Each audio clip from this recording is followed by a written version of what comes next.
Flash Rehearsal by Brian Bowyer. Chapter 1. In Prospect, Nebraska, two sisters sat across from each other at a table in a farmhouse kitchen. Gretchen, 17, stared out the window. Abby, 14, sat looking down at her phone. Their father staggered into the kitchen. "Abby, give me a beer." Abby just kept looking at her phone. "I'm going to count to 3, and if you don't—" "Earl!" their mother said. She stood at the sink with her back to all three of them. "Leave her alone." "Shut up, Edna. I wasn't talking to you." He returned his gaze to Abby. "As I was saying, I'm going to count to 3, and if you don't get me a beer, I'm going to drag your ass outside into the cornfield." 1. "I'll get it," Gretchen said. "No, Gretchen. I want Abby to get it. I know she can hear me. Do you hear me talking to you, Abby?" 2. Abby didn't move, but cracked a smile as she continued staring at her phone. 3, Earl said, unbuckling his belt. At the sink, Agna turned around with a carving knife in one hand and a meat cleaver in the other. "If you don't leave her alone, I swear to God, I'm going to castrate you." Earl buckled his belt. Then he grabbed a beer from the refrigerator and opened it. "Our girls need more discipline in their lives." He took a drink. "All I'm trying to do is be a good father." Edna opened her mouth as if to say something, but then she closed it. She turned around and faced the sink. She set the carving knife and the meat cleaver down on the kitchen counter. When she turned back around, blood leaked from her mouth. "Mom," Gretchen said, "are you okay?" Edna clutched her stomach. "I think I need a doctor." Then she dropped to her knees. From beneath her purple housecoat, a trickle of blood became a puddle that started spreading across the floor. Earl rushed her to the nearest hospital, but, as they found out the next day, by then it had been too late. Stage 4 pancreatic cancer had spread to Edna's liver, lungs, stomach, and spleen. She was terminal and refused treatment. Earl took his wife back home to die. Thank you for listening. If you liked what you heard, please subscribe. Flash Rehearsal by Brian Bowyer. Chapter 2. Ludlow, wearing gloves, ripped duct tape away from the woman's mouth. "Listen to me," she told him, in a garage off Hollywood Boulevard. "You're delusional. None of this is real. You don't have to kill me." Ludlow, standing over the woman, looked down at her. He held a butcher's knife in one hand and a claw hammer in the other. "I'm putting an end to this madness," he said. "Listen to me," the woman said again. She drew a whistling breath as her chest tightened against the rope that bound her to a chair. Blood leaked from her nose and mouth. Moonlight through a window illuminated the abrasions on her face. "Nothing you've been accusing me of is true. I didn't even know you before tonight. I mean, you seemed okay at the bar, but then you flipped out and started accusing me of all this bullshit." "You're a demon from hell," Ludlow said. "What are you talking about?" "You set my house on fire, with my whole family inside, and burned them alive. My wife, my children, my grandchildren. You killed them all." "See what I mean? You're only in your 20s. You're not even old enough to have grandchildren."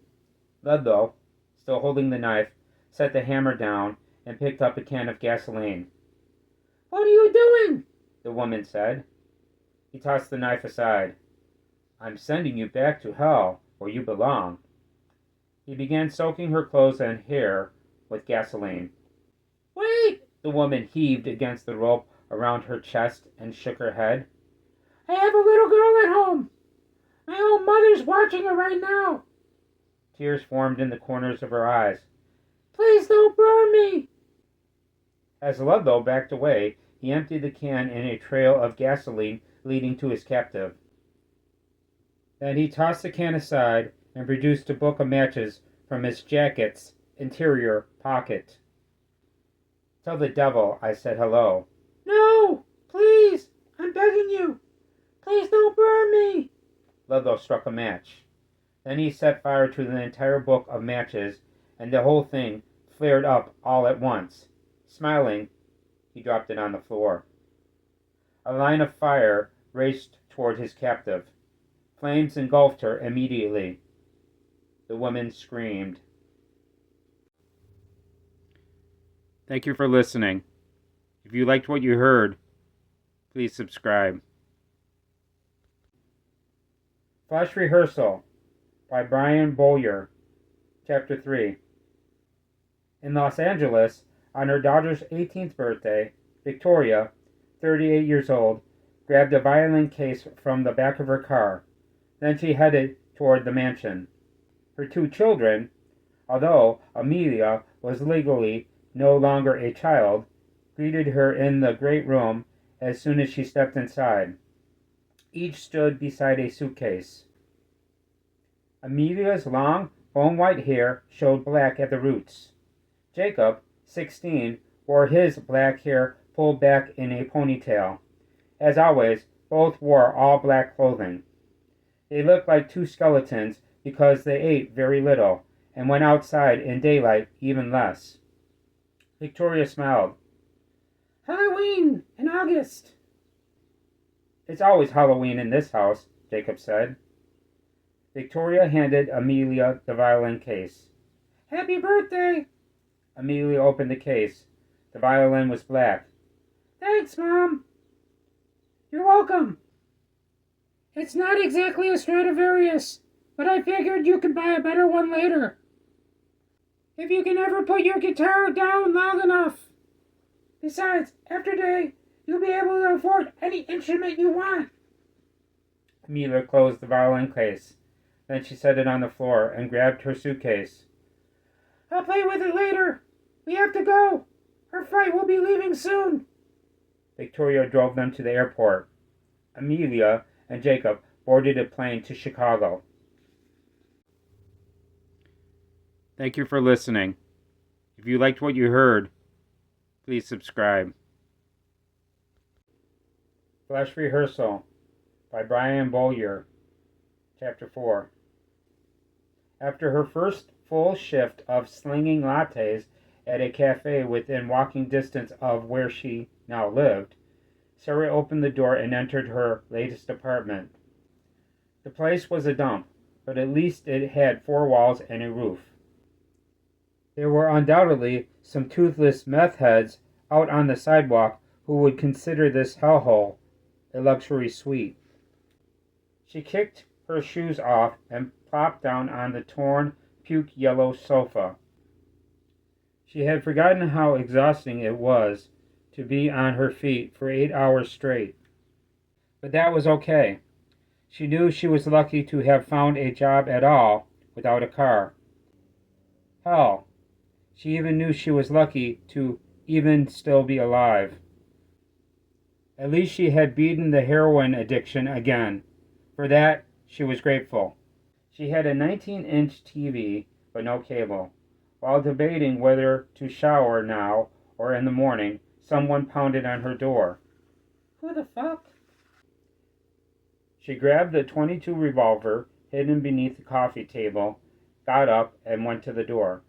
Peering through the one-way peephole, she saw a man she dated briefly who broke up with her a couple of months ago. She hadn't seen him since then, until he stopped by the cafe for a latte, perhaps an hour ago. She unlocked and opened the door. "Hello, Ludlow. What the fuck did you do? Follow me home?" "Yes. I wanted to see you again. Mind if I come in?" At 24 years old, he was 10 years her junior, and she had been relieved when he broke up with her. He seemed okay when taking his medication, but he didn't always take it. "No," Sarah said. She lowered the gun and took a step backwards. "Come on in." Ludlow stepped inside. She closed the door behind him and locked it. Pardon the mess. I basically just moved in. Got any beer? Yeah, I'll go and get you one. The kitchen's a fucking disaster. Have a seat. She set her gun down on the coffee table and headed toward the kitchen. Ludlow pulled some gloves from his jacket and put them on. Then he stashed her gun beneath the hideous yellow sofa's middle cushion. Sarah re-entered the living room holding a beer. She noticed her gun's absence immediately. Where's my gun? I put it away. Why? Because we need to talk. Talk about what? The money you owe my father. What the fuck are you talking about? You owe my father some money for crack cocaine. Are you fucking kidding me right now? I don't even know your father. Everyone knows my father. I know his name is Dominic. I know he owns the underground, but I've never been there. I know you told me he used to be a music producer or some shit. He's still a music producer, and you owe him a bunch of money for crack cocaine. What the hell is wrong with you? Jesus Christ.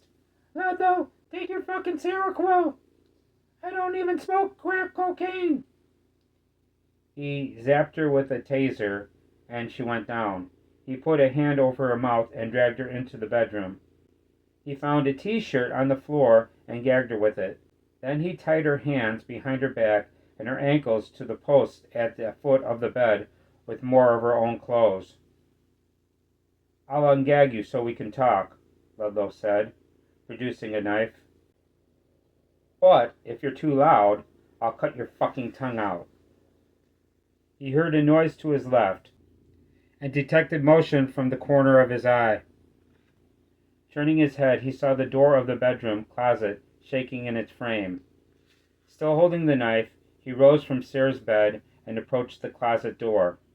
Blood leaked from all three of its hinges. He heard distant screams and what sounded like weak cries for help. Bracing himself for an ambush, he tightened his grip on the knife. Then he grabbed the doorknob with his other hand and opened the closet door. Ludlow could not believe what he saw.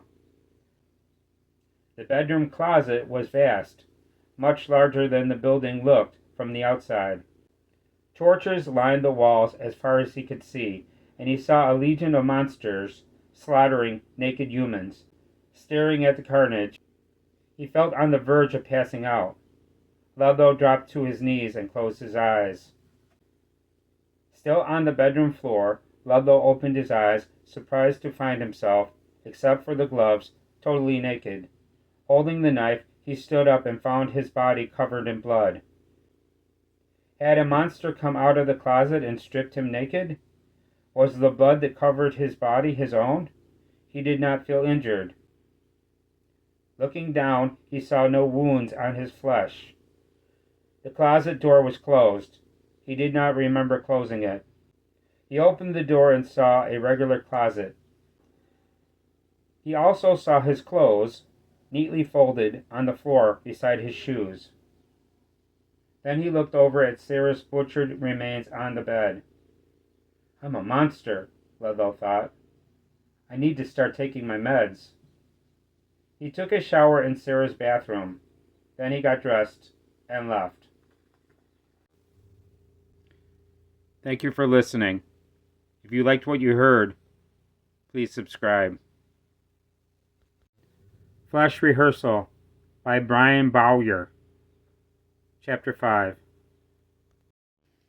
Before his wife died, Earl plowed a path into the cornfield with a patch of the corn cleared out, like his own private room, and Edna now lay buried in the clearing. On the night of her funeral, with Earl passed out in his bedroom, Gretchen and Abby took a bottle of whiskey out to the clearing to drink by their mother's grave. A quarter moon glowed and the stars dotted the sky. A warm breeze blew. The ground was dry. Other than Edna's tombstone, the only things in the clearing were an old metal chair, a barrel filled with empty beer cans, and a coffee can filled with cigarette butts. They sat down by the tombstone and passed the bottle of whiskey back and forth. Abby ran a finger across the tombstone. Do you remember when she first started hurting? About a year ago? Gretchen nodded. Yes, I remember. Indigestion, Abby said. That was all she thought it was at first, until she started bleeding. And then she thought maybe it was an ulcer. Gretchen took a drink. We kept telling her to go to the doctor, but she always worried about money for medical bills. Yes, and now she's in the ground, dead of cancer. Not even 40. Gretchen handed Abby the bottle. Has Dad been keeping his promise? Gretchen said. Abby took another drink. His promise to Mom about not touching me anymore? Yes, so far. But he's been coming to my room the past few nights and just standing outside the door. I can hear him breathing. She took another drink. Now that Mom's dead, however, I look for him to start touching me again. It's probably just a matter of time. She gave the bottle back to her older sister. Gretchen took a drink. I say we just run away. Mom gave me some money before she died. She did? Yes. How much? Quite a bit, actually. Enough for us to run away on. It was the money that Dad didn't know she had. But where would we go? Abby said. Gretchen shrugged. I don't care. New York, Chicago, Los Angeles. Anywhere has to be better than Buttfuck, Nebraska. But I want to go somewhere big enough that Dad will never find us. But what about school? Abby said. I'm not even old enough to quit school yet. And you're getting ready to be a senior. I mean, I know you're one of the best singers on the planet, but do you really want to drop out of high school this close to graduation? Gretchen took a drink. I don't know. It was just a thought. But I do know that if Dad touches you again, I'm probably going to kill him. She gave the bottle back to her little sister. Abby took a drink and then looked up at the stars. It's amazing to think that our bodies contain relics from the beginning of the universe. I know. Gretchen said.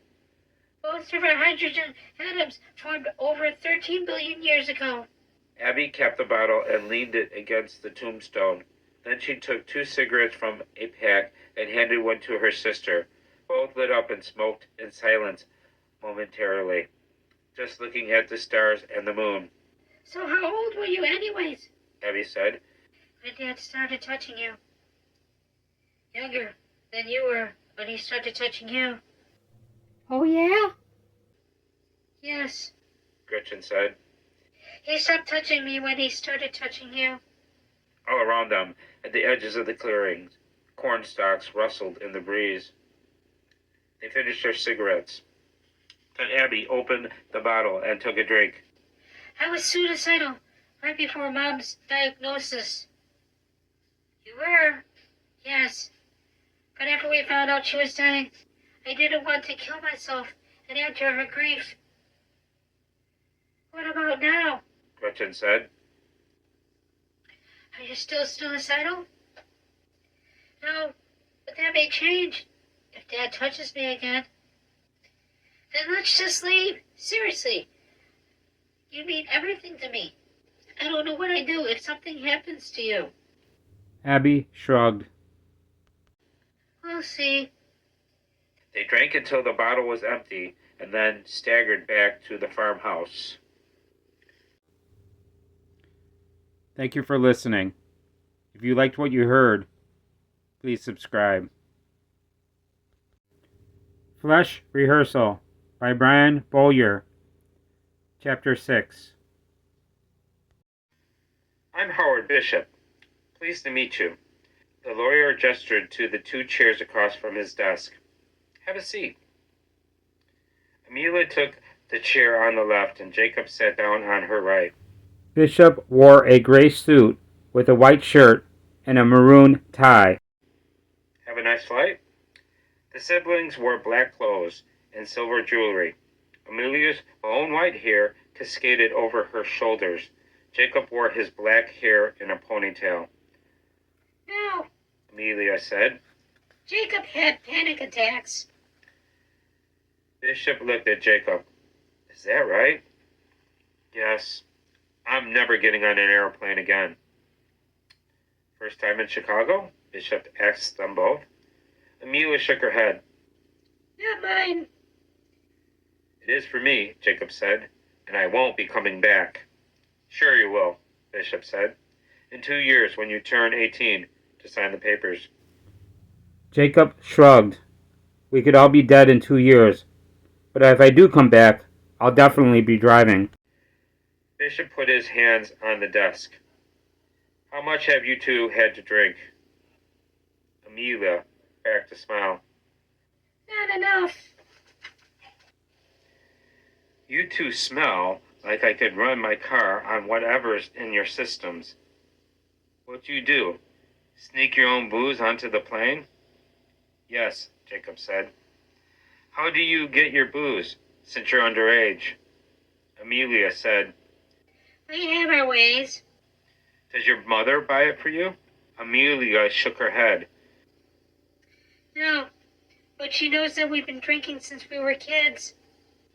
It says in my notes that you two were homeschooled. Is that right? They nodded. And you graduated years ahead of schedule? They nodded again. Does your mother still teach music at UCLA? No, Amelia said. no, she only gives private lessons at home. And speaking of home, we got a bottle of liquor waiting for us back at the hotel. So let's get this over with. Very well. Bishop opened a folder on his desk. As you probably know, there are only 3 beneficiaries in your father's will. He left a third of his estate to your mother, even though the 2 of them divorced several years before he died. It's okay, Jacob said. Everyone knows our father committed suicide. Bishop nodded. Then he shook his head. Platinum albums. Arena tours around the planet. Legions of adoring fans. And then to just... well, I'll never understand it. All of us Amelia told him. are born into a museum of cosmic dust. Perhaps he just got sick of looking at it. Bishop shrugged. Maybe so. Anyway, he left the rest of his estate for the 2 of you. With me as the executor of your inheritance until you reach the age of maturity. He looked at Amelia. Happy birthday, by the way. Thank you. So you need to sign these papers. Bishop slid some forms across the desk. May I see your copy of the will, please? Amelia said. I have my own copy that I got from the probate registry, but I'd like to compare the 2. Just to make sure I don't see any discrepancies. Of course. Mr. Bishop handed her his copy of the will. Moments later, satisfied, Amelia gave it back. Got a pen? He handed her a pen. Amelia signed the papers and set the pen on the top of them. Then she and her brother got up to leave. Bishop looked at Jacob. I'll see you in 2 years when you turn 18. Jacob shrugged. Maybe, if we're even still alive. The siblings left. Thank you for listening. If you liked what you heard, please subscribe. Flush Rehearsal by Brian Bowyer. Chapter 7. Gretchen woke up thirsty, dehydrated from all the liquor she and Abby drank the previous night. She sat up and stretched. Sunlight streamed through the second-floor bedroom window. Gretchen never got hangovers, but Abby sometimes did. And she hoped her little sister wasn't sick from all the whiskey they consumed. She knew it was Saturday, the day after her mother's funeral, but she didn't know what time it was. The phone lay on the nightstand by her bed. She unplugged the phone from its charger cord and looked at it. 1:06 p.m. Mom's been in the ground for 24 hours. Gretchen thought. She looked at the date. August 9th. Her senior year of high school would start soon, and ninth grade would start for her sister. But she hoped to convince Abby to run away with her long before that. She got up. Having passed out fully dressed, she put her shoes on and walked into the bathroom across the hallway. She brushed her teeth, drank tap water from the spigot, and emptied her bladder. Then she took a shower. Afterward, while walking to her sister's room at the end of the hallway, she noticed that Abby's door was open, which was unusual. Abby almost always kept her door closed. Gretchen entered the room. Her sister wasn't in there. The bed was still unmade, which also was unusual. Abby almost always made her bed not long after waking. A chill pierced her, numbing her hands. Something was amiss. She could sense it. Gretchen left the room and went downstairs. In the kitchen, her father sat at the table drinking a beer and smoking a cigarette. Have you seen Abby? Gretchen said. About an hour ago. Is everything okay? Earl shot her a look back. That's what you're asking me? If everything's okay? And in this universe of supermassive black holes and colliding galaxies, yes, Gretchen, I suppose everything is goddamn fucking peachy. Do you know where she went? Earl shrugged. Maybe check your mother's grave. Gretchen went outside. Clouds drifted across the sky. She walked to the clearing in the cornfield, but she didn't find Abby at their mother's grave. She went to the barn behind the farmhouse. A shadow swung back and forth across the entrance. She didn't want to look up, but she knew she had to. Gretchen looked up at the rafters. Abby's corpse hung by a rope around her neck. Her face was purple. A urine stain darkened the dirt beneath her feet. You should have left last night. Gretchen thought. She turned and headed back towards the farmhouse. Her father still sat at the kitchen table when she went inside. He looked up at her. Did you find your sister? Yes.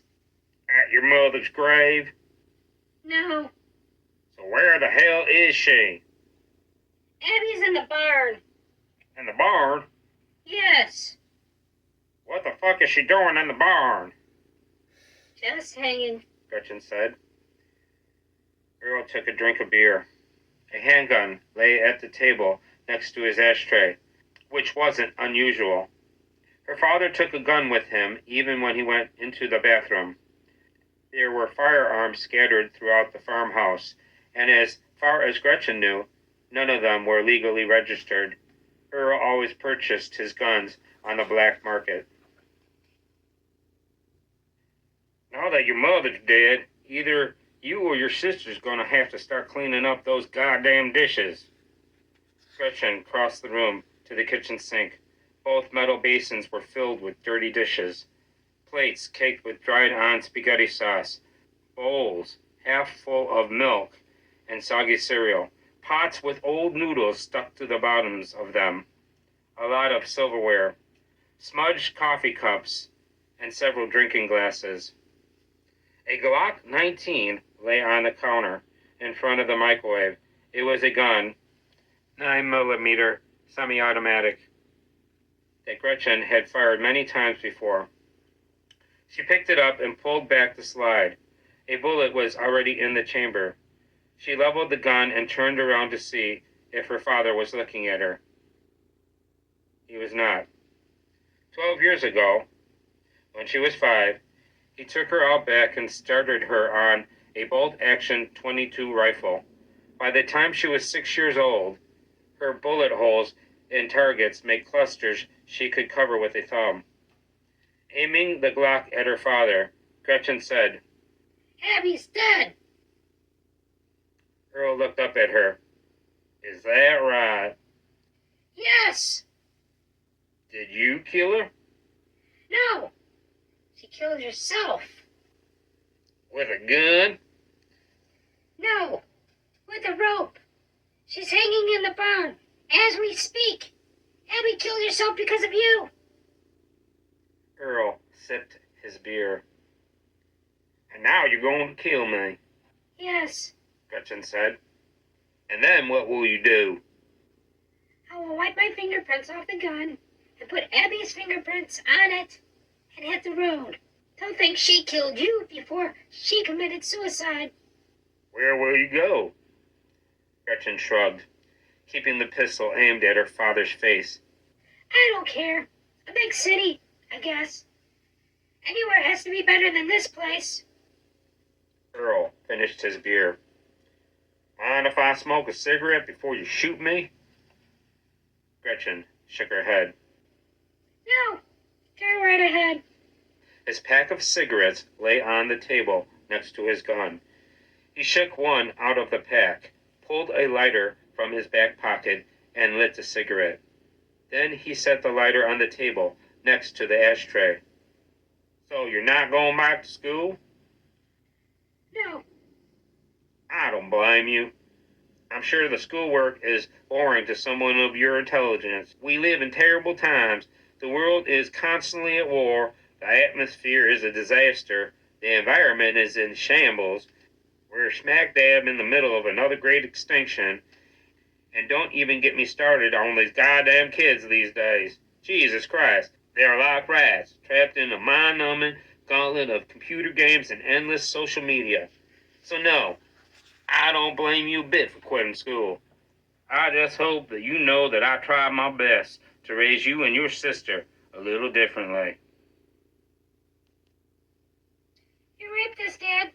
You raped us both for many years. And our mother went to her grave, a broken woman. I wasn't perfect, Earl said. I did things wrong. I know I did. I know I failed you and your mother and your sister. But I hope you know that whatever harm I might have done to you was only a drop in the ocean for my love for all three of you. Gretchen shook her head. You're so full of shit. Abby is hanging dead by her neck in the barn because of your so-called love for us. There is something broken in me. There's a profound brokenness inside me that has affected everything I've ever done my entire life. But this world, Gretchen, this world I raised you into, it's not the world I wanted for my family. I'm sorry your mother is dead, and I'm sorry your sister is dead, and I know that in the next few minutes, I'll be just as dead as they are. I don't know what the future holds for you, but whatever happens, you're going to find out that the world is just as broken as I am. The world's not broken. Gretchen said. And this was no way to raise a family, pretending that the world was going to end just because you secretly wished it would. Earl finished his cigarette and put it out. I'm not afraid to die. He looked down at his own gun on the table. I used to strip and clean this pistol every night. Then I'd shove the magazine in, pull back the slide, and put the muzzle to my temple, just to remind myself that all I had to do to escape this life was simply pull the trigger. Gretchen, still aiming the Glock at his face, took a step closer to her father. Then do it. You want me to? Yes. Would that make it easier for you? Yes. Pick up the gun. Put it to your head and pull the trigger. That way, I don't have to worry about the fingerprints on this gun. But if you even start to aim that gun at me, I will blow your stupid brains out myself. He picked the .45 up with his right hand and put it to his temple. Will you sing a song for me? No. I love you, Gretchen. Burn in hell! Earl pulled the trigger. A bullet blew his brains out on the left side of his head. Gretchen went upstairs to pack a suitcase for the road. Thank you for listening.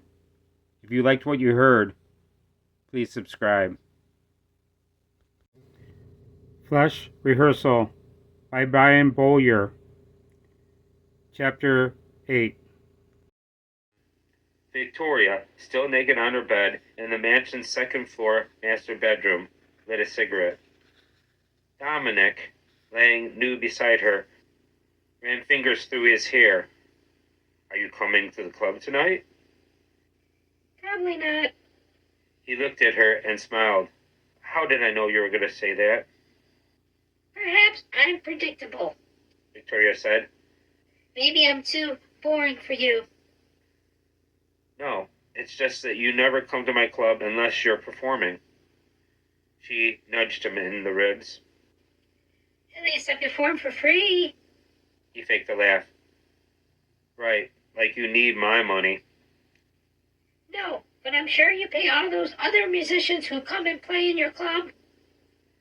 "Hey, I offered to pay you many times, but you never let me," I'm only teasing. Victoria said. For you, I would perform for free. I'll charge any time. Dominic lit a cigarette, and Victoria set the ashtray between them on the mattress. "But seriously," Dominic said, "why do you never come to my club unless you're performing?" There's too much youth there. It makes me feel old. "Too much youth? People in their 50s and 60s go to my club." A few, yes, but the majority are much younger than I am. Dominic blew a smoke ring. "You're only 38.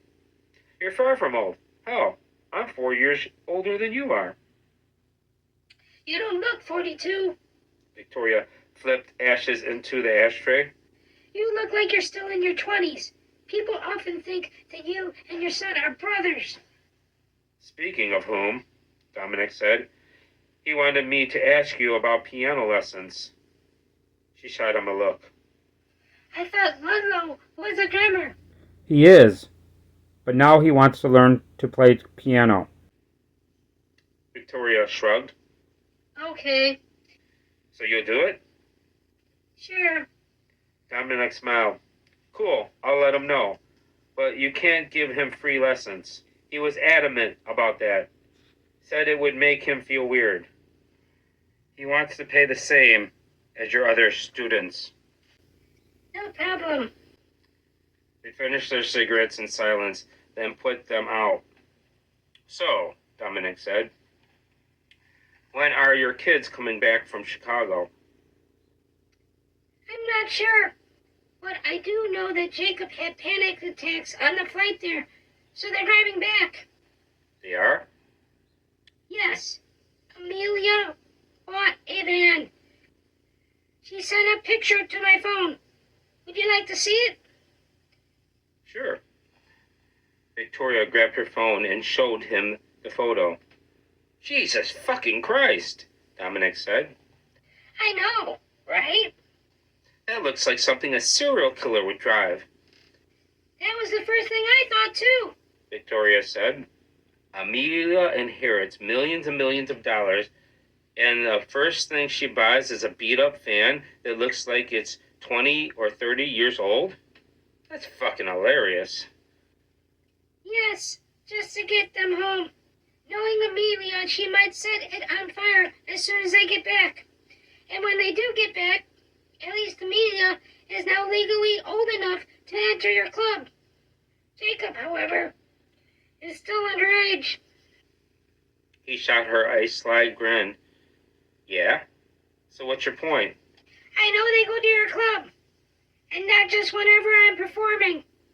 "So what am I supposed to do? Tell my girlfriend's children they're not allowed to in my club?"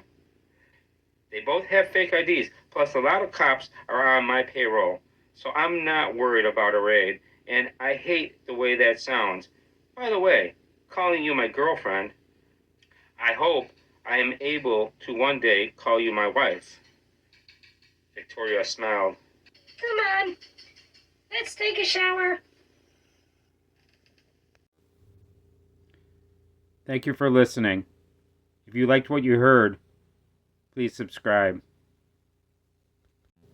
Flash Rehearsal by Brian Bowyer. Chapter 9. To Ludlow, downtown Los Angeles resembled a neon circus at night.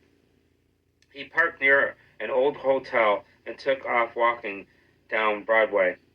Teenagers and 20-somethings crowded the sidewalks, either drinking, talking, or laughing, many of them uploading their memories to social media. Loud music thumped from most of the nightclubs that he passed, but Ludlow had no interest in those places. He preferred the secret entrances and the darkened staircases of subterranean nightclubs, places he had to descend beneath the city streets to enter. And his father's club, the Underground, was his favorite of them all. In his father's club, he knew where the security cameras were located. Ludlow made his way to the Broadway Arts Tower, beneath which his father's club was located in both the basement and the sub-basement of the building. He followed a metal fence alongside a brick wall at the northwest corner of the parking lot to the secret entrance, then descended to find a massive man standing at the bottom of the stairs. Tall, bald, muscular, he wore a leather jacket and battered jeans over boots, the size of tree stumps. Ludlow knew the doorman, but he couldn't remember his name. Ludlow, what's up, bro? You still playing drums? Yes. Are you in a band right now? No, not at the moment. Last band I was in broke up.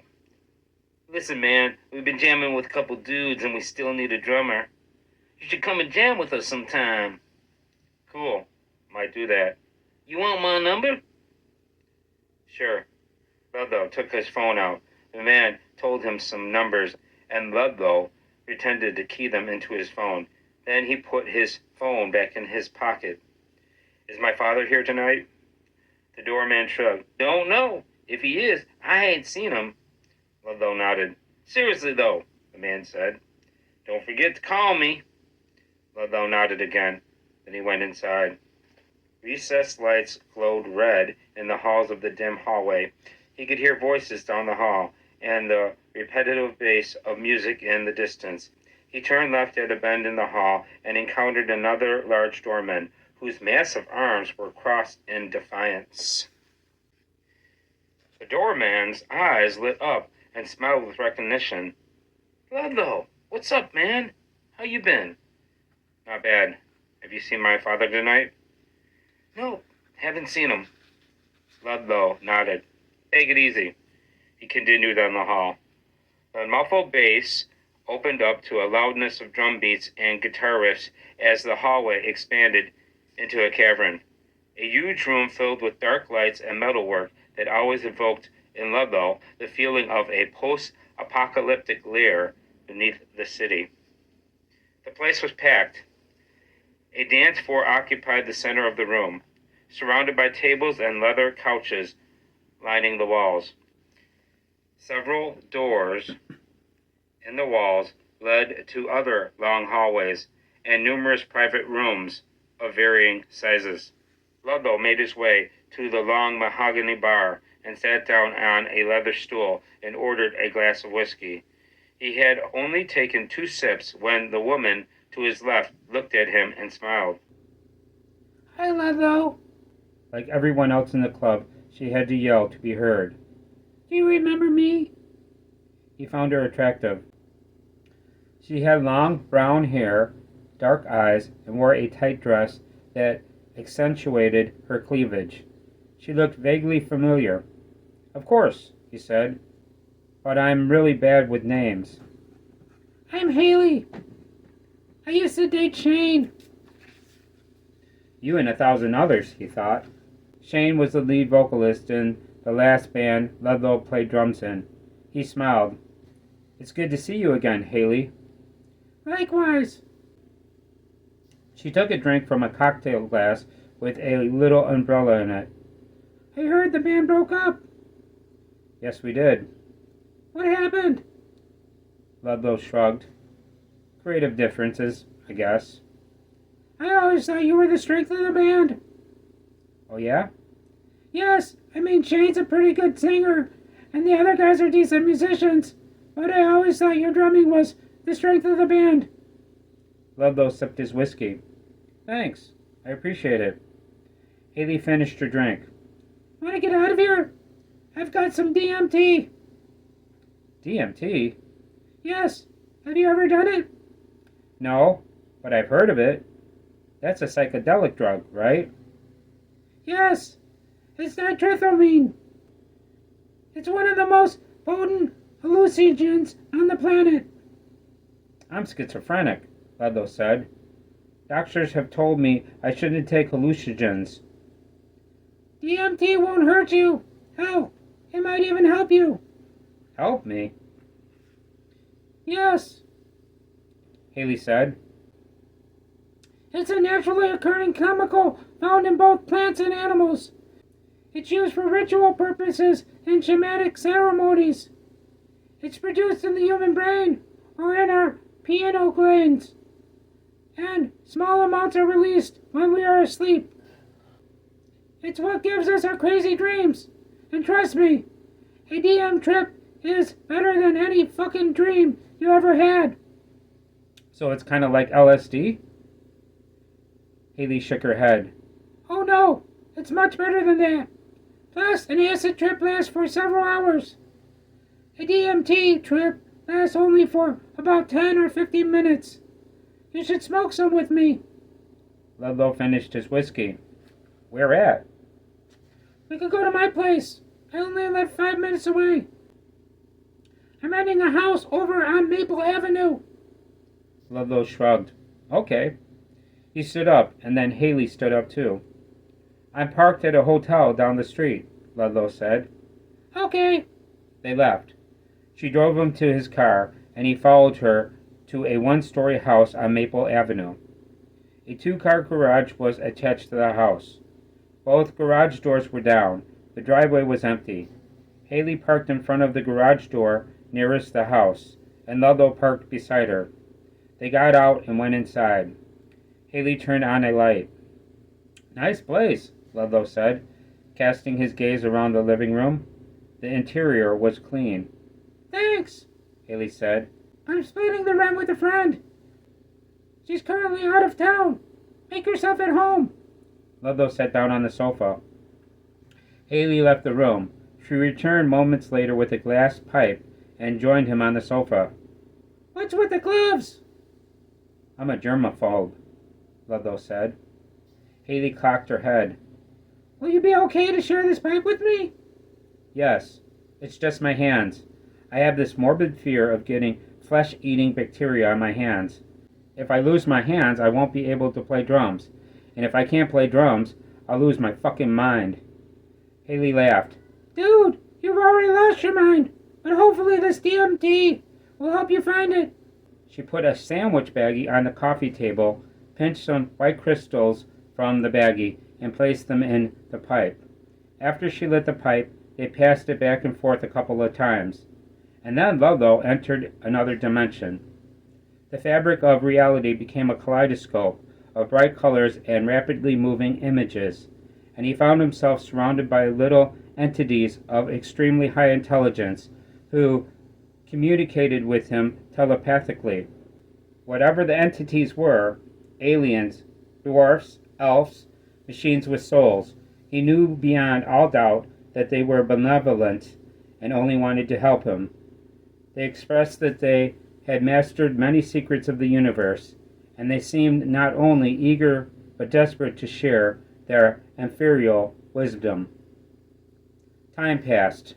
Eventually, Ludlow found himself back in Haley's living room. He looked down. Haley sat on the floor with his penis in her mouth.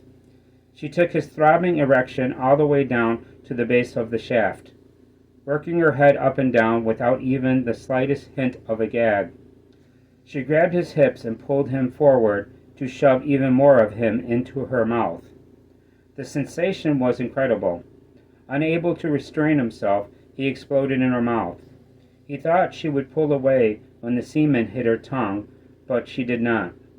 She pulled him in closer and sucked down what seemed like more semen than a human body was even capable of producing. Ludlow's eyes rolled back in their sockets. His toes curled as convulsions racked his entire body. The orgasm obliterated all thought. Then she bit down hard and snapped him back to reality. Her teeth were like two guillotines that cleaved through the meat of his penis. The pain coming so quickly after such incredible pleasure did not register immediately. Shocked, he tried to pull away, but her grip on him was too strong. She somehow managed to keep him trapped against her. Then she swallowed both his entire penis and the blood that now flowed from where his penis used to be. Ludlow screamed. Agony blasted through his body. He began thrashing madly, trying to push her away. Bitch! You fucking bitch! You bit my damn dick off and fucking swallowed it! He lashed out with his arms and his fist, bashing her on the head and trying to wedge his hands between her face and his gaping wound, but nothing could stop Haley from drinking his blood. Ludlow felt his strength draining away. He closed his eyes. It's not so bad, he thought. It's only death. It comes for us all. Ludlow opened his eyes, stunned to be alive. He was also surprised to be standing in Haley's living room holding a fire extinguisher. No longer in pain, he saw no blood soaking in front of his pants. He set the fire extinguisher on the sofa. Then he pulled his pants down to see if he had a penis. He did. Haley had not eaten it. Evidently, the entire experience had been either a psychedelic hallucination or a schizophrenic delusion. He pulled his pants up and went into the kitchen, looking for Haley. He found her dead on the kitchen floor, in a pool of blood, only recognizing her by the clothes and her hair. The pretty face he had remembered from before no longer existed. It was now just a smear of red on the linoleum. Her whole head had been reduced to lumps of brain, bits of tissue, and shattered bone fragments. Apparently he had smashed her head to smithereens with the bottom end of the fire extinguisher. Need to start taking my meds, Ludlow thought. Still wearing gloves, he grabbed a bottle of beer from Haley's refrigerator. He opened the beer, chugged it, and ran water over the neck of the empty bottle in the kitchen sink. Then he left. Thank you for listening. If you liked what you heard, please subscribe. Flash Rehearsal by Brian Bowyer. Chapter 10. Amelia drove. Jacob controlled the stereo from the passenger side. They passed a bottle of soda with bourbon mixed into it back and forth. After buying the van in Chicago, they stayed mostly on the scenic back roads all the way to Cedar Rapids, Iowa, before running out of booze. Because each had left their fake IDs at home, they had to persuade a stranger and pay him twice the money in a liquor store's parking lot to go inside and buy them 2.5 gallons of Jim Beam. But now they had enough whiskey to last a couple of days. Somewhere in Nebraska, on State Route 2, they saw a sign up ahead on the right. It's a gas station, Jacob said. They had seen nothing but cornfields for miles. Amelia turned the stereo's volume down a notch. Then we better get some gas. I hate to get stranded out here among the children of the corn. She pulled the van off the road and parked beside the station's only pump. Excluding one car parked by a dumpster at the far side of the building, the parking lot was empty. This place looks ancient. Jacob tucked strands of blue-black hair behind his ears. I think I'm in love. Huh? He pointed to the left. Sunlight reflected off the silver rings of his fingers. Look. Amelia did. and saw a teenage girl sitting atop a suitcase at the edge of the parking lot. Of course you're in love. Amelia said. She has red hair. I wonder what she's writing. The girl on the suitcase was scribbling in a notebook. Jacob shrugged. She might be drawing. I bet she has green eyes. They got out and went inside. After using the restrooms, Amelia paid for gasoline and Jacob bought 2 sodas. Then they went back out. The girl on the suitcase continued scribbling in her notebook. Go talk to her, Amelia said. I'll pump the gas. You think I should? Of course. You know you want to. Okay. Jacob took off walking across the parking lot. He stopped a few feet in front of the girl. She looked up at him briefly, then returned her focus to the notebook. He saw that she was writing, not drawing. I was right, Jacob said. She did not look back up at him. About what? I told my sister that your eyes were probably green. What are you writing? A letter to my sister. Jacob looked at her suitcase. Are you running away from home? No, She spoke while she wrote, without looking up. I don't have a home anymore. So where's your sister? Hanging dead from a rope in my father's barn. He's dead too. Both committed suicide yesterday. Damn. You're not even joking, are you? Nope. I'm sorry to hear that, Jacob said. For what it's worth, my father committed suicide too. She looked up at him and made eye contact for the second time. I know. You do? Yes, I know who you were as soon as you stepped out of the van. You're Jacob Sloan. She pointed her pen towards the van. And that's your sister, Amelia. Your father was Theo Sloan. Vertigo was one of my favorite bands. You have good taste in music, Jacob said. What's your name? Gretchen, Jacob smiled. It's a pleasure to meet you, Gretchen. But since you knew who we were, why didn't you come over and say hello? Or at least wave? because I'm writing a letter to my dead fucking sister. Jacob winced. I'm sorry. Now I feel like a jackass. I didn't mean to be insensitive. Gretchen shrugged. It's okay. Plus, I didn't want to bother you. Both of you probably get pestered to death by Theo's fans all the time. No, we don't. He's been dead for 5 years. People rarely recognize us now. Gretchen nodded. Well, I follow you both on social media. Plus, the two of you stick out with that crazy hair and the gothic clothes.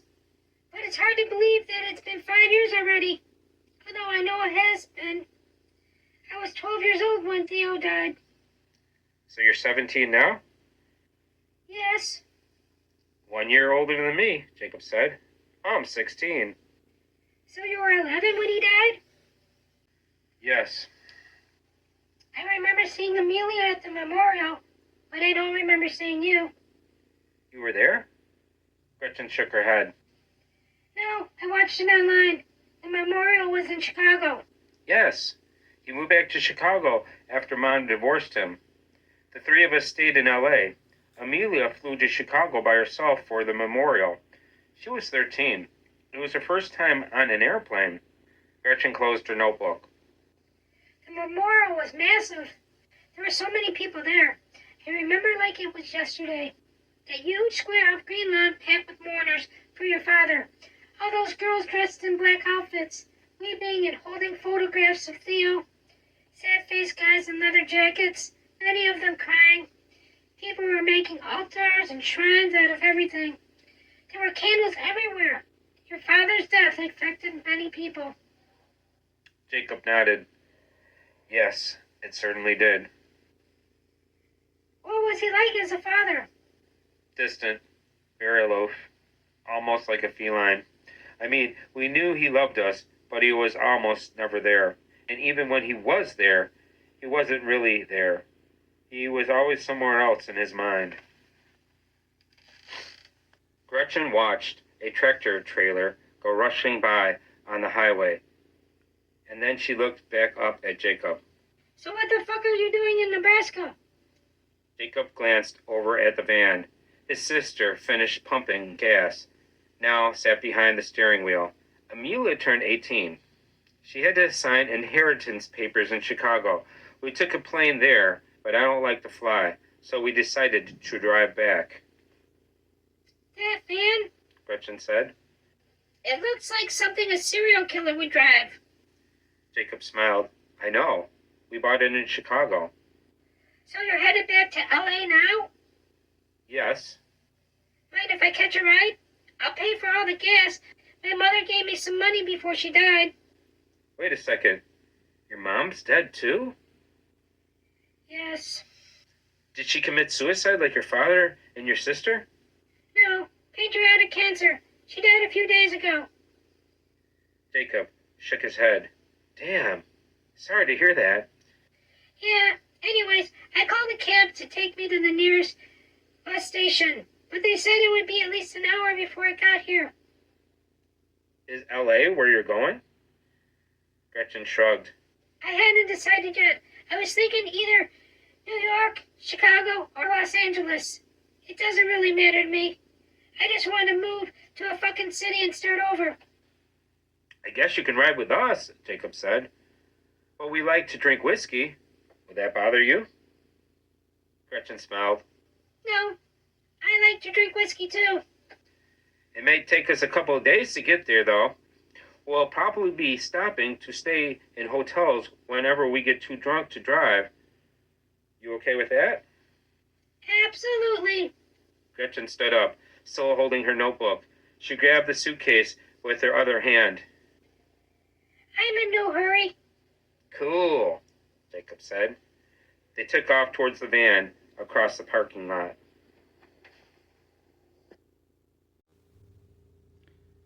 Thank you for listening. If you liked what you heard, please subscribe. Flash Rehearsal by Brian Bowyer, Chapter 11. Dominic sat at his desk in a corner of the Broadway Arts Tower sub-basement. Banaka Keene, one of the bartenders at the Underground, knocked on his office door. He knew it was her by the way that she knocked. Come in, Dominic said. Banaka opened the door. Music from his nightclub filtered into the room. She entered his office and closed the door behind her. At 32, Banaka was 10 years younger than Dominic. He signed her to his record label over a decade previously, but a heroin addiction ruined her career in music after 2 albums. Now, over 3 years clean, she no longer harbored dreams of becoming a famous musician. She did, however, make good money in tips tending bar at the Underground. Despite all her years of drug abuse, Dominic thought Bianca still, even by Hollywood standards, possessed exceptional beauty. Did Ludlow find you? Banaka said. Dominic set his phone down on the desk. No. Was he looking for me? Yes, about an hour ago. I told him I didn't think you were here yet. I just got here. I spent the day with Victoria. I haven't seen Ludlow in maybe a week. Does he still live with you?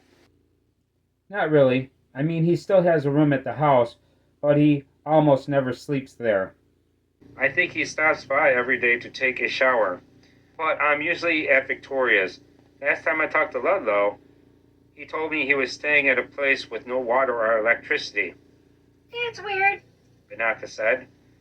Dominic shrugged. Yeah, he didn't go into details. I don't think he's been taking his medication. Is that right? Yes. Banaka ran her fingers through her hair. Listen, I know he's your son-in-law, but sometimes Ludlow scares me, especially when he's off his medication. I hope I'm not offending you. I just want him to be okay. Dominic smiled. You're not offending me, but you have no need to be afraid of Ludlow. He's harmless. Although I do know he acts a little strange whenever he's off his medication. If I see him, I'll mention it. Okay. She turned to leave. Bianca? She turned around. Yes? I want to buy a present for Victoria, but I'm terrible at picking out gifts. Plus, she already has everything. What should I get her? Diamonds. Bianca said. You can't go wrong with those. She opened the door and headed back out into the club. Thank you for listening. If you liked what you heard, please subscribe. Fresh Rehearsal by Brian Bowyer, Chapter 12. Victoria drove through the open gate at the bottom of her driveway, past the unmanned guard shack, and continued up the hill to her mansion. She parked in the circular drive near the main entrance and got out. The August heat felt wonderful on her skin. She grabbed the cello case from the back of her car and went inside. Miss Daisy, dusting the grand piano, greeted her in the great room. Hello, Victoria. Did you buy another guitar? Despite its size, only 5 staff members, all women, lived inside the mansion. There was no personal chef. Victoria liked to cook, and her children weren't picky about their food. She paid a groundskeeping company to come and service the lawn once a week. She did not employ security guards. For security, in addition to all the cameras and the burglar alarm system, she and her kids kept loaded guns in their bedrooms. The 4 maids lived in small efficiency apartments on the first floor of the West Wing. Miss Daisy, the housekeeper, lived in a suite on the first floor of the East Wing. She was in her 60s. No, Victoria told Miss Daisy. it's not a guitar. I went to a new music store that opened in Sherman Oaks on Ventura Boulevard and ended up buying a cello. Nice store? Yes, very, very nice, actually. Any words from your kids today? No, I haven't heard from them since Amelia sent me a picture of that van she bought in Chicago. Well, I'm sure they're fine. I just hope they're not out there drinking and driving around in the van. Yeah, Victoria said. so do I. She lugged the cello case upstairs to her bedroom. Her phone rang. She put the cello case on her bed. She took the phone from her back pocket and saw that Amelia was calling. She pressed the talk button. Hello? Hi, Mom. Hi, where are you? We're in a hotel in Arvada, Colorado, about 20 minutes past Denver. Is everything okay? We're fine. We're just up here for the day. We'll probably get back on the road tomorrow. You're drinking, aren't you? Of course we're drinking. We're always drinking. Your father was an alcoholic. I'm afraid both of you will end up like your father. How's Jacob? Any more panic attacks? He's fine. No more panic attacks. Said he's never getting on another airplane, though. And we picked up a stray in Nebraska, by the way. A stray? Yes. You mean a dog? Or a cat? No, a girl. Her name is Gretchen. She's 17. So she was hitchhiking? No, she was waiting for a cab in the middle of nowhere. She knew who we were. She's a fan of dance music. Her whole family's dead. They are? Yes. Cancer got her mom, then her sister and her dad committed suicide. Seriously? Yes. And oh my God, her dad was such a fucking despicable creature. You wouldn't believe some of the stories she told us. But she is the best singer I've ever heard in my life. No way. Yes, way. I can't wait for you to hear her. So you're bringing her here? Yes.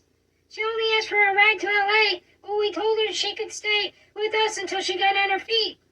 We didn't think you would mind. She has her own money, so she won't be a sponge or anything. Not that I'll ever be worried about money for the rest of my life. You don't mind if she stays with us, do you? Of course not. She can pick her own room when she gets here. What's her name again? Gretchen.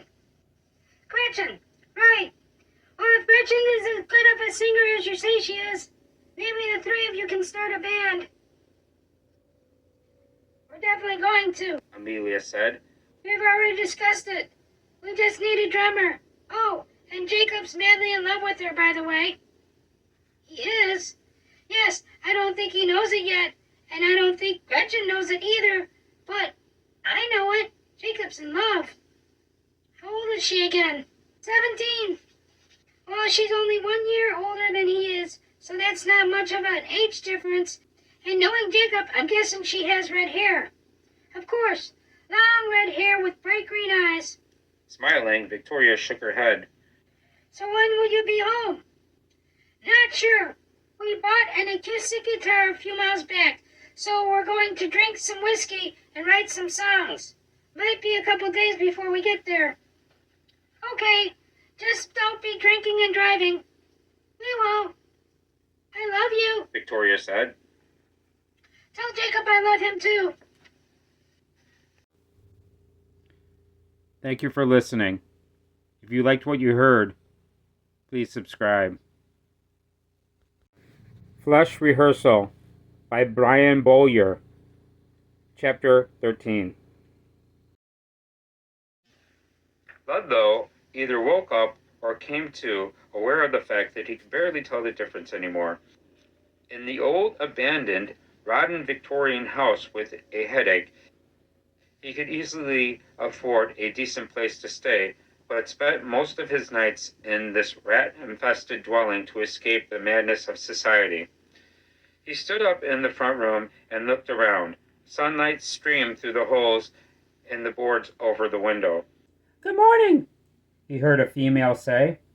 although it's probably more like afternoon now. He turned his head to the left. A pale young woman with jet black hair sat on the floor.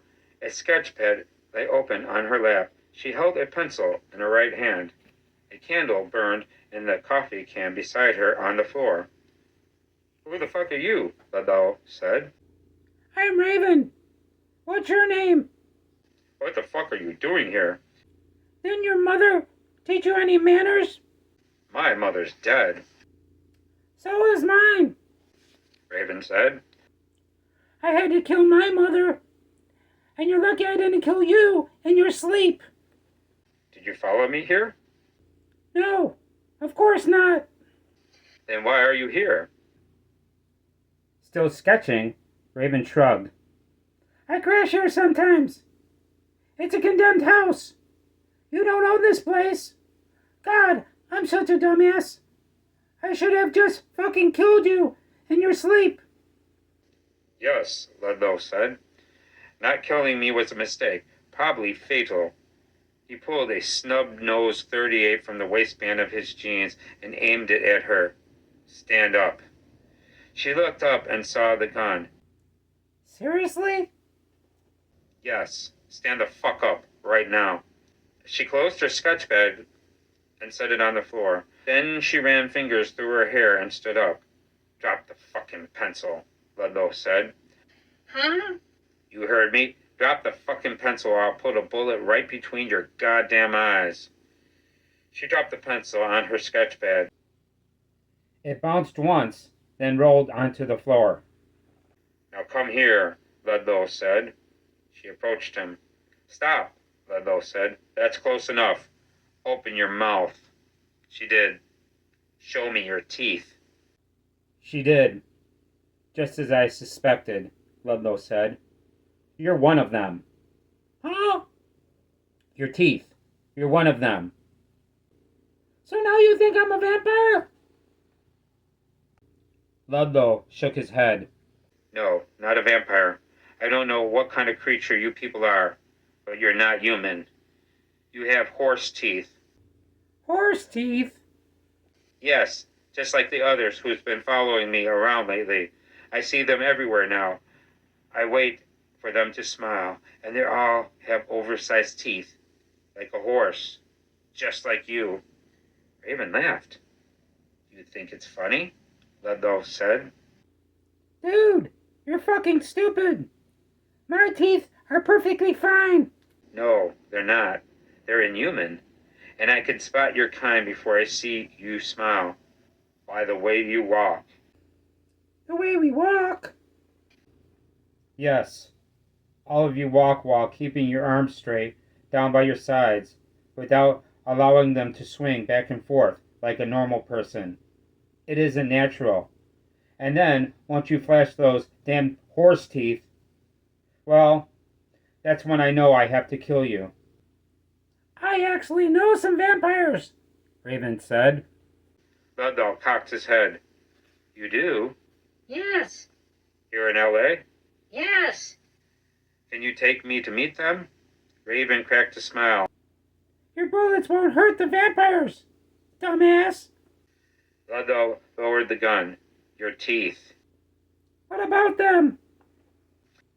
They don't look like horse teeth anymore. Now they look like normal human teeth.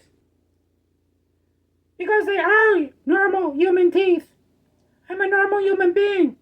Well, I don't know about the normal part, but I think I'm more normal than you are. I'm schizophrenic. You're batshit fucking crazy. Raven said. But that's okay. I'm attracted to insanity. Do you like opium? Ludlow shrugged.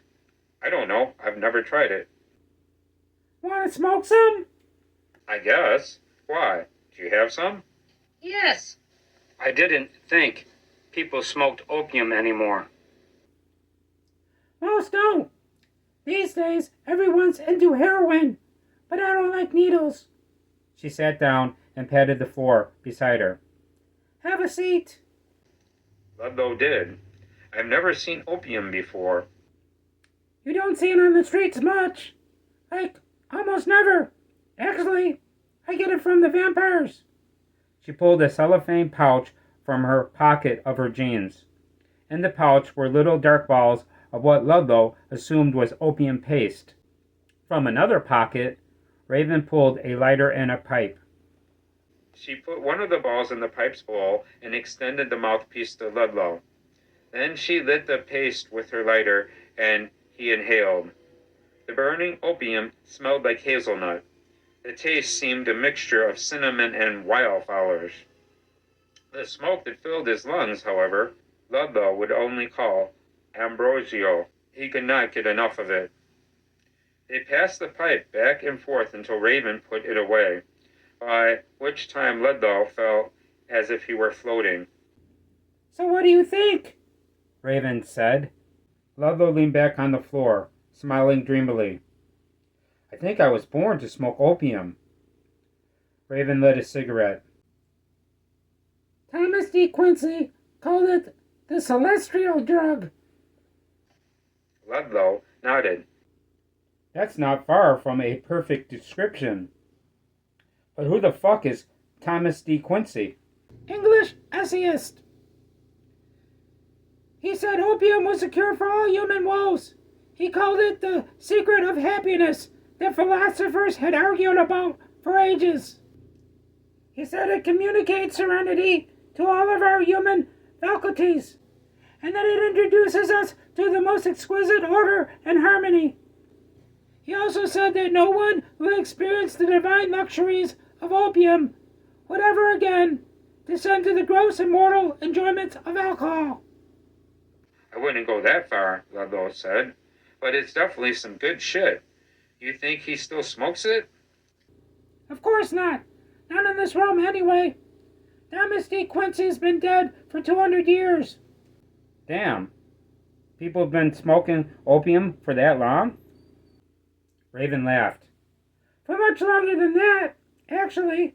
Some say opium smoking was practiced in China as early as 500 years ago, while others say the drug was introduced to China by Arab traders 1,000 years before that.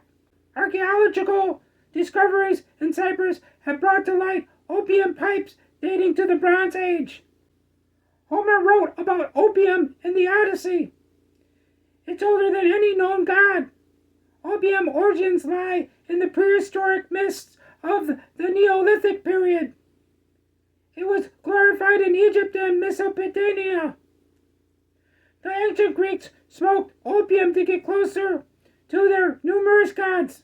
In fact, there is a sanctuary of Aphrodite in Greece to this day, in which the statue of the goddess still stands, with an apple in one hand and a poppy in the other. Fascinating, Ludlow said. Your voice is so smoothing, it's putting me to sleep. It's not my voice, Raven said. it's the opium. If I fall asleep, will you take me to meet the vampires later? I'll think about it. Sweet dreams. Ludlow closed his eyes. Later, when he opened them, Raven was gone. Thank you for listening. If you liked what you heard, please subscribe. Flesh Rehearsal by Brian Bowyer. Chapter 14. Amelia drove. Jacob rode beside her. Gretchen sat behind them on the left side of the second row of the passenger seats. The sun was going down. They crossed the border into Utah from Colorado, a few miles back. Gretchen held a plastic bottle of soda with whiskey mixed into it that she was sipping from. Before getting into this van, she never had been outside the state of Nebraska. A part of her rejoiced to be getting away, but only a small part. The majority of her still mourned the loss of her little sister. She wished Abby was sitting beside her in the van, to keep images of her dead sister hanging from her barn's rafters out of her mind. She imagined Abby looking down on them from above, watching as they traveled through these little cities and towns through a sort of spectral magnifying glass.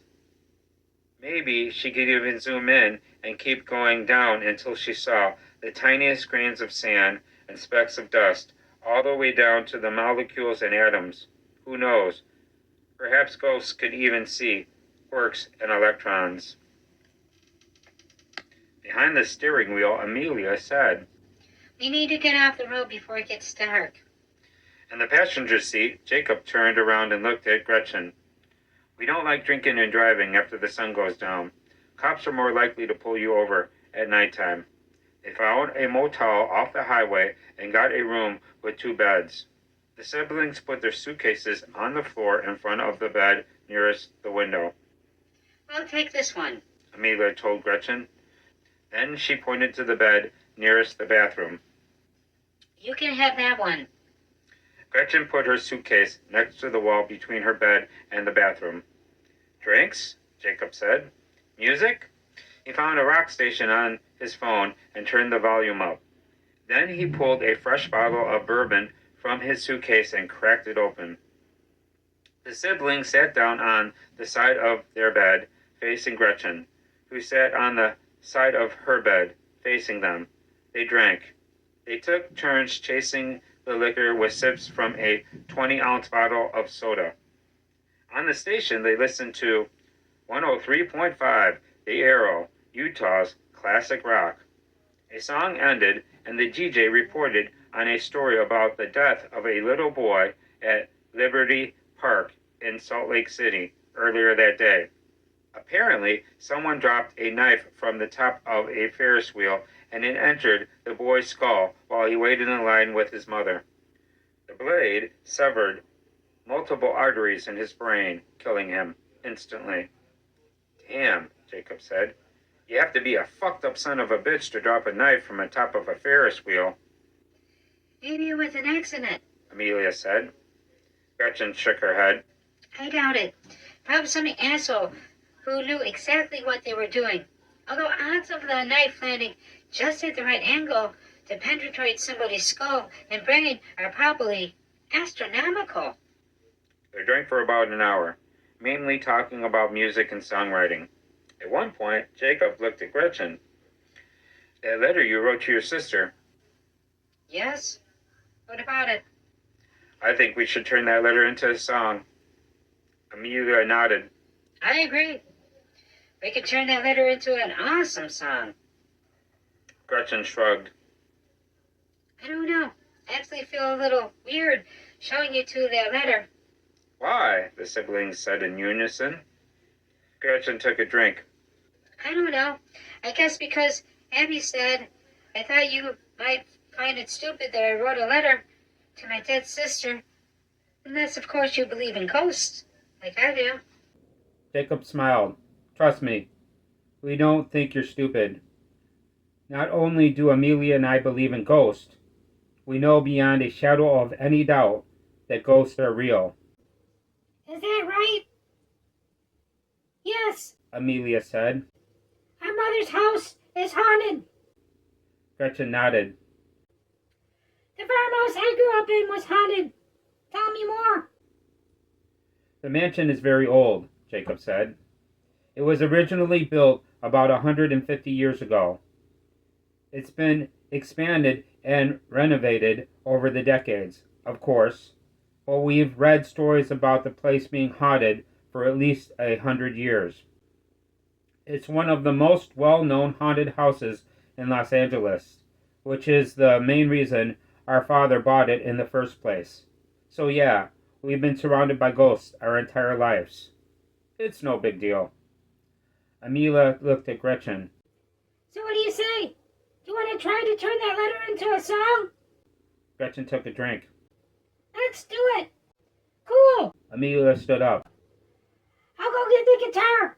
Be right back. Thank you for listening. If you liked what you heard, please subscribe. Flash Rehearsal by Brian Bowyer. Chapter 15.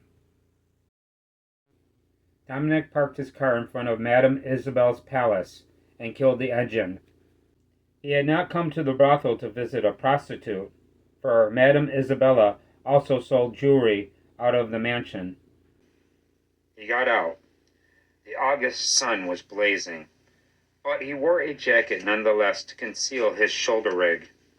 It featured a holster, a spare magazine carrier, and a leather harness. The pistol, a Taurus Millennium 9mm, hung beneath his left arm. He approached the entrance. The house, a pink 4-story Victorian with purple trim, had been built Queen Anne style, with overhanging eaves and polygonal towers that poked into the bright blue sky. Its rounded shingles reminded Dominic of fish scales. On the streets it was referred to as the palace. He climbed the porch steps and rang the bell. Moments later, Zebediah opened the door. Dominic was tall, 6'4", but not as tall as Zebediah. He stood about 6'6", but was made to seem even taller by the top hats he wore. His skin was nearly as dark as his top hat. He looked at Dominic and smiled. His teeth seemed freakishly white. His eyes twinkled with friendliness. "Hello, Dominic. Come in. Madame Isabella's expecting you." Dominic stepped inside. Zebediah closed the door. The first floor, a saloon, always made Dominic feel as though he had stepped into an old Western movie. A glass and crystal chandelier hung from the ceiling. Above, a large redwood bar with mirrors and racks of liquor bottles behind it. A piano sat in the corner, its bench currently unoccupied. The walls were mostly dark purple, embellished with ornate moldings and gold trim. The hardwood floor was clean.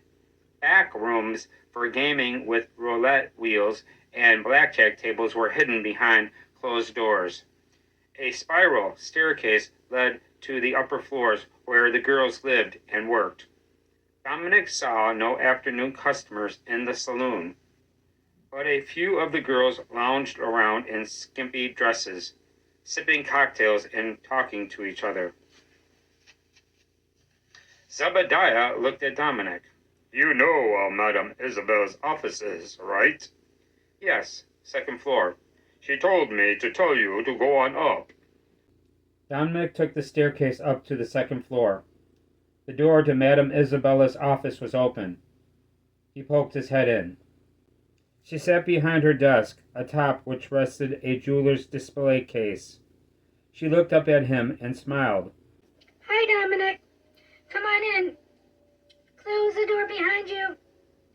He stepped inside and closed the door behind him. Have a seat.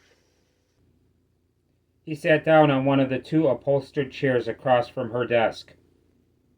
Madame Isabella, perhaps 60, but still attractive, wore a long-sleeved white gown with a high collar. Her lustrous silver hair was piled high up top her head. She wore a cameo necklace with an image of a woman's whose hands were clasped in prayer embossed upon it. Your son was here earlier. She said. Today? Yes. Damn. Dominic said. It's awful early in the day for a Ludlow to be out and about. Was he okay? Madame Isabel shrugged. He seemed edgy. He always does. Edgier than usual. Was he here for a girl or for some drugs? He was here for some opium. Opium? That's weird. Do you even sell opium? No, I don't even know anyone who sells opium. I told him I could sell him some heroin or some opioid pills, but he was very specific. He wanted some opium paste to smoke out of a pipe. Like the stuff you find in one of those old-world opium dens. Then he asked me if I knew anything about vampires in Los Angeles. Vampires? Yes, he said a girl who smoked some opium with him told him she had gotten it from some vampires here in the city, and then he asked me if I knew any vampires or a black-haired girl named Raven. I told him I didn't know what the hell he was talking about. Then what happened? Nothing. He left. He seemed manic, though. And he's your son, so I thought you'd like to know. Dominic shrugged. He's schizophrenic. The whole thing's probably a delusion. It's no big deal. Madame Isabel nodded. Probably. Anyways, you told me on the phone that you're looking for jewelry. Yes, For Victoria? of course. Madame Isabel smiled. I don't know Victoria personally, but I know she's a beautiful woman. So I picked out some exquisite pieces for you to choose from.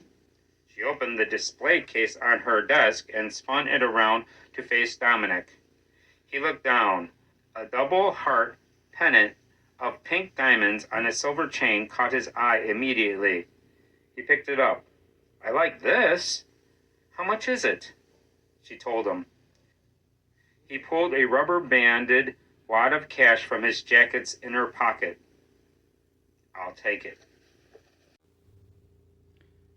Thank you for listening. If you liked what you heard, please subscribe. Flesh Rehearsal by Brian Bowyer. Chapter 16. Ludlow dreamed of his mother, the most beautiful and loving woman he ever knew. When she spoke, her voice and words soothed him like they did when he was young. It wasn't your fault, Ludlow. You'll always be my perfect son. My one and only. Then her whole body turned into a pillar of sand that collapsed at his feet. He sat up from the dream on a motel bed in Santa Monica Beach. He took his phone out and looked at it. 11:27 a.m. Checkout time was noon. He brushed his teeth and left. With a few hours to kill, he drove 3 miles up the coast to Will Rogers State Beach. He parked far away from the public restrooms. From his glove compartment, he retrieved a Dodgers baseball cap and put it on. Then he put some sunglasses on and got out. The day was hot, but overcast. Dark clouds drifted across the sky.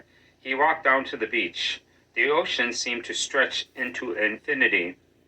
He saw what looked like warships far off in the distance. The surf broke repeatedly a few feet from his shoes. He took off walking north along the shore. When Ludlow was a child, his mother took him for walks along the Southern California coastline. She used to insist that he walk to stay as healthy as she was, that he might remain fit and live to be an old man. I'm already an old man, Ludlow told the empty stretch of beach. No, you're not, Ludlow. He heard his mother's voice as clearly as he heard it in his dream. You're only 24. You still have many years ahead of you.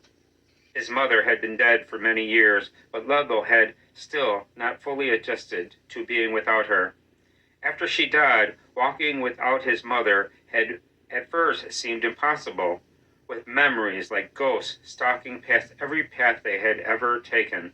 But then, not walking had felt like a betrayal, as if her spirit were now somewhere out there on the shore, waiting for him and watching to see if he was still alive and healthy. Is that you, Mother? Or is your voice just a figment of my imagination? Of course it's me, Ludlow. I'm so happy to have finally found you. I will always be right here, by your side. He saw a black-haired woman approaching in the distance. For a couple of seconds, he thought she might be Raven. No, Ludlow. It isn't Raven. As the woman drew near, he saw that his mother was right, not Raven. About the same height and weight, but a totally different face. Plus, her matted hair looked like a rat's nest, while Raven's hair was beautiful. The woman wore faded jeans and a black t-shirt and walked without allowing her arms to swing back and forth like a normal person. She stopped in front of Ludlow and smiled. She had horse teeth. Ludlow shuddered. Got a cigarette? She said. How do you know I smoke? Because I see you out here walking all the time. You look much better without the hat and sunglasses, by the way. I'm Tina. What's your name? Ludlow. So, do you have a cigarette, Ludlow? Not on me. Do you have a car? Yes. You got some in your car? Yes. Can I have one? It's been a stressful morning. Sure. She followed him to his car. Ludlow got in behind the steering wheel, but Tina remained outside by the driver's door. Ludlow pulled a pack of cigarettes from the middle console. You can get in if you want. We can smoke in the car.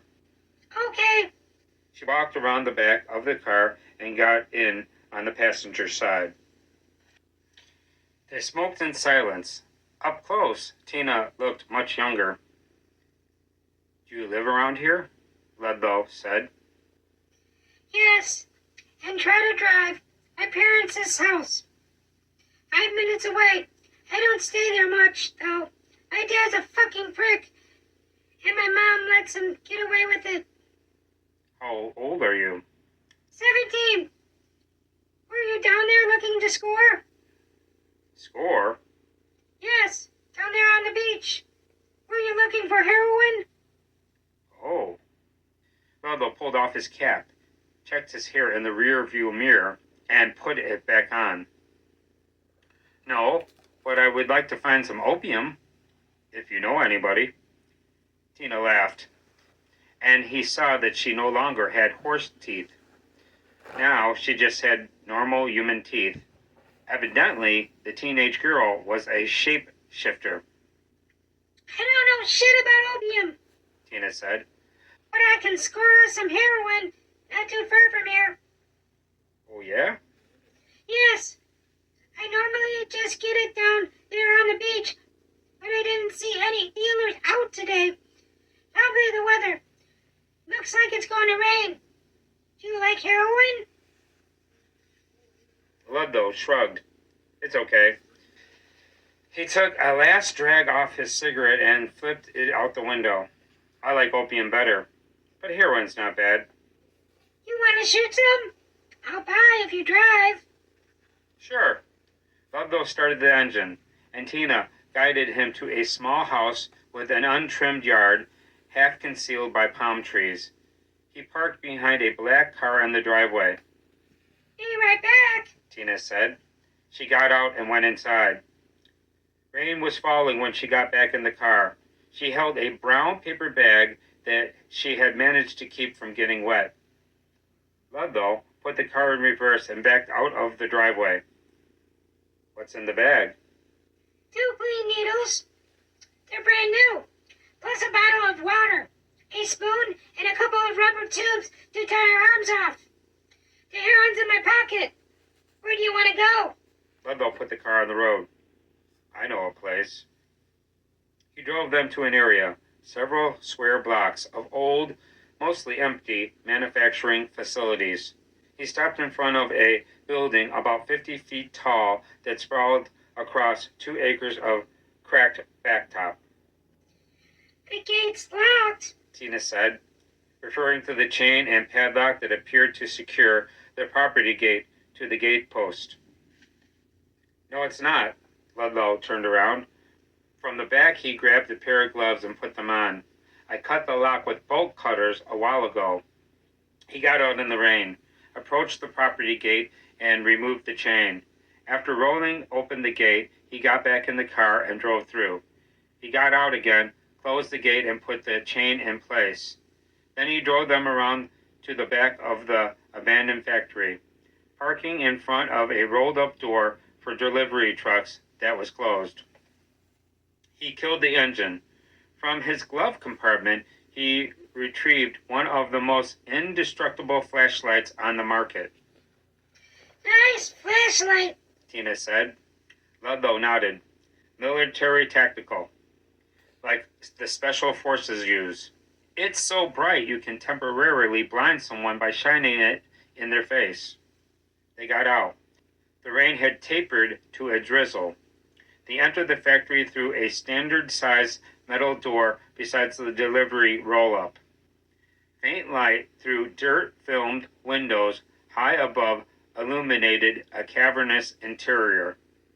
Whatever company that had once occupied the factory had left all manner of trash behind. Overturned waste bins and empty barrels, overfilled recycling carts, busted woolen pallets, stacks of cardboard in various shapes of particle board, massive tangles of wire, and moldering paperwork, discarded food wrappers, aluminum cans, and shattered glass. Ludlow removed his sunglasses and placed them atop his baseball cap. Do you like it? Tina, still looking around, shrugged. I guess. Do you live here? Sometimes. It's one of my many homes away from home. They found an area clear of trash on the floor and sat down. Using the spoon and Ludlow's lighter, Tina liquefied some of the heroin. Then she prepared both syringes for injection. After tying off one of her arms, she offered the other rubber tube to Ludlow. He shook his head. I don't need it. I have prominent veins. Tina shrugged. Suit yourself. She injected herself. Ludlow shot himself up without taking his gloves off. Afterward, they stretched out on their backs and stared way up at the rafters. Feel better? Tina said. Ludlow smiled. Pleasantly high. Good. I feel much better. The pain is gone. The pain? Yes, I suffer from chronic pain. Heron's the only thing that takes it away. What's causing the pain? A double whammy of ovarian cysts and uterine fibroids. Damn, Ludlow said. That sounds painful. I know what ovarian cysts are, but I never heard of uterine fibroids. Tumors inside the uterus. Cancerous? No, benign tumors in the womb. I'm going to end up needing a hysterectomy. Ludlow shot her a look. So no children in your future. Tina shook her head, still looking up at the rafters. It's okay. I never wanted children in the first place. A healthy person wants 10,000 things. A sick person only wants one. That sounds like something Confucius would say. Oh, yeah? Yes. Do you like Confucius? Tina shrugged. I don't know. I guess. A man has two lives, Ludlow said. The second one begins when he realizes he only has one. Is that Confucius? I don't know. Didn't you say you were only 17? Yes. Isn't that awfully young to be having the health problems you're having? Tina laughed. Just lucky, I guess. Ludlow looked away. Because she had shape-shifted back into a creature with those horrible-looking horse teeth. Disease doesn't care how young you are, Tina said. and neither do suicidal thoughts. Ludlow nodded. I suppose that's true. The will can leave a person at any age, and you're never too young for the future to seem meaningless. They were quiet for a while, and then he heard a change in Tina's breathing. He looked over and saw that she had nodded off. Her eyes were closed, and her lips were slightly parted.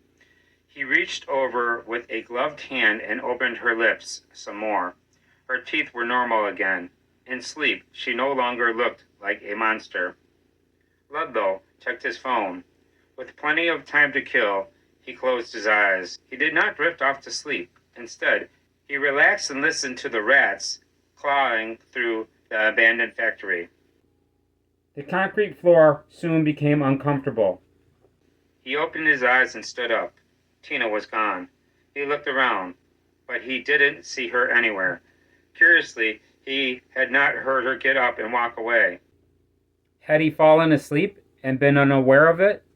Possibly. Perhaps she had gone outside to get a cigarette from his car. A cigarette sounds good right about now, Ludlow thought. He went outside. The rain had stopped completely and the sun was shining, but his car was gone. Had the shape-shifting teenager stolen his vehicle? He checked the pocket in which he had always kept his car keys and found them immediately. She must have hot-wired the engine, Ludlow thought. But then he looked around and found the parking lot no longer familiar. Tall trees instead of buildings now surrounded the empty pavement, as if he had stepped into a forest in Los Angeles. Had he come outside through a different door? He turned around. The abandoned factory was on fire. Flames rose into the sky, and black smoke poured from the upper windows. Thousands of rats scurried in all directions as they fled the burning building. Ludlow barely had time for the shock of the fire to even register before hearing a roar of something like a dinosaur might make. Next, he heard the crash of something massive coming his way. From somewhere behind the building came cracking noises that sounded like trees being split apart. Then a huge head with gleaming eyes rose up over the back of the burning factory. Ludlow ran. He made it to a shallow ditch at the edge of the parking lot, stepped over the ditch into a line of trees beyond, and did not look back. Progress was slow at first, but eventually the trees became less densely grouped together, and he realized that he was nearing the edge of the clearing. He heard a female scream in the distance. Then he heard the female call his name. Ludlow! Tina's voice. Help me, Ludlow! They're hurting me! He pulled the snub-nosed .38 from the waistband of his jeans and continued. Soon he was able to see some of the clearing and 2 tents erected there.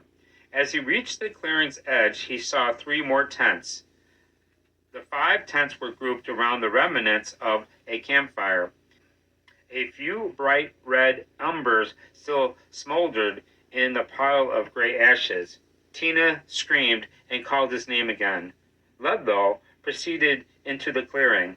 He scanned the area for signs of the campers with his gun drawn, but Other than the tents and the campfire's remnants, he saw no hint of anyone in the vicinity.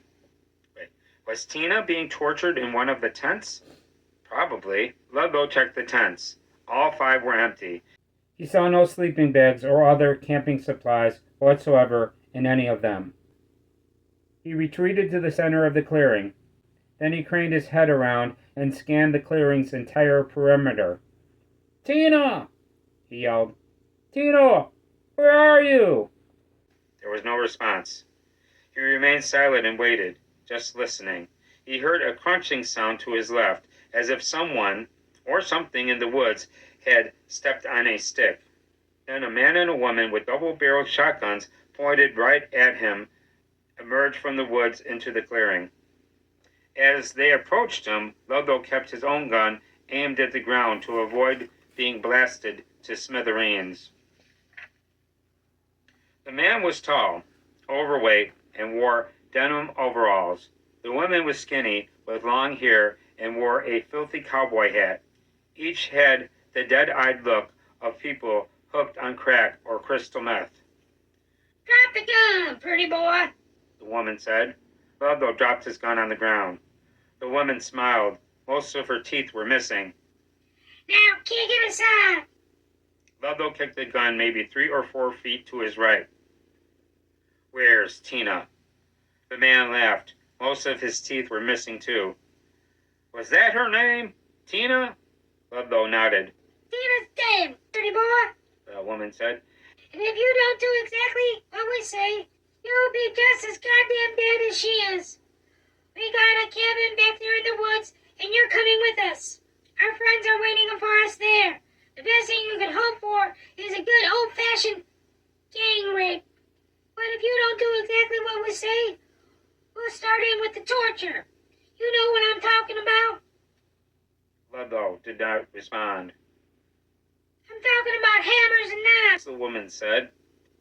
I'm talking about amputations and shattered bones. And I'm talking about taking you apart and putting you back together with a goddamn blowtorch.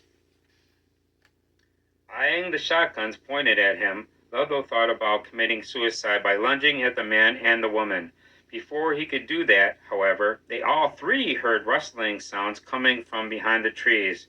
Next came a series of loud cracking chirrups. The man turned his head to the left. What the fuck? Then, 2 bug-like creatures bigger than human beings jumped from the woods onto the man and the woman. Ludlow ran. Behind him, he heard 2 shotgun blasts and a short-lived series of screams. Then, all he heard were those loud, cracking stirrups. He did not look back. Ludlow didn't know if the insect-like monsters were creatures of this planet, aliens from another world, or entities from another dimension, but he did know that if one of those things caught him, he was a dead man. He ran until he came to a cliff's edge. He looked down at a beach of jagged rocks about 1,000 feet below.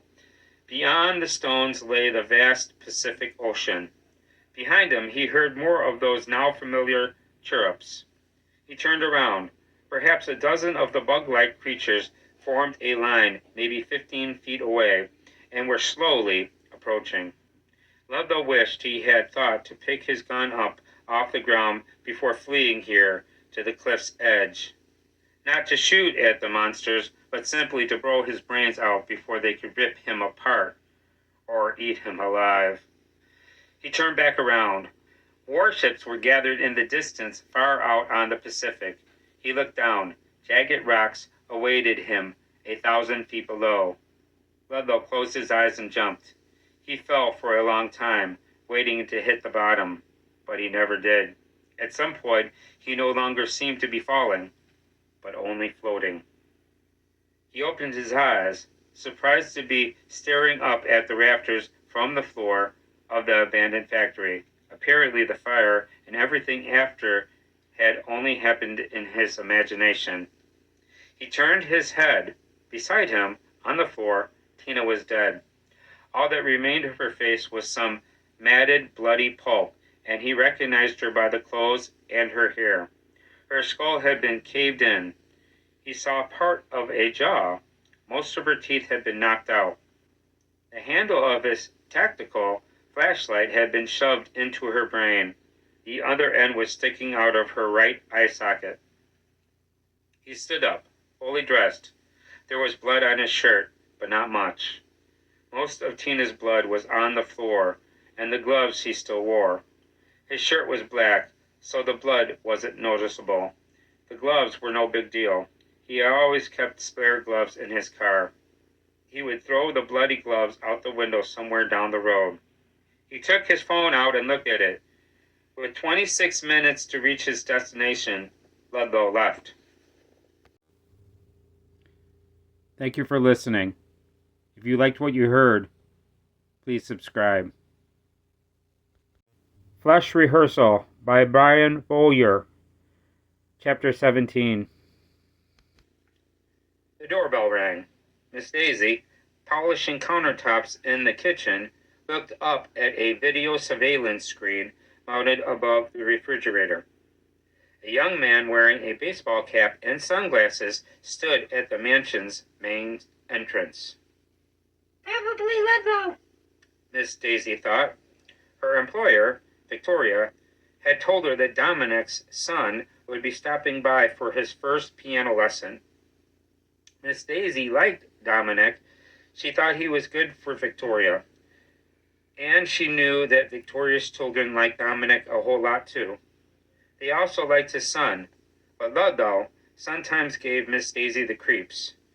He was a nice enough young man, always courteous and polite, but she regarded him as she might regard a well-behaved pit bull, a pleasant creature with the ability to rip her throat out with its teeth. Leaving the kitchen, Miss Daisy reminded herself that poor Ludlow suffered from schizophrenia, that his odd behavior and inappropriate actions were a result of his mental disorder and beyond his control. She crossed the great room and went to the front door and opened it. Hi, Ludlow. She forced a smile. Come on in. He stepped inside. Miss Daisy closed the door behind him. I'll go let Victoria know you're here. She walked away. Ludlow went to the grand piano and sat down. The fall board over the keys lay closed. He did not raise it. Instead, he looked up at a surveillance camera and waved. He also winked, but he knew that the dark sunglasses he wore concealed his eyes. With the .38 revolver at the small of his back, Ludlow waited. Victoria had just told Dominic she loved him and ended their phone call when Miss Daisy knocked on her bedroom door. She knew Miss Daisy's knock because of its pattern. Knock, knock, pause. Knock, knock, knock, knock, knock. She opened the door. Ludlow's downstairs. Said Miss Daisy. Already? Victoria looked at her phone. He's an hour early. Should I tell him he'll have to wait? Or come back later? No, that's okay. Tell him I'll be right down. Miss Daisy walked away. Victoria went to her minibar and mixed a margarita. Ludlow counted 4 security cameras in the great room. All were mounted on the ceiling behind plastic bubbles. If he had to kill Victoria, he would then have to locate the recorders and confiscate the discs. Rather than ransack the mansion to find the recorders, he would torture the housekeeper until she told him where they were. Hopefully, however, he would not have to kill Victoria. Hopefully, his father's girlfriend would prove to be a normal human being. She entered the great room and joined him at the piano. Sitting down next to him on the black upholstered bench, with her hair pulled back in a ponytail, she wore a black dress, no makeup, and held a cocktail glass. At 38, she was 14 years his senior, but Ludlow found her stunning and thought she could easily pass for a woman in her 20s. He had never been alone with Victoria before, and he wanted to see if she had horse teeth when his father wasn't around. She sipped her drink. Would you like a cocktail before we get started? Ludlow shook his head, waiting for her to smile. He wished he knew a funny joke or some other way to make her laugh, but drew a blank. No, thank you. She took another drink. Then she set her glass on the floor and raised the piano's fallboard. 88 keys gleamed in the light, streaming through the great room windows. My first lessons are always diagnostic, Victoria said. just to get a feel of where you are as a musician. In your case, I know you're an accomplished drummer. Do you play any other instruments? No. Ludlow avoided eye contact and kept his focus mainly on her mouth. I mean, I bang around on guitar and bass occasionally, but I have no experience at all with a piano. How's your ear? My ear? Yes. Can you sing in key? He shrugged. Yeah, I can sing in key. She struck a note on the piano, and Ludlow, simply by humming, harmonized with it perfectly. Victoria smiled, revealing normal human teeth. Relieved, Ludlow finally looked into her eyes. So when are you and my father getting married? Ignoring the question, she put both hands on the keyboard. I think I'll start you off with some Rachmaninoff. Thank you for listening. If you liked what you heard, please subscribe. Flash Rehearsal by Brian Bowyer. Chapter 18. Jacob drove. Amelia controlled the stereo. Gretchen rode behind them on the van's second row of seats. The sun was blazing. Unless they were smoking, they kept their windows up and the air conditioner on maximum. They crossed the border into Nevada from Utah a few miles back. Amelia turned the stereo's volume down. We're almost out of liquor. She turned around to face Gretchen. You don't have a fake ID, do you? Gretchen, wearing sunglasses, shook her head. Nope. Didn't think so. Amelia said. We'll have to fix that when we get to California. They found a busy liquor store off the highway. The front parking lot was crowded, and there were cars parked on both sides of the building. Jacob found one available space near the entrance and took it. He parked the van, but left the engine running. They saw several people in the store. I'll be back. Amelia said. Hopefully this won't take long. She got out and traversed the sidewalk in front of the liquor store to the other side of the building, out of sight. What you gonna do? Gretchen said. Pay someone to go in and buy us some booze? Jacob looked at Gretchen in the rear view. He couldn't see her eyes because of the sunglasses. Yes, both of us left our fake IDs at home. Why? Didn't think we need them. We packed enough booze for a round-trip flight, but we didn't know we'd end up driving home. Soon thereafter, Amelia got back in with 2 half-gallons of Jim Beam. I'm never leaving home without my fake ID again. Well, not for 3 more years anyway. We could all be dead, Jacob said, long before we turned 21. Can we go to Denopa? Gretchen said. Since we're in Nevada? Amelia turned around and looked at her. Denopa? Yes, it's a place my sister always wanted to visit. She was really into astronomy. Denopa supposedly has some of the best night skies in America for stargazing. Amelia looked at Jacob. What do you think? He shrugged.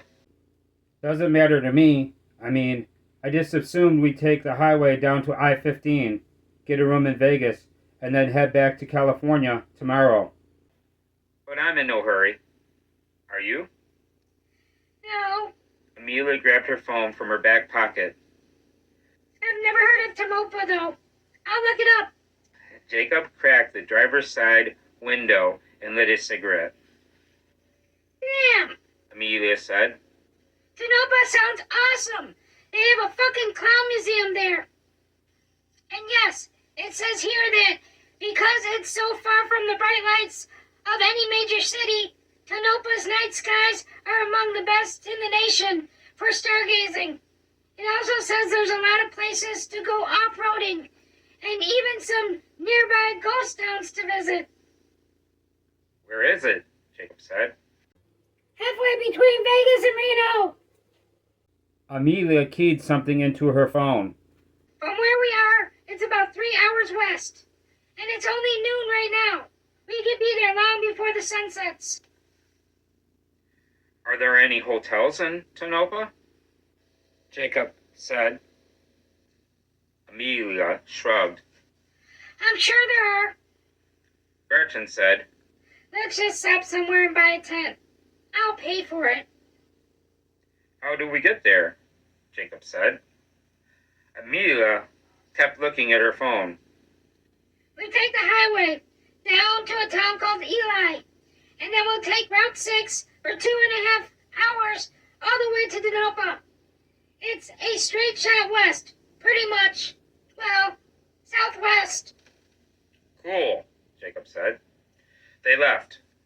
The journey to Eli took about 30 minutes.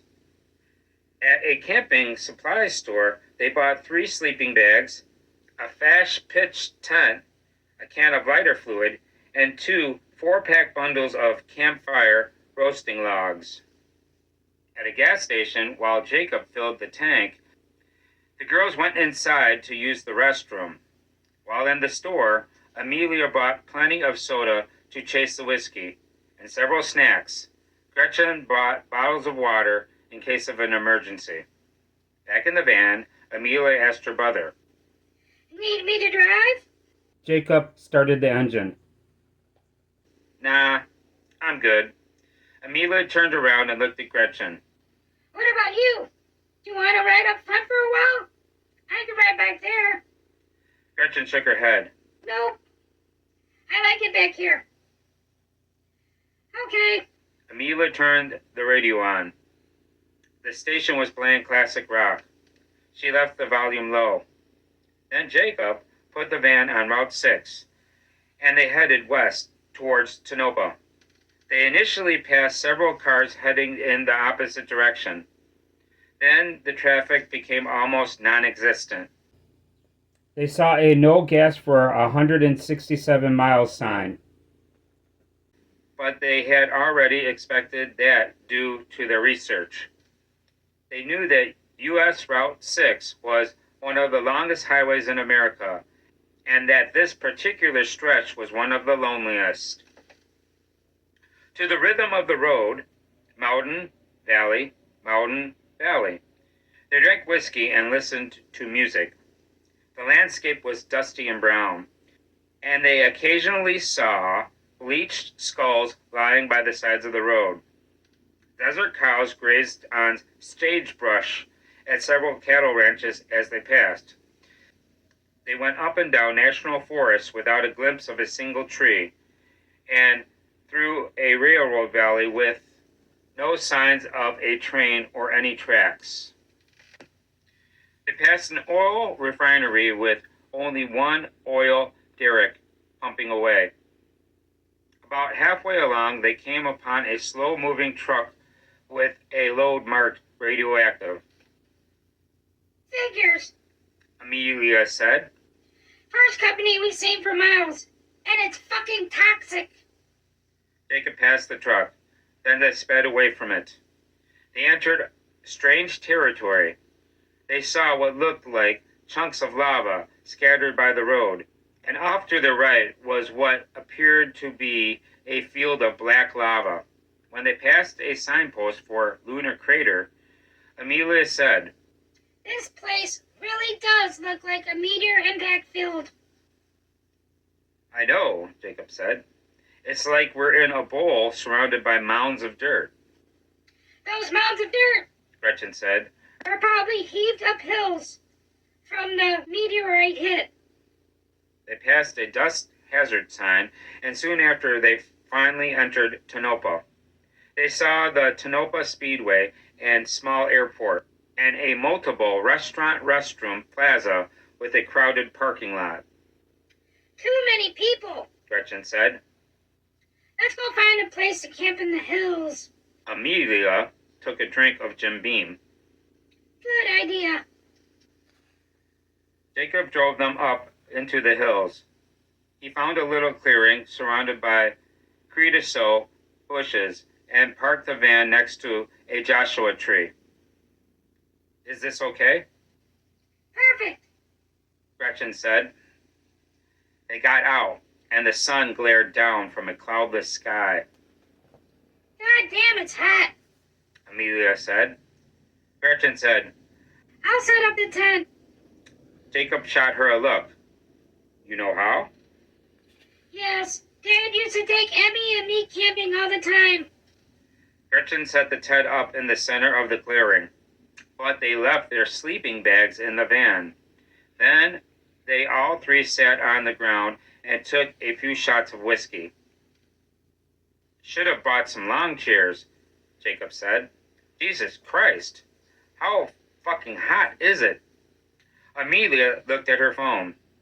90 degrees, but it's supposed to get down to 60 degrees tonight.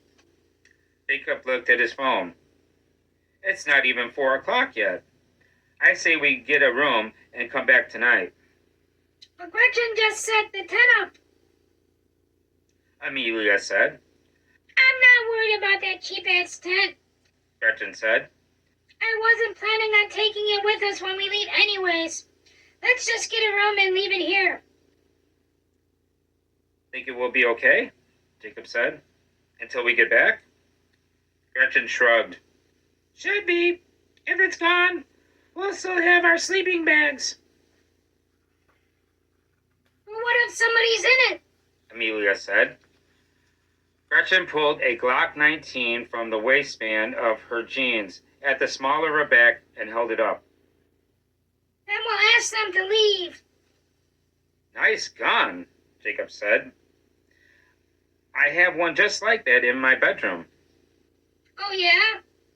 Yes, and Amelia's got a Glock 26. Gretchen looked at Amelia. I love the 26. I need to get a subcompact. This one's too clunky. Amelia took a drink. Have you been carrying that the whole time? Yes, it was one of my dad's. I grabbed it before I left. We don't carry ours. Amelia said. We just keep them in our rooms. You know, in case of a home invasion or some shit. This one's not even registered. Gretchen said. Dad never registered his guns, so if I have to kill someone, it won't be traced to me. Amelia nodded, and then she smiled. That's good to know. I'm burning up, Jacob said. Let's get the fuck out of here. They left. Jacob drove them back down into town and stopped at a gas station. May as well fill up. While I'm thinking of it, he got out and filled the tank, prepaying at the pump with Amelia's bank card. Then he drove them to the Clown Motel over the edge of town. I've seen this place before, he said, as they pulled into the parking lot. So have I. Amelia said. On one of those ghost hunting shows. She pointed to the old Tonopah Cemetery, which lay next to the motel. Supposedly, the graveyard's haunted. Jacob parked in front of the office, and they went inside. Hundreds of clown dolls and figurines in various sizes filled the interior, which doubled as a gift shop, with a large section of coffee mugs and t-shirts on display. There were two men in the office. One sat on a sofa, the other stood behind the cash register. I hope you take plastic. Amelia told the man behind the register. He nodded. We do, but you look awfully young to be paranormal investigators. We're not, Jacob said. We're just passing through. Ah, the man said. We were expecting a party of 3. Thought you might be them. Amelia used her bank card to rent a room, and the man gave her a metal key instead of a plastic key card. It's room 108, he said. Enjoy your stay. They went back out and got into the van. Jacob parked in front of room 108, and they went inside. In the room, clown paintings hung on the wall above the queen-size beds. Okay, Jacob said, looking around. I suppose the nicest way to describe this room would be dated. He put his guitar case on the floor next to the bed nearest the window. Then he sat down on the side of the bed. Amelia, holding both half-gallons, sat down next to her brother. I know that the TV looks older than we are, and so does the furniture. She set the unopened half-gallon on the nightstand between the beds. The half-gallon they were drinking from was still 3/4 full. But at least the air conditioner works. It feels great in here. Gretchen, holding a soda, claimed the bed nearest to the bathroom by putting her suitcase on it. Then she sat down on the side of her bed, facing the siblings. They drank, taking turns chasing shots of whiskey with sips of soda. Eventually, Jacob checked his phone. It's not even 6 o'clock yet. I think I'll pass out for a while. Amelia yawned. Me too. I'm ready for a nap. They stretched out on their bed and closed their eyes. Soon thereafter, both were asleep. Gretchen turned the TV on for background noise. Not long after that, she was unconscious. Gretchen opened her eyes. She heard the shower running in the bathroom to her left. She sat up and checked her phone. 11:06 p.m. to her right. Jacob strummed his acoustic guitar on the other bed. His hair was wet. Been awake long? Gretchen said. He shot her a look. No, we slept for quite a while. The unopened half-gallon still sat on the nightstand. The one from which they were drinking sat on the floor between the beds. They had nearly finished it before passing out, but a couple of inches remained in the bottom. Gretchen picked it up and took a drink, not bothering with any chaser. Then she heard the water shut off in the bathroom. Moments later, Amelia came out with a towel around her head. Shower's all yours. She told Gretchen. Thanks. Gretchen went into the bathroom and closed the door. She brushed her teeth, evacuated her bladder, and took a fast shower. After dressing in the same clothes she had been wearing, she went out back and took another drink. Amelia had already gotten dressed. Jacob put the guitar away and sat next to his sister. The 3 of them finished the first half-gallon. Then Gretchen grabbed the second one and took it with them when they left. Jacob drove them back to their campsite. Their tent was still erected in the center of the clearing. He parked the van next to the Joshua tree and killed the engine. Then all 3 of them got out and looked up at the night sky. Damn! Amelia said. I've never seen so many stars in my life. Staggering, Jacob said. And this is even with a quarter moon. Can you imagine if the sky was moonless? This view is unbelievable. Gretchen thought of Abby, tried to keep from crying, and failed. She saw the siblings look at her in the moonlight. Knowing they could see the tears on her face, she wiped them away. We have some tissues in the van, Jacob told her. I'll go get them. He handed her a box of tissues moments later. Thanks. Gretchen blew her nose. Sorry about that. I hate to let anyone see me cry. Amelia set fire to a camping log, and they put their sleeping bags around it. Then they sat down and shared the bottle while looking at the sky. So many stars. Amelia said. More stars in space than the grains of sand on all the beaches of planet Earth. Jacob took a drink. Supposedly 100 billion to 400 billion in our galaxy alone. And that's a conservative estimate. Some say as many as 1 trillion just in the Milky Way, but who knows? There could be more. Abby, Gretchen said. I always love those size comparison charts. You could fit over 1 million Earths into the sun, and if the Milky Way were scaled down to the size of the continental United States, the sun would be the size of a white blood cell. Amelia took a drink. It's fucking crazy, and the Milky Way is only one of hundreds of billions of galaxies in the universe. And that, too, Jacob said, is a conservative estimate. There could be hundreds of trillions of galaxies in the universe, or even more. We don't know. Gretchen took a drink. And then you got the whole multiverse theory. You believe in multiple universes? Sometimes. Amelia said. Sometimes. Yes, I mean we see ghosts all the time when we're at home. They materialize out of thin air and just disappear. And whenever they disappear, we usually just assume they've gone to another dimension. I've never seen a ghost, Gretchen said. You told me your father's farmhouse was haunted, Jacob said. It is, but I never actually saw the ghost. I just heard them all the time, whispering and talking and laughing. Felt them touch me all the time and change the temperature in a room. Saw them float objects through the air. You don't have to actually see a ghost to know it's there. Well, Amelia said. You'll undoubtedly see some ghosts when you get to our mother's mansion. Jacob took a drink. But anyways, back to your point. I guess we do believe in multiple universes. Most of the time, I mean.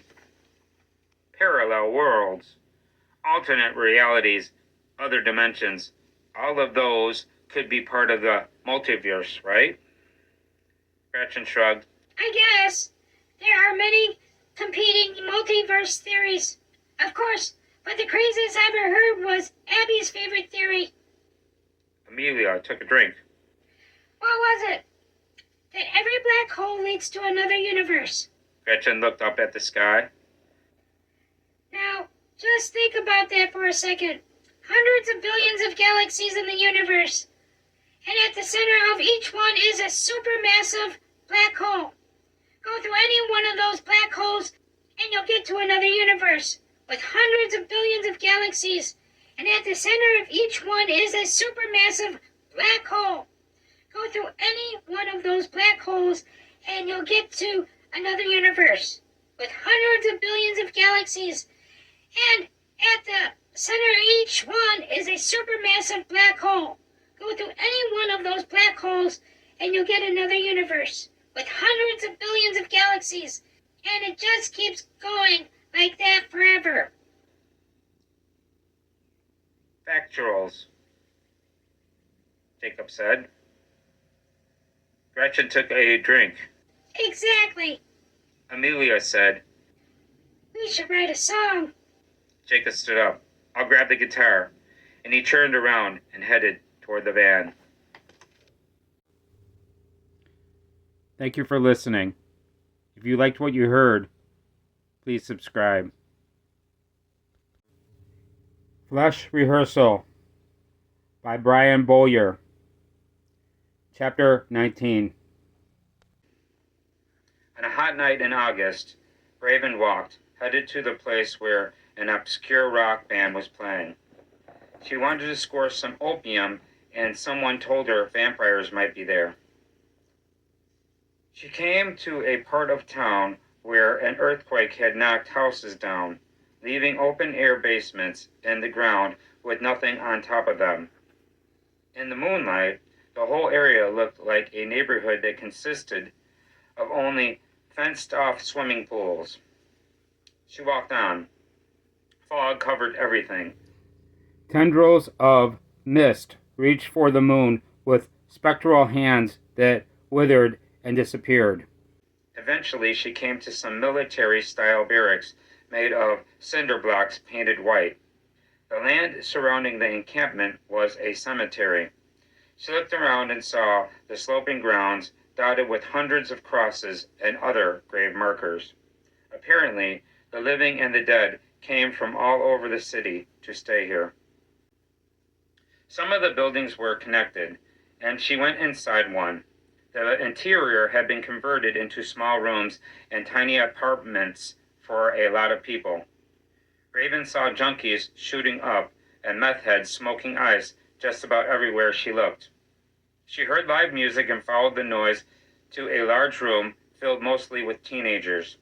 The band played on a crude stage in the center of the room. The singer, a skinny white boy wrapped in a black tarp, held a broken beer bottle and screamed into a bloody microphone. Raven scanned the crowd, but she didn't see vampires. She did, however, see a man she recognized. Smiling, Raven approached him. Ludlow had heard enough. The band was terrible.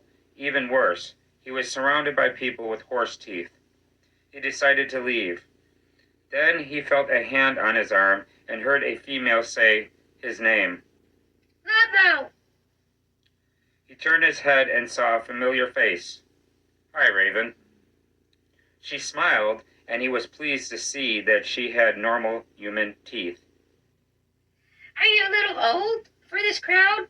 Raven said. Yes, 24.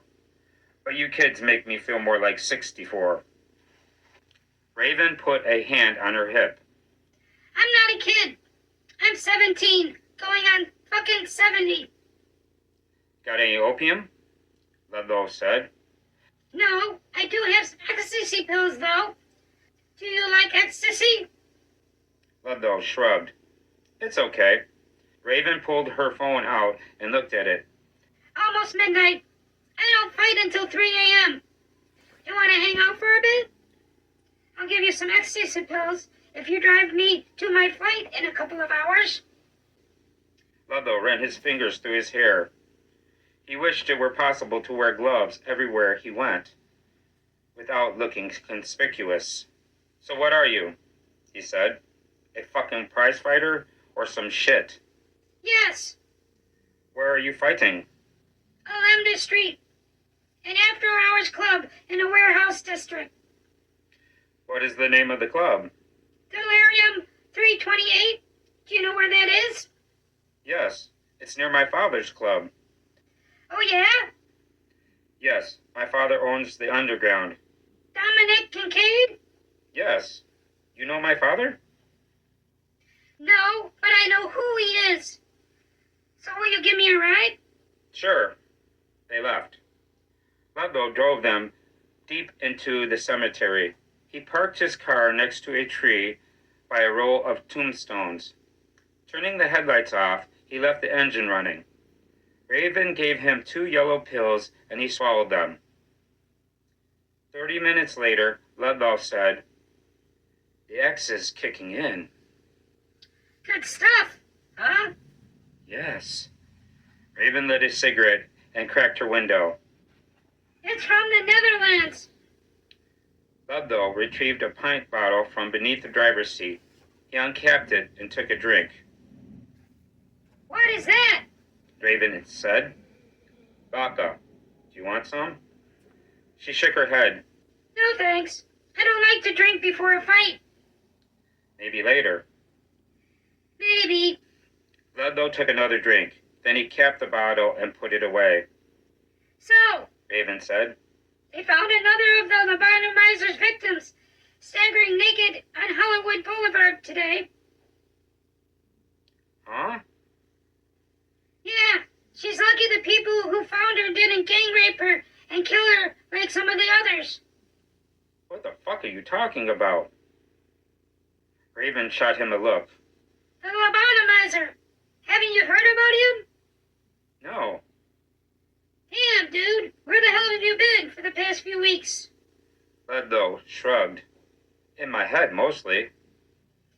Evidently. Raven finished her cigarette. She put it out in Ludlow's ashtray and powered the window back up. You seriously haven't heard about the beauty queen zombies popping up all over Los Angeles? No. Dude, it's fucking crazy. Most of them are found dead, but some were still alive and walking around like zombies, and a few of those were still able to communicate. That's how they know the lobotomizer is a man. Because the survivors who can still talk have described a man in a surgical mask. He also injects chemicals into their brains. It's almost like some Jeffrey Dahmer shit. Except all the victims have been young, beautiful women. And he just lets them go? Evidently. So how do they know all the victims have been lobotomized? Ludlow said. Lobotomy scars. I did some research after I first heard about this shit. There are basically two types of lobotomies. Prefrontal and transorbital. In prefrontal, the surgeon drills holes in the patient's skull to get to the brain. Those leave scars. In transorbital, the brain is accessed through the eye socket. Those do not leave scars. And the lobotomizer is a prefrontal lobotomist.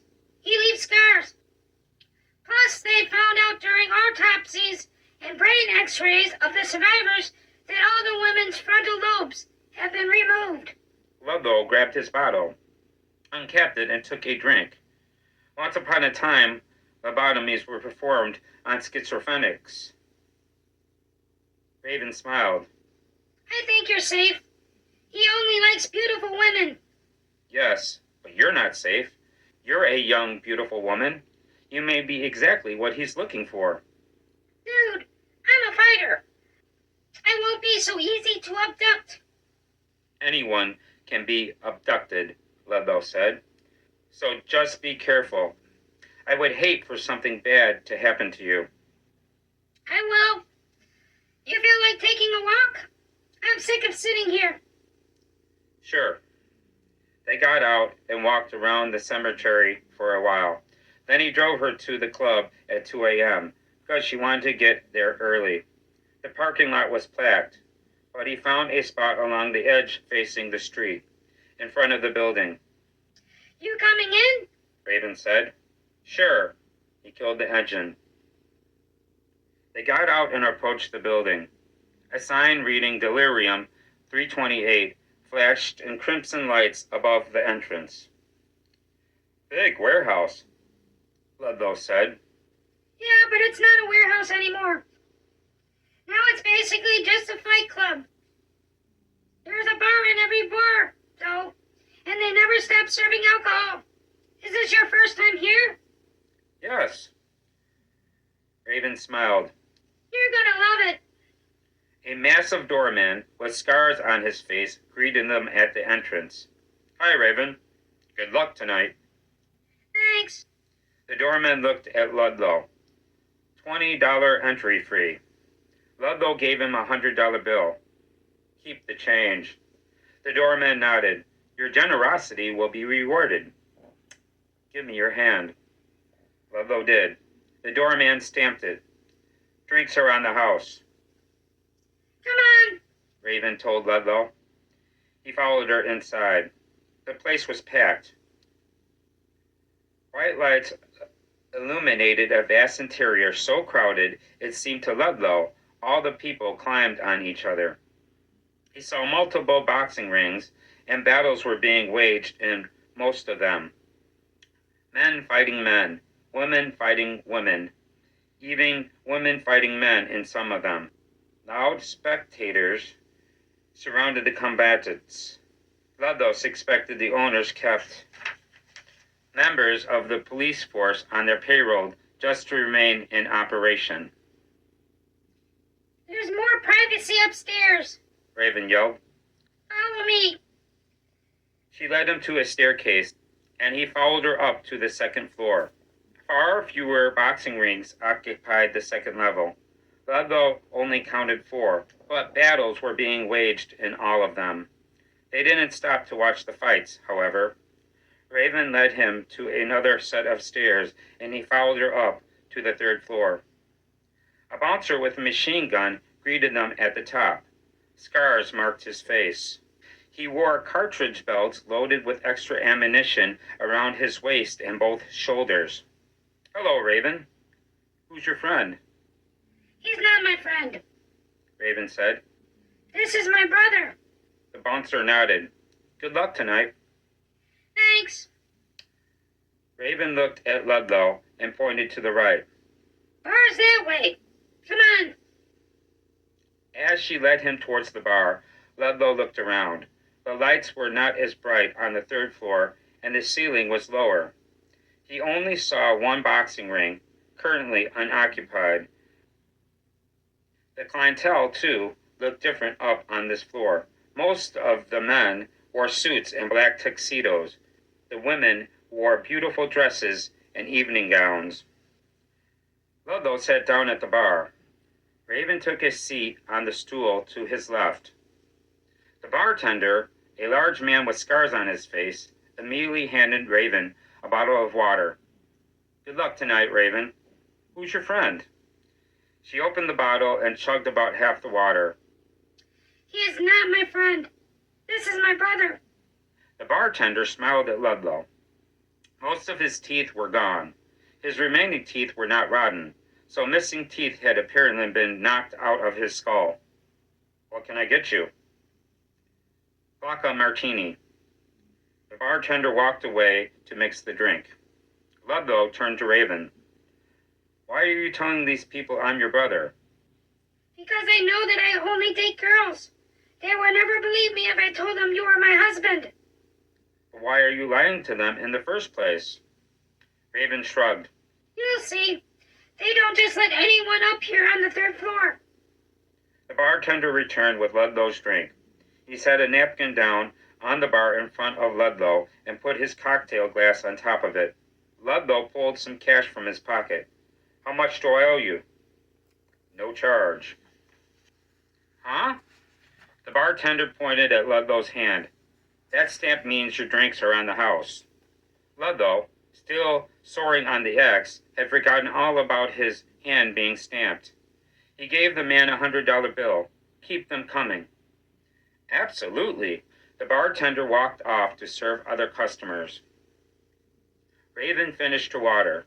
Then she took her phone out and looked at it. I have to go. Get ready. It's almost time for my fight. She stood up. You want to wish me luck? Ludlow sipped his drink. "Good luck."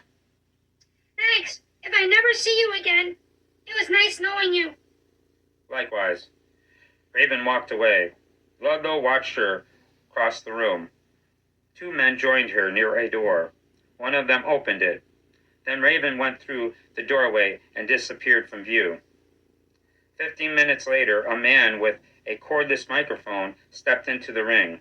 "Ladies and gentlemen, on behalf of our sponsors, I would like to welcome you all to the main event."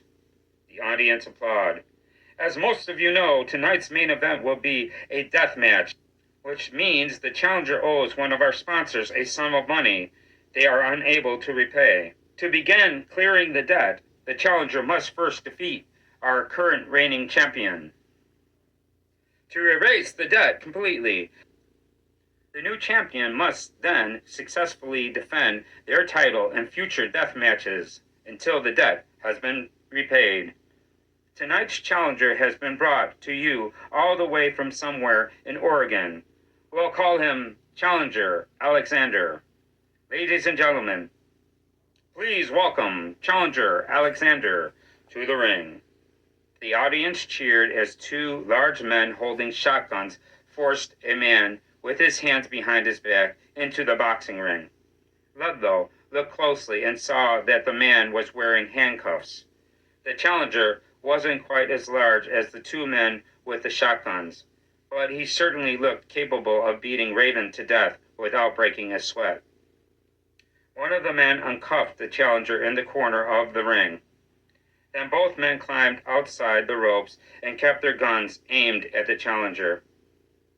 "Now, ladies and gentlemen," the announcer said, "hailing right from here in Los Angeles, California, Please welcome to the ring our reigning deathmatch champion, Raven Diamanda Galaxia. Ludlow joined the applause as Raven entered the ring. It was the first time he had seen her in anything but street clothes. She removed a black robe to reveal the gray shorts and tight tank top she wore. Her long black hair was pulled back in a ponytail. She no longer looked anything like the teenage girl who had brought him here. Before, he had taken her beauty for granted, had assumed that her face was so pretty because she was lean in the way that a lot of 17-year-old girls were lean. But now he understood that her face wasn't thin, but chiseled. For Raven had a body of a warrior. She looked like a champion, athletic and ripped with muscles. And he didn't see an ounce of fat anywhere on her body. She appeared as though she had been preparing her entire life to beat people to death in front of an audience. But could she really defeat the challenger? A large man who was easily twice her size. Ludlow didn't know, but if Raven died in the ring, he figured he could either follow the man to the back room or wait for him outside and blow his brains out. The announcer climbed outside the ropes. In her corner, Raven put a mouthpiece in and cracked her neck from side to side. The challenger's eyes had been on her since she stepped into the ring. Raven had tape around her wrists. The challenger did not. Raven wore white fingerless gloves. The challenger's hands were bare. Raven shook her legs out, as if ready to sprint. The challenger cracked his knuckles, still staring at her. A bell rang, signaling the beginning of the death match. Raven's arms hung straight down at her sides as the man approached her, smiling, his hands up and curled into fists. Quicker than seemed humanly possible, Raven delivered a roundhouse kick to the man's face, sending blood and some of his teeth flying across the ring. He staggered, but did not go down. Holding a hand to his face, his mouth and nose bleeding, the man rushed Raven with his other hand cocked back as if to throw a punch. She stepped to the left and then kicked him in the chest. Ludlow heard what sounded like the man's ribs cracking over the cheers of the audience. The man bent forward with a hand on his stomach, probably trying to catch his breath. Then Raven stepped back, kicked him on the side of his head, and he collapsed onto the canvas. Raven stood over him as he lay on his side in a pool of blood spreading from his head. The crowd screamed, wanting her to finish him off, but apparently she wasn't ready yet. She retreated to a corner and just stood there, watching him. Her face remained expressionless. Slowly the challenger rose, pushing himself to his knees and then standing up. Still bleeding and obviously hobbled, he nevertheless raced towards Raven, full throttle, and threw a haymaker. She dodged it and punched him in the jaw. The right hook spun his whole body around in the other direction, but he did not fall. With his back now facing Raven, she delivered two vicious left-right combinations to his kidneys. He screamed and dropped to his knees. Then she rained blows down on both sides of his head until he collapsed, face first, onto the canvas. The crowd yelled for Raven to finish him off again. She grabbed him and rolled him over onto his back. Then she got down on her knees, straddled his stomach, and then sank her thumbs into his brain, through his eye sockets. The crowd screamed as the challenger's whole body began thrashing in convulsions. Raven wasn't finished. She sank her teeth into the man's neck and bit open a gash in his throat, chewing through cartilage and his carotid artery, opening his urethra. His head rolled back, but the heart was still pumping. The artery shot blood all over Raven. She waited until he was dead before she stood and raised her arms in victory, covered in blood. Her eyes found Ludlow's, and she smiled. Ludlow smiled back. 20 minutes later, Raven got into Ludlow's car on the passenger side. Her hair was wet. I'd like a drink of that vodka now. She smelled of perfume and shampoo. The challenger's blood was gone, and she had changed into her street clothes. He handed her the pint. There wasn't much left in the bottle. Finish it off, he told her. I've got a fifth of whiskey in the trunk. Sweet. Raven finished the bottle and shoved it beneath the passenger seat. This X is wearing off, but I got some volumes in my pocket. Do you like volume? Yes. Where do you want to go? Raven shrugged. I don't care. Anywhere's cool with me. Ludlow drove them to the abandoned Victorian in which they first met a while back. He grabbed his whiskey from the trunk and they went inside. The interior was dark. Almost no moonlight streamed through the holes in the boards over the windows. Sunrise was still 2 hours away. Taking her phone out, Raven turned a flashlight on and aimed it at the floor. Look, my coffee can's still here. And I keep some extra candles in the closet. She got a candle, lit it, and put it in the coffee can. Then they sat down next to each other on the floor. Raven gave him 2 volumes, and he swallowed them with some whiskey. Then he gave her the bottle, and she swallowed some herself. Hell of a fight. Ludlow lit a cigarette. That was impressive. Thanks. You're welcome, although it wasn't much of a fight, really. You annihilated that bastard, and I have to admit that I was surprised when you tore his throat out with your teeth. Raven smiled. I was practicing my technique. You know, when the vampires make me immortal.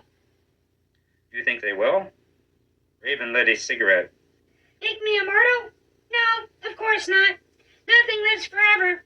Not on this side of Death's Veil, anyways. Not even galaxies. But vampires live a whole lot longer than we do. Yes, but do you think they'll turn you into a vampire? She blew a smoke ring. I don't know. I haven't asked them yet. But I can be very persuasive when I want to be. They finished their cigarettes in silence, then extinguished them in the coffee can and took a few shots of whiskey. So you only date girls? Ludlow said. Yes. That's cool. I'm too old for you anyway, No, you're not. Raven said. I mean, I'm not into guys, but if I were into guys, I would totally date a 24-year-old. Well, no offense, but I would never date you. Because I'm hideous? Or because I'm only 17? Listen to you, Ludlow said. Fishing for compliments. Get the fuck out of here. You know you're beautiful, but I could never date a chick who has the ability to whip my fucking ass. Raven laughed. Well, that wouldn't apply to me. Why not? Because I would never beat up somebody I was involved with. They drank. So, Ludlow said, you only date chicks. Does that mean you only murder men? No, you're talking to a chick that killed her own mother. Don't you remember? No, I told you when we met. Raven said. But you were too busy pointing a gun at me and telling me I had horse teeth. Sorry about that. Sometimes I forget to take my medication. All good. They drank in silence for a while. Then Ludlow said, these volumes are making me sleepy. So go to sleep. Ludlow stretched out on the floor and closed his eyes. Later, when he opened them, sunlight streamed through the holes in the boards over the windows, and Raven was gone. Thank you for listening. If you liked what you heard, please subscribe. Flesh Rehearsal by Brian Bowyer, Chapter 20. The glow of a dozen candles lit Victoria's bathroom. In the bathtub, she relaxed in warm, soapy water as Dominic bathed her. It was one of their favorite methods of foreplay. I have something for you, he whispered. Water seeped from the washcloth in the hand he massaged her with. Victoria smiled. Her eyes were closed. What is it? I'll show you in a little bit. First, I want to tell you something. He kissed her wet hair.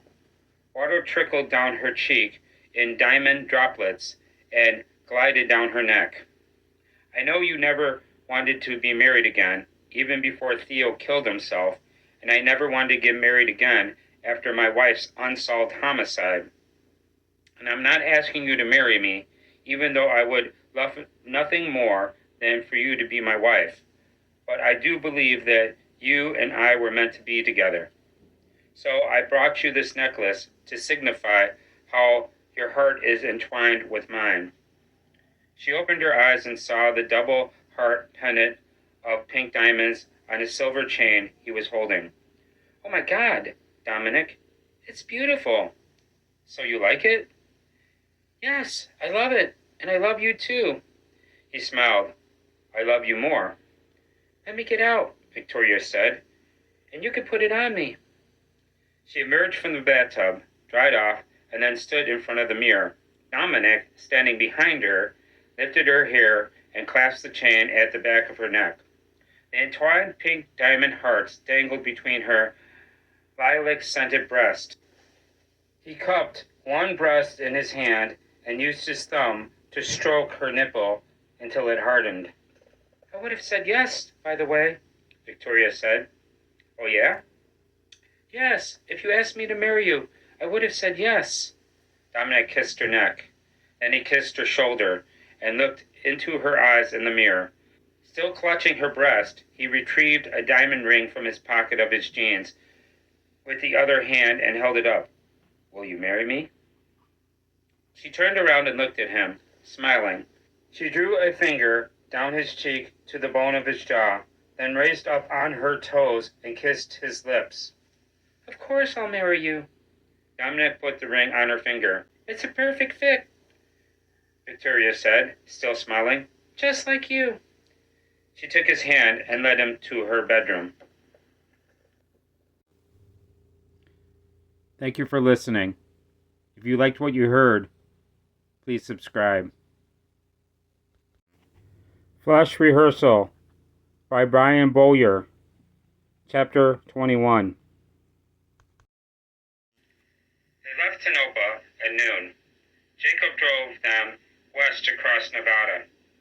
Beside him, Amelia had her phone GPS turned on with their destination set for Los Angeles. Gretchen rode behind them on the van's second row of seats. The August sun was blazing, but the air conditioner kept the interior cool. All three drank from bottles of soda with bourbon mixed in. They entered California on US 6. 2 hours later, after stopping at a rest area on 395 South, Jacob asked his sister, You feel like driving for a while? Sure.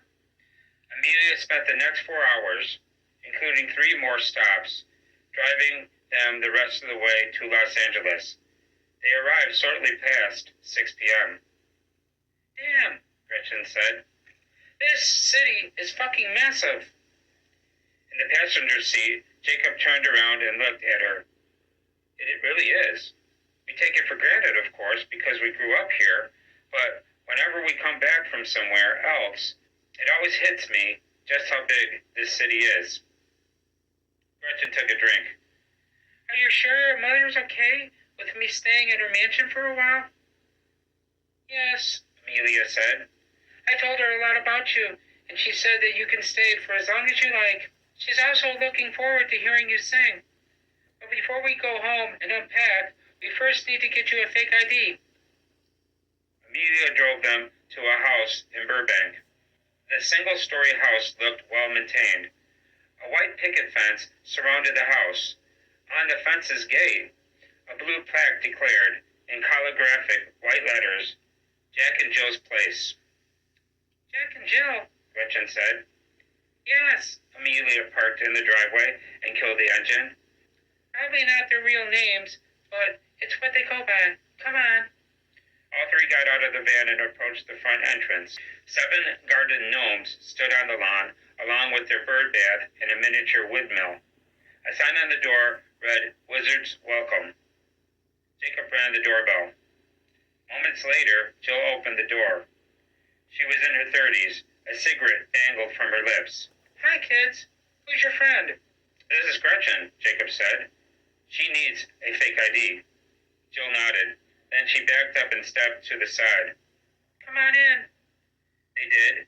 Jill closed the door behind them. The living room was clean. "Have a seat," Jill said. "I'll go get Jack." She left the room. Jacob, Gretchen, and Amelia sat down on the sofa. Jacob turned to Gretchen, who sat in the middle. "They'll have to take your picture," he said. "And you'll have to write down," Amelia added, "whatever info you want on your fake ID. You can use your home address." "Cool," Gretchen said. Jill returned to the living room with Jack. He snapped a photo of Gretchen with his phone and then walked away. Jill handed her a clipboard and a pen. There was one sheet of paper on the clipboard. While filling out the form, Gretchen only made minor alterations to her personal information, making the fake numbers easy to remember. She changed the last digit of her Social Security number from a 4 to a 3. She subtracted 4 years from her date of birth, putting her at 21 years of age instead of 17. She kept her eye color, hair color, height, and the weight the same. Then she turned to Amelia. "What's the home address?" 1700 Stella Nova Road, Amelia said. "Los Angeles, California, 90077. Gretchen wrote it down, changing the street address by 1 digit. Then she gave the clipboard and the pen back to Jill, who walked off towards, presumably, wherever Jack had gone. "They forged our documents in the back," Jacob said. "They have a room back there full of antique presses, laser printers, laminating machines, and all kinds of shit. They won't take long." 10 minutes later, Gretchen paid cash for a fake ID stating that she was 21 years of age. As they were leaving, Jill stopped Gretchen at the door. "You need to be careful out there. The lobotomizer likes young women, and with that lovely red hair of yours, you'll definitely stand out in a crowd." Gretchen cocked her head. "Lobotomizer? A serial killer," Jill said. "Here in the city, kidnaps and lobotomizes his victims." "Gretchen packs heat," Jacob said. "She's not worried about a fucking serial killer." Jill nodded. "Glad to hear that." They left. While Amelia drove, and while Jacob rode beside her, staring at his phone, Gretchen sat behind them, looking out her window at some of the mansions on Stella Nova Road. She had never before seen a more impressive collection of homes on one road in her life. Most stood behind estate walls graced with ivory and crowned with iron staves. When Amelia turned left on a driveway marked 1700, Gretchen knew they had reached their destination. They went past an unmanned guard shack, through an open gate, and then up the long driveway to an enormous Spanish-style villa at the top of a hill. Beneath an orange barrel tile roof, the white stucco walls were painted pink and gold by the blood-red light of sunset. An exquisite balustrade outlined the large terrace in front of the Roman arched entry. Gretchen saw 7 cathedral decks, and the grounds were expansive.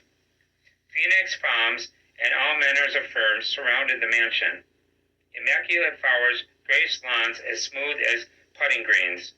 Behind the villa, behind the hill, the Pacific Ocean, was a vast kaleidoscope. "Damn," Gretchen said. "You two live in a fucking palace." "So do you, now," Jacob said. Gretchen took a drink.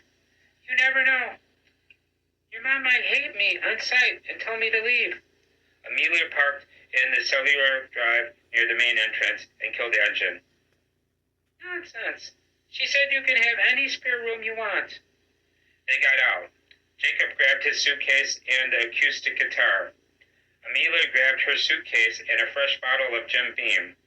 Gretchen grabbed her suitcase and the bottle they were currently drinking. They went inside. Gretchen marveled at the sheen of the foyer's white and gold marble floor. Beyond the foyer, a great room soared 30 feet to a coffered ceiling. The floor featured limestone tiles. A grand piano sat in the corner to Gretchen's left. Between limestone columns along the rear wall, a backyard infinity pool was visible through the floor-to-ceiling windows. Despite the great room's beauty and despite the light of the sunset streaming through the windows, Gretchen sensed an icy malevolence immediately, as though the whole house were coiling like a serpent at her back, poised to strike. She could almost hear it hissing. "You were right," she said. "This place is fucking haunted." "Of course," Jacob said. "That's why our father bought it in the first place." "Come on," Amelia said. "Let's go upstairs. Staff quarters are here on the ground floor. Mom's room is on the second floor, and our rooms are up on the third. There's a room right between our rooms, if you want it." "Works for me," Gretchen said. The great room featured two grand staircases. One on the left extended to the west wing, and one on the right extended to the east wing. As the siblings led Gretchen to the staircase on the left, an older woman, dressed like a maid, entered the great room and smiled at all three of them. "Hi, kids. How was Chicago?" "Hi, Miss Daisy," Jacob said. "Chicago wasn't bad. This is Gretchen. She's from Nebraska."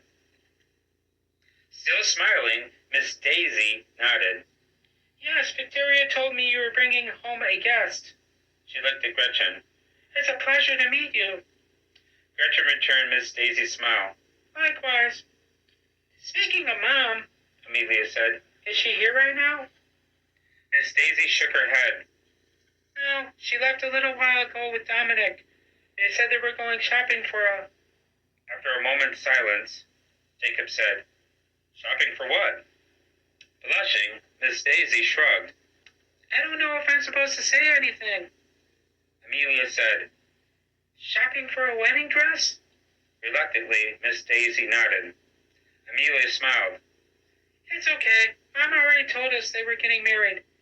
She even sent us a picture of the engagement ring."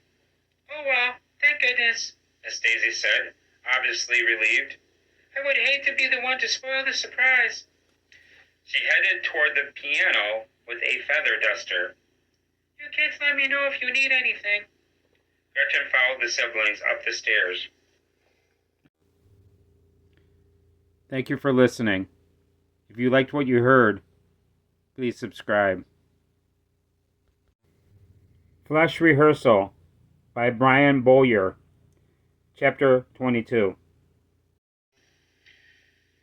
Early on an August evening, for no particular reason, Ludlow wanted to see his father. He drove to his father's house, but Dominic wasn't there, so he went to Dominic's nightclub. The underground was almost empty, which was not at all surprising because the club never got busy until after sunset. Bianca was tending bar.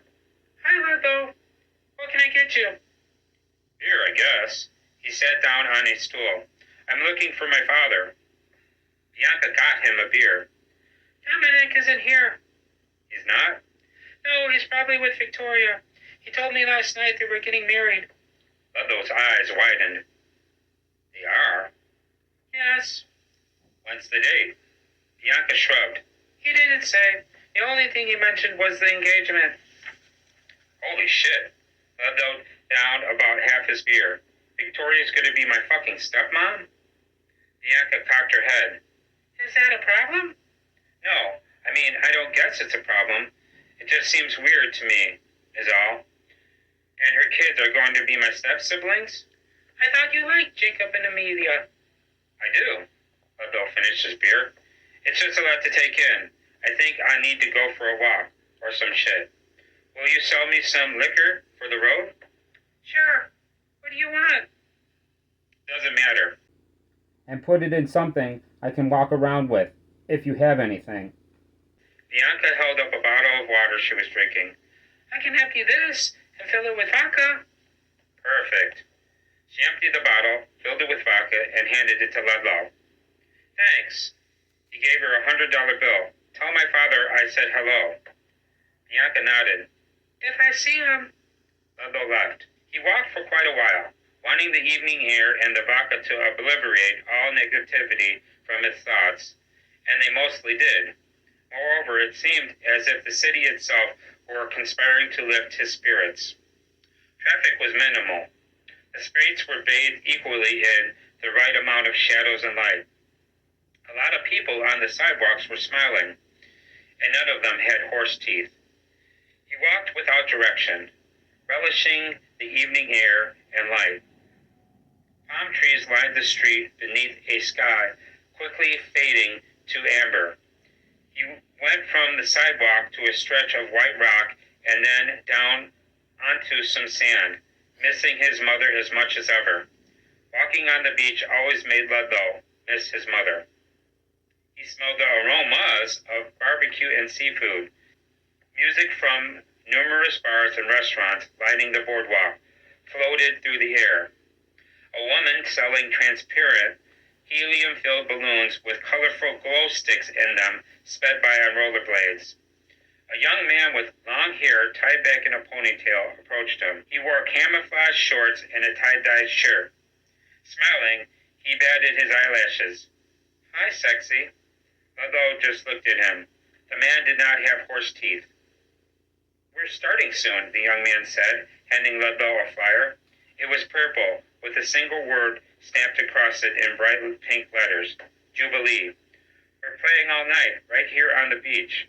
He pointed to where a small stage had been set up on the shore, with speakers directed at the street. A small crowd had gathered and was growing. Ludlow shook his head. I doubt you'll play the type of music I like. The man smiled, then he winked. You might be surprised. Then he walked away and headed toward the crowd. Ludlow turned his head to face the ocean.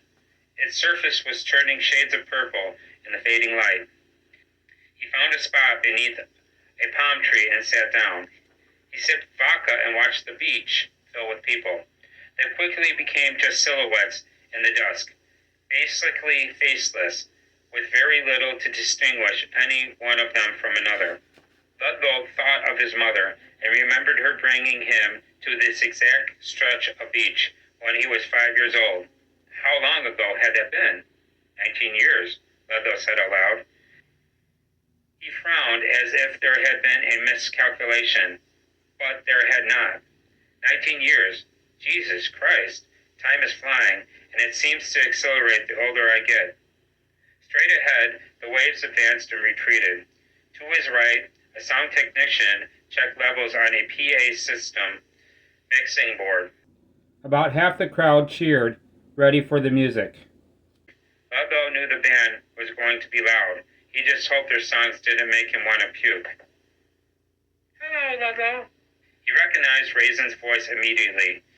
He turned his head to the left and saw her sitting there, another silhouette.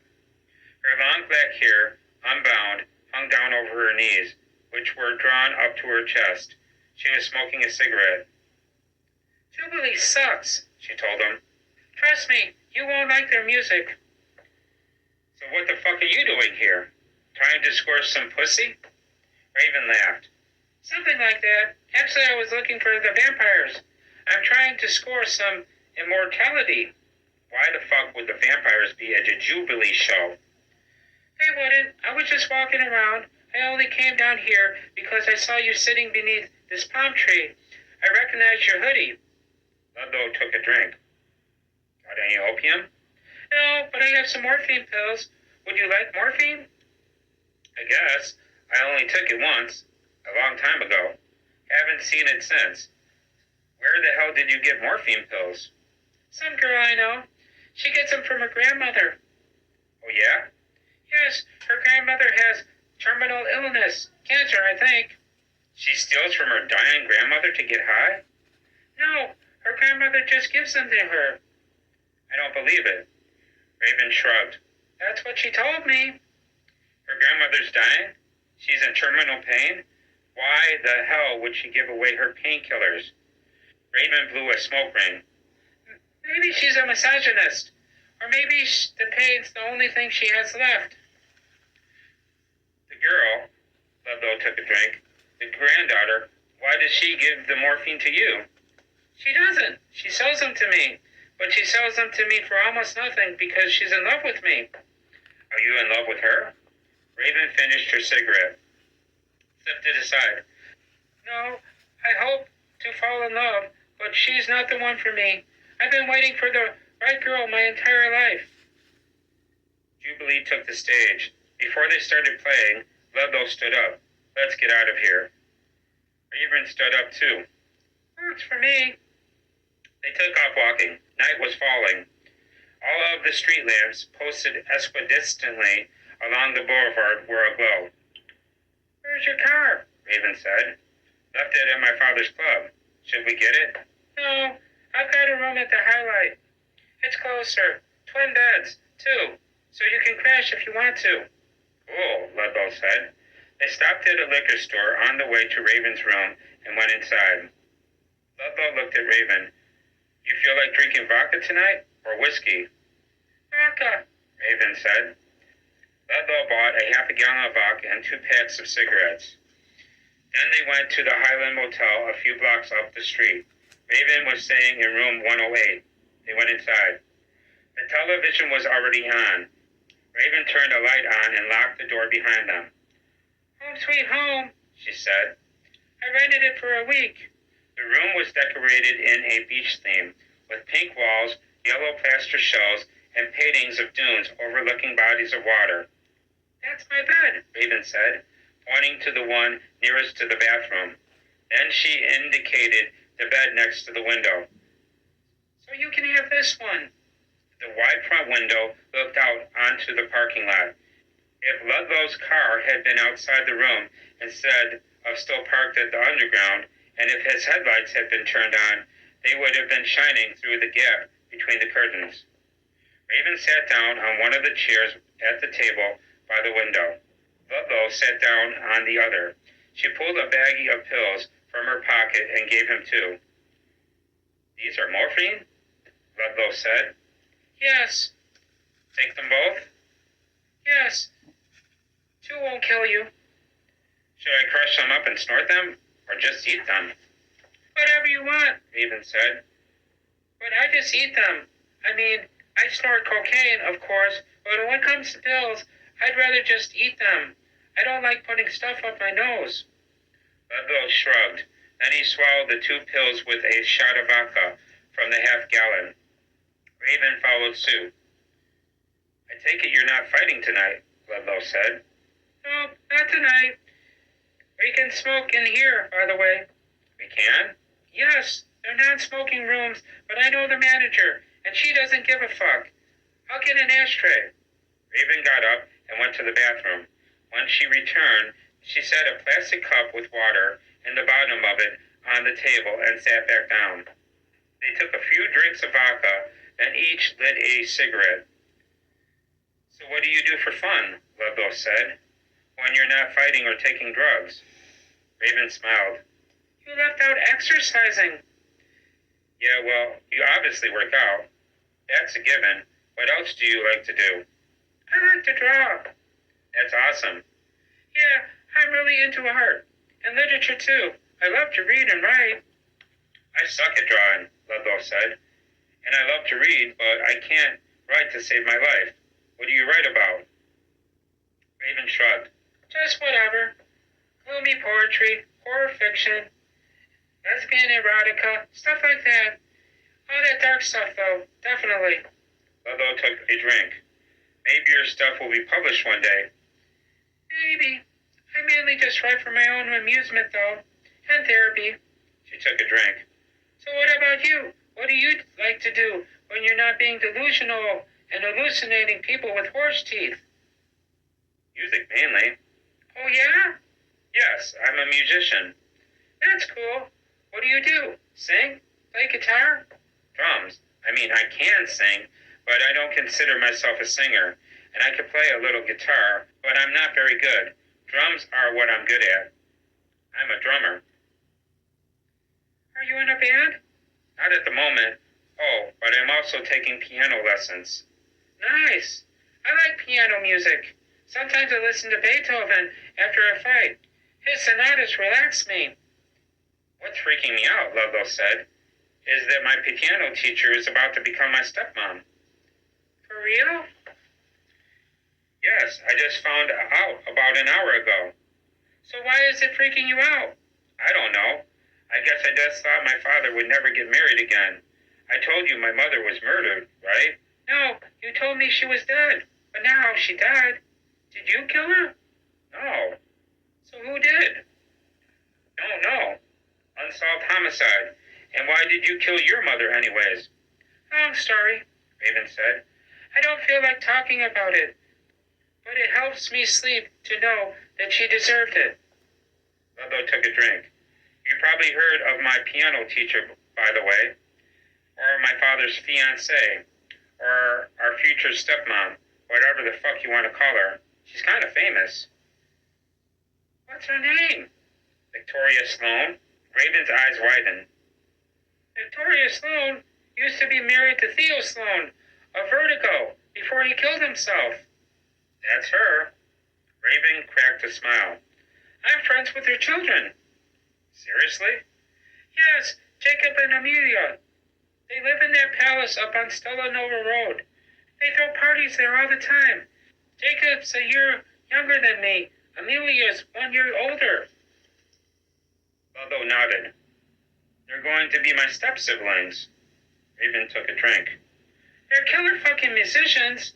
They got Theo's blood running through their veins, and Victoria's blood too. Hell, Victoria teaches music at UCLA. Not anymore, Ludlow said. Now she only gives private lessons at home. They finished their cigarettes and took turns doing shots until Raven said, This morphine's kicking in. I know, Ludlow stood up. I need to go get my car. Raven stood up too. Can I go with you? If you want to. He filled his water bottle with vodka. They took off walking. Thank you for listening. If you liked what you heard, please subscribe. Flush Rehearsal by Brian Bowyer. Chapter 23. Midnight found Victoria down on the first floor of the great room, sitting at her grand piano with a glass of wine, with plenty of time to kill. Dominic was still at the underground, and wouldn't arrive to spend the rest of the night with her until 3 or 4 in the morning. She put her wine glass on the floor and raised the piano's fall board. Then she began practicing her most recent sonata in progress, the composition called Exorcisms in C minor. Halfway through the first movement, she detected motion to her right. She stopped playing, turned her head, and saw Gretchen standing there. The 17-year-old held a 2-liter bottle of soda. Victoria picked her wine glass up. Hi, Gretchen. Hi. How are you? I'm okay. Jacob sent me down here to get some chaser, but I heard you playing, and I couldn't resist coming over here to watch you play. I hope I'm not disturbing you. Not at all. Good. You're amazing, by the way. Victoria smiled. Thank you. I'm serious, Gretchen said. You have to be one of the best musicians I've ever heard in my life. I can definitely tell where Jacob and Amelia get it from. Well, and Theo too, of course. You two certainly produce some amazing children. Victoria nodded. Yeah, we did. And they tell me that you're an amazing vocalist. Gretchen shrugged. I'm okay, I guess. I definitely love to sing, and I love writing songs more than anything. I seldom heard you sing. How long have you been here now? A week? Something like that, and we've already written about an album's worth of material since I've been here. Seriously? Yes. Well, we were on the road for about a week before I got here. We wrote about half our songs on the road. Victoria sipped her wine. I need to go up there and listen to you sing.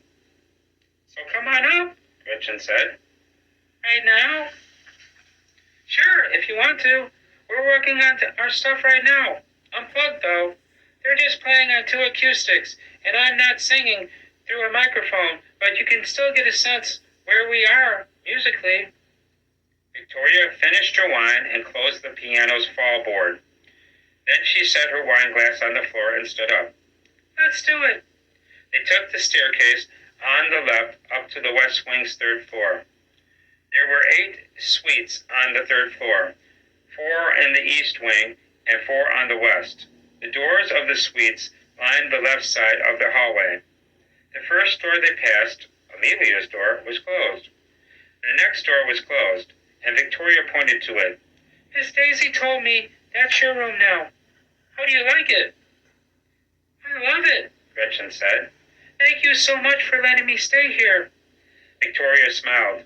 You're more than welcome to stay for us as long as you like. The 3rd door, Jacob's door, was closed, but the 4th door was open, and Victoria followed Gretchen into the West Wing's last suite. There was not a solid separation between the bedroom space and the living area. The bed had been shoved against the far wall, and a drum set occupied the center of the room. There was a sofa along the wall across from the drum set. The only other furniture in the room was a table, upon which sat a PA Systems mixing board.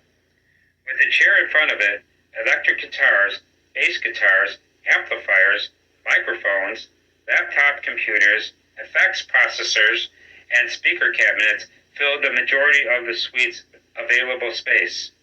The siblings sat on the edge of the bed. Facing them, each held an acoustic guitar.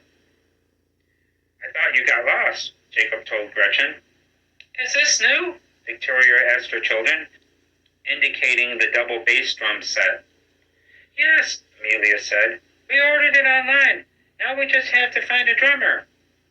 A bottle of liquor stood on the floor beneath the mixing board. Gretchen picked it up and took a drink. She put it back down and set the chaser beside it. Then she sat on the edge of the bed between Jacob and Amelia. Victoria took her phone out. Mind if I record this? Gretchen shook her head. Not at all. The siblings began to play, and then Gretchen began to sing. Dangerous, Victoria thought, as soon as she heard the first lines of the first song.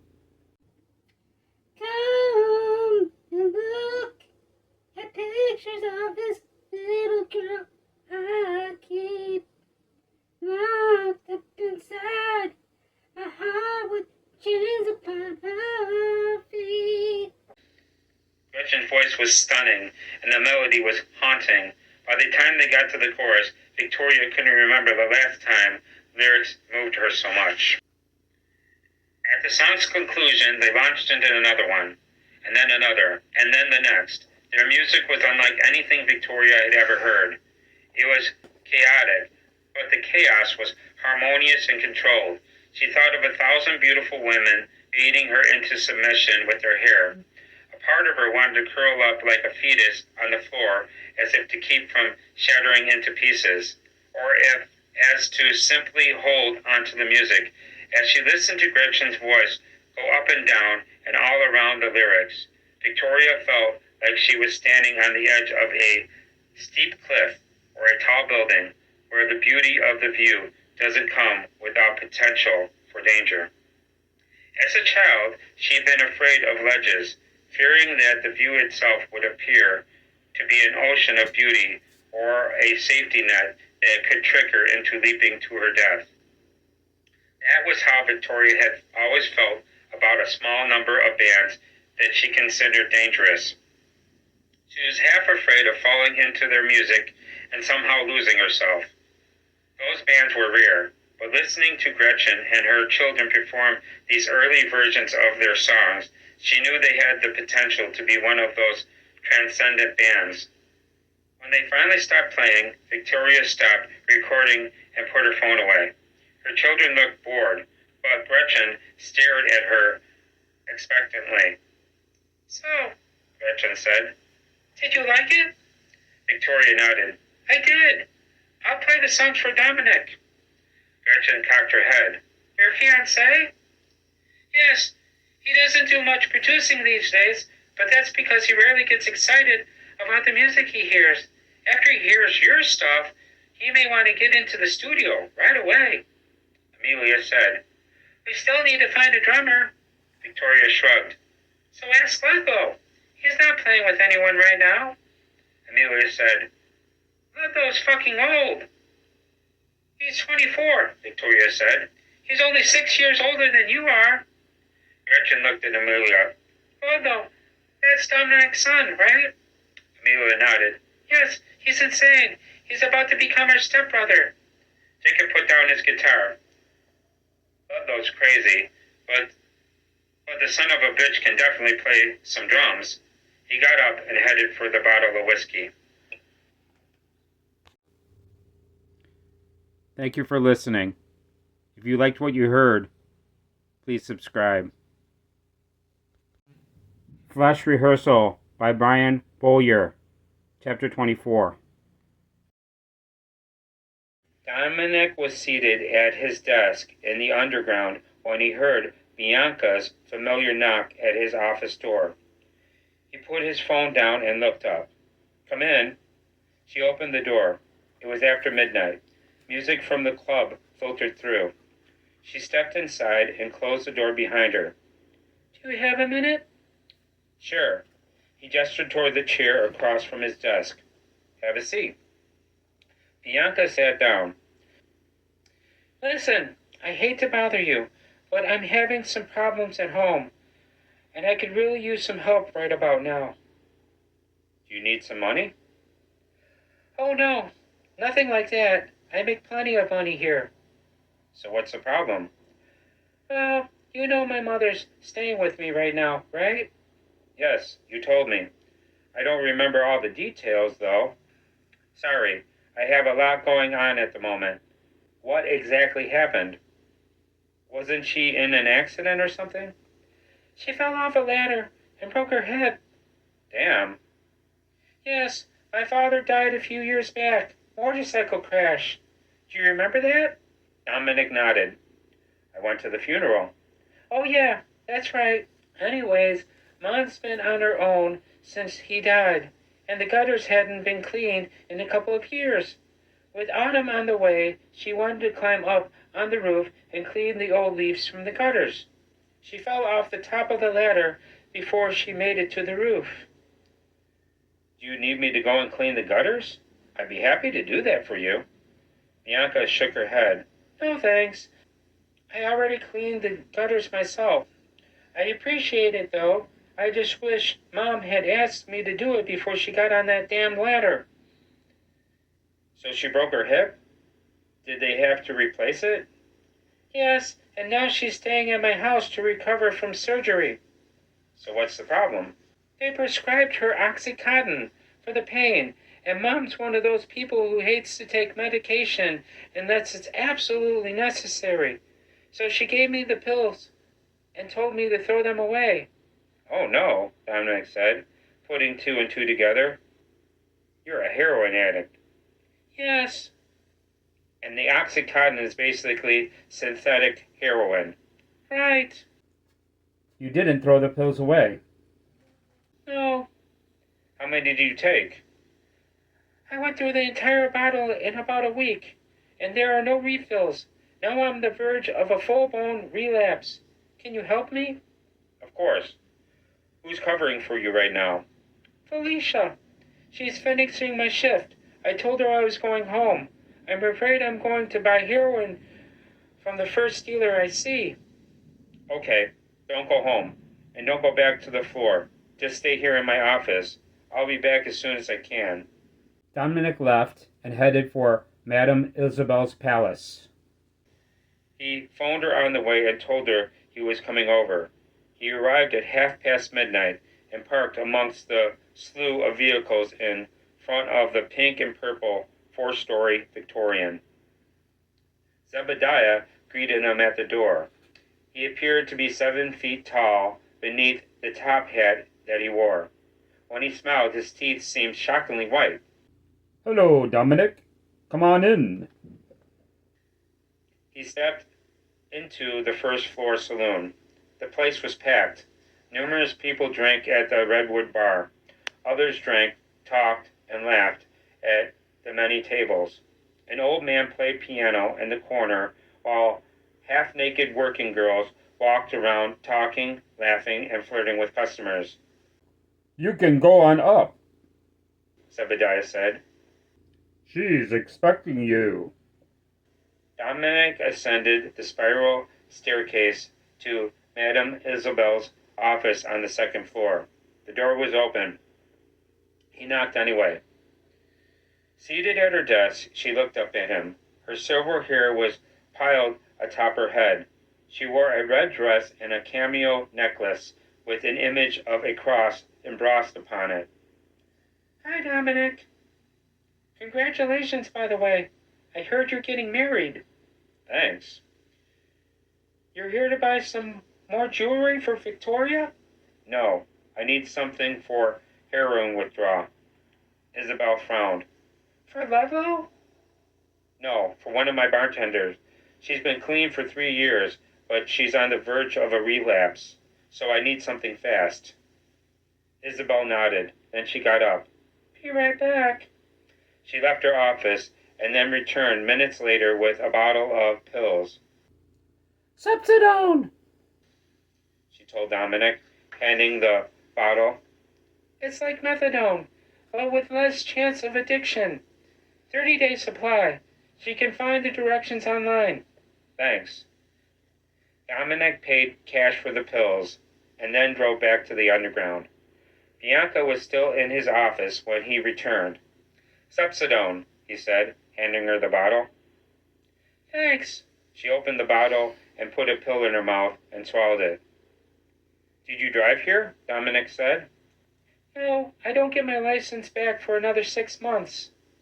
Do you need a ride home? No, I already called a friend. She's waiting out front. How much do I owe you for the pills? Dominic shook his head. You don't owe me anything.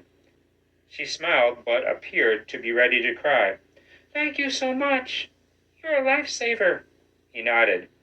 Get some rest. Bianca left. Thank you for listening.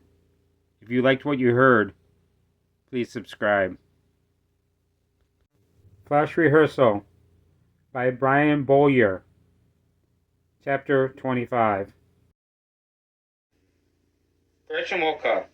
Her room was dark, but she knew she had not been sleeping long. She checked her phone. The time was 4:06 a.m. She had sipped whiskey with the siblings in Jacob's room until 2 o'clock, so she had slept for approximately 2 hours. She had come to her own room and gone to bed because she was tired, not drunk. But now she was wide awake and ready to drink some more. She set her phone on the nightstand, sat up, caught a whiff of perfume. Suddenly, the air felt thicker. Raising her hands from the mattress, she felt a chill wrap around her wrists. The cold radiated from the bed. It reached up and brushed against her stomach. The touch was not unpleasant. It felt like a caress. Then she felt the cold breath of something in her ear as it whispered, We are with you. She sat up straighter. The cold caress rose from her stomach to her chest, then up to her chin, where it paused like a hand holding her face before a kiss. The room was dark, but there was still enough moonlight through the window for Gretchen to see that whatever now shared the room with her was invisible. She closed her eyes nevertheless, waiting for the kiss against her lips, but it never came. The touch faded. Her eyes sprang open. No, Gretchen said. Don't go. Her own breath was visible in front of her face. She watched it fade to be replaced by her next exhalation. I'm not afraid of ghosts. Stay with me. She turned and swung her legs off the bed. The cold embraced her. She felt its chill wrap around her body. A breeze from nowhere ruffled her hair and made her t-shirt dance. She felt a gentle shove on her hips, and she didn't resist it.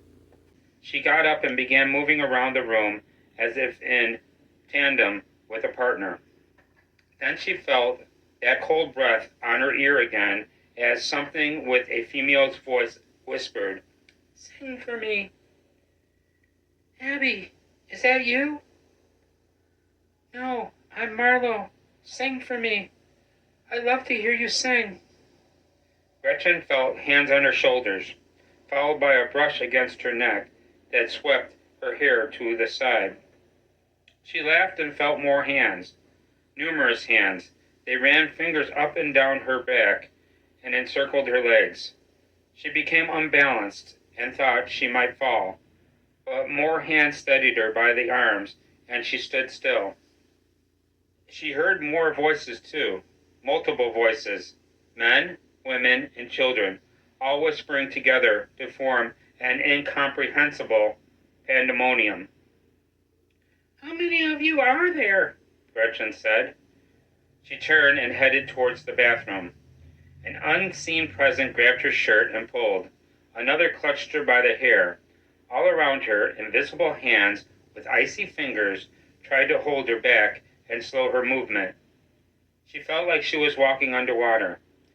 "Leave me alone," Gretchen said. "You're starting to get on my fucking nerves." Then she heard a knocking on her door, followed by Amelia's voice. "Gretchen, are you okay in there?" She went to the door.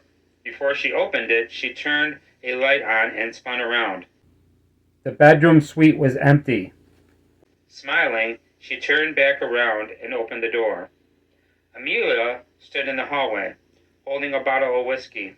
"I heard you yelling. Is everything okay?" Gretchen nodded. "Just working on a song. Sorry if I woke you." Amelia shook her head. "You didn't wake me. I passed out for a couple of hours, but now it's 4:30 in the morning, and I'm wide awake. I'll have to drink myself back to sleep. Do you want to help me?" "Sure. Just let me brush my teeth. I'll be right over." Amelia walked away. Gretchen went to her bathroom. She emptied her bladder and brushed her teeth. Then she grabbed her phone and stepped out into the hallway. To her left, Jacob's door was closed. Music played in his suite. "He's probably passed out," Gretchen thought. She knew he liked for music to be playing when he slept.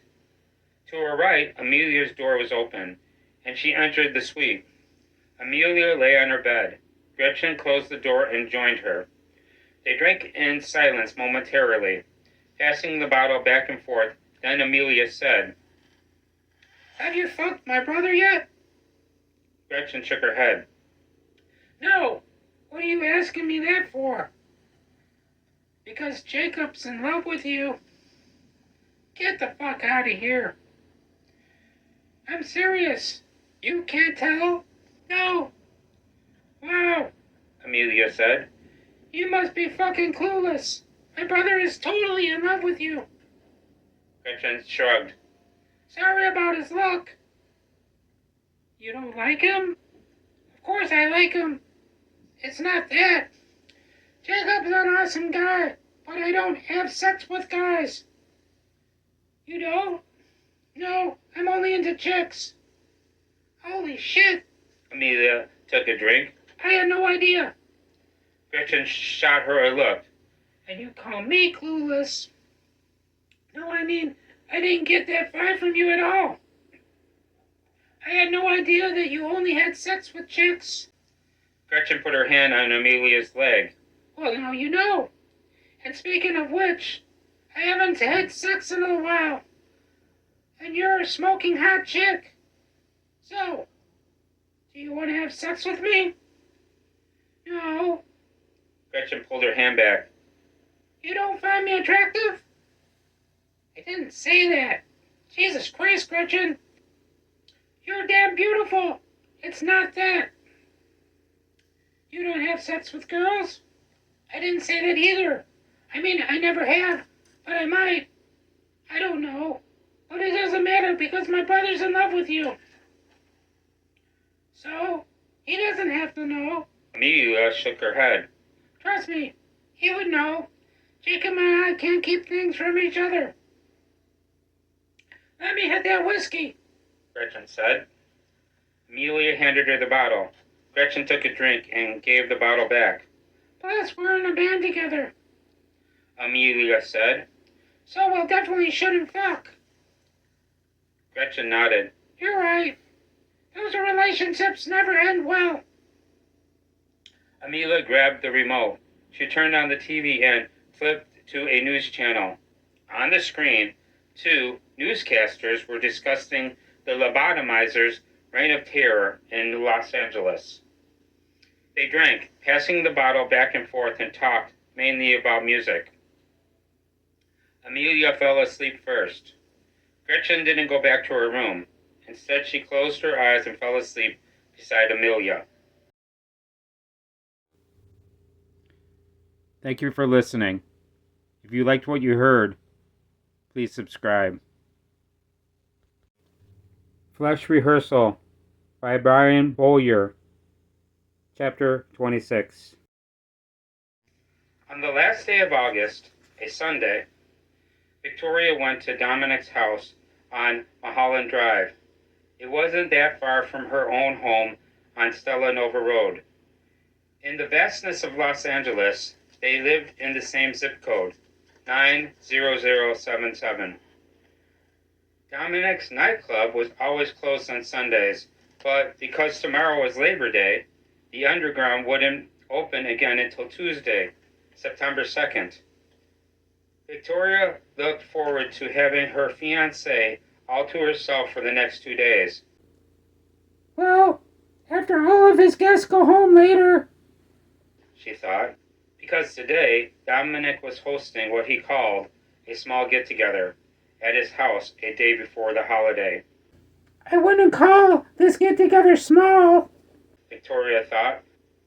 Out on the wide veranda, looking towards the ocean, cut glass crystal glittered and winked as a pair of young Mexican girls helped Esmeralda, Dominic's housekeeper, serve drinks to a steady procession of visitors in the long summer twilight. She kept thinking about her future with Dominic. They had not set a wedding date yet, but their plan was for him to move into her mansion on Stella Nova Road after they became husband and wife. He had told her that he had no plans to sell his own house. However, she didn't blame him. Victoria had always thought this house, though not the largest, was one of the most beautiful homes on Mulholland Drive. Gray brick with black shutters, steep roofs, and stone chimneys, 3 stories with 18 rooms. The wrapped-around veranda with views of both the city and the ocean. It was also one of the oldest homes in Los Angeles. She couldn't remember exactly when it was built, but a brass plaque by the front door commemorated its listing with the National Historic Registry. Perhaps Dominic's would simply leave this house to Ludlow after he moved into her mansion. The night went on, and the number of visitors began diminishing. At midnight, August gave way to September. The last of Dominic's guests departed soon thereafter, and the 2 Mexican helpers left not long after that. Later, after Esmeralda retired from her private quarters around 2 a.m., Victoria told Dominic, "I'm ready for a bath." They went upstairs. "Do you want me to wash your hair?" Dominic said. They stood in his bedroom on the 2nd floor. As far as Victoria knew, he didn't use the rooms up on the 3rd floor for anything. "No, I already washed my hair this morning. I'm just going to soak in some hot, relaxing water." While I'm doing it, I want you to listen to those songs I sent you on your phone. Ah, yes, I forgot about those. It's Jacob and Amelia with acoustic guitars, right? Yes, and Gretchen on vocals. Gretchen, Dominic said. She's the farm girl, right? The girl they brought home from Nebraska. Yes, but trust me, she doesn't look anything like a farm girl. And she sounds like, well, I don't even know what the hell to compare her to. I sent you 10 songs. You're going to want to listen to them all. That good, huh? Victoria nodded. You'll see. She stepped into the adjoining bathroom and closed the door. She had always considered the marble tub in this bathroom a work of art. Undoubtedly old, it was elegant, long, and deep, with blue veins running through the marble like veins in human flesh. She started the water hot, but not scalding, and squirted some of Dominic's shampoo into the water to make it sudsy. From his linen closet, she retrieved 3 towels, one to step on, one to dry off with, and one to wrap around her hair. She undressed, evacuated her bladder, then piled her hair atop her head and wrapped the towel around it. Then she checked the water with a foot before lowering herself into the tub, taking care not to slip or to fall. Ah, pure pleasure. A hot bath had always been one of her most treasured, sensuous delights. As the water level rose, she closed her eyes to the rising steam and imagined herself relaxing in an ancient tomb, stretched out next to the corpse of a young Egyptian mother, whose dead babies were solemnly wrapped in swaddling by her side. Torches lined the walls of the tomb, which was filled with gold and precious jewels. She heard music, too, in the tomb, but it wasn't ancient Egyptian music. It was modern American rock. Victoria opened her eyes. The tub was almost full. She shut the water off and closed her eyes again. She fell asleep to one of the songs her fiancé played in the other room. Victoria, Dominic's voice. She opened her eyes and saw him sitting on the side of the tub. Her bath water was still warm, but beginning to cool. She looked up at him and smiled. Hi, baby. He returned her smile. You dozed off. I thought I should wake you before the water got cold. Thanks. She pulled the drain and stood up. He took a step back to let her get out of the tub. As she was drying off, Dominic said, You were right about those songs. Victoria let her hair down. Pretty amazing, huh? Yes, and Gretchen's voice. I don't know. It's fucking sublime. I know that much. Do they have a name yet? The band? Yes. Victoria shrugged. I don't know. I know they don't have a drummer yet. I told them to get a hold of Ludlow, but so far he hasn't returned their messages. Dominic nodded. He rarely does, but I'll go ahead and send the songs to his phone. And if I see him, I'll let him know. I mean, they're ready to go into the studio right now. And I, Victoria said, am ready for a nightcap. Are you? Yes, he looked into her eyes and smiled. And then I'll be ready for you. Still naked, she led him to the minibar in the bedroom. Thank you for listening.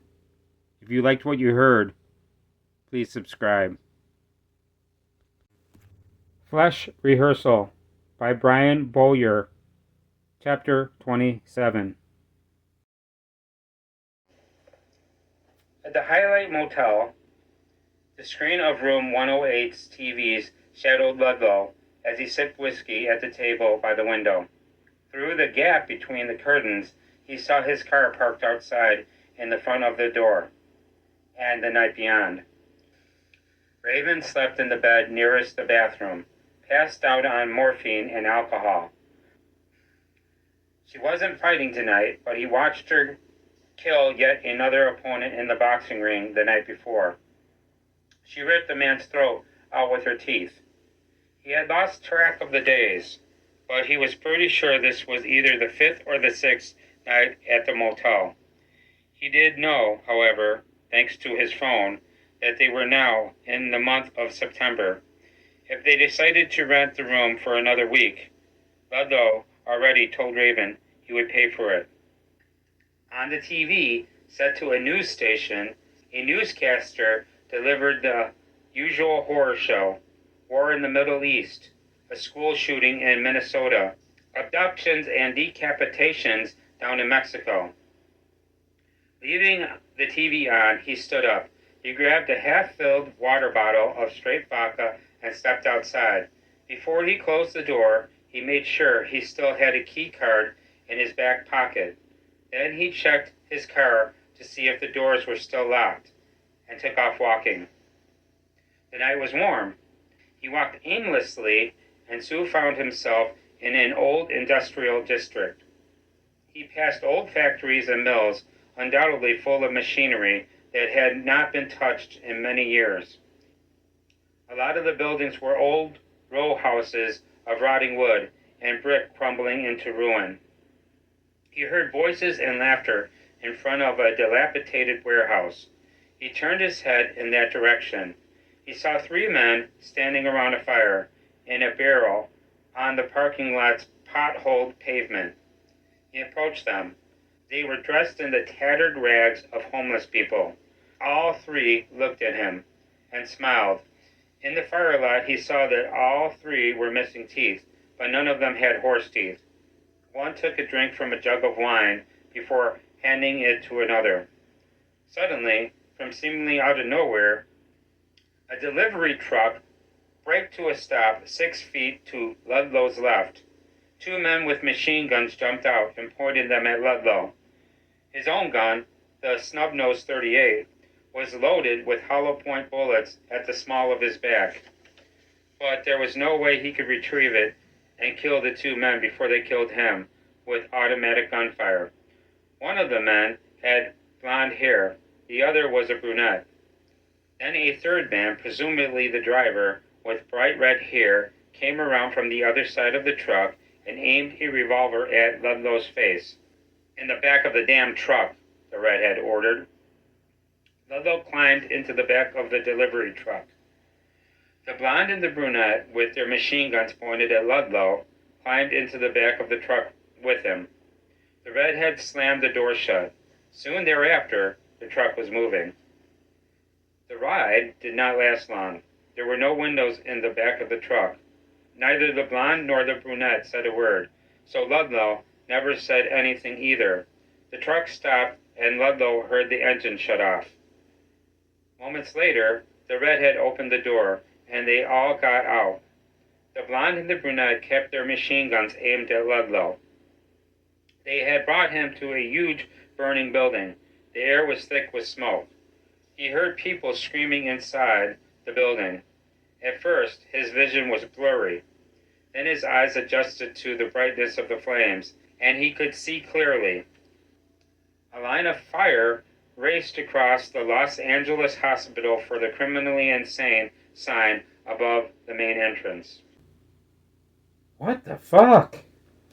Ludlow had never heard of a hospital for the criminally insane in Los Angeles.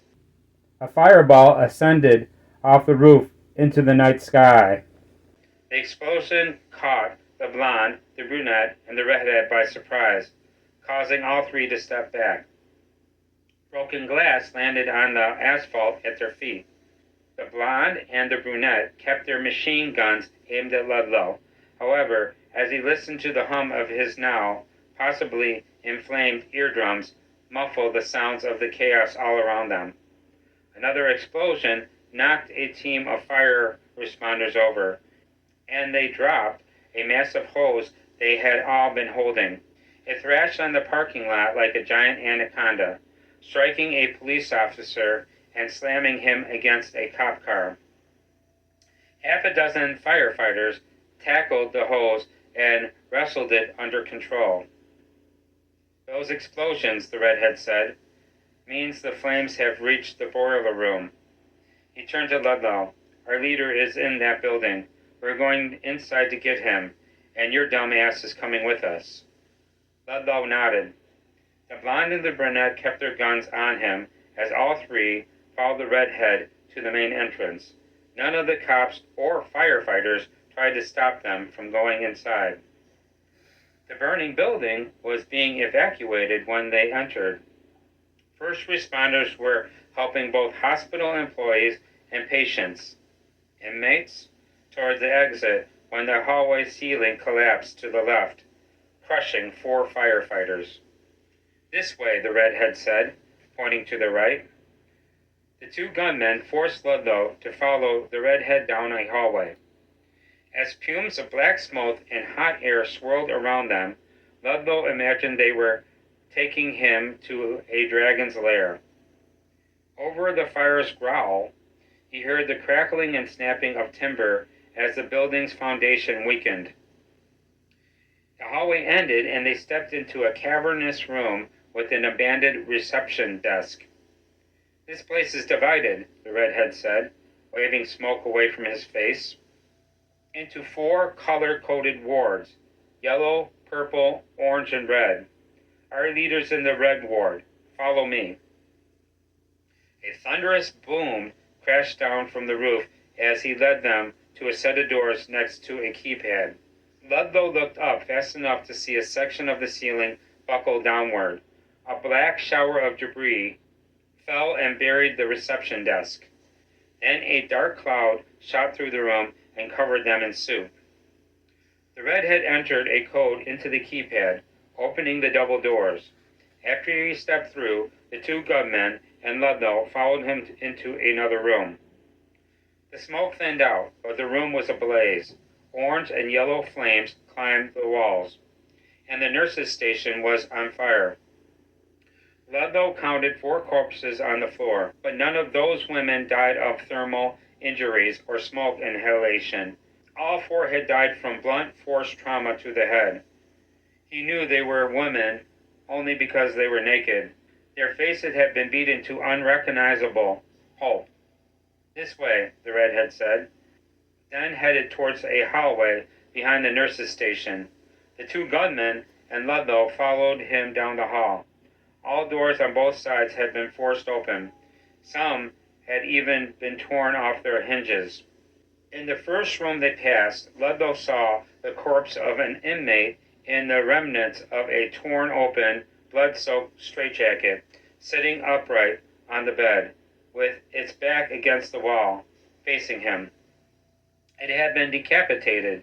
The man's severed head sat upside down on his lap. His hands were shoved down into his neck stump. Similar scenes of gore greeted them in most rooms they passed. At the end of a hallway, they came to another set of doors. The redhead spun on his heels to face Ludlow and the two gunmen. "Red ward's downstairs," he said. Then he turned back around, entered a code into a keypad, and opened one of the double doors. The two gunmen and Ludlow followed him down a flight of metal stairs. Despite the dimming light, Ludlow saw the red ward's walls were bare, not decorated with poor-quality oil paintings like the rest of the institution.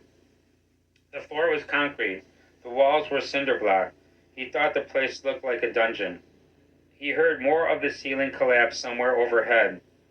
Splintered wood, crumbling brick, the whoosh of a fire finding a new outlet to the night sky.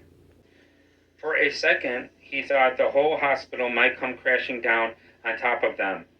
Then he felt one of the gunmen shove a hand between his shoulder blades, urging him to keep up with the redhead. The 4 of them wandered into the dark. The last of the light vanished, and there was only blackness.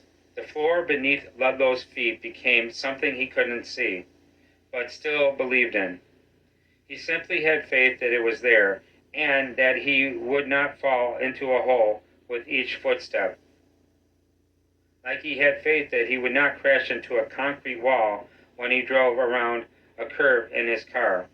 Straight ahead, at the end of the hallway, a door opened. Firelight flickered across the floor. The redhead raised his gun and approached the doorway.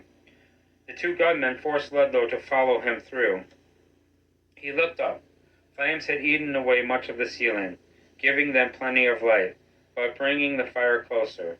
He shivered, despite waves of blistering heat. They passed an abandoned desk at a security checkpoint. "This way," the redhead said. He led them down a hallway lined with cells. They stopped at the last door on the left. The door was open. The redhead stepped into the cell, and the two gunmen forced Ludlow in behind him. A bald man sat on the floor in the corner with his head down. He looked up at them and nodded, but didn't smile. "I knew you'd come," he told the redhead. Then he rose from the floor and approached Ludlow, standing face to face with him. Ludlow noticed that their eyes were in perfect alignment. The bald man turned to the redhead. "Excellent work. He's exactly my height." Then he looked at the two gunmen and ordered, "Hold him down." The two gunmen wrestled Ludlow to the floor. They held him down flat on his back. The redhead put the muzzle of his gun to Ludlow's crotch. "Don't move. If you resist, I'll blow your fucking balls off." The bald man appeared overhead. He held up a hypodermic syringe. "Don't worry about him moving. One shot of this, and the son of a bitch will be paralyzed." "What is it?" the redhead said. "Pink rhenonium," the bald man said as he stuck the needle into Ludlow's neck. "They use it for euthanasia in the Netherlands." He pressed the plunger. "Don't worry," he told Ludlow. "That wasn't enough to kill you. Just enough to temporarily make you quadriplegic." Soon thereafter, Ludlow could not move below his neck. He couldn't even raise his head off the concrete. The two gunmen held him down nevertheless. The redhead, however, apparently satisfied with Ludlow's temporary paralysis, withdrew his gun from Ludlow's crotch and stood up. He shoved his gun into the waistband at the front of his pants. "Now we need to yank his fucking teeth out," the bald man said. He turned to the redhead. "Take his fucking clothes off." The redhead stripped Ludlow naked. Then he tossed his clothes out into the hallway. "Now," the bald man told the two gunmen, "one of you needs to knock his teeth loose." "I'll do it," the brunette said. He put his machine gun on the floor and straddled Ludlow. Then he drew a fist back and brought it down hard on Ludlow's mouth. Though paralyzed, Ludlow felt the blow. He felt the blood spread across his face, and felt his skull vibrate from the shock waves the brunette's fist sent racing through his head. A second blow came, and then a third. After that, Ludlow lost count, unable to differentiate one explosion of pain from the next. He felt not only his teeth coming loose, but many getting knocked out of his mouth. The brunette never punched him in the eyes, however, so he is able to see his own blood splashing up onto the brunette's face and dripping from his knuckles. "That's enough," the bald man said eventually. Winded, the brunette got up and backed away. The bald man gathered Ludlow's teeth. Once he had them all up off the floor and into his pocket, he straddled Ludlow and raised a pair of pliers. "I'll get the rest of his damn teeth with these." He bent over, forced Ludlow's mouth open with his thumbs, and shoved the pliers in. Then he extracted Ludlow's remaining teeth until his mouth was empty. Satisfied, the bald man stood up. He added the last of Ludlow's teeth to those already in his pocket. Then he looked down at Ludlow and smiled. Ludlow saw that the bald man's mouth was toothless.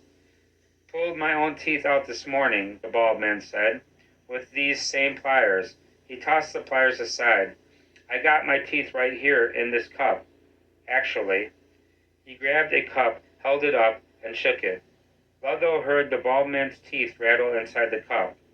The bald man held the cup over Ludlow's face and turned it upside down, spilling his teeth onto the floor around Ludlow's head. "Now, my dental records are yours. When they find your body, they'll think your corpse is mine." The redhead pulled his gun from his waistband of his pants and stepped forward. "Want me to kill him?" The bald man shook his head. "No, give me the gun. I want to kill this fucking piece of shit myself." The redhead smiled. "No problem." He stepped closer and handed him the revolver. "Now stand over there next to these two," the bald man told the redhead, indicating the blonde and the brunette. "I don't want you to get this piece of shit's brains all over your shoes when I blow them out of his damn skull." The redhead walked over to where the blonde and the brunette stood, in front of the cell door. The bald man aimed the gun down at Ludlow's face. "Any last words, you fucking piece of shit?" Ludlow had nothing he wanted to say. Resigned to his fate, he simply stared into the gun's gaping black muzzle and awaited the bullet that would send him to his mother. That bullet never came, however. Instead, the bald man raised the gun and shot the blonde, the brunette, and the redhead once each through the head in rapid succession, killing all three instantly. Then he looked down at Ludlow again, smiling his toothless grin. "I'm going to leave you for the fire, you piece of fucking shit. Those flames are going to cook you like a chicken." The bald man left. Ludlow tried to move, but he could not. The muscle relaxant still had him paralyzed. Beyond the door, people screamed in the hallway. The flames were getting closer. He could feel their heat beginning to bake his face. Soon the devouring fire would come into the cell and eat him alive. Ludlow closed his eyes and smiled. "I'm coming, Mother. I'll see you soon." He waited for the flames, but they never came. He opened his eyes and found himself standing next to the fire in the barrel on the abandoned factory parking lot. Three of the homeless men lay dead on the pavement. Each had been shot in the forehead. Ludlow looked down at his right hand, which held the snub-nosed .38. He checked to see if it was still loaded. It was not. 3 bullets were missing. He looked at the 3 dead men again. One was blonde, one was brunette, one was a redhead. Had there been no bald man? No burning hospital for the criminally insane? Did he still have teeth? Ludlow checked his mouth and was relieved to find that he still had all of his teeth. "I need to start taking my meds," Ludlow thought. He walked back to the Highlight Motel. Raven was awake when he stepped into the room. "You'll never guess who I talked to," she said. "Who?" "Your soon-to-be step-siblings." Ludlow set his gun on the table by the window and took his gloves off. "Oh, yeah?" "Yes. Well, one of them, anyways. I talked to Amelia. She called and woke me up about an hour ago." Ludlow took a drink of vodka. "What the fuck did she want?" "Acid," Raven said. "I told her I could probably get her some tomorrow, but then she told me not to worry about it, that she probably wouldn't be looking for acid tomorrow, but she's looking for you." Ludlow cocked his head. "For me?" "Yes." "Why the fuck is Amelia looking for me?" "They need a drummer." She was surprised that we even knew each other. "When I told her you were staying here, she told me she'd been trying to get a hold of you. They started a band with some singer chick. She said your dad's been trying to get a hold of you, too." "He has?" "Yes, her mom played some of her songs for your dad, and now he wants to get all you into the studio. But of course you never answer your damn phone." "The singer chick," Ludlow lit a cigarette. "If Dad likes her, she must be pretty good." "Oh, no fucking shit," Raven said. "Amelia and Jacob wouldn't be starting a band with her if she wasn't any good." "Did you get her name?" "Yes, her name is Gretchen." "Gretchen?" Ludlow shook his head. "Never heard of her." "Amelia said they picked her up on the road. Some farm girl from Nebraska. She's my age, 17. Ludlow took a drink. "Damn, I'll definitely be the old man in the band." "You want to go over there?" He shot her a look. "Now?" Raven shrugged. "Why not? She said they'd be up all night. She also said they have a drum set over there now." Ludlow put his gloves on. Then he grabbed his gun. "Tell them we will be there soon." Raven grabbed her phone. "Okay." They left. On the way to Victoria's mansion, Ludlow stopped at Madame Isabel's palace and bought some acid. Thank you for listening. If you liked what you heard, please subscribe. Flush Rehearsal by Brian Bowyer, Chapter 28. Midnight found Gretchen on the bench at Victoria's grand piano. Jacob sat beside her, holding a bottle of whiskey.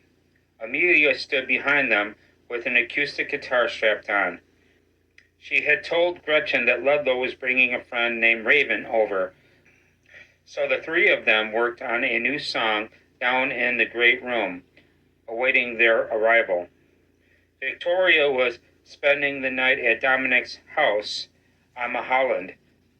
So, excluding Miss Daisy and the other housekeepers, who each had retired to their private quarters earlier that evening, they had the mansion all to themselves. The doorbell rang at 12:30. They all looked up at the nearest video surveillance screen. "Ludlow and Raven," Jacob said. "I'll go let them in." He stood up. Gretchen, too, rose from the piano bench. "Let me hit that whiskey." He handed her the bottle. Then he headed toward the front door. Gretchen took a drink. Moments later, when Jacob led their two guests into the great room, she set eyes on the most beautiful girl she had ever seen. She took another drink. "Ludlow, Raven," Jacob said, "this is Gretchen, the best fucking singer in the world, and she's all ours." Ludlow merely nodded at her, and then quickly looked away, but Raven met her gaze and held it. "It's a pleasure to meet you, Gretchen," Raven said, smiling seductively. "I absolutely love your crimson hair." "Likewise," Gretchen said, returning Raven's smile. She wanted to say more. Raven wore a tight sleeveless top that matched her pitch black hair, and a lot of her sculpted muscles were on display. She wanted to tell Raven that she had the face of a goddess, the body of a warrior, and the majesty of 1,000 tombstones in moonlight. Instead, she simply added, "And thank you. I absolutely love your midnight hair." Ludlow looked at Jacob. "I'm ready to audition." Jacob laughed. "Dude, this is not a fucking audition. We already know how good you are." Amelia strummed her guitar. "Let's go on up," she told Ludlow. "You can start putting some drums to the songs we have so far." They all five went upstairs to the West Wing's third floor. The siblings led the way down the hall, and Ludlow walked behind them. Gretchen was pleased that Raven had chosen to walk next to her behind the other three. When they passed Gretchen's suite, she was tempted to drag Raven by the arm into her bedroom and close the door, but she resisted. Besides, the siblings had told her that Raven was a prize fighter, that she routinely beat male opponents to death with her bare hands inside of boxing rings, and Gretchen doubted that Raven could be dragged anywhere unless she was willing to go. But would she be willing to go? Gretchen hoped so.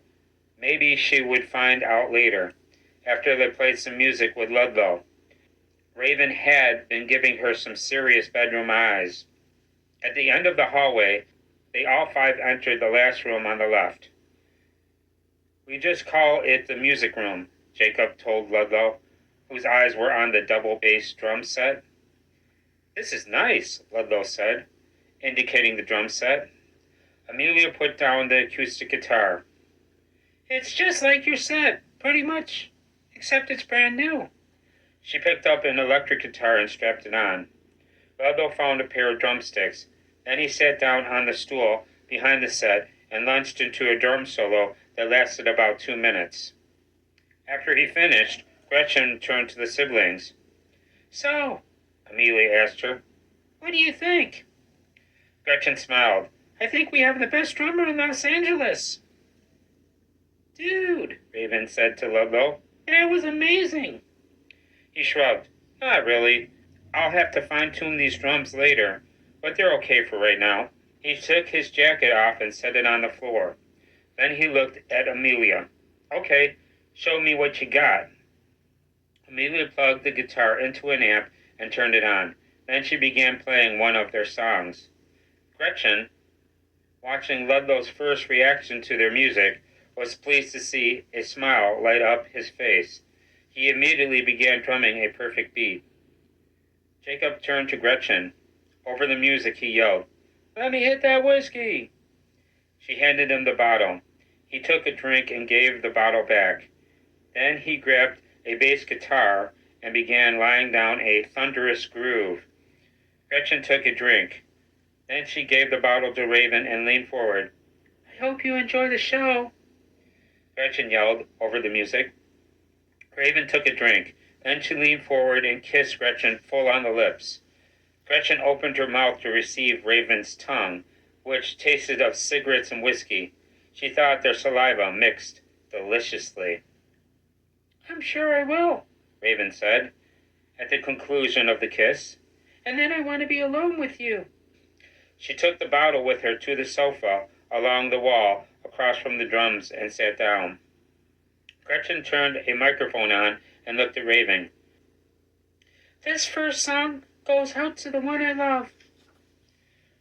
Perhaps an hour later, Gretchen turned her microphone off. Raven smiled, blew her a kiss, and then took a shot of whiskey. The siblings turned their amplifiers off. Ludlow set his drumsticks on the floor and grabbed his jacket. Then he stood up, put his jacket on, and told Amelia, I bought some acid on the way over here. Sweet. She put her guitar down. Give me a hit. I want one too, Jacob said. From his jacket interior pocket, Ludlow retrieved a cellophane packet. I only bought 4 hits, one for each of you. I'm not taking any damn acid. He looked at Gretchen and added, by the way of explanation, I'm schizophrenic. She nodded. Yeah, they mentioned it. Raven rose from the sofa. She approached Gretchen to put an arm around her waist and gave her the bottle of whiskey. Gretchen took a drink. Then they began making out. Ludlow ripped 2 hits of acid from the 4 in the packet. He tore those 2 in half and handed one to each one of the siblings. They put the acid in their mouths. Then he gave the other 2 hits in the cellophane packet to Raven, who still had her tongue in Gretchen's mouth. Gretchen pulled her face away from Raven's and turned to the siblings. You two still have plenty of whiskey, right? Both nodded. So Raven and I can have the rest of this bottle? Of course. Jacob set his bass guitar down on its guitar stand. We always keep plenty of extra liquor in our rooms. Speaking of liquor, Ludlow said, I need to go get some more vodka from my car. Do you mind if I crash here tonight? Amelia laughed. Dude, you don't have to ask. We're in a band together now. Plus, you're going to be our stepbrother soon. We're family. You might as well pick out any room in the house that you want. Ludlow looked around the music room. Can I have this room? Jacob shrugged. Sure, if you want it. Ludlow looked around the room again. He nodded. I do. It has everything I need. A bed, a bathroom, and a drum set. I'll take this room. And we, Gretchen said, taking Raven by the hand. We will be in my room if you need us. However, unless it's an emergency, do us a favor and do not disturb. They left the room. Gretchen led Raven up the hallway. The door to her bedroom suite was open. They stepped inside. Gretchen closed the door and locked it. Have you ever done acid? Raven said. Yes, several times. But I don't want to be on acid the first time we make love. Raven smiled. I was hoping you'd say that. Gretchen, still holding the bottle, extended her other hand. Give it here. I'll put it in the freezer. Raven handed her the cellophane packet. Gretchen put the acid in the freezer compartment of her little refrigerator in the adjoining kitchenette. Then they stripped naked and turned Gretchen's bed into a paradise until the sun came up. Later, still naked with Raven on the bed, Gretchen said, Let's make this a September to remember. We already have, Raven said. or at least I know I'll never forget it. Smiling, Gretchen closed her eyes. Neither will I. After that, they were inseparable. Thank you for listening. If you liked what you heard, please subscribe. Flash Rehearsal by Brian Bowyer, Chapter 29. Days of Passion, nights of desire. The fabric of their lives became completely intertwined. Gretchen started exercising with Raven every day, running, kickboxing, lifting weights, and she also went to all of Raven's fights, less than half of which were actual death matches. And Raven, likewise, went to all Gretchen's band practices, which would have been difficult to miss. The band, still nameless, practiced every night only 2 doors down the hall from where she now lived. After their first night together, Gretchen had insisted that Raven move into her bedroom suite. Days of art and invention. Nights of rock music and underground fighting. When they weren't exercising or making love, both spent a lot of time writing. Gretchen wrote song lyrics. Raven began composing and illustrating a graphic novel. "What's it about?" Gretchen asked, because Raven wouldn't let her see the graphic novel until the first draft was finished. "2 girls who fall in love," Raven said. "One's a fighter, and the other is a musician." They were stretched out on a blanket beneath the boardwalk. Sunset turned the waves beyond their feet, gold and pink. Gretchen ran a fingertip down the edge of Raven's jawline. "I am so in love with you, Raven. I am hopelessly, madly in love with you." Smiling, Raven reached up and touched Gretchen's hair. "And I am hopelessly, madly in love with you." During September's second weekend, Raven used some of her earnings to buy a car that was some kind of vintage hot rod. As black as her midnight hair, with thick, shiny chrome, it appeared to have just rolled off a showroom floor from another era. She took Gretchen to a cocktail lounge somewhere in Los Angeles and swept her inside to a table with a candle on top of it. Though only 17, both had fake IDs, and they sipped whiskey in the shadows while listening to smooth piano music. At some point, Raven stepped away from their table. She walked over to the piano player and whispered something into her ear. The woman nodded and smiled and began playing a melody that, to Gretchen, was instantly recognizable. Then Raven grabbed a microphone and pointed right at Gretchen from her place in the spotlight. "This is for my girlfriend," she said. All eyes turned to Gretchen. She smiled and wondered if Raven could see her eyes watering in the candlelight. "Normally," Raven went on, "my girlfriend sings for me, but tonight I want to sing for my girlfriend." Then, still looking right at Gretchen, she began to sing. "Wow!" Gretchen thought. She had never even told me she could sing. She thought her girlfriend's voice was beautiful. The song Raven sang was an old one that Gretchen had told her was one of her favorites. Days of writing poetry on the beach at Santa Monica, nights of making love on rooftops in Los Angeles. Gretchen knew that she would one day look back on this month as a period of magical transformation. She was happier than she had been at any point since back when Abby was still alive. The following weekend, on Saturday, September 21st, officially the last day of summer, they took a bottle of whiskey to a city park at night and watched an end-of-summer fireworks display. When it was over, they went to a cemetery with another bottle that Raven had been keeping in the trunk of her car. She led Gretchen to a tombstone in the moonlight. "Here," Raven said, "let's sit down here and drink." Gretchen saw the name on the tombstone. "Your mother's grave?"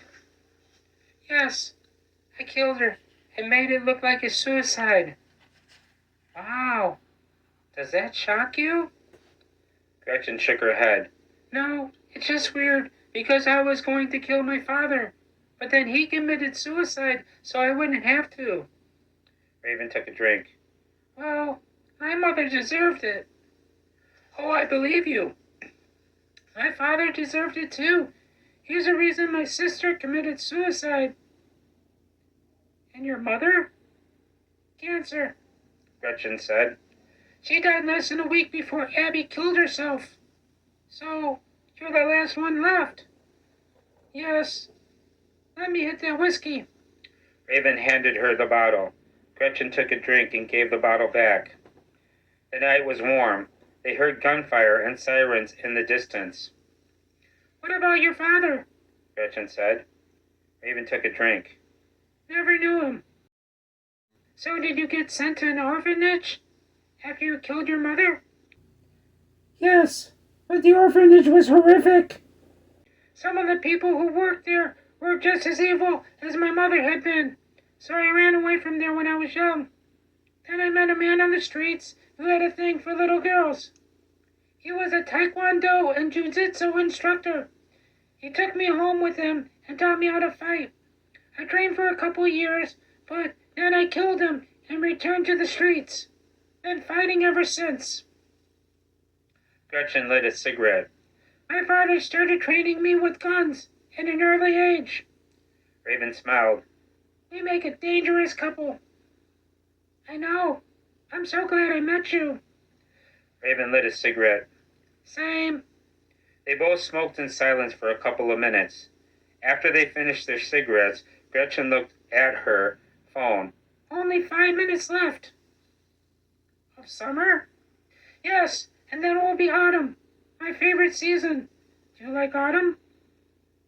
Reagan shrugged. I guess.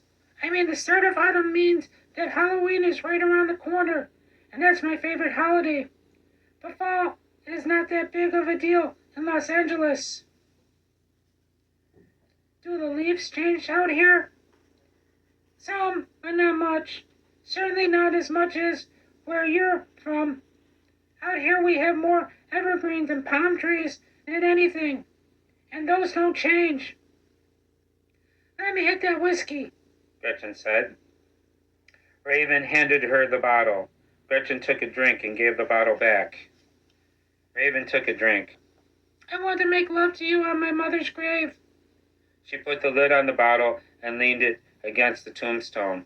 They kissed and began removing each other's clothes. Days of writing in the shade beneath the boardwalk. Nights of feeling invisible eyes on their flesh in the bedroom suite. All these ghosts, Raven said. It's like Marlowe and the rest. Yes, Gretchen said. What about them? They were lying on their bed in the last week of September. Moonlight through the window illuminated their faces. Raven had been living in the suite for 3 weeks. I just wish, Raven said, that they would have actual conversations with us, instead of teasing us with those little snippets of one-way communication. Gretchen lit a cigarette. I know what you mean. I wish I could get in touch with my little sister. You think she's still here? In this dimension? I mean, or plane of existence? Whatever the fuck you call it. I don't know. If so, I haven't heard from her. Maybe, Raven said. we'll have to go to Nebraska to find out. Nah, Abby hated Nebraska. I hope her spirit's no longer even trapped here. But if it is, she'll probably get the fuck out of Nebraska as soon as she died. Raven sat up on the bed. I'm thirsty. I'll go get the whiskey. Gretchen got up and headed to the kitchenette. They went to Dominic's club on the last night of September. Gretchen checked her phone as soon as they stepped inside. It was only 10 p.m. on a Monday night, but the underground was packed. Must be the band, Raven yelled, indicating the musicians on the stage. Gretchen put her phone away and looked over at the stage. The band played death metal. The 2 guitar players frantically banged their heads. The bass player swirled his head around and made circles in the air with his hair. The drummer was a blur of perpetual motion. The vocalist sounded like an animal growling in a cage. What's her name again? Gretchen yelled. All that withers. You're fucking awesome. Raven shrugged. They're okay, but your band blows them away. Gretchen smiled, shaking her head. Nah, just different styles of music. They made their way to the bar. All stools were occupied, so they ordered their drinks standing up. Both had befriended Bianca recently, and she served their mixed whiskeys free of charge. Raven put enough money in her tip jar for them both after she served them. Gretchen was halfway through her drink when she noticed a tall man with long black hair and bright blue eyes staring intently at Raven. That dude is totally checking you out, Gretchen said. Ooh, that guy over there with the blue eyes, they look like gas flames. Those can't be real. No one's eyes are that damn bright. Ah, Raven said. that's Lucian. One of the vampires I was telling you about. Lucian approached them. Hello, Raven. Who's your friend? Raven put an arm around Gretchen's shoulders. This is Gretchen. She's my girlfriend. Lucian looked at Gretchen. He winked. Better not piss her off. Have you ever seen her fight? Gretchen finished her drink. Yes, many times. And I'm not as scared of her or anything else. Lucian nodded. Fair enough. Then he turned to Raven. I heard you're looking for us. Yes, Raven said. I have been. She looked around the club. Where are the others? Lucian shrugged. I don't know. Aguilar dropped me off here because the twins wanted to go somewhere else. You know how they are. Yes, that's who I've been looking for. Sirius and Olivia are the ones who usually sell me the opium. Do you have any? Lucian shook his head. Not on me. He looked around the club. We have plenty at the house, though, and I don't see anyone here who appeals to me. He turned his gaze to Raven. Tell you what, give me a ride back to the house and I'll hook you up with some opium. Raven finished her drink and nodded. They left. Raven drove. Gretchen rode beside her on the passenger side. From the back, Lucian guided them to an access road marked private off Pacific Coast Highway that ended at the base of a mountain. We live inside the mountain, Lucian said. Just park in front of the cave entrance. The cave entrance was visible in the moonlight. Gretchen saw no other automobiles around. Raven parked her car and killed the engine. Then all three got out and approached the cave entrance, which had been sealed off by a cinder block wall. There was a steel door in the center of the wall. Lucian unlocked the door with a key and pushed it open. Ladies first. They stepped inside. Lucian followed them in. He closed the door behind them and locked it. Gretchen looked around. They were in a vast chamber that she imagined was what an abandoned mine might look like. Dozens, perhaps hundreds of torches and lanterns provided illumination. She smelled burning wood and kerosene. Cross drafts caused many tiny sparks to swirl through the air. Numerous paths strewn with rocks and piles of wood branched away from the chamber. Gretchen looked up. An intricate network of handmade bridges crisscrossed above like the strands of a web. Some of the bridges had been constructed from sections of metal. Others were made of rope and wooden planks. Encircling the entire chamber below the bridges was a catwalk made of wood. Torches, lanterns, and rope ladders hung from the walls, which soared upward like the faces of cliffs. She saw countless hollowed spaces in the walls that looked like little tombs, and most of those were lit from within. She heard music, laughter, and conversation coming from many of the chambers. Some of the tenants, evidently desiring privacy, had cut their chambers off from the others by hanging curtains and blankets in their doorways. Gretchen turned to Lucian. How many of you are here? He smiled, but did not reveal his teeth. Let's just say we never get lonely. Is everyone here a vampire? Lucien shook his head. Oh no. Some, but not all. A lot of these people are prey. They just don't know it yet. Follow me. He led them up a staircase of wedge-shaped boulders, then down a narrow path into another stone chamber with furniture in it. My bedroom, Lucien explained. A kerosene lantern was burning. He opened a dresser drawer. From it, he retrieved a sandwich baggie and held it up. Satisfied, he nodded. Then he gave it to Raven. Here you go. Enjoy. She inspected the opium. How much do I owe you? No charge. Thanks for the ride. Raven put the baggie in her pocket. Thanks for the opium. You're very welcome. I also have another matter I'd like to discuss with you, but I'm not sure if you'd rather have the conversation in private or in front of your girlfriend. Gretchen turned to Raven. She saw Raven shoot her a look. Then she saw Raven look at Lucien again. It's okay. Raven told Lucien. Anything you have to say to me, you can say in front of my girlfriend. Very well, Lucien said. The twins told me you were interested in becoming a vampire. Reagan shrugged. I was. Yes, how can I not be? I actually asked the twins to transform me the last time I saw them. But they said they had to get their father's permission. I haven't seen them since. Lucien smiled, shaking his head. Sirius and Olivia don't need Valakar's permission for anything. But he is their father, and I know they would never want to disappoint him. Valkalar is very selective about who he lets into the fold, so to speak. I, however, am not that choosy. Are you still interested? Raven looked at Gretchen, then she looked at Lucien again. I don't know. I have a girlfriend now. I'm not the same person I was a month ago.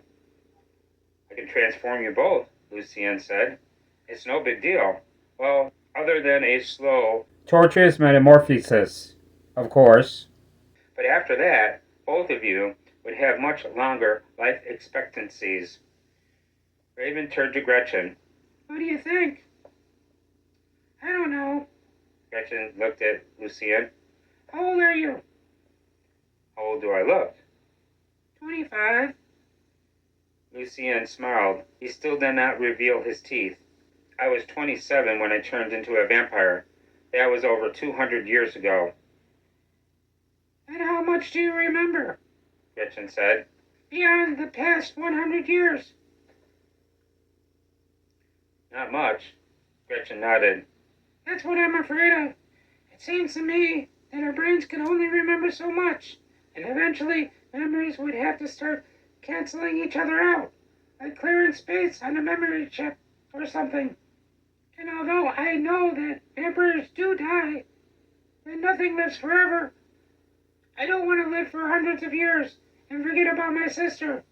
I want to still remember her when I die, so I can look for Abby's ghost if I become one. Lucien nodded. Fair enough. Plus, Gretchen said. I don't even know if vampires can become ghosts when they die. Raven looked at Lucien. Do they? Do vampires become ghosts when they die? Or do they forfeit their immortal souls when they become vampires? Lucien shrugged. I don't know. I suppose I'm just like you in that regard. I'll have to die to find out. Or not to find out. Whichever happens. Raven, still looking at Lucien, put an arm around Gretchen's shoulders. Thanks for the offer, she told him. But we have no desire for transformation. The two of us are happy just the way we are. Then she turned to Gretchen. Are you ready to go? Smoke some opium? Gretchen shrugged. I guess. I'll walk you back downstairs, Lucien said. They followed him back down to the cave entrance. He unlocked the door, opened it, and they stepped outside. Thanks again for the ride, Lucien said. Raven nodded. No problem. It was nice meeting you. Gretchen said. They left. Halfway back to Stella Nova Road, Raven put a hand on Gretchen's thigh. I love you. I love you too. Gretchen checked her phone. The time was 12:06 a.m. Also, happy October. Thank you for listening. If you liked what you heard, please subscribe. Flash Rehearsal by Brian Bowyer. Chapter 30. At noon, Victoria went downstairs. She entered the kitchen. Amelia, eating cereal at the U-shaped island, shot her a look.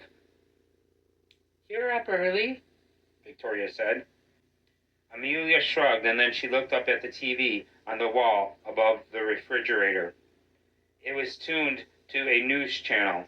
The snap, crackle, and pop of her cereal was audible over the news of the suicide bombers elsewhere in the world. Haven't been asleep yet, Amelia said. Victoria turned on the coffee maker. Where's Jacob?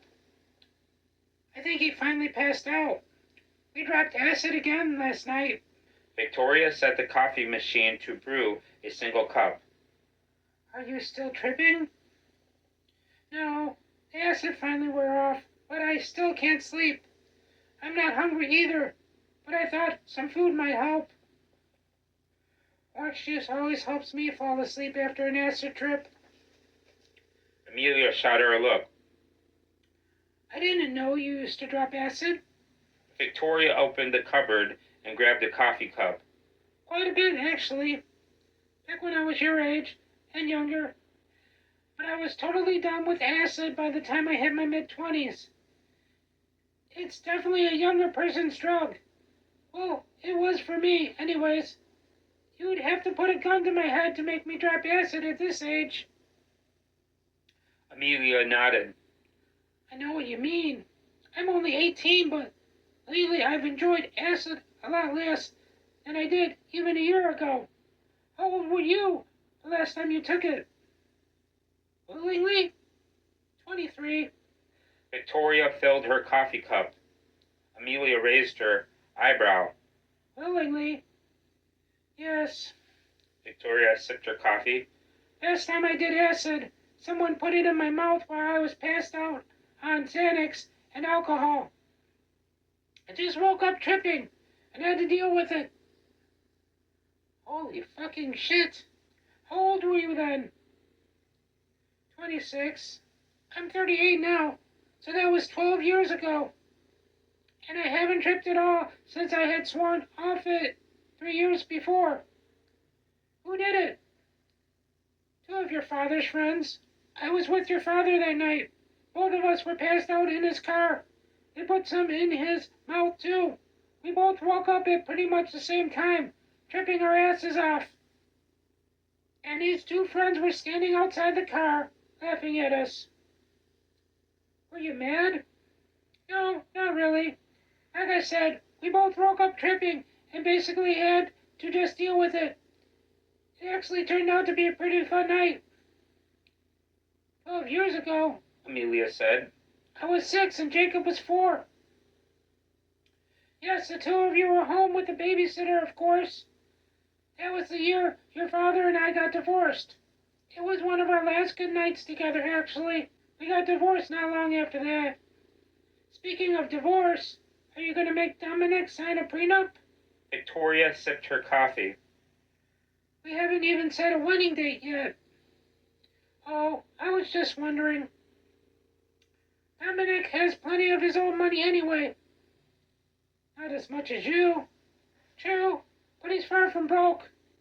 Plus, you have your own money now, and he could never touch that. And Jacob will get his inheritance in a couple of years. And when I die, I'll leave everything I have to the 2 of you. So even if we did get divorced and he took half my money, you and Jacob would still be set for life. But I don't think Dominic would do that. Do you? Amelia shook her head. Probably not. It was just a thought. Miss Daisy entered the kitchen with an empty glass. Good afternoon. She opened the dishwasher and set the empty glass in it. Do we have any orange juice? Victoria asked her. Miss Daisy shook her head. No one in this house ever drinks orange juice. Never mind. I just thought it might help Amelia sleep. Do you want me to get some? Amelia finished her cereal, stood up. No, I don't even like orange juice. She put her empty bowl and her spoon in the dishwasher. I'm just going to go to my room and drink myself to sleep. Let me guess. Victoria said. Whiskey? Amelia shrugged. I haven't found anything better yet. You and Jacob both are going to end up like your father. Dead by suicide? No, full-fledged alcoholics. Miss Daisy said. Let me know if you need anything. Then she turned and walked out of the kitchen. Although, Victoria went on, I suppose alcoholism is a form of suicide. It's just a slow suicide on the installment plan. Do you have to drink every day? No, I simply want to drink every day. And you drink every day too. So what the fuck are you talking about? Listen, I don't see anything wrong with having a glass of wine for dinner. Or cocktails at night. Alcohol can be a good thing. It's a social lubricant. It loosens you up and helps you to have fun with friends. It helps you relax at night. I get all that. But you and Jacob are guzzling whiskey just about every time I see you. Whether it's 4 in the morning or 4 in the afternoon. I worry about you. Amelia shrugged. We'll be fine. It's no big deal. Victoria finished her coffee. She rinsed her cup and put it in the dishwasher. Then her phone buzzed in her pocket. Probably Dominic. She took her phone out and looked at it. Yep, Dominic's here. He just pulled up. We have some errands to run. I don't know if I'll be back tonight or not. Maybe just stay at his house. I'll message you later. Okay. And thanks for telling me the story about you and Dad. 5 years gone. I sure do miss him. Victoria had already turned to leave, but she spun around. Theo stopped being my husband when we got divorced. But he doesn't have to still be alive to keep being your father. Amelia nodded. I know. I love you. I love you too. Thank you for listening. If you liked what you heard, please subscribe. Flesh Rehearsal by Brian Bowyer. Chapter 31. Bianca had the night off, so she sat on the other side of the bar she normally tended, drinking scotch and wanting to have sex. She had not touched a man or another woman in a long time, and she was lonely. She had waited for her mother, who was recovering from hip replacement surgery at Bianca's house, had fallen asleep before walking to the underground. Staring at her own reflection in the mirror behind the bar, she imagined ripples of sadness passing across her face like little shadows. Bianca knew that alcohol was a depressant, but the booze also helped her avoid a heroin relapse, so there was that. Time passed. She finished her drink and ordered another, and then a fourth. After that, she stopped counting. A burly guy with a buzz cut shoved up next to her at the bar. That's a whole lot of liquor for such a little lady. She looked up at him. She had never seen him in the underground before, and he didn't look like the type of person who would normally come to the club. He might just do. Bianca thought. Thanks for noticing. I take it you've been watching me. Of course. How could I not? You're drop-dead gorgeous. Have I seen you in a movie or something? No. Do you come here often? She decided not to tell him that she worked there. No, not often. I'm Jim. She could tell by his accent that he wasn't from California. She smiled. I'm Bianca. Nice to meet you, Bianca. Look, I know you're way out of my league, but I'd love to buy your next round after you finish that one. Bianca finished her drink. I don't want another round. I'm done drinking. For now. Right now I want to get laid. He looked surprised, as if a woman had never hit on him before. Are you serious? I am. You got a car? Yes. Then you can take me home. I walked here. You shouldn't be walking, Jim said. It's not safe. I heard on the radio there's a serial killer around these parts. The lobotomizer likes to abduct women and take out parts of their brains. Bianca rose from her bar stool. Don't ruin it by talking. They left. Jim drove her home and they went inside. The door to her mother's room was closed when she led him past it to her bedroom. The room was dark. He tripped over a chair and almost fell. Bianca grabbed him and shoved him onto the bed. They fucked all night. He pulled her hair, smacked her ass, and employed adequate choking when she told him to. He also utilized an excellent hard-to-slow ratio and was surprisingly good at cunting lists. At some point, Bianca retrieved a fifth of scotch from beneath the bed. Jim was strong enough to lift her up over his head for acrobatic sex moves, while she took shots straight from the bottle. Eventually, she passed out. When she woke up, Jim was gone. Sunlight streamed through the window. She brushed her teeth, took a shower, and got dressed. Then she went to check on her mother in the spare bedroom. Her mother was awake. She lay on her back, but her pillows were propped against the headboard, allowing her to face Bianca. I heard you and that man last night, she said. Bianca looked away. Sorry about that. No need to apologize. If anything, I should be apologizing to you. I'm the intruder here. You're not an intruder. Oh, I certainly feel like I'm intruding. And listen to you and that man sound like animals all night long. Just hammered home how miserable I am to be living like this. I'm sorry you feel that way. Of course you are. I'm your mother. You'd have to be soulless not to be, but that does nothing for me. No.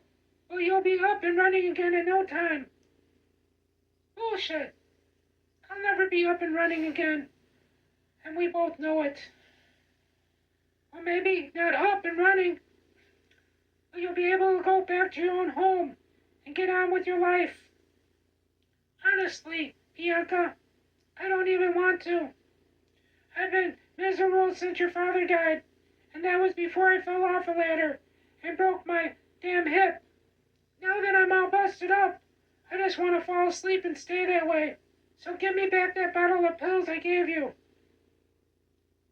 Do what? You heard me. Those pills I gave you. The Oxycontin.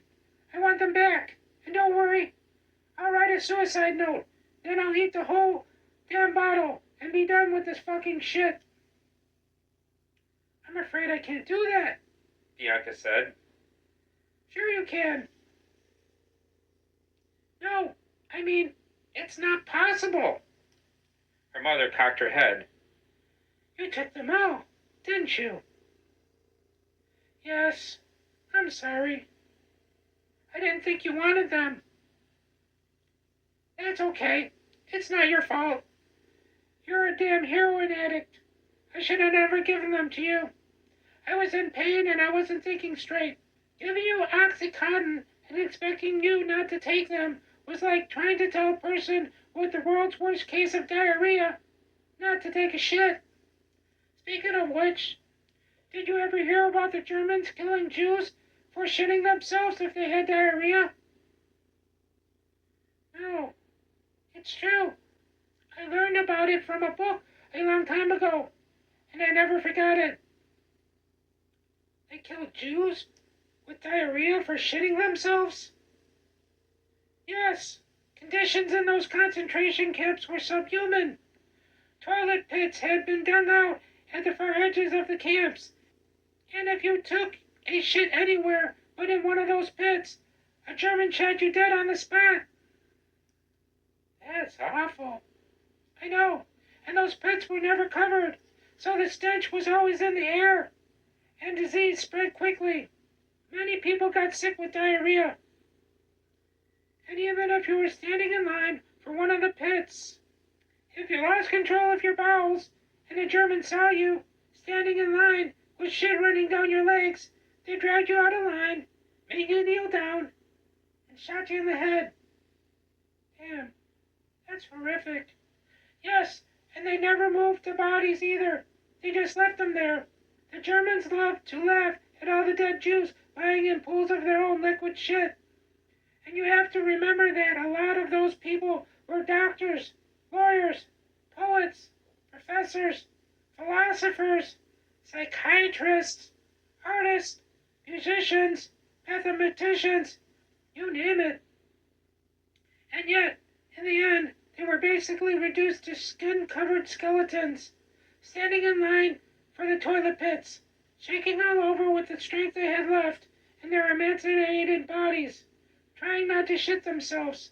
Anyways, what the hell were we even talking about? I took all your Oxycontin pills, Bianca said. Oh yeah, so I guess you'll have to kill me with one of those pillows. Bianca shook her head. Not happening. Why not? Because I'm not killing my own mother with a damn pillow. I wish you could have known my grandfather, your great-grandfather, but he died before you were born. He was a storyteller. Oh yeah? Yes, you know the type. All day long, always telling stories. Looking back, now that I'm older, I don't remember most of them, of course, but there was always one that stuck with me. What was it? It was about a doctor who used to visit the small town my grandfather lived in when he was a little boy. So this was a long, long time ago, back when it was still common for doctors to make house calls.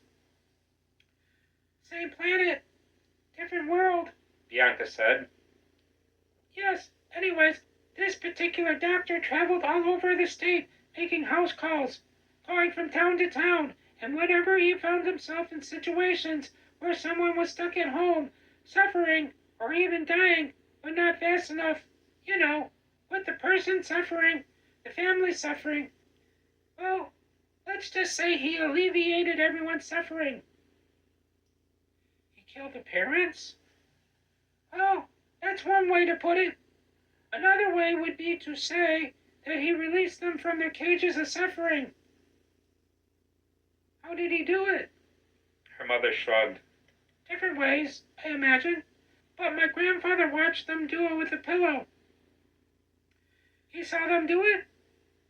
Yes. Who did he kill? My grandfather's grandmother. She was suffering.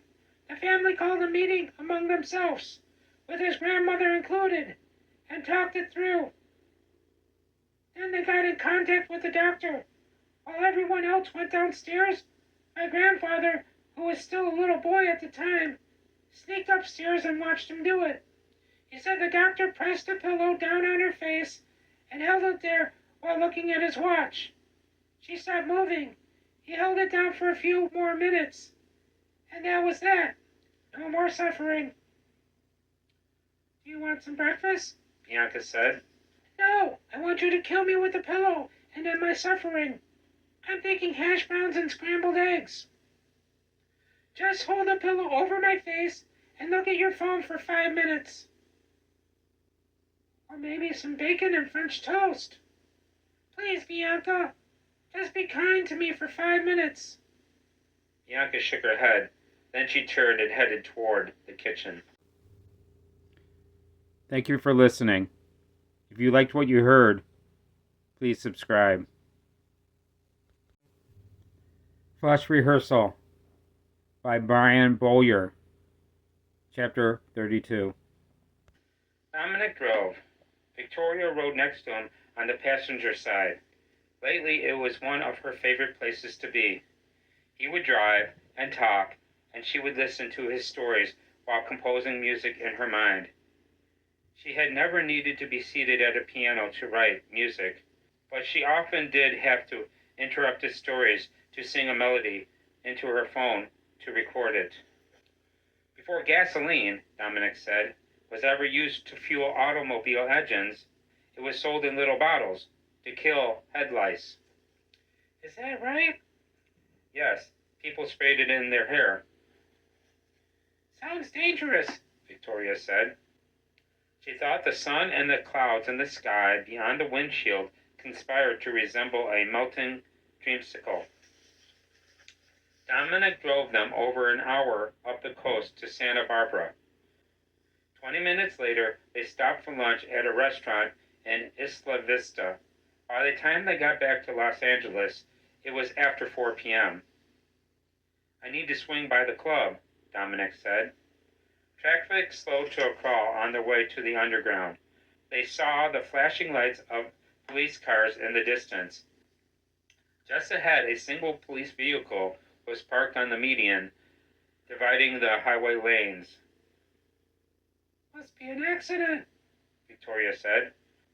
As they neared the scene, they saw 2 more cop cars and an ambulance parked in a haphazard triangle on the median. 3 cops huddled by one of the squad cars. A road crew truck was parked just past the ambulance. 2 men wearing highly visible vests searched the grass for something near the truck. I don't see a tow truck, Victoria said. Dominic turned the radio all the way down. Me neither, nor any smashed vehicles or broken glass. If there has been an accident, the wreckage has already been cleared away. It was almost 5 o'clock when they arrived at the underground. Victoria went inside with Dominic. There weren't many customers in the club yet.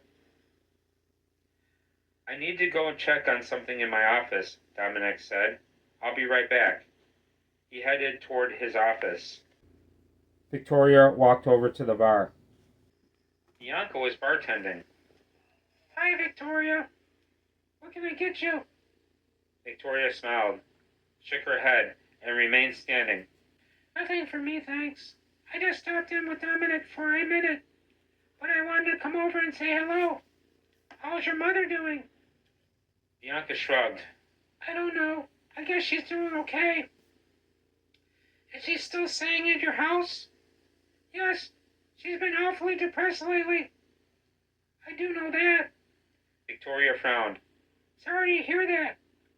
I suppose having a hip replaced would be enough for anyone to be depressed. Yeah. Bianca opened the bottle of water and took a drink. They found 2 more of the lobotomizer's victims today. Have you heard about it? No. Found them just up the street about an hour ago. Victoria's eyes widened. Damn, that must be why we saw all those cops and the ambulance on the way over here. What happened? They found 2 victims on the side of the road, a woman and a little girl. The woman was dead. The little girl was still alive, but catatonic. Both had lobotomy scars. A guy just left here who said he was there when they found them. He said the little girl looked just like the dead woman, so probably a mother and a daughter. Victoria shook her head.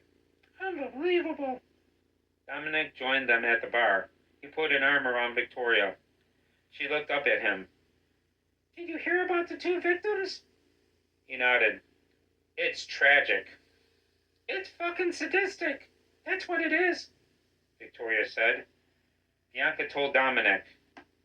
Your son was here last night. Oh, yeah? Yes. Then she told Victoria. Ludlow said he was staying at your place now. Yes, Victoria said. He's staying in the room they practice in. Amelia and Jacob started a band. Ludlow's playing drums. Bianca sipped her water. I know. He played some songs on his phone. And that chick they have singing, Gretchen. Damn. Gretchen is wicked. Victoria smiled. Have you met her? Yes, but I haven't seen them playing live yet. You have to come over sometime, Victoria said. They practice day and night. And bring your mother when she's able to move around. Maybe some rock music will help with her depression. Bianca shrugged. Maybe so. Dominic turned to Victoria. Are you ready to go? I have a few things to take care of at the house. Victoria nodded. Sure. They left. Dominic drove them to his house on Mulholland. They saw Esmeralda vacuuming carpet in the front room when they stepped inside. She nodded at them in greeting, and they went upstairs to Dominic's bedroom on the second floor.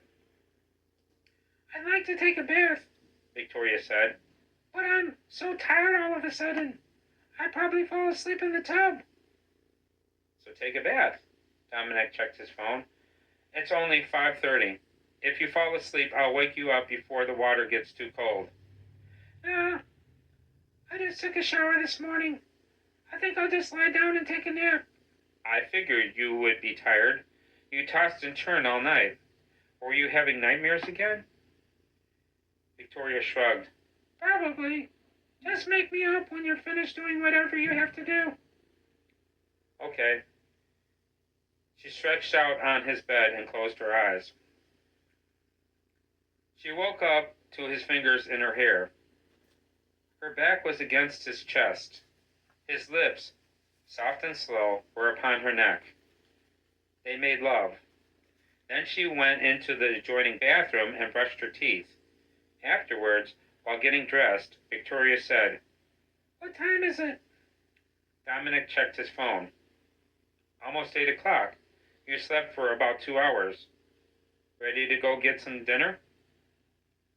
Yes, I am. They left. Dominic drove them to the parking garage. They got out and took off walking. The sun had set 2 hours before. The sky was dark. Beautiful night, Victoria said. Yes, West Coast October. Gotta love it. They crossed the street. Then Dominic took her hand and led her past several posh shops to a fancy restaurant with a line of people outside that snaked around the building.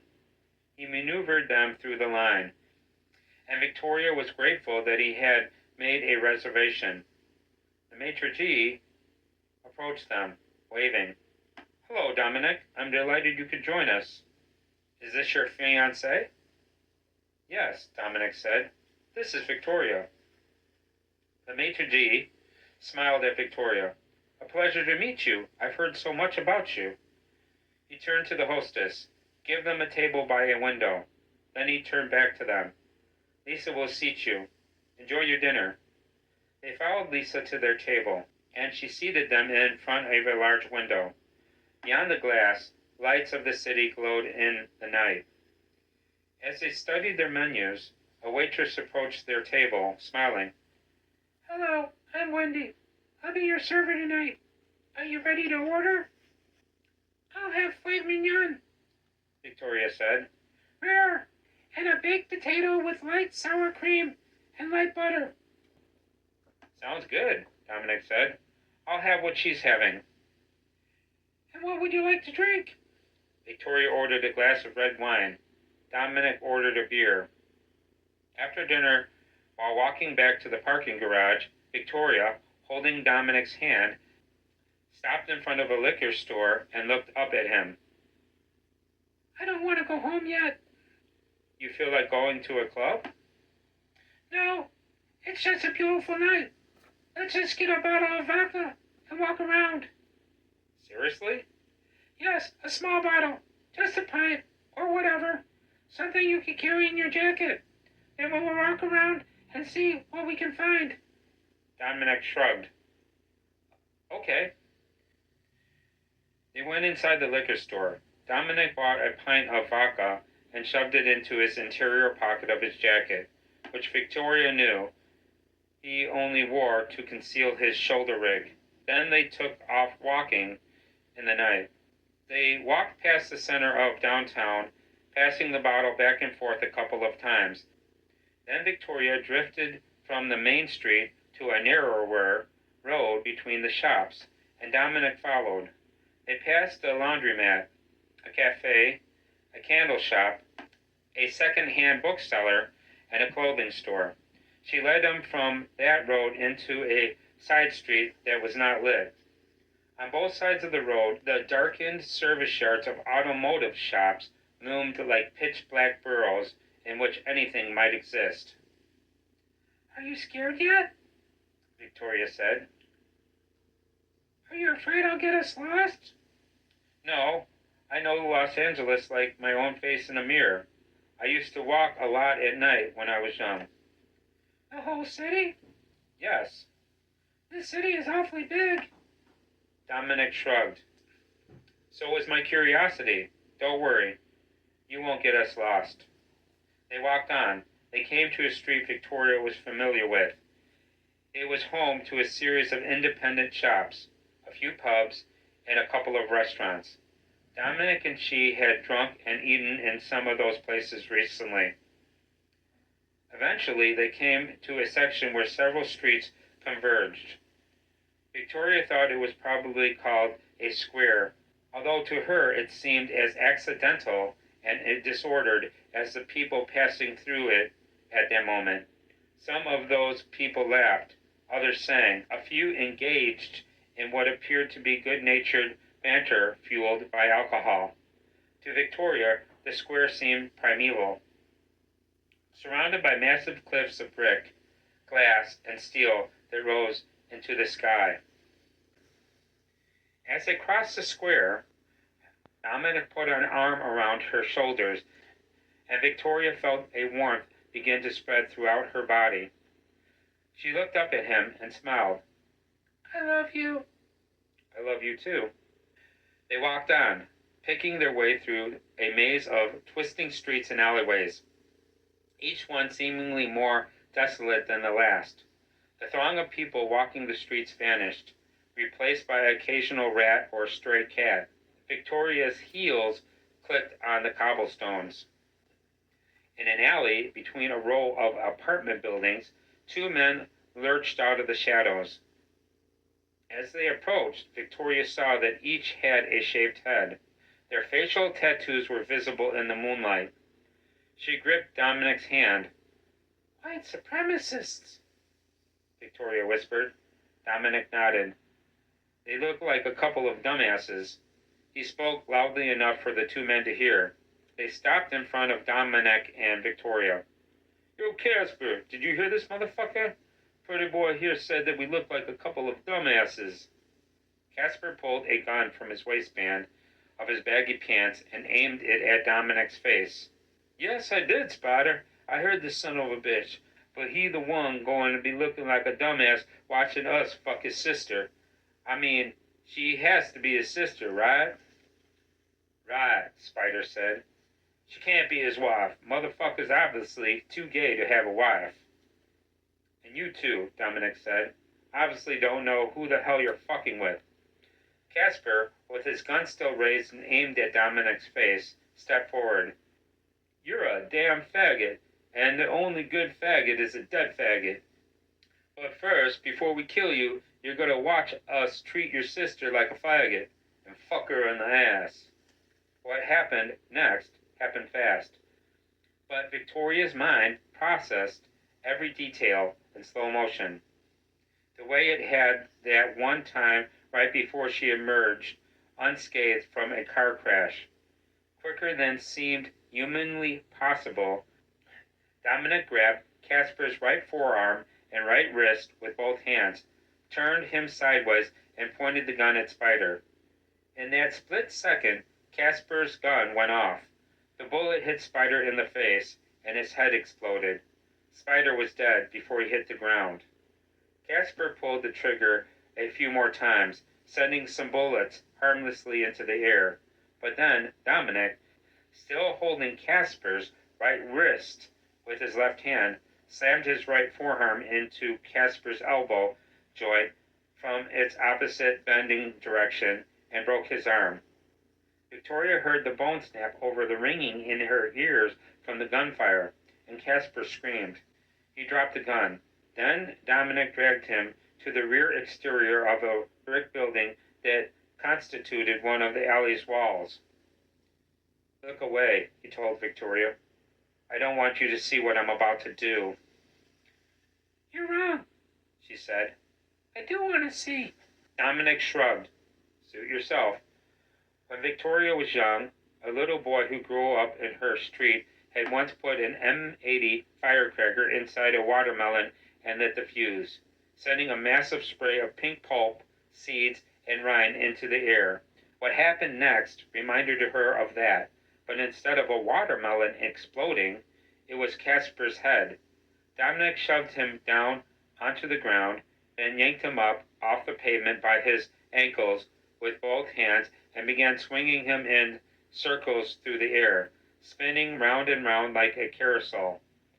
After several revolutions, he used that momentum to slam Casper's face into the building's brick exterior as hard as he could.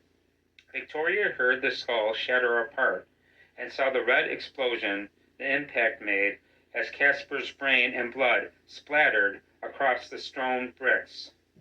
When Dominic dropped the body, Victoria shuddered. "I didn't know you were that strong." He shrugged. "Probably just adrenaline." "Come on." She took his hand. "You need to go and change clothes." Then she looked into his eyes and smiled. "Plus, I want to get you naked anyways." They turned and headed back towards the parking garage. Thank you for listening.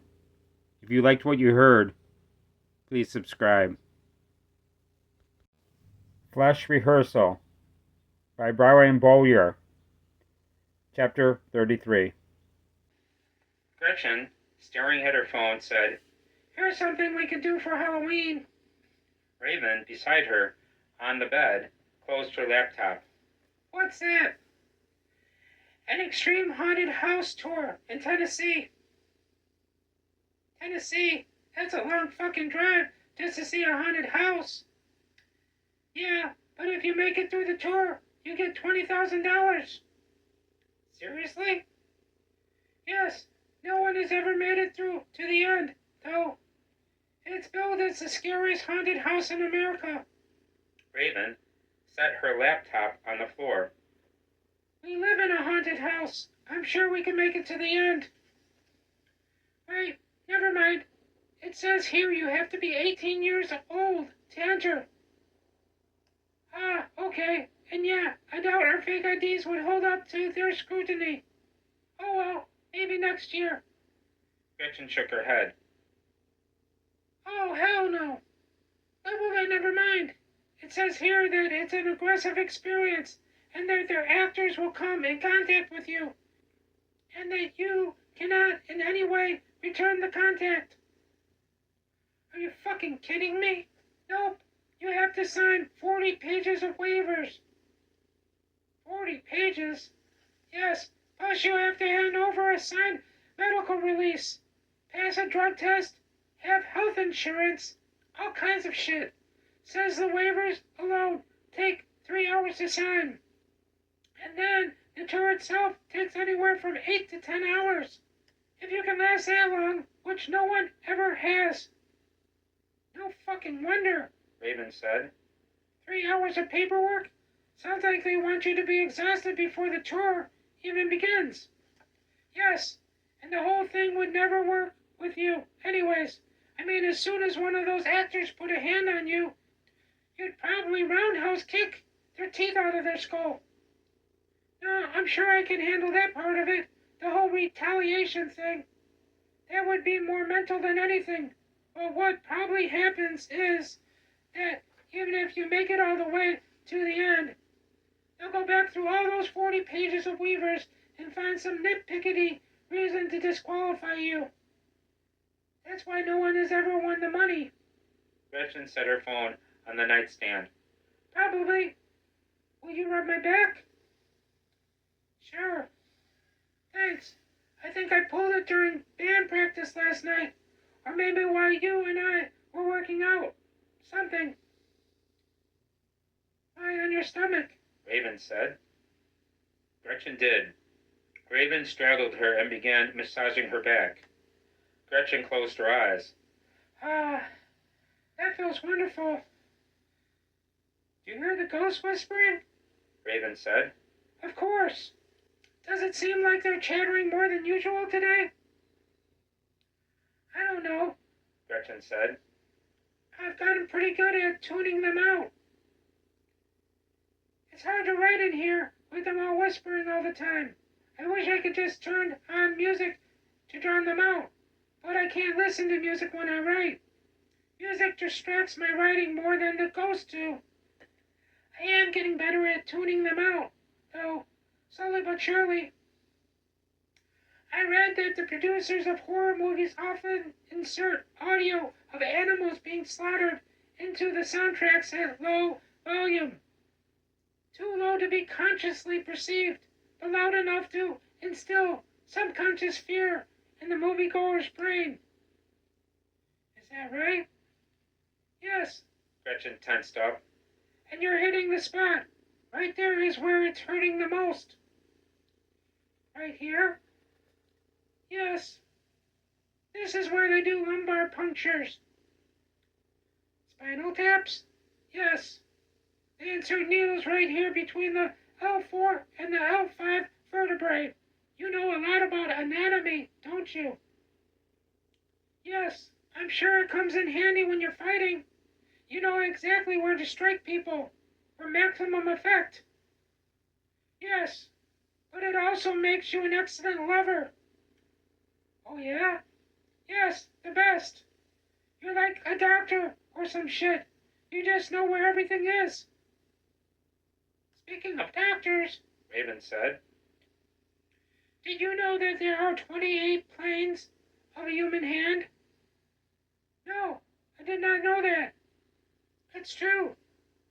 Surgeons have to scrub all 28 planes of each hand before an operation.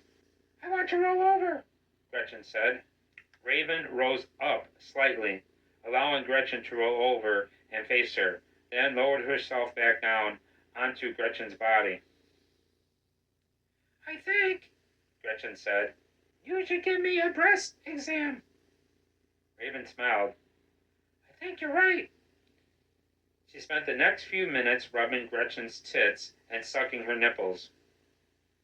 Everything seem okay? Gretchen said. Raven kissed her on the mouth. Oh yes, I love your perfect body. It carries your soul around.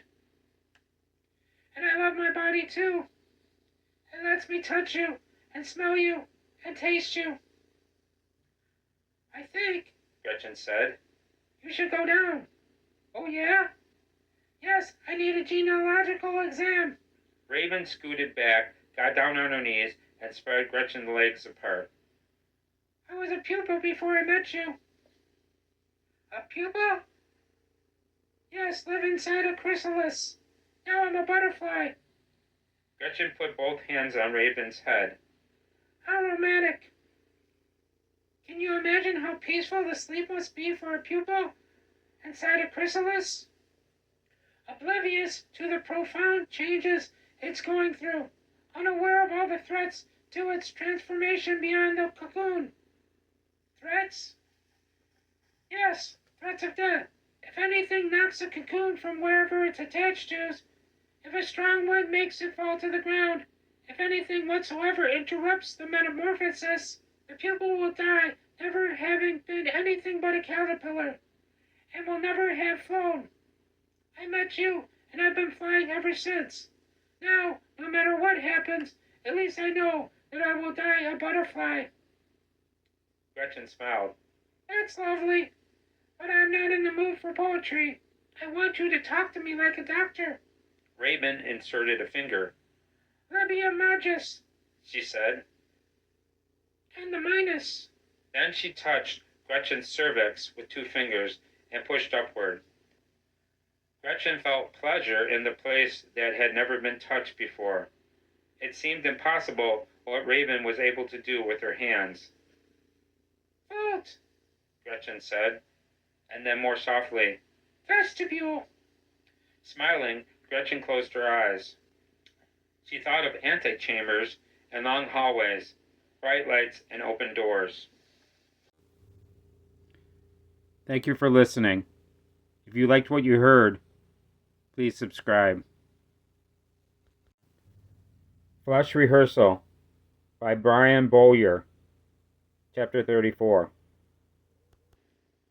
You just missed your dad, Bianca told him. He and Victoria left about 10 minutes ago. Ludlow shrugged. Then he looked around. Almost midnight, and the underground was packed. Halloween was still a few days away, but the Patreons walked around in costumes. Ludlow was not surprised. Many of the people who came to this club were the type who wished that every night were Halloween. Jack-o'-lanterns glowed on many tables, and warm drinks came in cups filled with tubs that bubbled and smoked like bowls of dry ice on both ends of the bar. He knew Bianca was drunk, serving not only the customers but herself, because her speech was slurred, her eyes were bloodshot, and there was alcohol on her breath. What can I get you? She asked Ludlow. I don't know. What are you drinking? Scotch. You want one? He thought about it. No, I think I'll just have some vodka.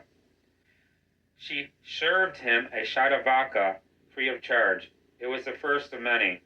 Ludlow was still there after the club closed. Can you give me a ride home? She asked him after everyone else was gone. Sure. He drove her home. In the driveway, she turned to him. The engine was still running. Have we ever fucked before? He thought about it. I don't know. Seems like maybe we have. Not sure. You want to come inside? I don't know. Is your mom staying here? Yeah, but she's probably asleep. It doesn't matter. I know I have some scotch. I think I have some vodka too. At 32, she was 8 years his senior, but that didn't bother Ludlow, and he had always found her attractive. He shut the engine off. Okay. He followed her inside. Bianca's mother was still awake. Her door was open, watching TV on her bed. She saw them when they walked by in the hallway. Bianca, She said, will you bring me a glass of water? Of course. Just give me a minute. Bianca took Ludlow to her room and turned a light on. Booze is under the bed, She told him. be right back. The first bottle he grabbed was a fifth of scotch. He opened it, took a drink, and sat down on the edge of the mattress, facing the door. He took another drink. Bianca came back moments later and closed the door. She turned on her TV and sat down beside him. He proffered the bottle. Bianca shook her head. No thanks. The room is spinning. I think I need to pass out. She stretched out on the bed and closed her eyes.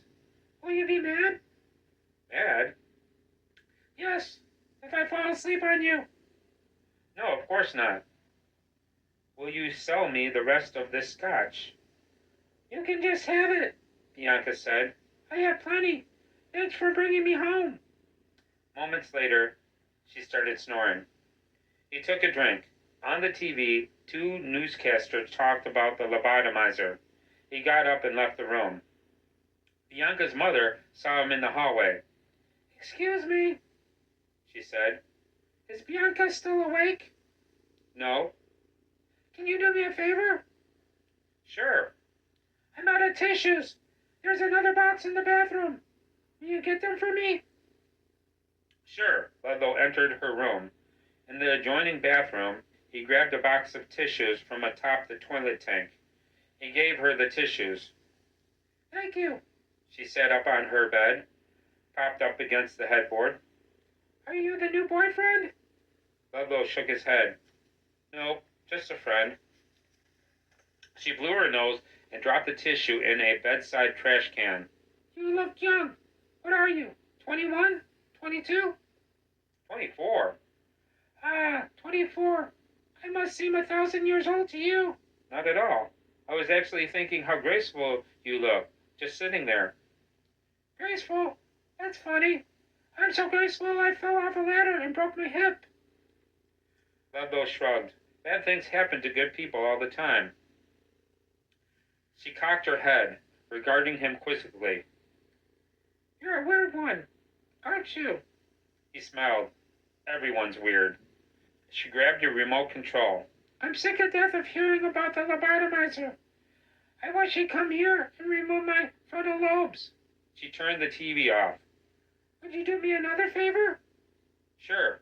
What do you need? I need someone to talk to. Have a seat. Ludlow sat down on the chair at the foot of her bed and took a drink of scotch. What do you want to talk about? The afterlife. Do you believe in the afterlife? Yes. What about heaven and hell? Do you believe in those? No. I don't either. Are your parents still alive? My father is, Ludlow said, but my mother died when I was young. She talks to me from the afterlife. Both of my parents are still alive, but I never see them. There's no communication. Is that right? Yes, they're in their 80s. Bianca has never been close to them either. She never wanted anything to do with them, even when she was young, and I don't blame her. When I was young, I couldn't wait to grow up and get away from them. They're so religious. I consider them both insane. Ludlow cocked his head. How old are you? 66. Piano's 32. I was older than she is now when I had her. I'm Cordelia, by the way. I'm Ludlow. I'm schizophrenic. She nodded. Yes, I thought I saw some madness in your eyes. No offense. None taken. So you think your parents are insane? Yes, they think the world is only 6,000 years old and believe the sun will shine forever, and are convinced that dinosaurs never existed because they could not have possibly fit on Noah's Ark. They would tell me that if I sinned I would go to hell and burn for all eternity.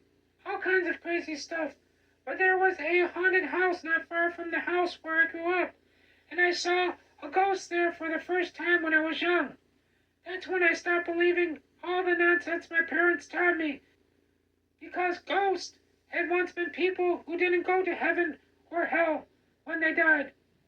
But even though I no longer believed in hell, the thoughts of burning for all eternity messed me up for a very long time, so I studied fire and became a pyromaniac. Ludlow took a drink. So you just went around deliberately starting fires? Yes. What all did you burn? Cordelia shrugged. All kinds of stuff. She grabbed another tissue and blew her nose. Buildings mostly. That's fascinating. Fire itself is fascinating. She dropped her tissue into the trash can. The hottest temperature ever recorded on the surface of the Earth was recorded right here in California, in Death Valley. It was 134 degrees Fahrenheit. Do you know how hot the surface of the sun is? Yes, Ludlow said. Actually, I do.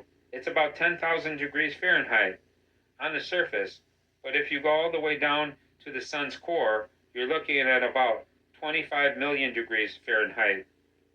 Cordelia smiled. I'm impressed. Ludlow took a drink. I used to be a pyromaniac, too. But we're out of it? Yes. Yeah, me too. After Bianca was born. Before that, though, fire was mostly all I ever thought about. Did you know that 2,000 years ago, Nero accused Christian arsonists of starting the Great Fire of Rome? Yes. The fire began in merchant shops around the Chariot Stadium. It burned for 6 days and 7 nights. In the aftermath of the blaze, more than 70% of Rome was in ruins. Cordelia nodded.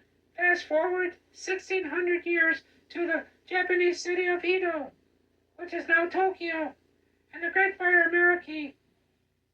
Ludlow took a drink. Also known as the Rehearsal fire.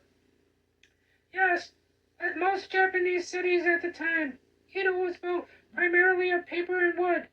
The buildings were still dry from the previous year's drought. All the rows and other spaces between the buildings were small and narrow. When hurricane-force winds came blowing down from the northwest, the fire was able to quickly grow and spread. 3 days later, over 100,000 people were dead. According to legend, Ludlow said, the fire was started accidentally by a priest who was burning an allegedly cursed Camino. Yes, the Camino had been owned in succession by 3 young girls who all died before they ever wore it. Right. While the priest was burning the garment, a large gust of wind fanned the flames and caused the wooden temple to ignite. And then, Cordelia said, only 9 years after that, London burned in 1666. I know. 200 years later, we had the Great Chicago Fire and the Prestago Fire in Wisconsin on the same day. Yes, October 8th, 1871. Not many people know about the Prestago Fire. Of course, because it always gets overshadowed by the Chicago Fire. But it was the deadliest wildfire in American history. The firestorm generated a tornado that flung burning houses into the air. People who tried to escape the flames by jumping into the river that divided the town were boiled alive. Ludlow took a drink. July 6, 1944. Hartford, Connecticut. Oh yes, one of the worst fire disasters in U.S. history. Beneath a Ringling Brothers and Barnum and Bailey circus tent. The canvas had been waterproofed with a mixture of paraffin wax and gasoline. The Flying Wallendas had just begun their trapeze act. The cause of fire was never determined, but in less than 8 minutes, melted paraffin wax fell like napalm rain onto the heads of 7,000 people trying to escape. 7 months later, in February of 1945, Dresden, Germany, was in flames. Ash Wednesday, Cornelia said. Hundreds of British bombers dropped hundreds of tons of explosive on a city which there were no military installations, no mutants factories, no heavy engineering that could have been linked to any war efforts whatsoever. Yes, some say as many as 500,000 innocent civilians died that night, surrounded by fire and more fire everywhere. Fires with temperatures that peaked at nearly 3,000 degrees Fahrenheit. Fires hot enough to reduce thousands upon thousands of houses in the center of the city to dust, not rubble. While hot winds of the firestorm blew burning people back into the burning homes they were trying to run from. Cordelia nodded. 6 months later, on August 6, 1945, an atomic bomb detonated 2,000 feet above Hiroshima, Japan.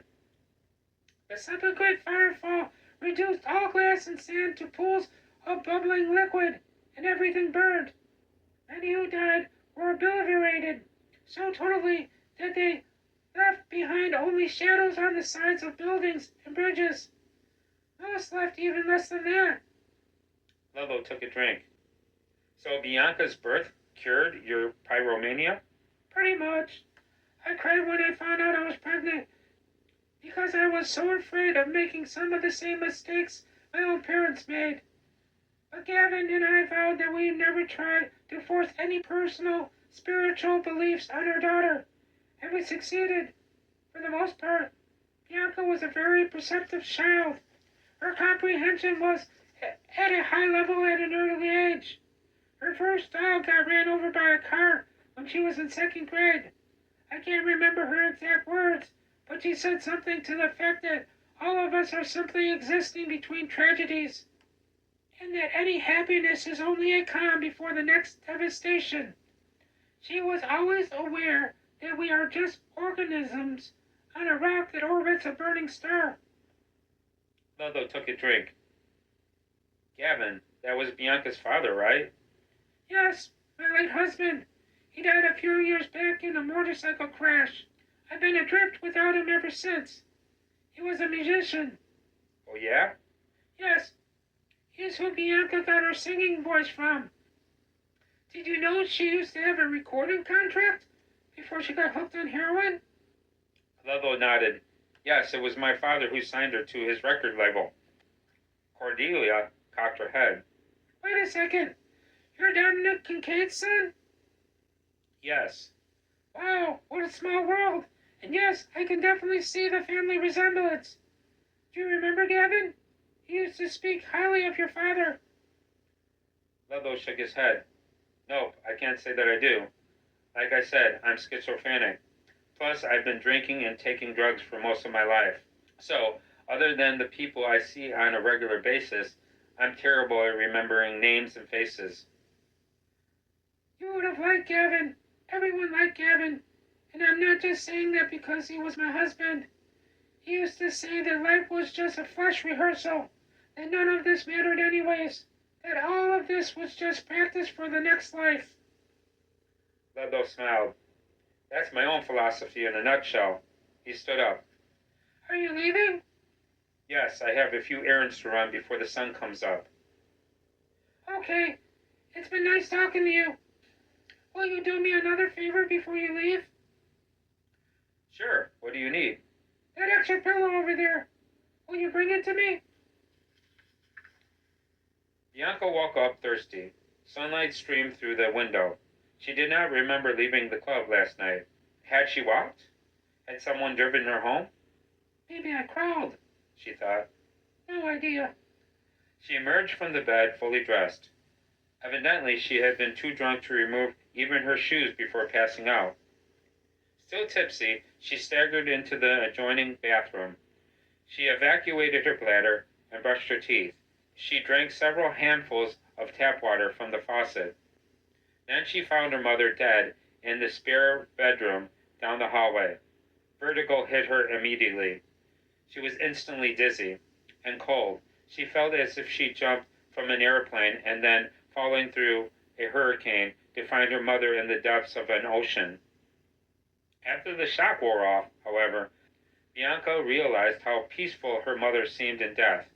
She appeared to be merely sleeping, dreaming even, with a Mona Lisa smile on her face. Her eyes were closed. Her eyelashes looked like little palm fronds resting on her cheeks.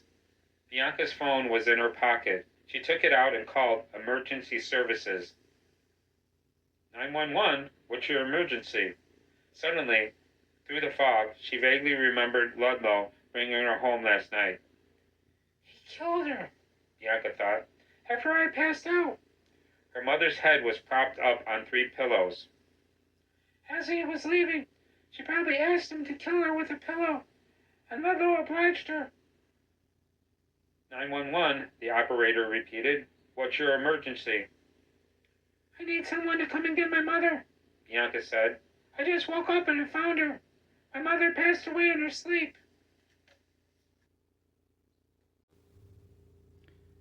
Thank you for listening. If you liked what you heard, please subscribe. Flash Rehearsal by Brian Bowyer. Chapter 35. Jacob entered Amelia's room on October's final night.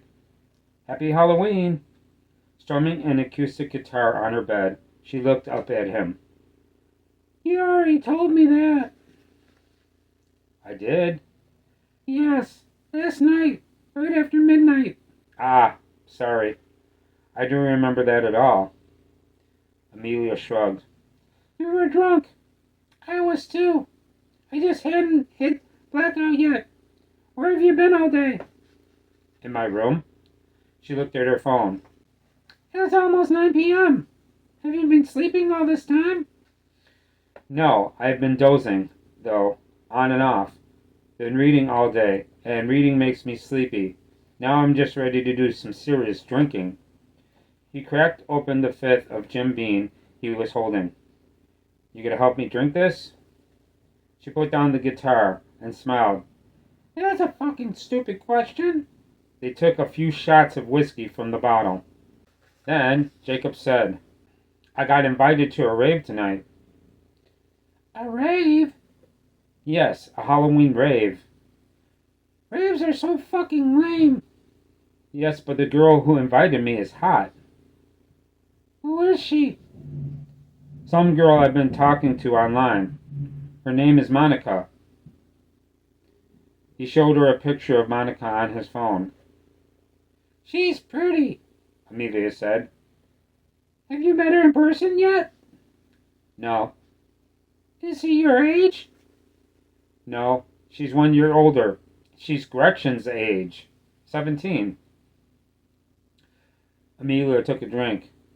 Oh, I'm glad to see you talking to other girls again. At least it means you're finally getting over Gretchen. What the fuck are you talking about? I'm talking about you, dumbass. It broke your heart when you found out she was a lesbian. Laughing, Jacob shook his head. No, it didn't. Yes, it did. It was obvious that you were totally in love with Gretchen. Jacob took a drink. I was never in love with Gretchen. I was in lust. Big difference. And it worked out for the best anyways, now that we're in a band together. Plus, she's madly in love with Raven.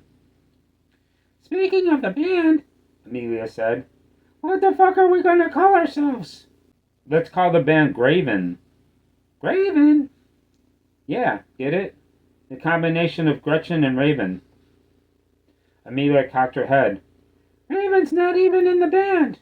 No, but she's in all of Gretchen's lyrics now. No, she's not. Gretchen writes about all kinds of stuff, not just Raven.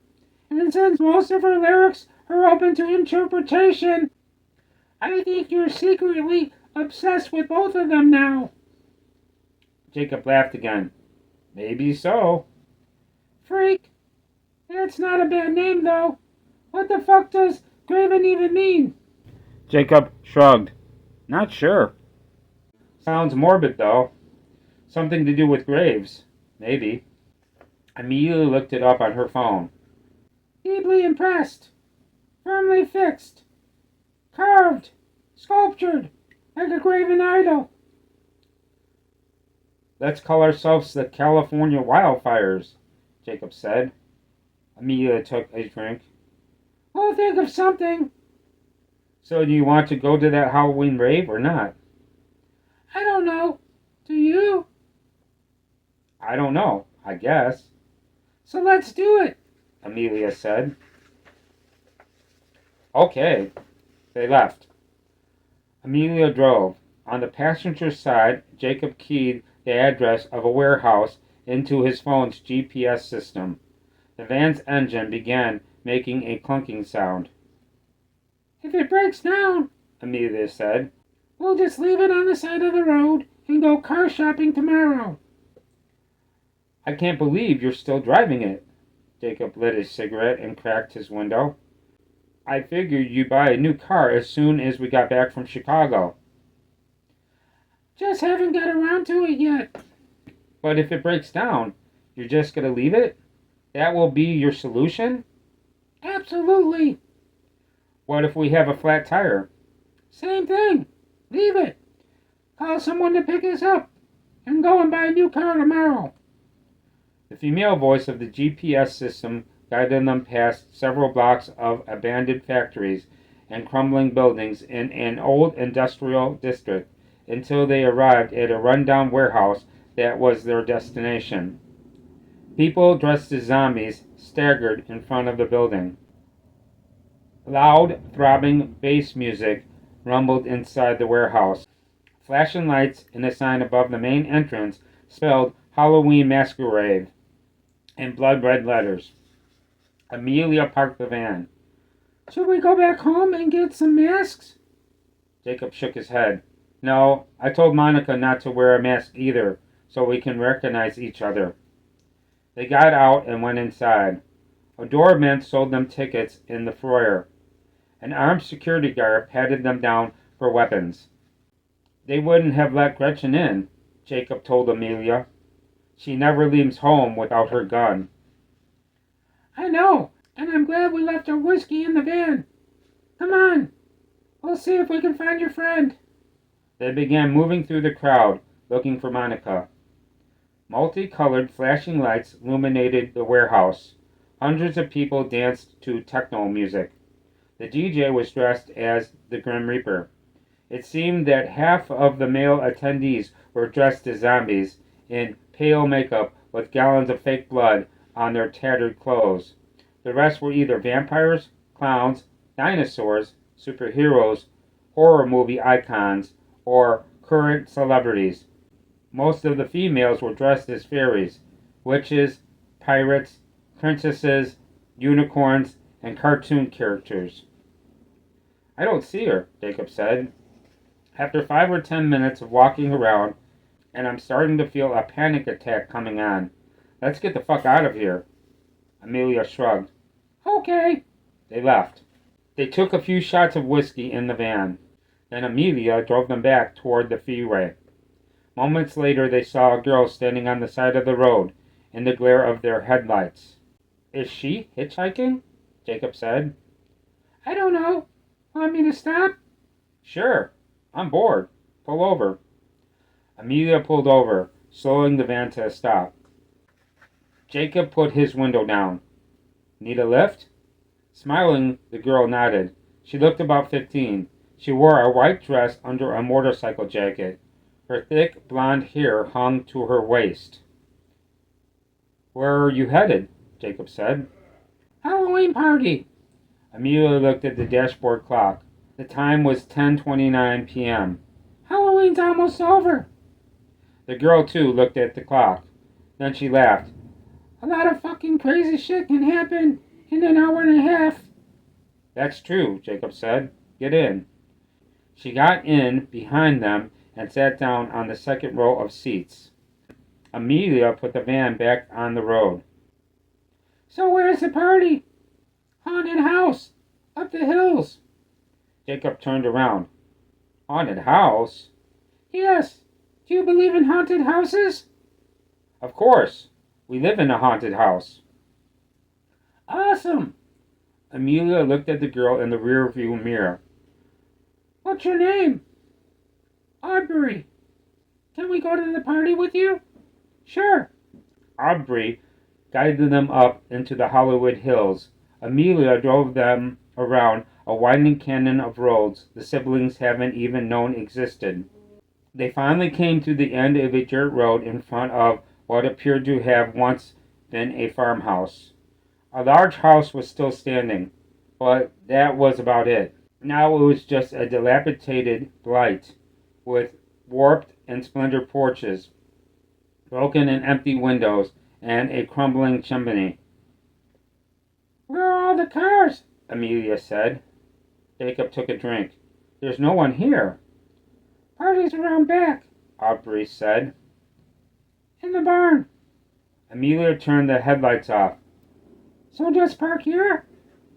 Yeah, that's cool. Amelia killed the engine. Then she turned to Jacob. Let me hit that whiskey. He handed her the bottle. She took a drink and gave the bottle back. They all got out and headed towards the farmhouse. The air was cool. A full moon lit the yard like a spotlight.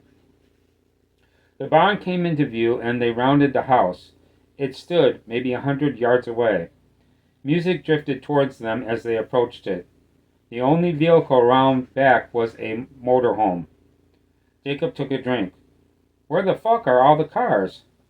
Small party, Aubrey said. They probably all just rode up in the motorhome. As they neared the barn, Amelia looked more closely at the motorhome. It was a large and well-used RV, with paint chipping from its sides, but the tires on it appeared brand new. Next to the barn's entrance, eerie Halloween music came from an old-fashioned boombox set up on a folding tray. The barn doors were closed, with a few cheap Halloween decorations taped to them.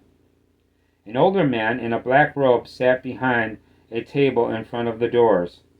A semi-automatic pistol lay on the table before him, within easy reach of his hands, which were clasped beneath his chin. Two other figures, a boy and a girl, in black robes identical to his own, flanked him. Both appeared to be teenagers. The boy stood to the left of him, the girl to his right. Each held a semi-automatic handgun pointed at the ground. The old man smiled at Amelia.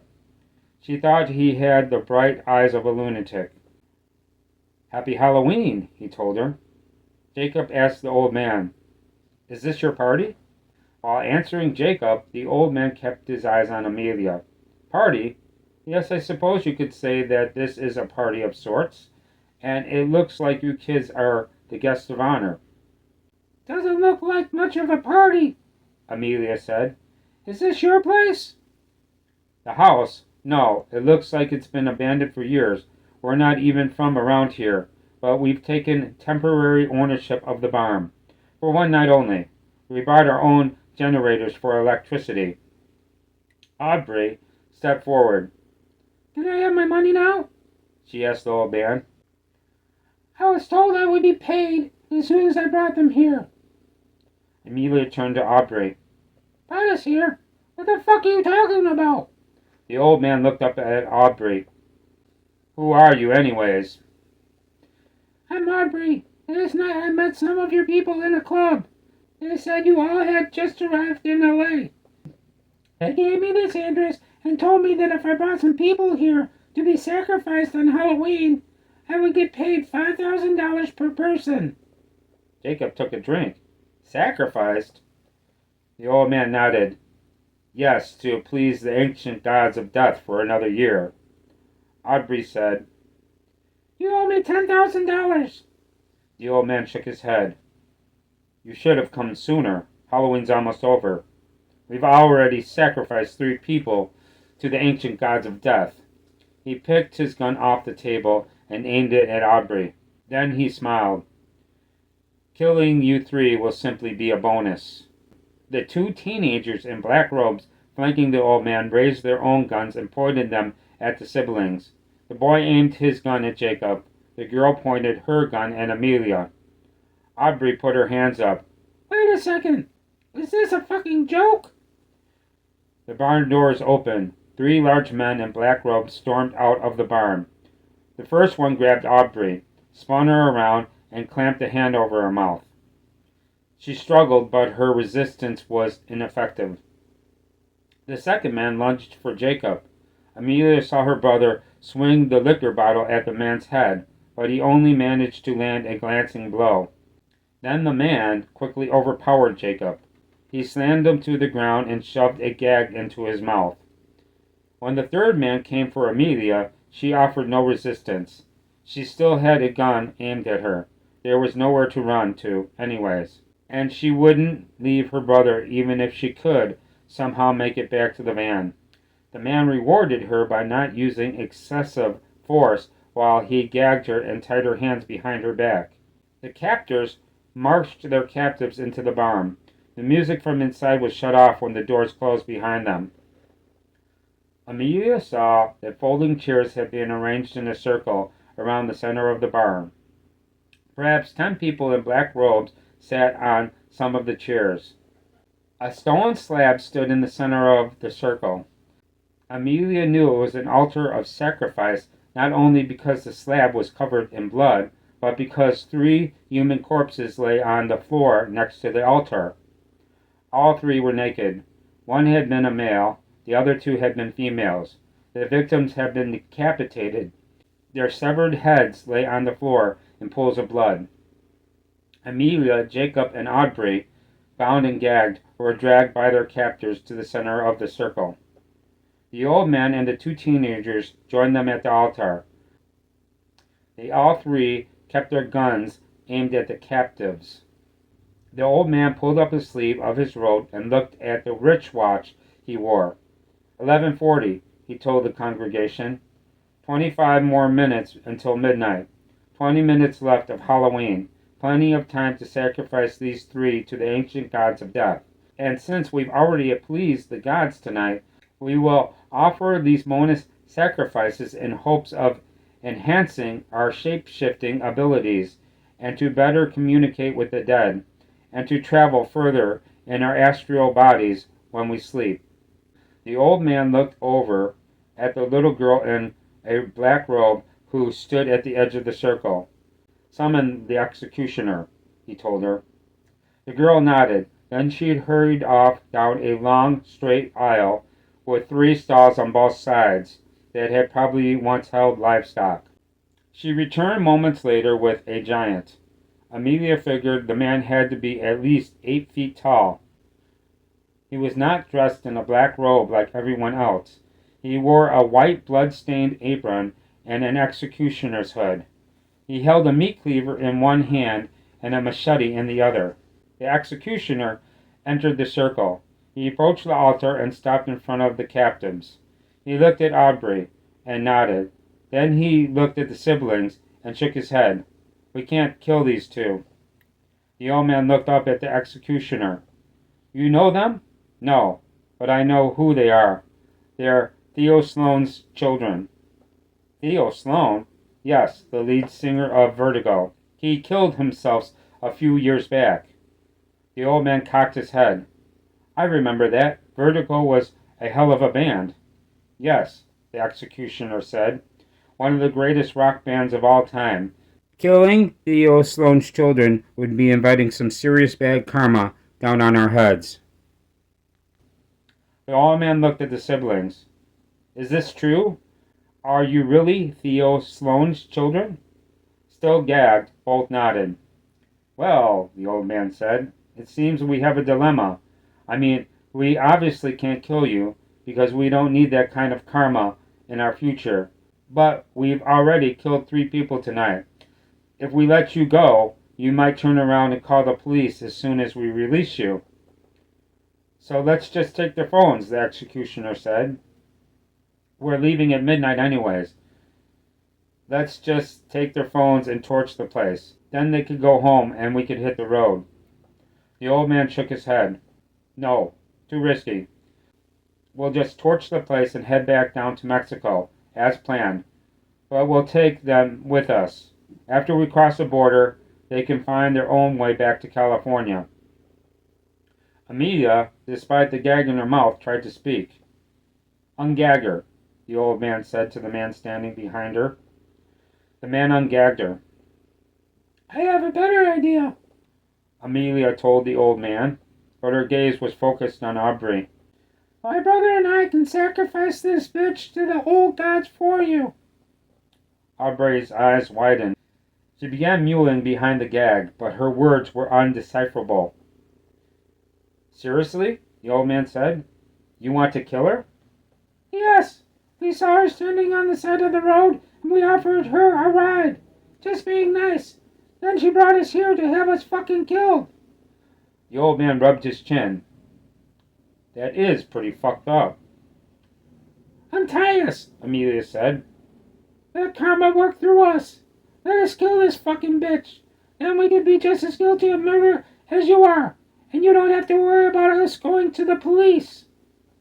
The old man nodded. "Fair enough." Then he told the 2 men standing behind the siblings to release them, and they did. As soon as his hands were free, Jacob pulled the gag from his mouth and dropped it to the floor. "Give me the meat cleaver," he told the executioner.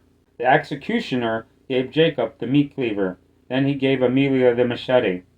Amelia looked at Aubrey and smiled. "Hold her down." The executioner seized Aubrey and slammed her down onto the altar of sacrifice. He grabbed a fistful of her hair and held her head out over the edge of the stone slab. Jacob told Aubrey, "This might sting a bit." Then he swung the meat cleaver down and split her whole face in half. Amelia smiled down at Aubrey's ruined face. "Tell the devil we said hello." Then she brought the machete down and decapitated her. Blood shot out of the neck stump and sprayed onto the executioner's apron. While Aubrey's head rolled across the floor, the siblings saw people in black robes already splashing gasoline throughout the barn's interior. "Have a nice life," the old man told them, and they left. Thank you for listening. If you enjoyed the video, please subscribe. Flash Rehearsal by Brian Bowyer, Chapter 36. The Big Tipper was back again. The handsome man of indeterminate age who may have been 25 or 50. Lucy couldn't remember if he had told her his name the last time he had been in the diner, but she certainly remembered him giving her $100 bill for a cup of coffee and telling her to keep the change. He was tall and thin, with thick, dark hair and cheekbones like hatchet blades. He wore a black leather jacket that wasn't quite long enough to qualify as a trench coat. He found a booth near the restrooms and sat down. Lucy's shift was nearly over. It was almost 2 a.m., and the diner was nearly empty. It wouldn't get busy again until after the nearby nightclubs closed, by which time Lucy would be gone. She preferred it that way. She didn't like dealing with the drunken, belligerent customers. Her thoughts were still troubled by the phone call she received that morning from her daughter's first-grade teacher. Emma, her 6-year-old daughter, was displaying increasing hostility towards her classmates at Stratton Elementary, often hitting, kicking, or spitting at them if they attempted to interact with her. The teacher mentioned sending a social worker to their house, and then she asked Lucy about their home life, making her angry, embarrassed, and a little afraid. Lucy concluded the conversation by promising the teacher that she would talk to Emma as soon as she got home from school.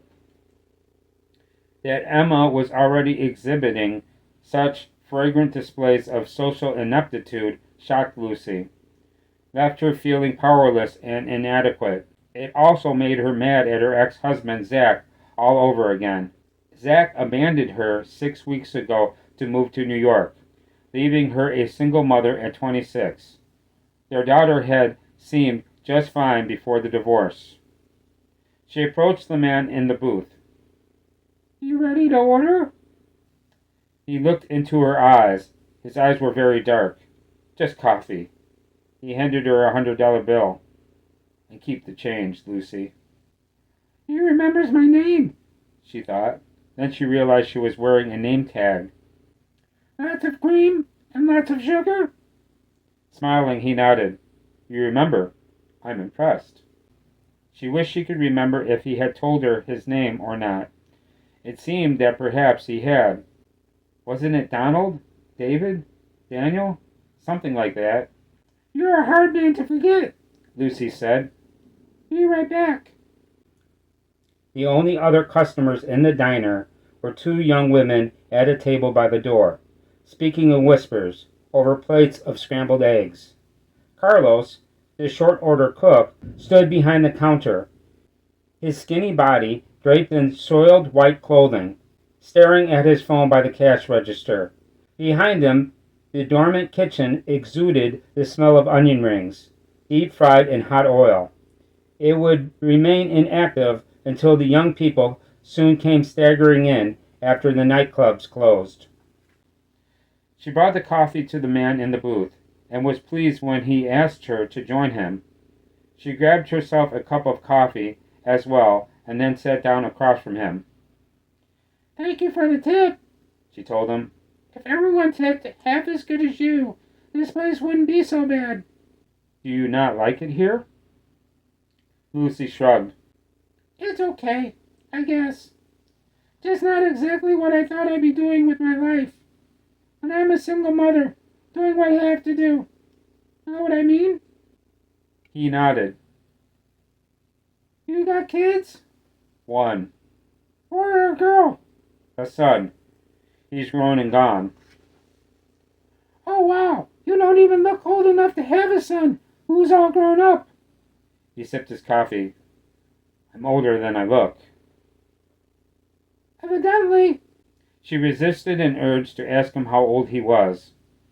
She also refrained from inquiring about his name. "I'll provide that information if he wants to," Lucy thought. "I have a daughter, Emma. She's 6. Emma. Beautiful name. So she's in 1st grade? "Yes. Her teacher called me today. She's having problems at school." "Learning problems?" "No, behavioral. Her father and I recently got divorced, and she's not handling it very well." "I'm sorry to hear that." "Yeah, Emma was definitely a daddy's girl." "Was?" "Yes." The man sipped his coffee. "Her father didn't die?" She doesn't have to stop being a daddy's girl just because you got divorced. No, well, my ex-husband, moved to New York, and Emma's not stupid. She knows how far away that is. She knows it's on the other side of the country. She told me many times that she's afraid she'll never see him again, and she may be right. Why did he leave? New girlfriend.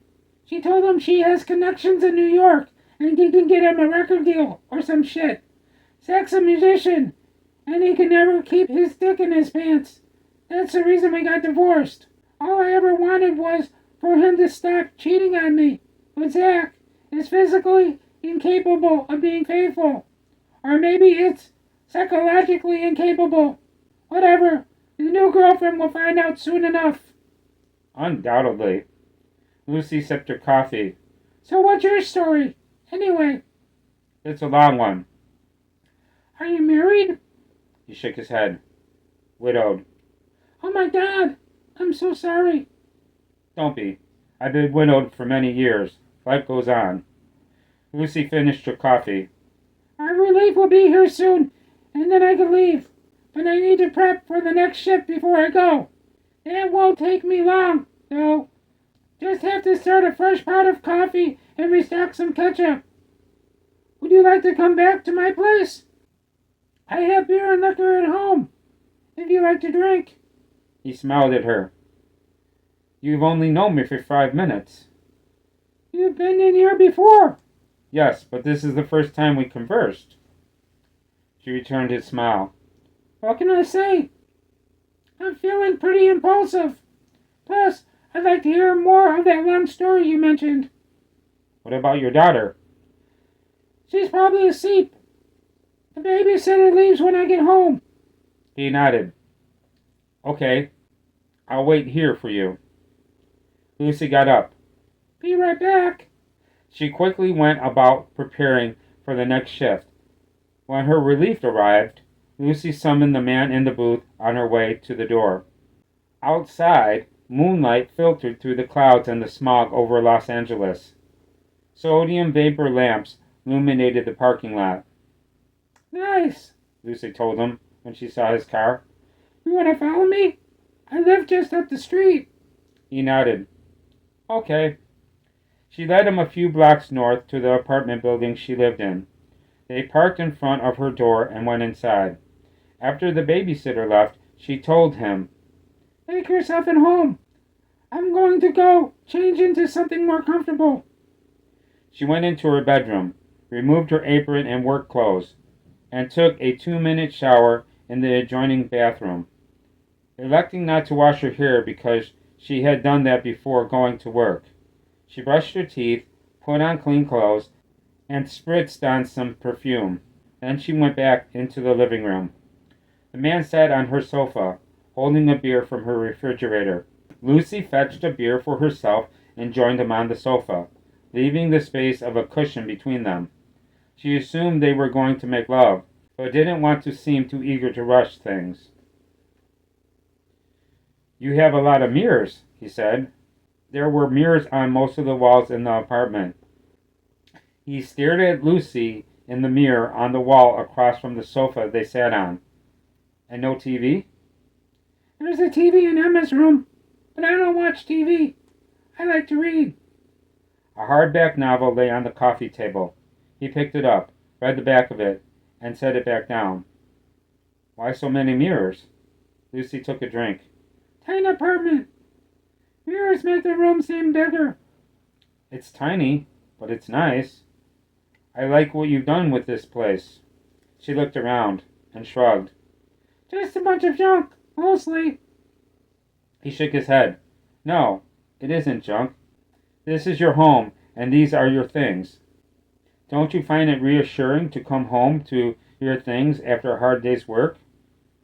I don't know. Sometimes, I guess. But other times it just reminds me of how far away I am from the life I dreamed of when I was young. When you were Emma's age, he said, you probably wanted to live in a castle. She laughed. Of course I did. I think all little girls dreamed of being a princess and living in a castle. Mommy. Both turned their heads. Emma had entered the living room. The 6-year-old wore pink pajamas and held a yellow teddy bear. Emma, Lucy said. you're supposed to be in bed. You know you have school tomorrow. Ignoring her mother, Emma asked the man. Who are you? I'm your mommy's new friend, he said, smiling. You must be Emma. She nodded. What's your name? I haven't decided yet. You don't know what your name is? At the moment, no. I've gone by many names in the past, but right now I'm between names. Emma cocked her head. What's that mean? It means I'm in a period of transition, and I don't know yet what I'm becoming. When I find out, I'll give myself a new name. Emma, Lucy said. bring me one of your books. You can sit on the couch with it, and I'll read you a bedtime story. Emma left the room. Lucy took a drink. I think she likes you. Oh, yeah? Yes, she likes when adults talk to her like a real person instead of a cardboard cutout. Emma returned with a book. Still clutching the teddy bear, she gave the book to her mother. Lucy scooted over next to the man, and Emma sat down beside her. Lucy opened the book, but did not look down at it. Instead, sitting between them and staring straight ahead, she saw her daughter and the man looking at each other in the mirrors across from all three of them. So your mommy didn't name you? Emma asked the man. He took a drink. Oh, I'm sure she did. What did she name you? I don't even remember. That was a long time ago, and I've changed my name many times since then. The names we give ourselves and each other are very, very important. Emma smiled. When I grow up, I'm going to name my little girl Zoe. Excellent choice, the man said. The choices we make are just as important as the names we give ourselves and each other. All of us, at all times, are thousands of different people, all waiting to become who they're supposed to be. And every time we make a choice, one of those people dies and goes away for all eternity. Do you understand what I'm telling you? Emma shook her head. You grow up, he told her. Only if all the children inside you die. Lucy said. Emma's been learning to read. She gave the book to her daughter. Here, Emma, why don't you start reading something to us? Emma opened the book and began to read. As Lucy looked down at her daughter, she felt the man on her other side put a hand over her mouth and pull her head close to his lips. Speaking of names, he whispered, lately I've been called the lobotomizer. Lucy's eyes widened. She tried to get up, but the man held her down, and she could not. In the mirror, she saw him raise a hypodermic syringe. I don't like that name, however, he went on. There's a lot more to my art than just lobotomy. She watched its descent in the mirror as he brought down the syringe. Then she felt the sting as he jammed the needle into her neck and pressed the plunger. Seconds later, her eyelids grew heavy. The last thing she heard was the sound of her daughter still reading, and then Lucy passed out. She came to in an unfamiliar room. She was not confused. Lucy remembered everything. She also realized very quickly that she was naked, gagged, and strapped down to a cold metal table. She raised her head and looked around. The large room appeared to be a laboratory, but she could only see parts of it. The rest was sectioned off by the type of curtains she had seen previously in hospital rooms. Emma, She thought. are you behind one of those curtains? Dear God, please, let her be safe. The lobotomizer entered the laboratory. He told her he didn't like that name, but it was the only name she had for him now, and it terrified her. A blue surgical cap covered his head, but his face was not concealed. He smiled at her. Hello, Lucy. I'm glad you're awake. He sat down on a stool. The white lab coat he wore dragged the floor as he walked across it to retrieve a scalpel from a tray. Then he maneuvered back over to where she lay, gagged and restrained. I have a confession to make. I have killed more people than the media would lead you to believe. Most of my victims are not found wandering the streets, lobotomized. Most of my victims are pitched into an incinerator and vaporized. I have lost count of the number of people I've killed over the years. Hundreds, certainly. Possibly 1,000 or more. And the overwhelming majority of those people were not lobotomized. That's why I hate the name they've given me. Lobotomy is simply a recent hobby of mine. Transorbital lobotomies are easy to perform, by the way. All you need is an ice pick and a hammer. I prefer the other way, however, prefrontal lobotomies. I like to drill holes in people's skulls. He reached up and adjusted the surgical lamp above Lucy. I don't kill people simply because I enjoy it, he continued. I mean, I do enjoy it, of course, but the primary reason I commit murder is that it provides me a sense of purpose in a universe devoid of all ambition but murder. Does that make sense to you? Lucy shook her head. Murder, he exclaimed. His eyes gleamed with both conviction and excitement. This universe has but one supreme goal, and that is the inevitable death and destruction of everything in it. Total annihilation is the destiny of everything that exists. The end of all things is inescapable. The purpose of this universe is to crush every atom that exists, that has ever existed or will ever exist until they all implode. Do you know what that means for us? For humanity? Lucy shook her head. Her jaws were sore from the ball gag in her mouth. The surgical lamp made her eyes hurt. It means we can't win. There is no escaping our destiny. The best we can ever hope for is just a little more time before the inevitable end. That is the same for everything. Animals, planets, stars, galaxies, you name it. There is no victory to be earned. All things that have ever existed have failed to escape death because the universe itself is a murderer. Still holding the scalpel, he rose from the stool and stretched. The scalpel's blade glinted beneath the surgical lamp. To Lucy's eyes, it looked like the blade of a guillotine. See what I mean? We can't win. Not on this side of death's veil, anyways. But here's the thing. For humans, existence doesn't end when we die. Oh no. When we cross the veil of death, existence is just beginning. Do you believe in life after death? Lucy nodded. Excellent. It's good to know I'm not talking to a skeptic. I feel sorry for skeptics. A skeptic believes we're all just bits of atoms that by some random accident somehow manage to come alive, evolve, and struggle to survive in a universe that wants only to destroy us. But you and I know that isn't true. There is much more to life than what we see. There are forces at work that we do not yet understand. All we have to do is look up at the nighttime sky to see the forces of darkness and light throughout the cosmos. The night sky shows us that darkness and light, evil and goodness, are as inextricably intertwined as the strands of a double helix encoded into the DNA of everything. Yes, stars will die.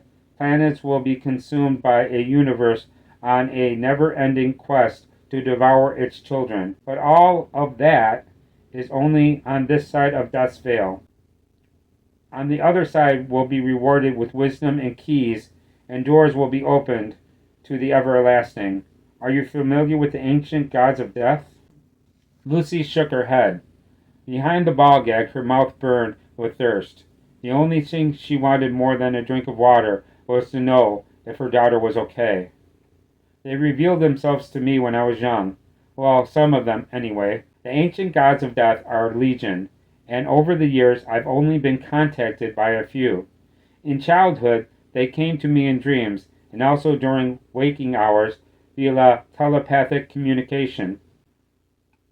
They still come to me in dreams, just not as often as they used to. Undoubtedly because there's no longer a need to. I got the message loud and clear long ago.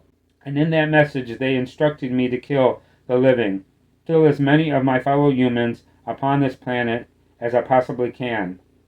He moved next to Lucy, unstrapped the ball gag, and removed it. Where's Emma? Lucy said. He stared down at her, watching her try to alleviate her discomfort from wearing the ball gag by contorting her lips and tongue in various ways. Don't worry. You'll be seeing Emma soon enough.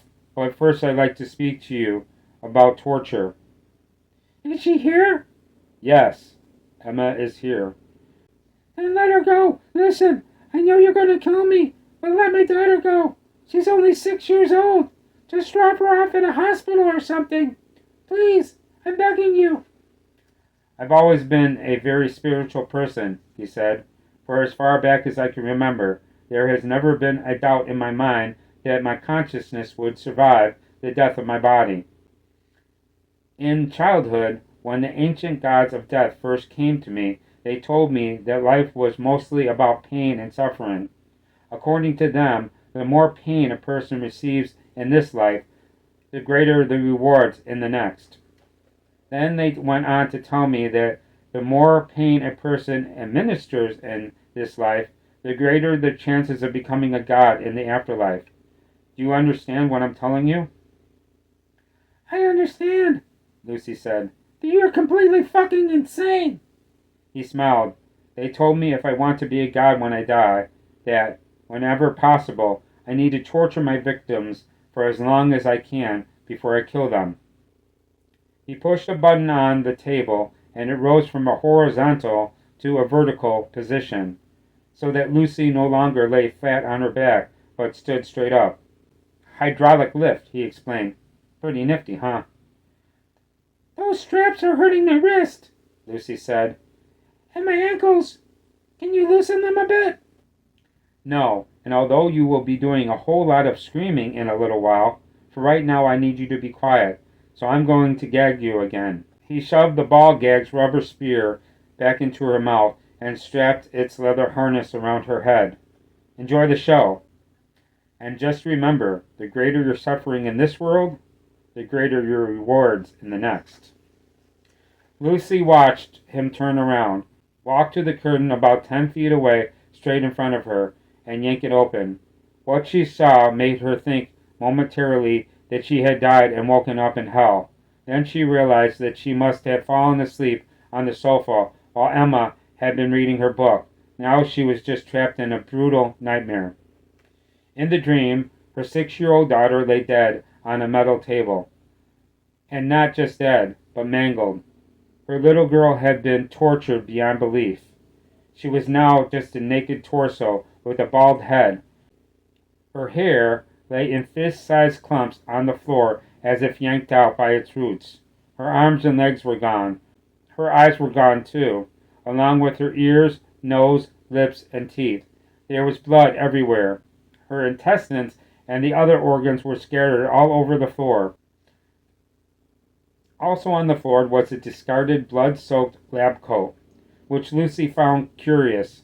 Not the fact that he had been courteous enough to change into a clean lab coat before speaking to her, but the fact that this nightmare about the lobotomizer included such minor, vivid details. Oh well, Lucy thought. Dreams are funny that way. Often they seem more vivid than reality. She knew she would wake up soon with her daughter right beside her on the sofa. The lobotomizer, still holding the scalpel, turned around and looked at her. It's very important that you watch what I'm about to do. I know you have to blink, but of course if you don't keep your eyes open, I will have to slice your eyelids off. Do you understand me? Lucy nodded. Excellent. As you can see, I tortured your daughter before she died, and I'm going to torture you as soon as I'm finished with her body. But watching what I do to Emma's corpse will increase your suffering, and that will increase your chances of seeing her again in the next life. You do want to see her in the afterlife, am I right? Lucy nodded again. I thought so. Let's begin, shall we? First, I'm going to eat a little of her frontal lobes. Then I'm going to fuck whatever brains are left in her head. He turned around and walked towards the other side of Emma's table. providing Lucy a clear view of her daughter's remains. Using the scalpel, he sliced a red line all the way around Emma's bald head, exactly where a headband would be placed. Lucy wondered how it was possible that any blood remained in the body, considering all the blood on the floor. It's only a dream, she was quick to remind herself. Anything is possible in a dream. He set the scalpel down on a medical cart beside him. Using both hands, he peeled Emma's scalp off and tossed it onto the floor. From the medical cart, he picked up what Lucy assumed was a craniotomy drill. The sound of the drill filled the room when he turned it on.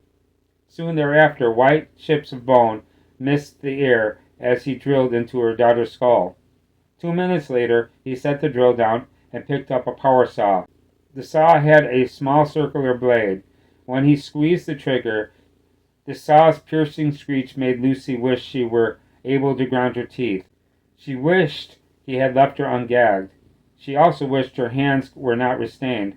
If her hands were free, she would pinch herself in an effort to wake up from this terrible dream.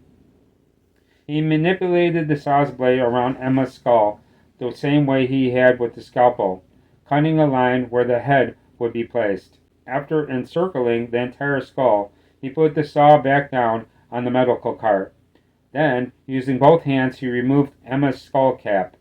It came off like a hat. Then he turned to Lucy and held it up. I might turn this into an ashtray later. What do you think?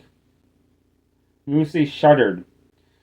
The half dome of Emma's exposed brain glistened in a bright pinkish white.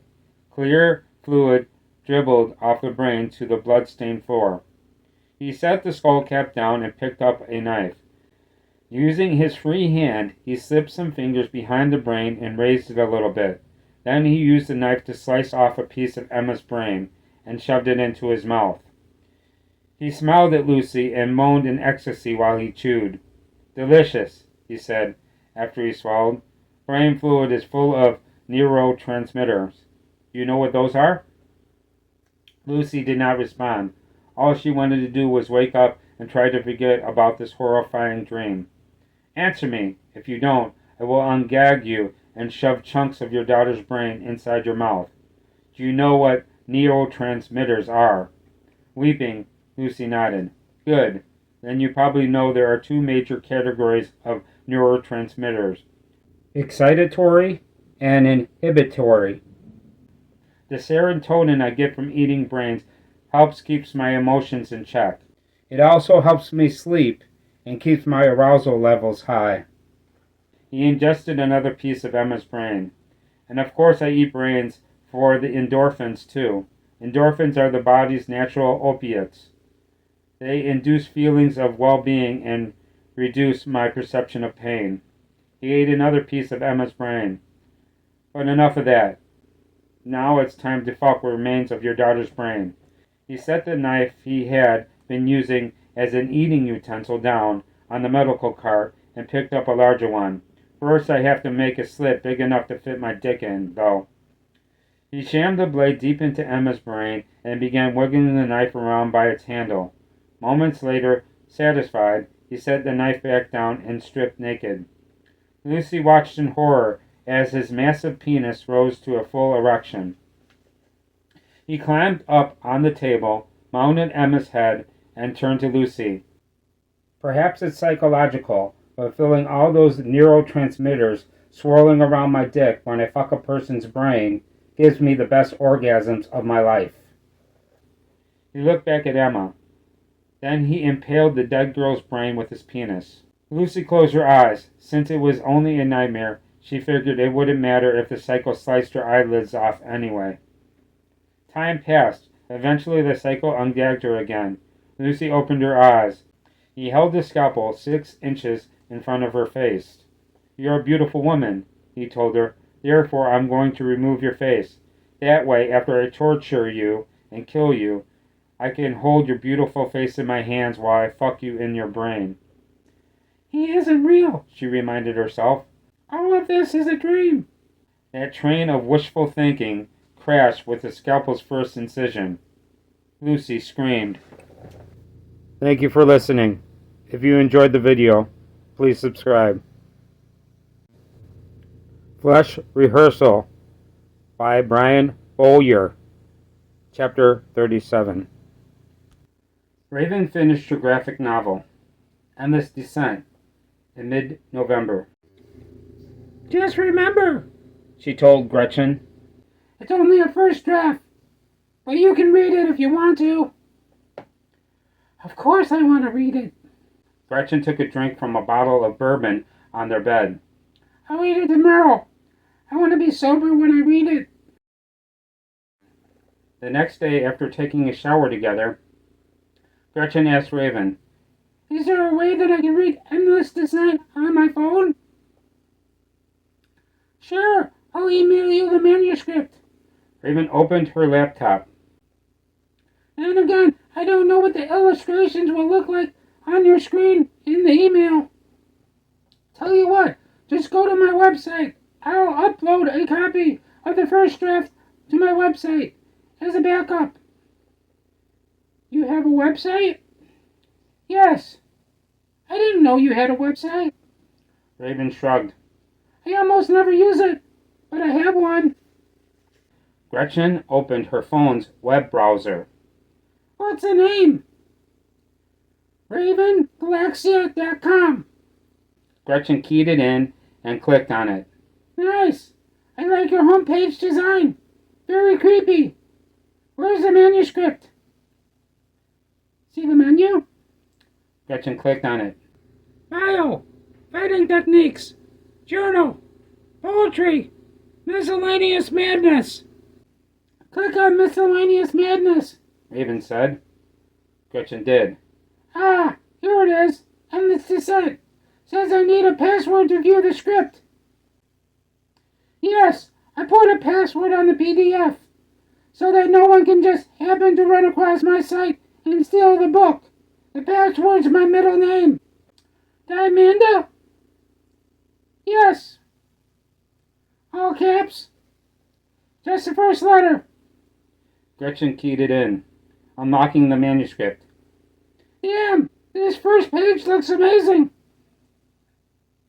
Can I see what it looks like on your phone? Gretchen turned her phone around. Looking at the screen, Raven cocked her head. Doesn't look too bad. I think I'll take off for a little while and give you some peace to read. Where will you go? No. Might go walk on the beach and write on my phone.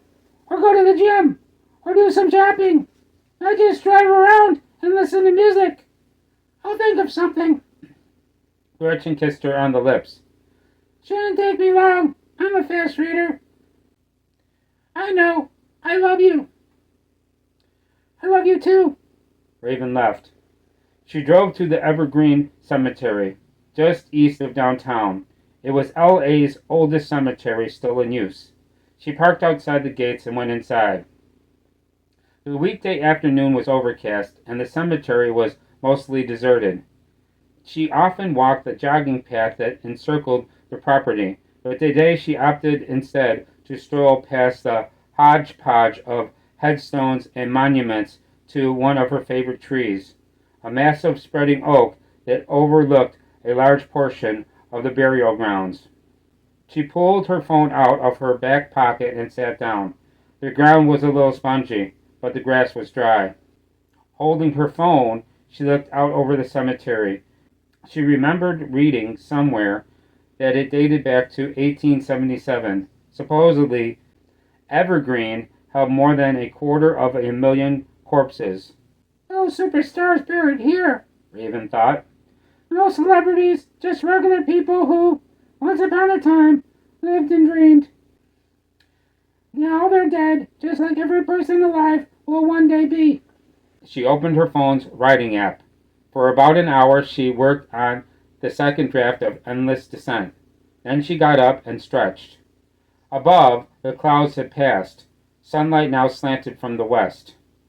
She strode across the lawn, looking down at patches of dying grass and tombstone that had fallen in disrepair.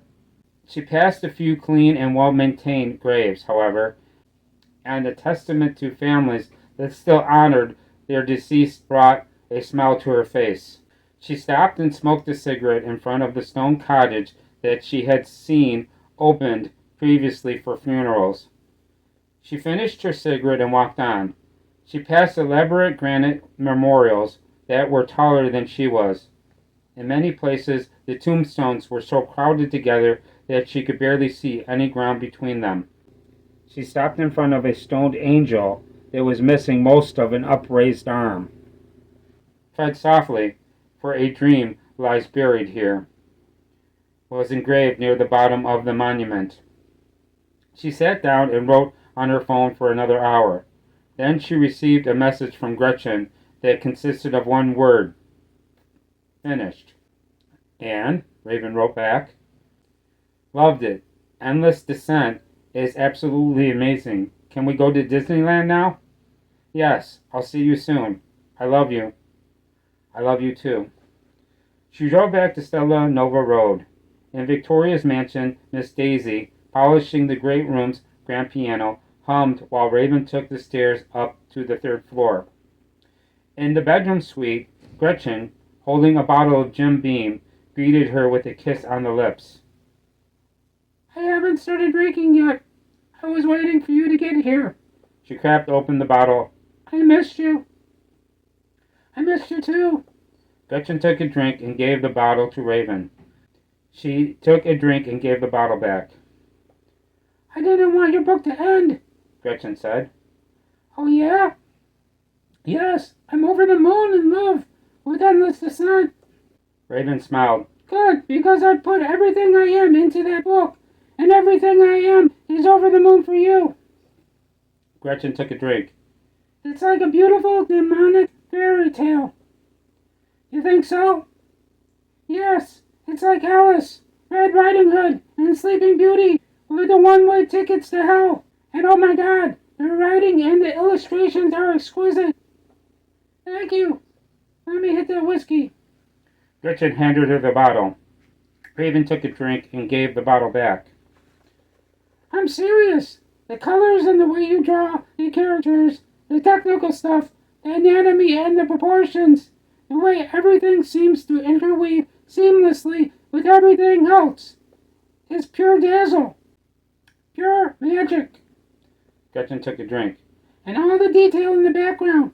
The detail of all the things that interweave together. The cities and all those buildings. The fires and all those ruins.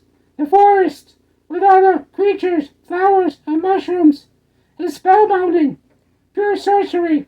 I guess what I'm trying to say is that you must be some sort of a witch or some shit. Raven laughed. Were you serious about wanting to go to Disneyland? Yes, before she died, Abby had always wanted to go to Disneyland if we ever made it to California. They left. Raven drove. On their way to Anthem, they stopped at a gas station and bought 2 bottles of soda. At Disneyland, in the parking lot, they poured out most of the soda and filled their bottles with Jim Beam. Then they hid the bottles in the jackets they wore and entered the theme park. The air was cool. The sky was royal blue, cloudless. To the west, the lowering sun was bright orange. They rode Space Mountain, Peter Pan's Flight, and the Haunted Mansion. They had their photo taken with Mickey Mouse. They had a caricaturist draw a portrait of them smiling with their arms around each other. Night fell. They held hands and walked around, looking at the lights. They sipped whiskey and did a lot of kissing. They danced beneath the moon to a blues band in New Orleans Square. Before they left, they rode the Mark Twain riverboat around Tom Sawyer Island. Abby would have loved it here, Gretchen said. They stood at the railing of the riverboat's top level, near the stern, with their arms around each other. I hope you know how happy you make me, Raven said. Same. I love you. I love you too. Later, on their way back to the parking lot, they saw a colorful tent near the exit. The words Lady Alexandria's psychic readings were printed on a sign in front of the tent. Gretchen looked at Raven. Do you believe in psychics? Yes. I mean, I'm sure that most people claim to be psychic are full of shit, but there are definitely some real psychics out there in the world. How do you know if they're real or not? You just do, Raven said. If you encounter a real psychic, it doesn't take you long to figure it out. It becomes very obvious, very quickly. You sound like you speak from experience. I do. One of my ex-girlfriends was a psychic. Gretchen cocked her head. Was she telepathic? Yes. Damn, I bet that was weird. Dating somebody with the ability to read your mind. Raven smiled. She couldn't read my mind. Other people's, yes, but not mine. She always said there was like a wall around me or something. She had premonitions about me, though, and they came true every time. It was uncanny. A little girl, who appeared to be 7 or 8, came out of the tent and approached them. She had long blonde hair and wore a dark blue jumpsuit covered with yellow stars and moons. She never said a word as she slipped a piece of paper into Gretchen's hand. Then she went to the concession stand next to the tent and got in line. Gretchen held up the piece of paper. It's a pass for 2 free readings. Should we use it? Sure. They entered the tent. The interior was not what Raven had expected. She saw no crystal ball or beaded curtains. There were no burning candles or sticks of incense. The interior more resembled a doctor's examination room than a fortune teller's tent. Gray tiled floor, gray partition walls, metal folding chairs, a table upon which sat a laptop computer and a flatbed scanner. A door in one of the back partitions opened. A woman who entered couldn't have been much more than 30 years old.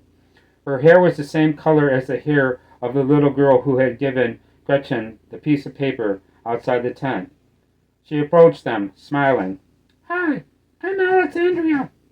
Don't tell me your names. She offered a hand, and Gretchen offered the hand not holding the piece of paper in return. As soon as Gretchen's hand was enfolded in Alexandria's grip, Raven saw the fortune teller flinch, as if she had seen something that startled her, or possibly even frightened her. Frowning, Alexandria shook her head. Oh, Gretchen, I'm so sorry. How did you know my name? Gretchen said. The same way that I know you lost your whole family recently. 3 months ago, was it? Back in August. All 3 members of your immediate family died in less than a week. You sincerely have my deepest condolences. She released Gretchen's hand. Gretchen turned to Raven. You're right. If a psychic's real, you pretty much know it immediately. Alexandra turned to Raven. You're in danger. Is that right? Yes. I don't want to frighten you, but I have to. You're in terrible danger.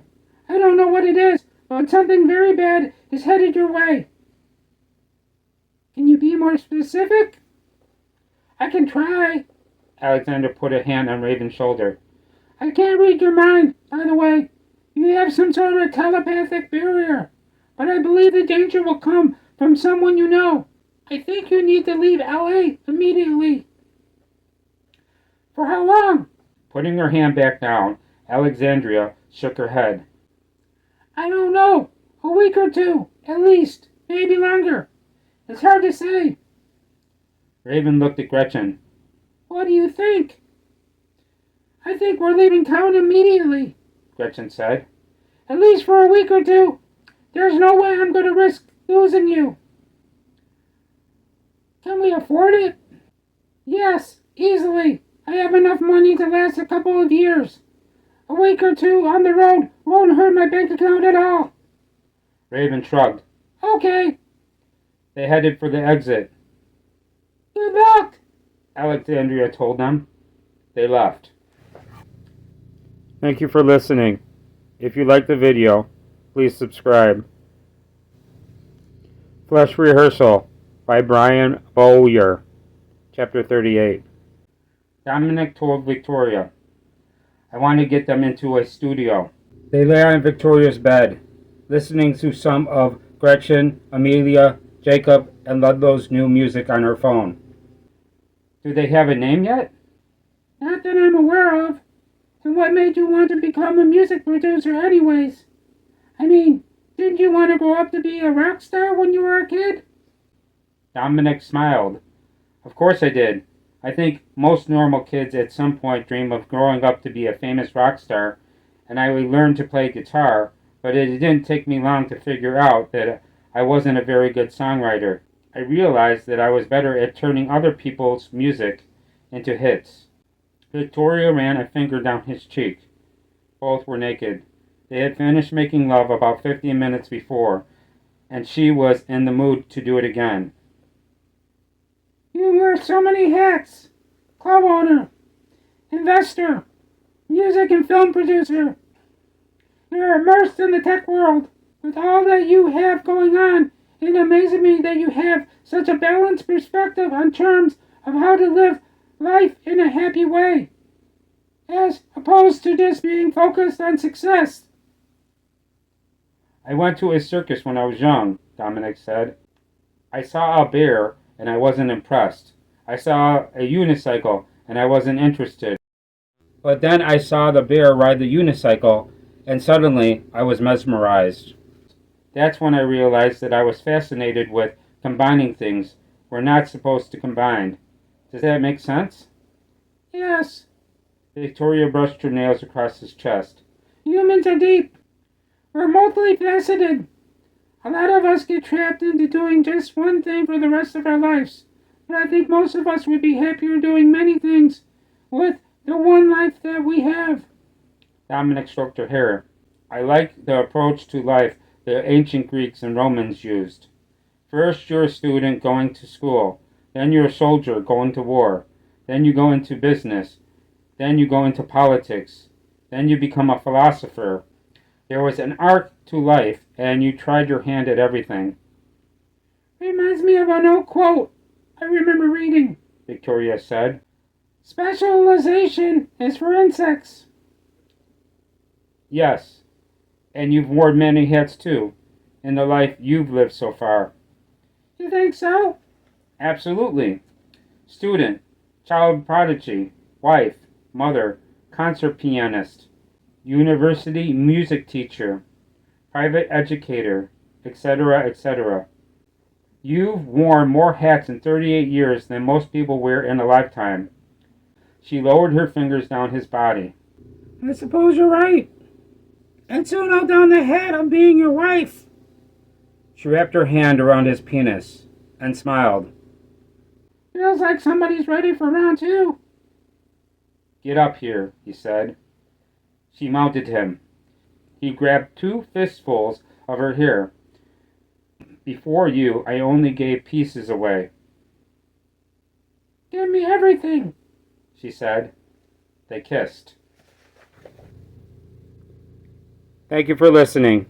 If you like the video, please subscribe. Flash Rehearsal by Brian Bowyer, Chapter 39. At midnight on a Saturday in mid-November, Jacob knocked on the door of his sister's bedroom suite. Amelia's voice came from the other side. It's not locked. He opened the door and stepped inside. She sat on the side of her bed, strumming an acoustic guitar.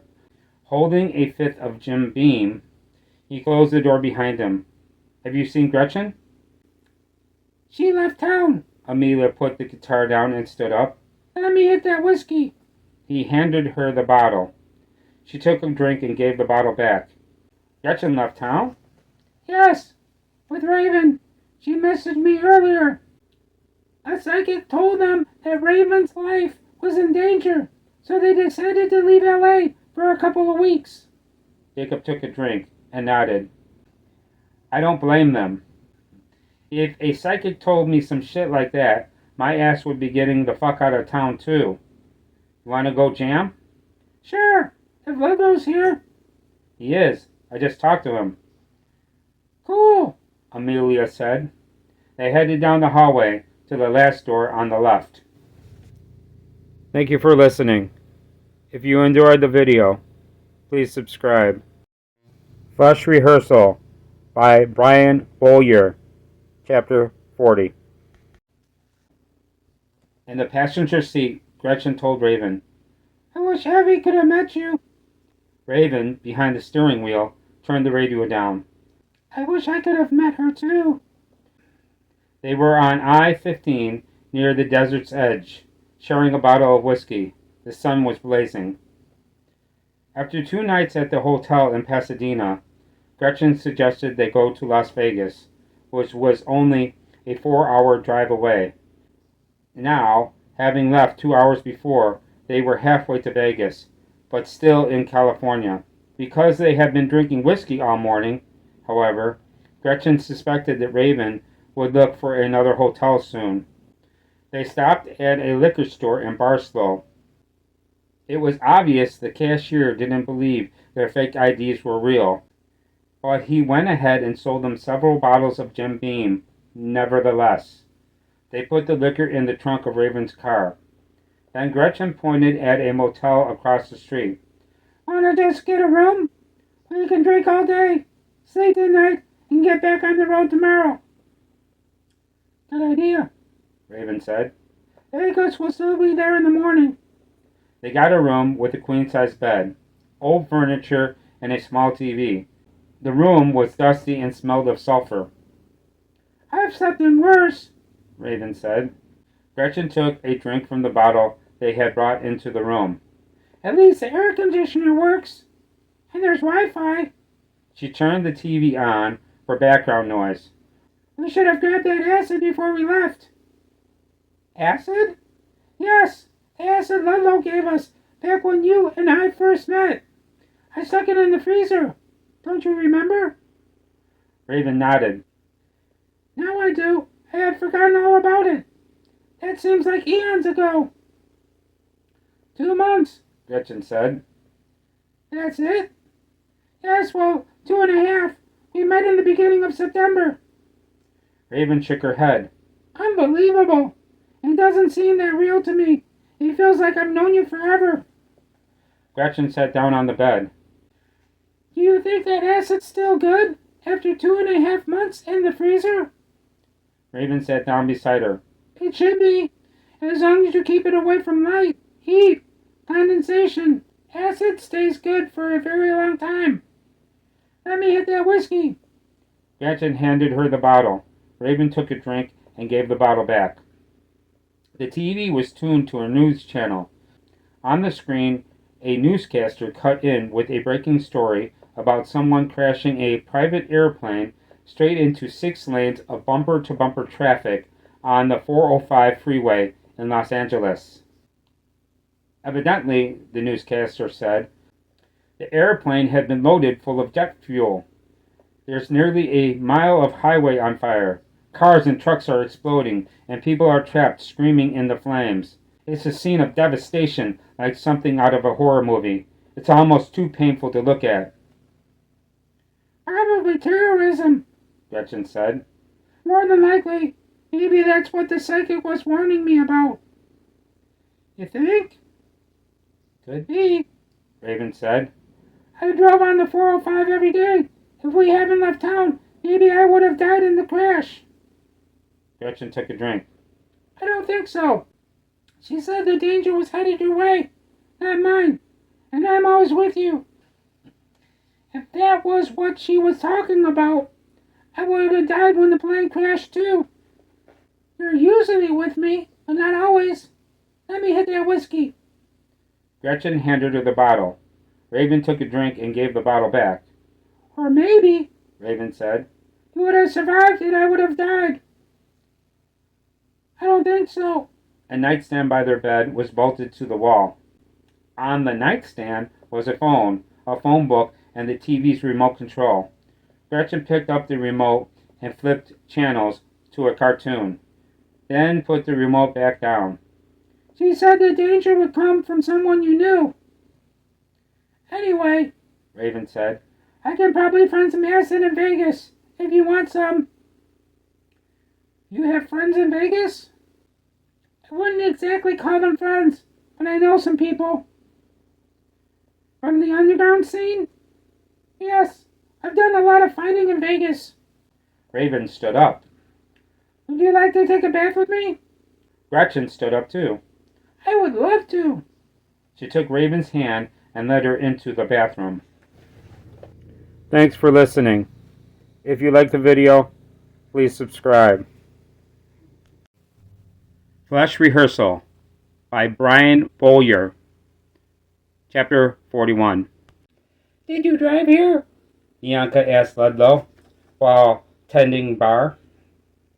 It was 11 o'clock on a Tuesday night, 2 days before Thanksgiving, and the underground was packed. Yes, Ludlow said. Can I go smoke a joint in your car? I'm starting to get a headache, and I want to get away from all this noise for a minute. Felicia said she'd cover for me. Ludlow shrugged. I suppose. Thanks. Bianca turned to Felicia. I won't be gone long. Take your time, Felicia said, and then she looked at Ludlow and smiled. It's good to see you. He nodded, but he did not return her smile. Felicia was around Bianca's age, which meant she was about a decade older than he was. She wasn't as pretty as Bianca, but he nevertheless found her attractive for a woman in her 30s. He was pretty sure he had gotten drunk and fucked her a couple of times, but other than that, he and Felicia were just friends. Likewise, Ludlow said. He finished his drink and stood up. Bianca came around from behind the bar and followed Ludlow upstairs to the ground floor. They went outside into the night. He was parked behind the building, in a crowded lot on the Broadway Arts Theater's south side. She climbed into his car on the passenger side. Behind the steering wheel, Ludlow turned the ignition switch to lower the windows a bit, but did not start the engine. Bianca lit a joint. From the smell of it, he could tell right away that the reefer was potent. When she offered him a hit, Ludlow shook his head. No thanks. Lately I've grown to dislike marijuana. Seriously? Yes. Now it just spikes my anxiety. Makes me all nervous and paranoid. I loved it when I was young, but not anymore. Listen to you, Bianca said. You're 24. You're still a baby. Ludlow lit a cigarette. Right. Tried telling that to my teenage bandmates. Have you guys come up with a name yet? No, not yet. Gretchen's out of town, by the way, with Raven. I think we're supposed to record an album when they get back. Sweet. Is Dominic going to produce it? Yes. He's already picked out the studio he wants to use. Is it here in L.A.? Yes. Did I tell you he got rid of Esmeralda? No. Your dad fired his housekeeper? Well, he didn't exactly fire her, but he did let her go. He basically told her that since he was getting married soon and would be moving into Victoria's mansion, he did not need her services anymore. Oh, wow. That's so sad. She's such a sweet lady. I know. Dad told her that she could join Victoria's housekeeping crew, but she declined. Said that she had some money put away and was ready to retire anyway. So where did she go? Right now, she's living with her daughter and her grandchildren. Her daughter has 2 kids, and their father's a piece of shit, in and out of jail. Right now he's locked up, so Esmeralda staying there is actually helping her daughter out. She watches the kids while the daughter works, and I'm sure that being a full-time grandmother makes Esmeralda happy. Sounds like everything worked out okay, Bianca said. Finished with his cigarette, Ludlow stubbed it out in the ashtray. Yeah, she's been a part of our life since my mother died. I'm going to miss her. Bianca didn't smoke the entire joint. She snuffed it out and put the other half in her pocket. I suppose I need to head back in. Me too. I'm ready to get drunk. They got out of the car and went back inside. Ludlow drank until the club closed. then decided not to leave. He stuck around and drank some more. Around 4 a.m., Felicia asked him for a ride home, and he drove her there. She lived in a house about 15 minutes away.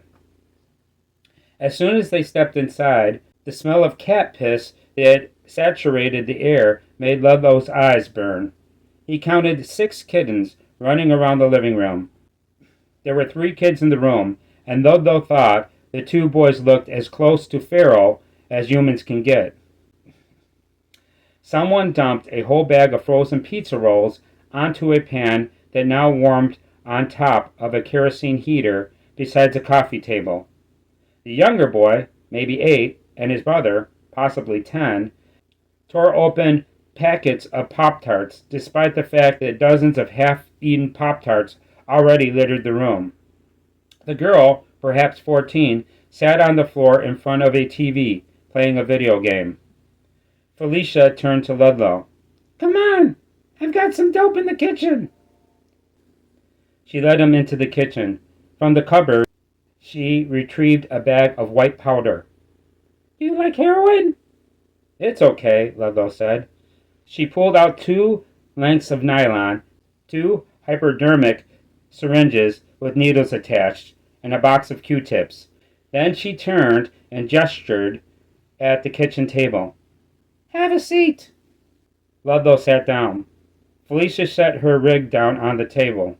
She produced 2 spoons from a cutlery drawer and set those down too. Then she filled a glass with water and sat down across from Ludlow. She dumped out some heroin and split it up into 2 hits. She drew some water from the glass with a syringe and pressed it out into one of the spoons. She stirred some heroin up with the water in the spoon and cooked it over the flame from a cigarette lighter. She cooked the shot until it hissed, put the lighter down, and drew a shot from the spoon into the syringe. Then she flicked air out of the syringe and handed it to Ludlow. All yours, honey. The needle looked clean to Ludlow, but he sterilized it with the cigarette lighter anyway. He took his jacket off, pulled up a sleeve, and had no problem finding a vein. Then he looked over at Felicia. Should I shoot it all right now? All at once? Yes. Go ahead. He injected himself with heroin. The rush was nearly instantaneous. He felt euphoric. A pleasant warmth spread throughout his body. Then a sickening taste filled his mouth, and he was afraid he was going to vomit. A loud ringing started in his ears. He lost his peripheral vision, and his remaining tunnel vision quickly faded from pinpoints of light to blackness. He fell off his chair and crashed onto the floor. Did I just die? Ludlow thought. Did I go blind? The ringing in his ears got louder, and then he lost consciousness. When he came to, he was still on the kitchen floor. He could see again, and the ringing in his ears had stopped. Felicia was on her knees, leaning over him. She smiled. She had horse teeth. For a second there, Felicia said, I thought you were fucking dead. He blinked, and she no longer had horse teeth. Shape-shifting whore, Ludlow thought. How are you feeling? Felicia said. I need a drink. They got up off the floor. There's a beer in the fridge, Felicia said. Help yourself. He grabbed a beer, opened it, and took a drink. Felicia sat back down at the table and shot herself up. 2 minutes later, she was useless, drooling on herself and nodding off. Ludlow took his beer into the living room. He didn't see the 2 boys, but the girl still sat on the floor in front of the TV, playing her video game. Ludlow checked his phone. It was almost 5 o'clock in the morning. Perhaps the 2 boys had eaten their pizza rolls and finally gone to bed. He looked around. The pan on top of the kerosene heater was gone. He also no longer saw any of the 6 kittens he had seen running around previously. He approached the TV and stopped beside the girl. Her video game was evidently apocalyptic in nature, but at the moment it was on pause while she scrolled through all the weapons in her possession. Ludlow sipped his beer. This house is toxic. How do you live here? Ignoring him, she continued scrolling through weapons at her disposal. A revolver, chunks of brick, a semi-automatic pistol, a sawed-off shotgun, a flamethrower, a samurai sword. I mean, damn, Ludlow said. All this cat piss might give you sinus cancer. You should find some old man like yourself to play hide the sausage with. You piece of fucking shit. Ludlow sipped his beer. Is that even a thing? Sinus cancer? Yes, dumbass. Cells make up all parts of the human body, and cancer is the uncontrolled growth of abnormal cells. Now leave me the fuck alone. Go find some old man to smear fecal matter all over your back while he fucks you in the ass. Fucking idiot. Ludlow finished his beer. He set the empty can on the coffee table. Then he retrieved the snub-nosed .38 from the waistband of his jeans, got down on his knees, and put the gun to the side of the girl's head. You don't have to be so mean to me. She smiled. Oh, I haven't even begun being mean to you yet. The girl whistled. Ludlow heard movement behind him. He saw a sudden blur of motion. Then the older of the two boys stuck the blade of a knife into his right eye and ruined it. The pain was so intense he dropped his gun. He tried to stand up, but was unable to. He drew a deep breath to scream and felt a wet rag being shoved into his mouth. The wet rag tasted like chemicals. Chloroform, Ludlow wondered. He felt a thick band of tape being wrapped around his lips and the back of his head. He lost consciousness. The smell of ammonia woke him up. Ludlow opened his one remaining eye and saw the girl holding a bottle of ammonia beneath his nose. Rise and shine, you piece of fucking shit, the girl said. Her two brothers stood next to her, one on each side, smiling maniacally. Ludlow looked around. He was naked and bound to some sort of adjustable bed. The bed's head frame had been raised so that he sat in an upright position. Leather straps secured his ankles and wrists to the four posts of the bed. A plastic painter's tarp covered the mattress. Did that make you feel tough? The girl said. Holding that gun to my head? Ludlow shook his head. It was the only way to respond because his mouth was still taped shut. She smiled. The girl had horse teeth. Well, we're about to find out how tough you really are. Her two brothers started laughing. Ludlow saw that they too had horse teeth. He shuddered. The girl set the bottle of ammonia down on a metal table next to Ludlow's bed. There were numerous hand tools, knives, and surgical instruments lined up on the table. She picked up a power drill and rubbed it. I'm saving your remaining eye for last, she told him. I don't want you to be blind. I want you to see everything I'm about to do. Lowering the power drill, she grabbed his scrotum, singled out one of his testicles, and shoved the tip of the drill bit against it. Then she pulled the trigger and pushed. The drill bit went all the way through his testicle. Ludlow screamed. The muffled roar from his own throat sounded like something a gored animal might make. He screamed so hard against the duct tape he felt his throat expand, and he jerked so hard against the restraints that all four bedposts moved simultaneously. The girl put the power drill down, then picked up some pliers and a carving knife. She positioned the jaws of the pliers around one of his nipples, clamped the tips, and squeezed the handles. Ludlow shook his head. She looked into his one eye and smiled. She increased the pressure. Then she cut his nipple off with the carving knife. Ludlow shrieked. Laughing, she gave the nipple to the younger of her two brothers, and he ate it.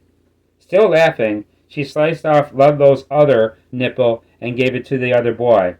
He put it in his mouth and swallowed it. You're bleeding, she told Ludlow.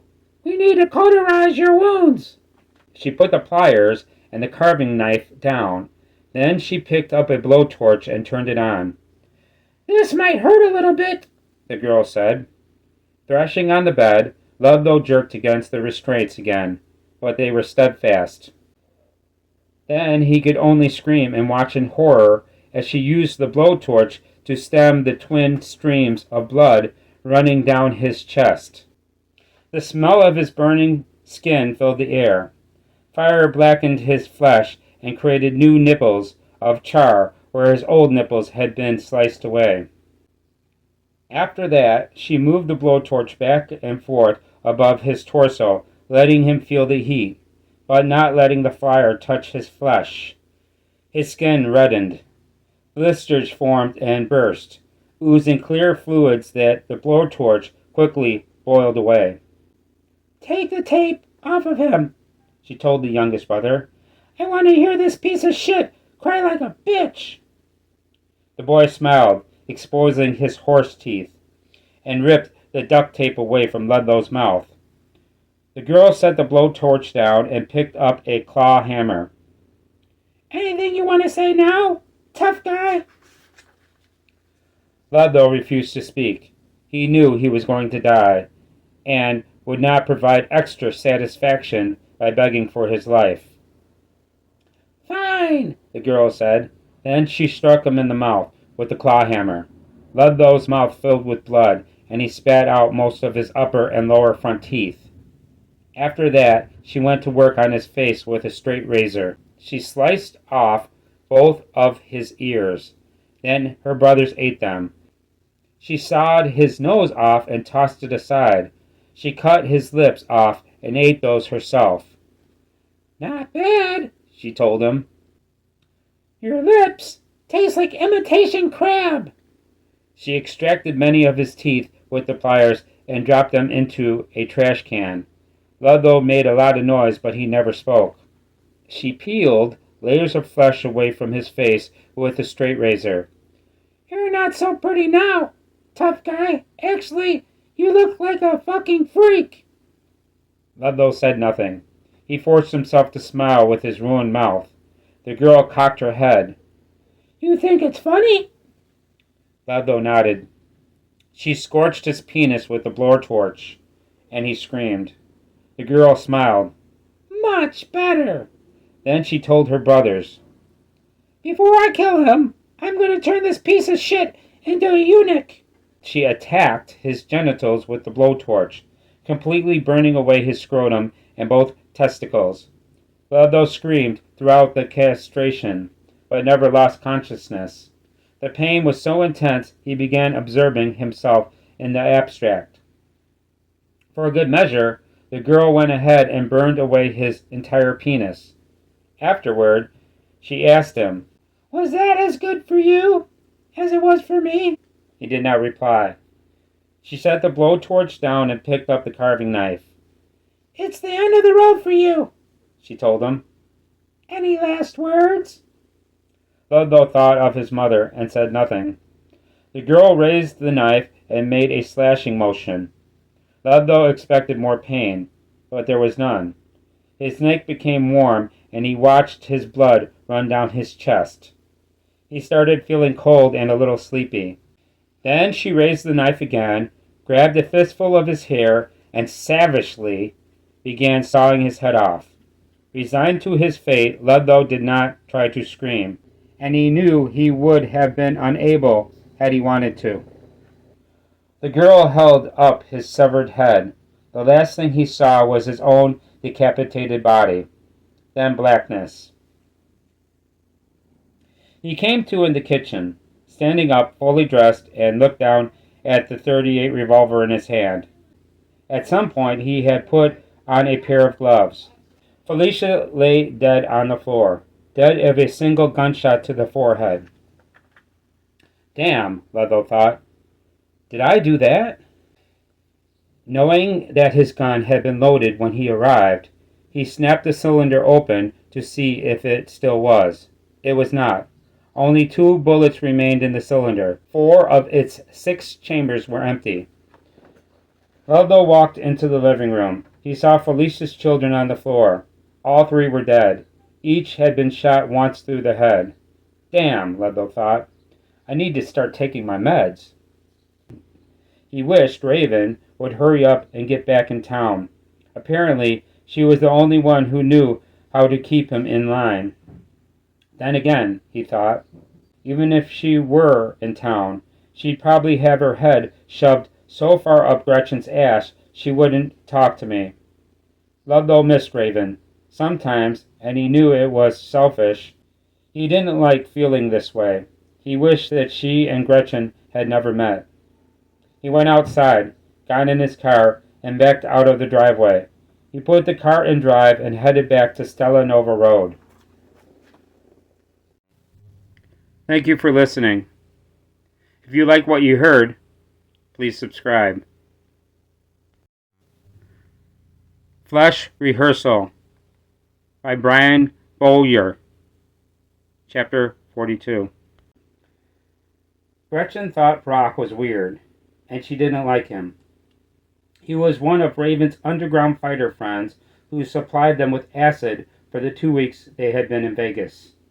Now, on the first Friday night in December, they stood outside waiting for Brock in front of a building in which a party raged.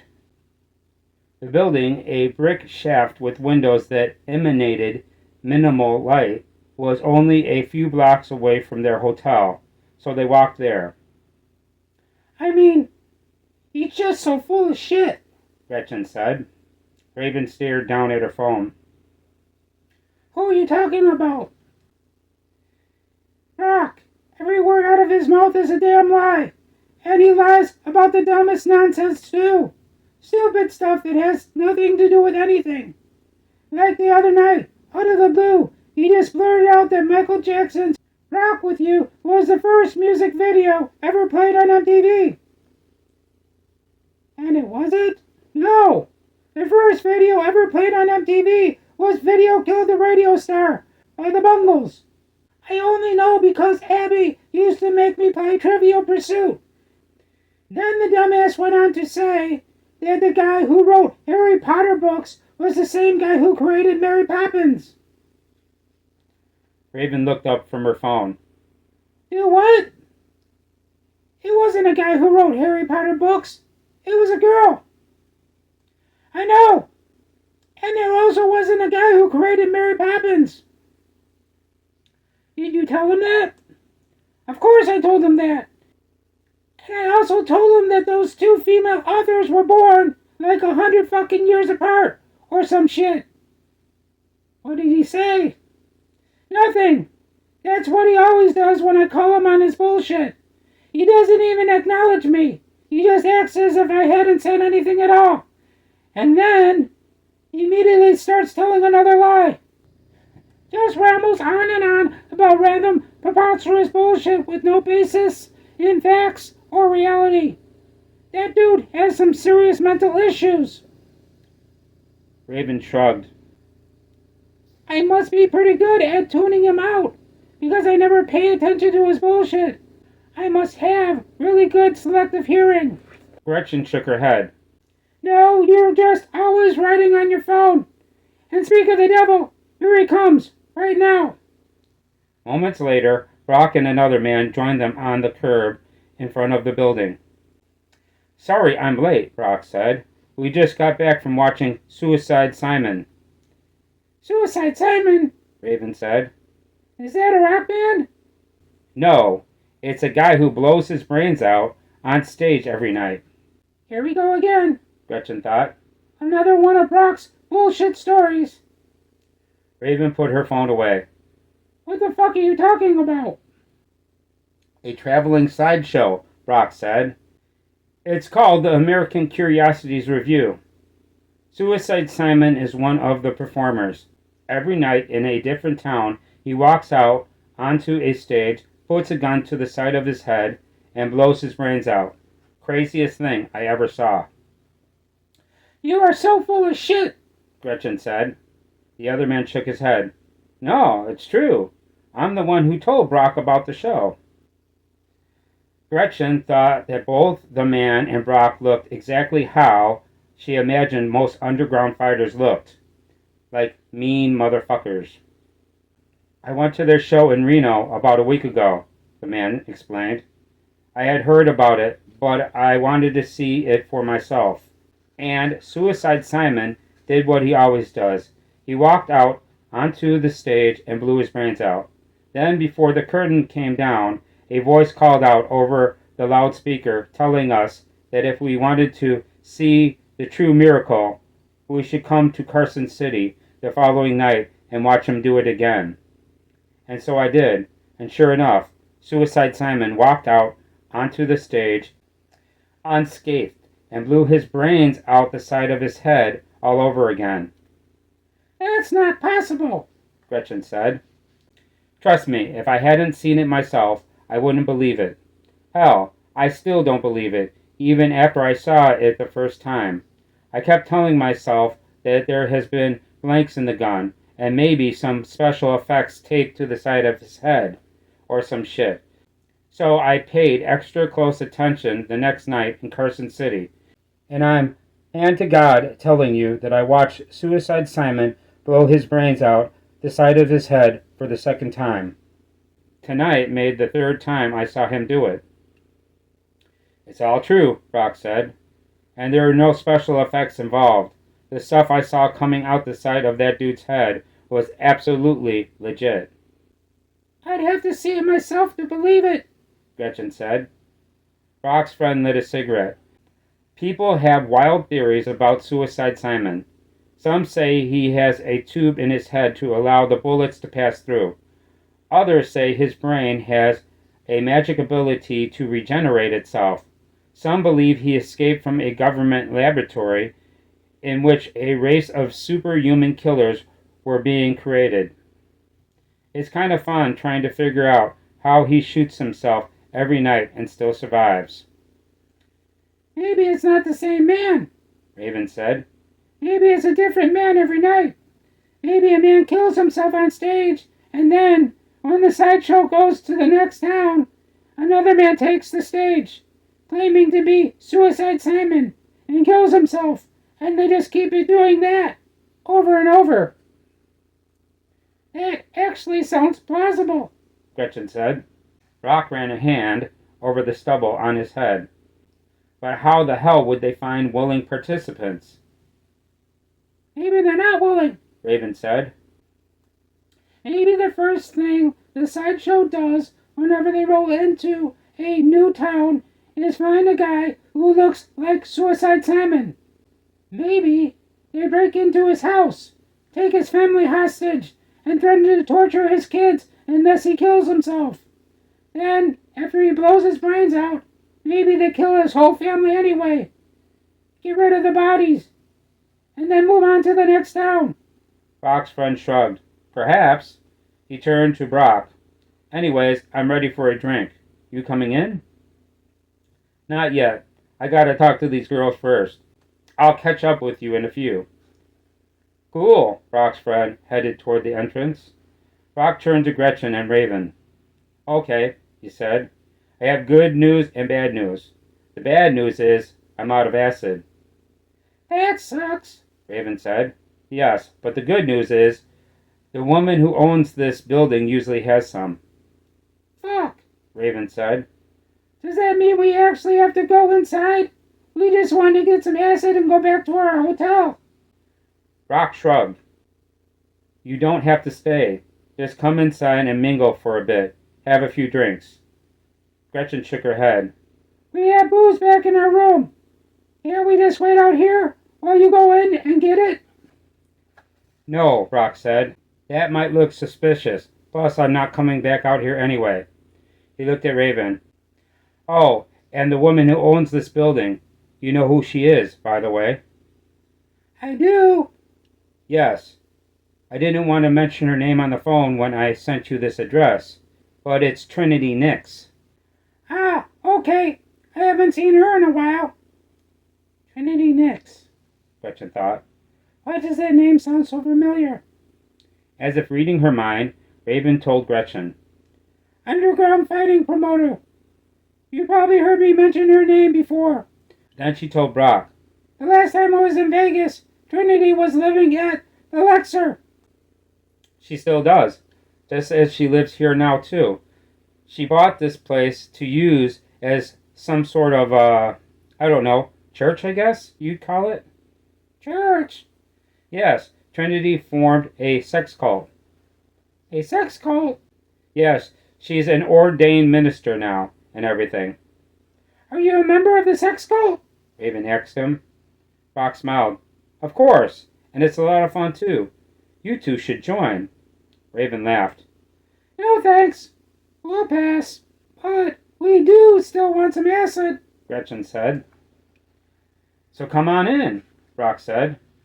You can have a couple of drinks while I talk to Trinity. They went inside. The interior was not what Gretchen had been expecting. It was a vast improvement over the building's exterior. The furniture looked exquisite. Soft light from several overhead chandeliers glinted off jewelry and wine glasses.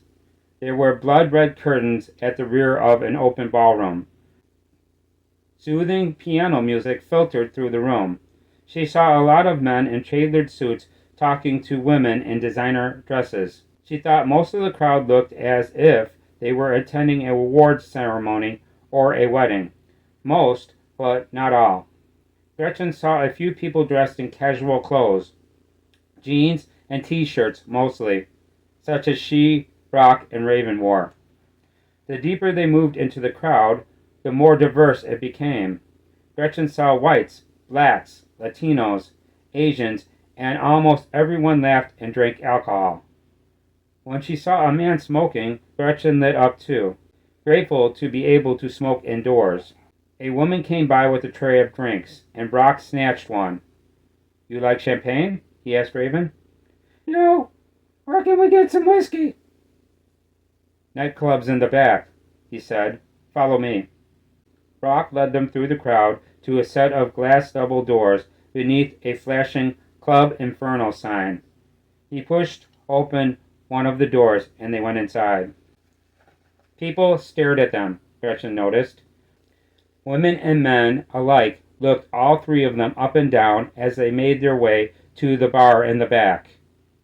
The bartender, a beautiful woman with dark hair and silver bracelets, had her eyes painted like an Egyptian's.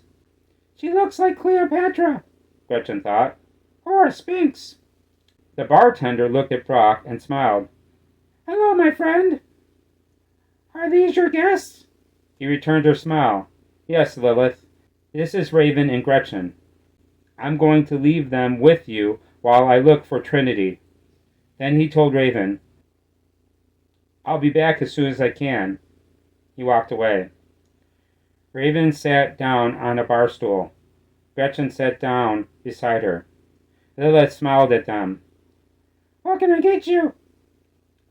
Whiskey, Raven said. for the both of us. Moments later, Lilith served them each a glass of whiskey. Gretchen pulled out a wad of cash. How much do we owe you? As guests of Brock, Lilith said. there will be no payment, unless, of course, the two of you would like to pay with your own bodies. Gretchen put the money away. Thank you very much. Then she shook her head. And no thank you. Still smiling, Lilith blinked. Let me know if you change your mind. She walked off to serve another customer. Gretchen and Raven turned around, putting their backs to the bar, to face the others gathered in the club. Gretchen had never seen so many naked people in one place. Perhaps half the crowd was on the floor.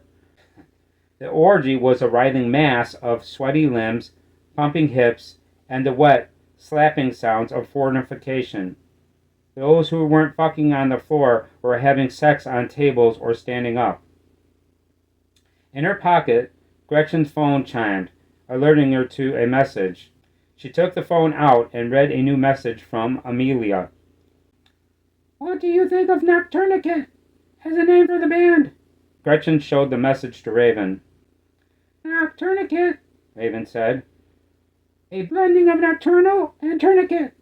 I like it. To Amelia, Gretchen messaged back. Works for me.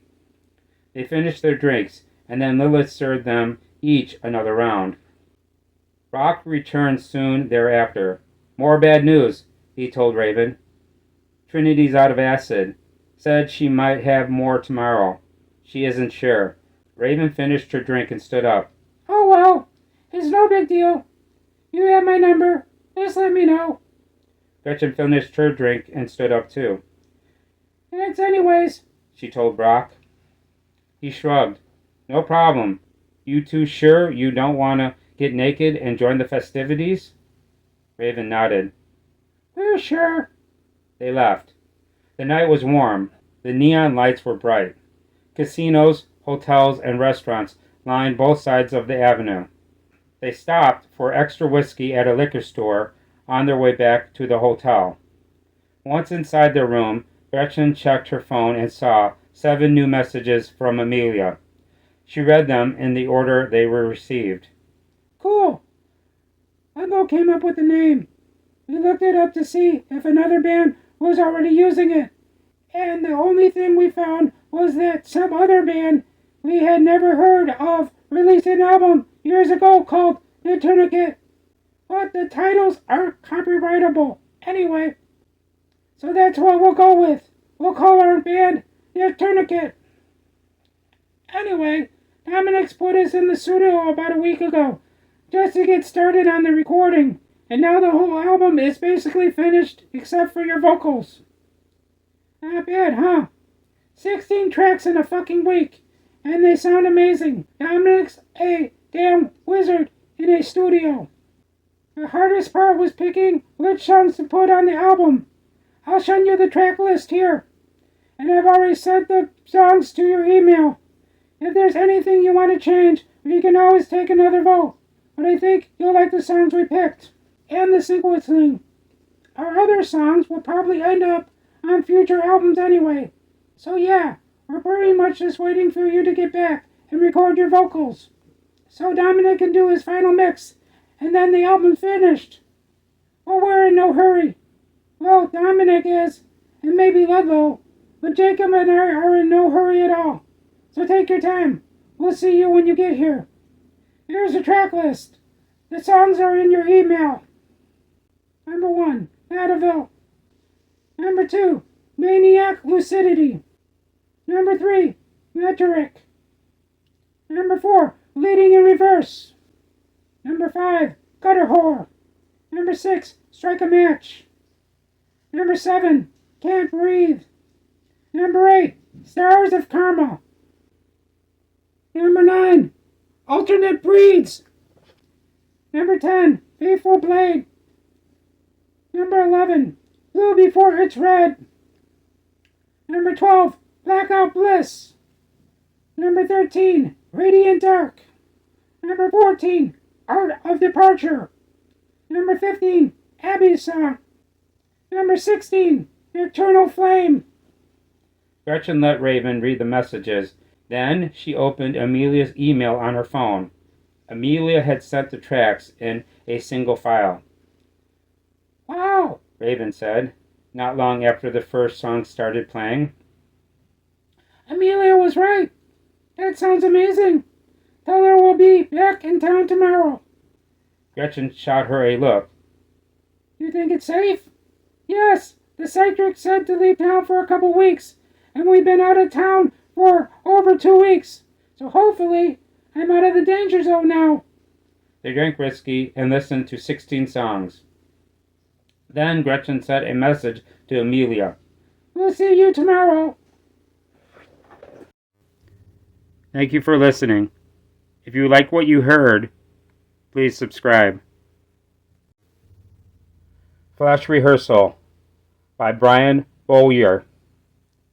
Chapter 43. Ludlow, sitting alone in his car, needed something. He just didn't know what it was that he needed. He finished recording his drum parts for Nocturnicate's debut album a few days back. Now, without a project to focus on, Ludlow found himself feeling restless.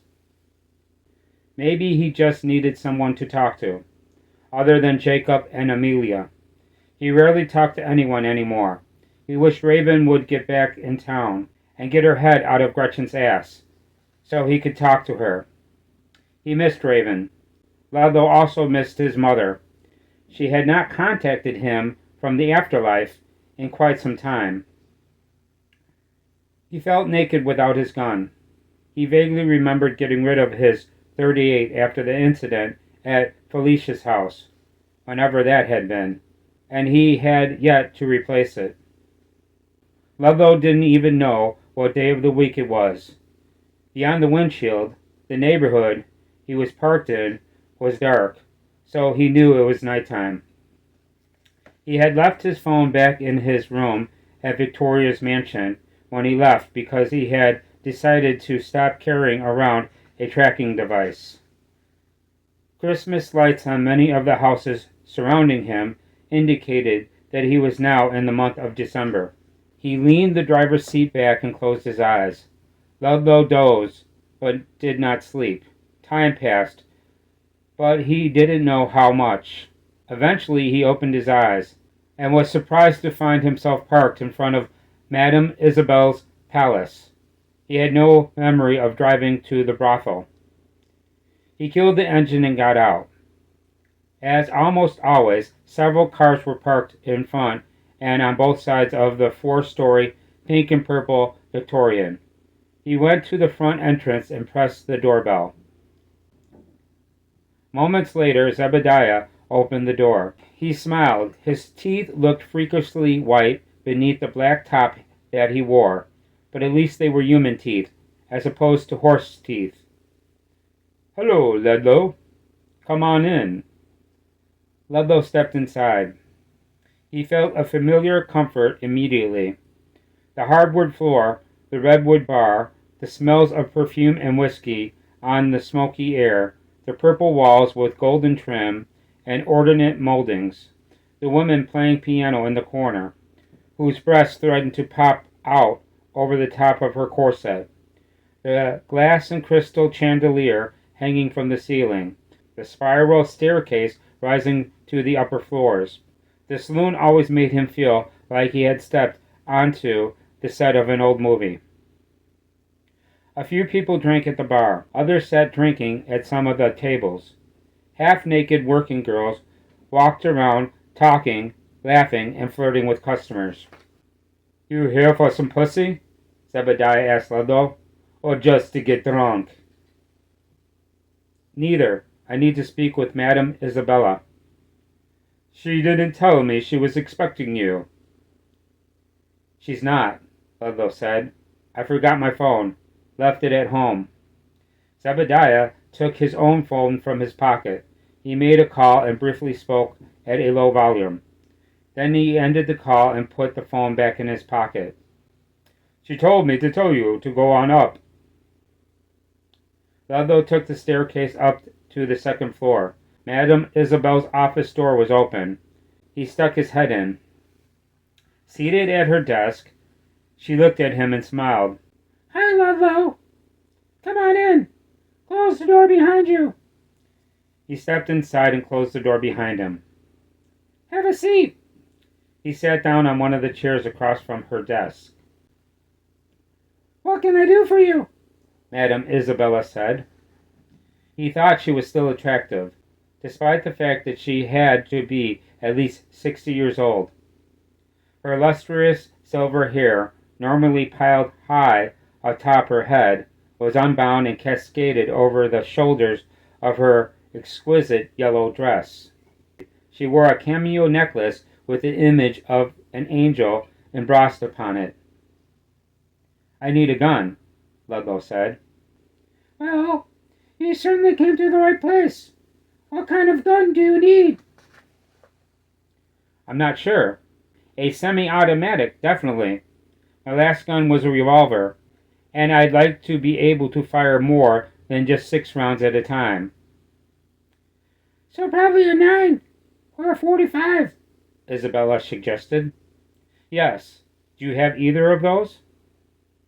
I have both. Then I'll go with a 45, Ludlow said. Excellent. Isabel stood up. Follow me. Ludlow got up too, and she led him into a large walk-in closet behind her desk. The closet was full of handguns and assault rifles.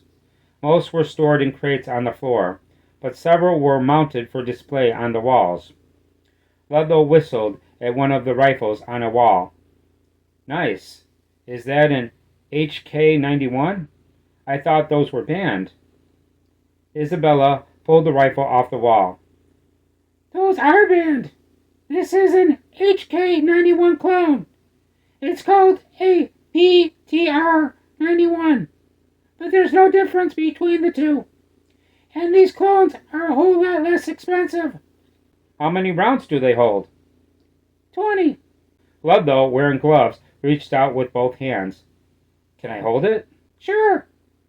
Isabella handed him the rifle. Ludlow looked down at the gun. PTR-91 USA. .308 caliber was engraved on the magazine's well. He pulled back the charging handle. In the firing chamber, the brass of a bullet gleamed. He yanked the magazine out, then shoved it back in. How much do you want for this? She told him a price. He paid with cash. Can I have a few extra clips? Of course. She sold him 5 additional 20-round magazines and gave him a bag to put them in. Do you still want a handgun? Yes. From the box on the floor, she selected a pistol and handed it to him. Ludlow examined the gun.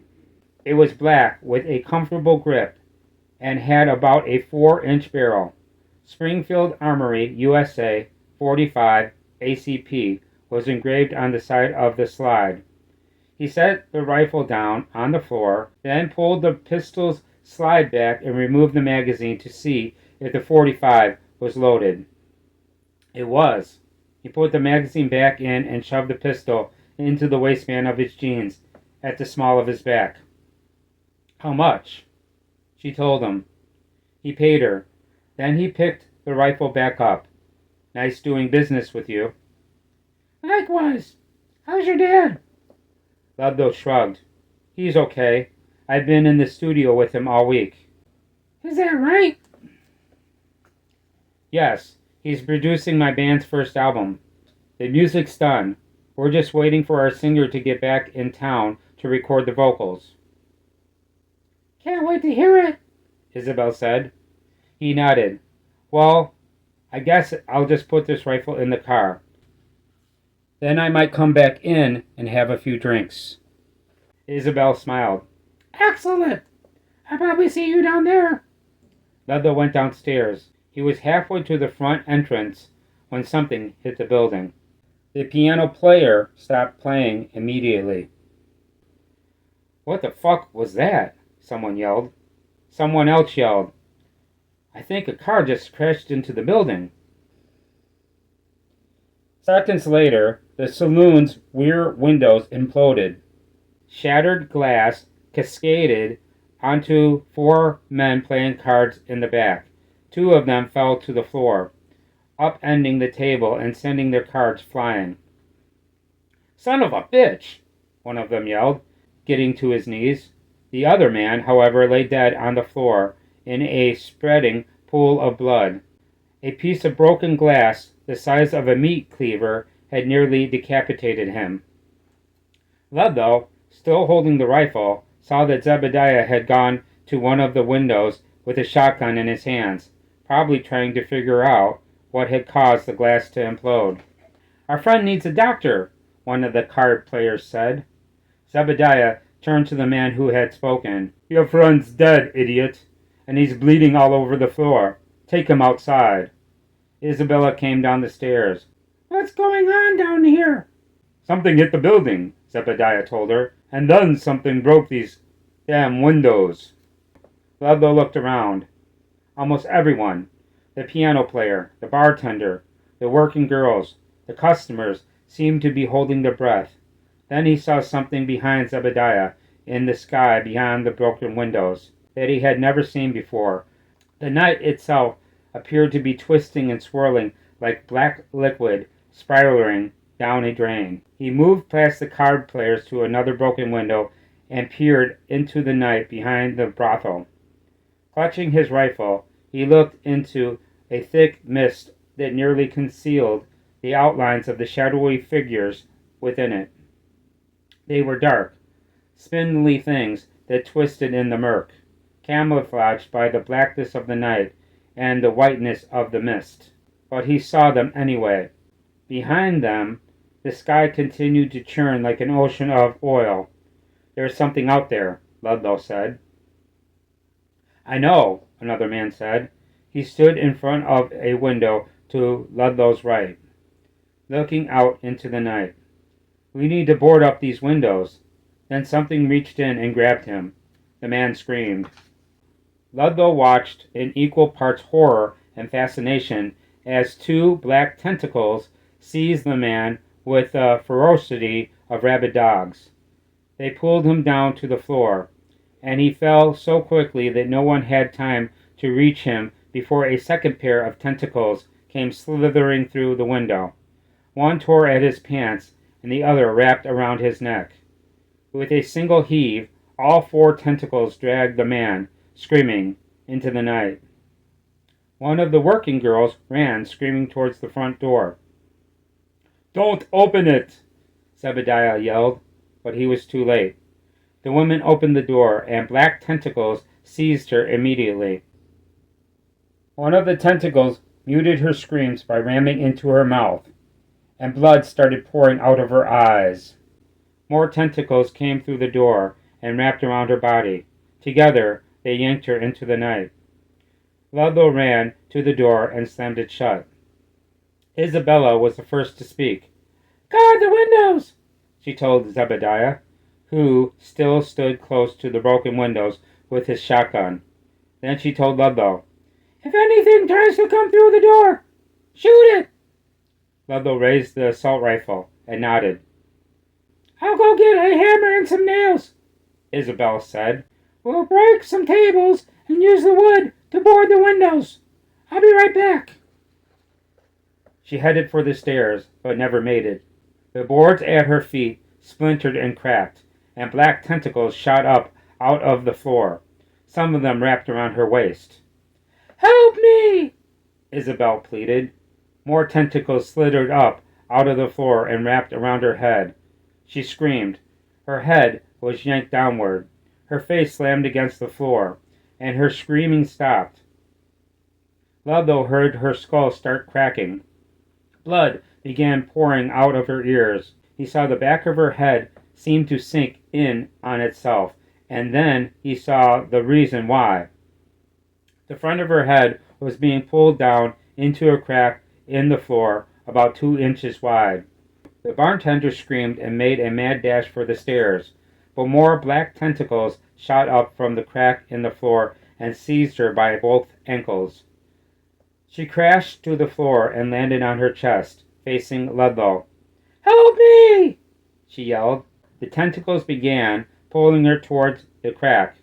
Blood ran from her ankles into the opening as if being sucked down through a straw into the floor.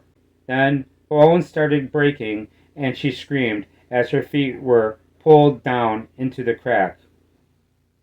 Something struck the building again, causing the entire structure to shake. Seconds later, everyone in the saloon heard the screams of women and men above them on the brothel's upper floors. Ludlow looked over at Isabella. Her head, arms, and shoulders had already vanished into the crack. He watched her chest and then the rest of her torso disappear into the opening. Soon, only her legs remained, sticking up in the air like 2 fingers of someone giving a peace sign. Then her legs and feet were pulled down into the crack until there was nothing left of Isabella but her shoes. Ludlow cast his gaze back to the bartender. She stopped screaming and died as her thighs began to vanish into the crack. Blood poured from her eyes, nose, and mouth, and every drop got sucked into the opening. After that, the rest of her went fast. The only thing she left was a bracelet. Ludlow looked around the saloon. The others seemed paralyzed by fear. They also seemed to think it was best to stand with their backs against the walls. Above them, women and men continued to scream on the upper floors. More tentacles came through a broken window. Zebediah fired his shotgun, but it did no good. 4 tentacles each grabbed a limb of Zebediah's body, and a 5th set wrapped around his neck. Less than a second later, they ripped him apart. Another crack split open in the floor. The crack quickly widened into a fissure that ran all the way from the back of the saloon to the front entrance. Ludlow watched the tables that had been set up over the fissure fall into a pit. Smoke that smelled of sulfur rose up from the pit, and he saw an orange glow flickering deep down in the hole. Then black tentacles shot up out of the pit and seized everyone in the saloon, Ludlow included. He wanted to blow his brains out, but the tentacles that were wrapped around his arms would not permit him to raise the rifle. "This is it, Mother," he thought. "I'll see you soon." Ludlow closed his eyes and wanted to die. He came to with the sound of gunfire ringing in his ears. Still holding the rifle, Ludlow looked around. Everyone else in the saloon was dead. All the windows were intact. There were no cracks in the floor. He saw no black tentacles anywhere. "Did I kill these people?" Ludlow thought. He checked his rifle. The magazine was empty. He quickly walked around, looking down at the victims on the floor. All of them had been shot to death. He saw a couple of empty magazines on the floor while he walked around. He also heard no sounds whatsoever drifting down from the upper floors. Had the people up there been shot to death as well? If he went upstairs, would he find more empty magazines on the floor? Ludlow shuddered. Still wearing gloves, and thankful for the lack of security cameras in Madame Isabel's palace, he set the rifle on the bar and decided to leave it there. It could not be traced to him, and he still had the .45 ACP in the waistband of his jeans at the small of his back. "I need to talk to Raven," he thought, "and I need to start taking my damn meds." Ludlow left. Thank you for listening. If you liked what you heard, please subscribe. Flash Rehearsal by Brian Bowyer, Chapter 44.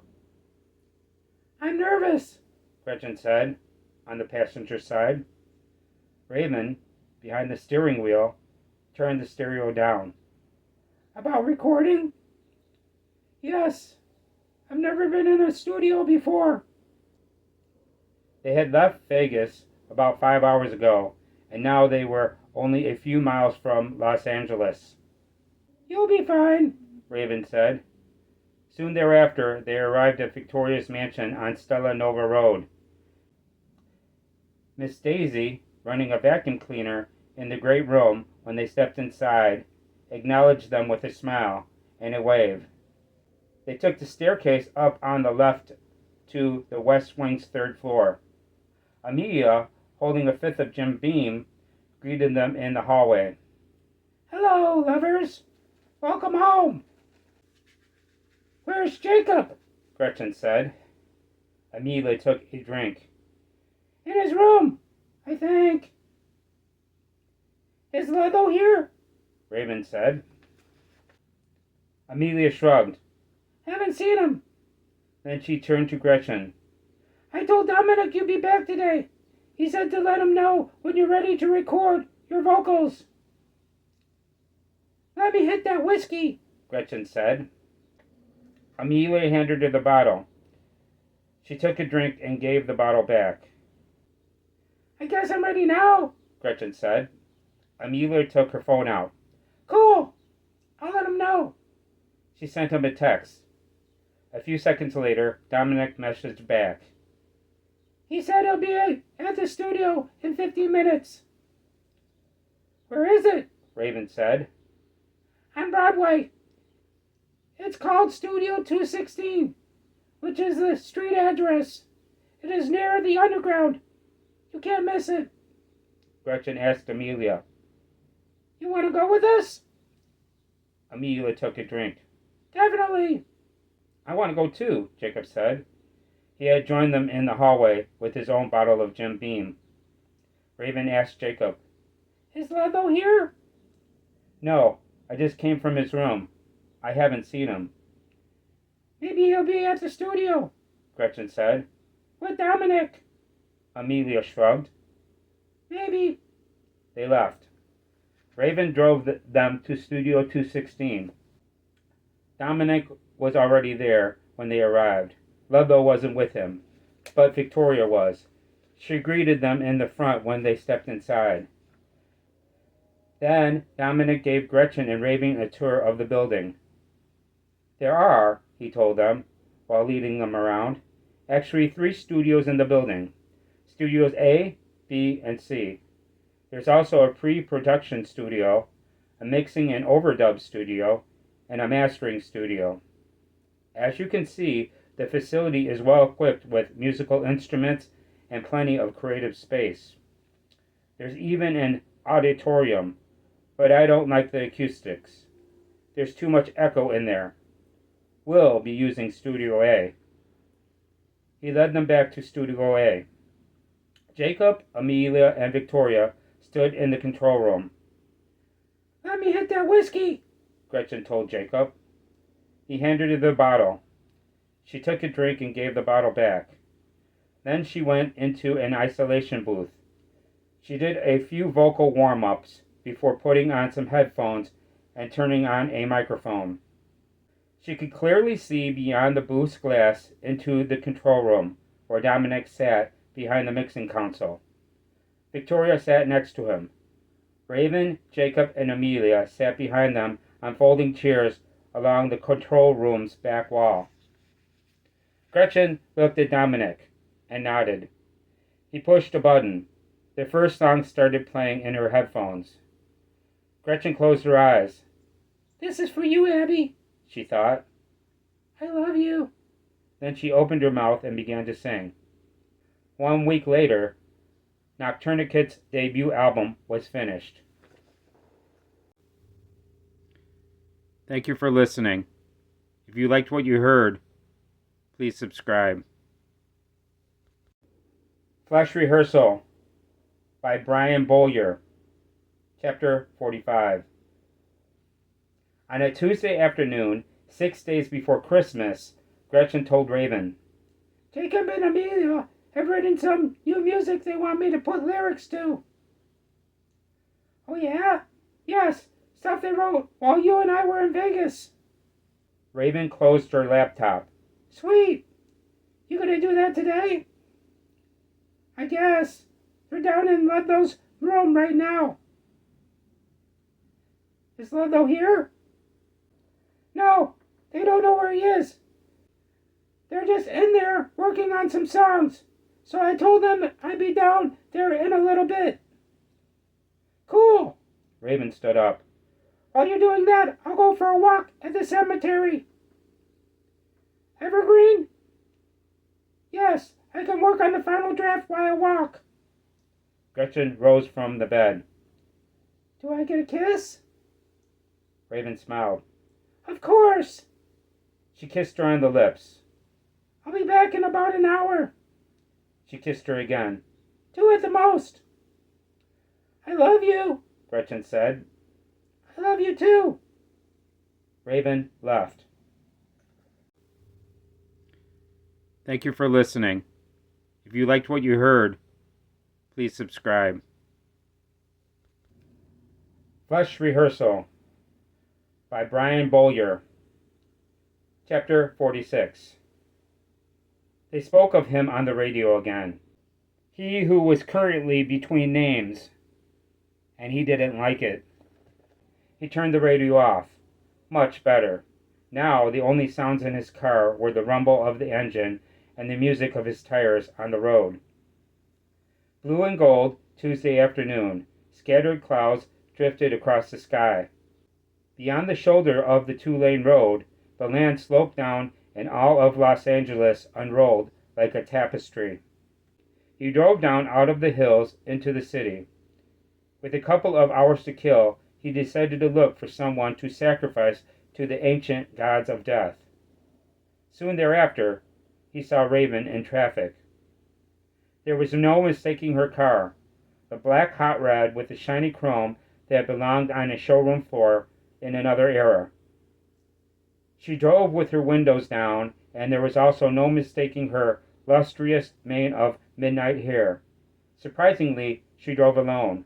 For once, Gretchen was not beside her, on the passenger side. This is more than luck, he thought. This must be divine orchestration. She was headed the same way he was, east, toward downtown. Keeping no more than 2 cars between them, he followed Raven to Evergreen Cemetery. She parked outside the chain-link fence that surrounded the property, and he parked across the street.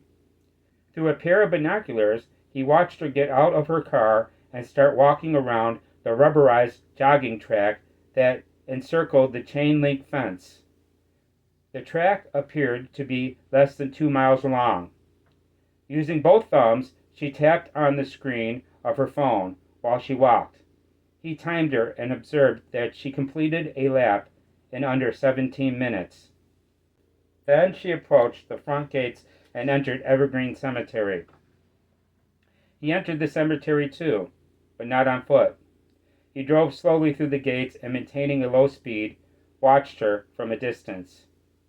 She made her way to a massive oak tree, sat down on the ground beneath it, and resumed tapping on her phone. He parked next to a stone cottage near the oak tree and killed the engine. Already wearing gloves, he set the binoculars down beside him on the passenger seat.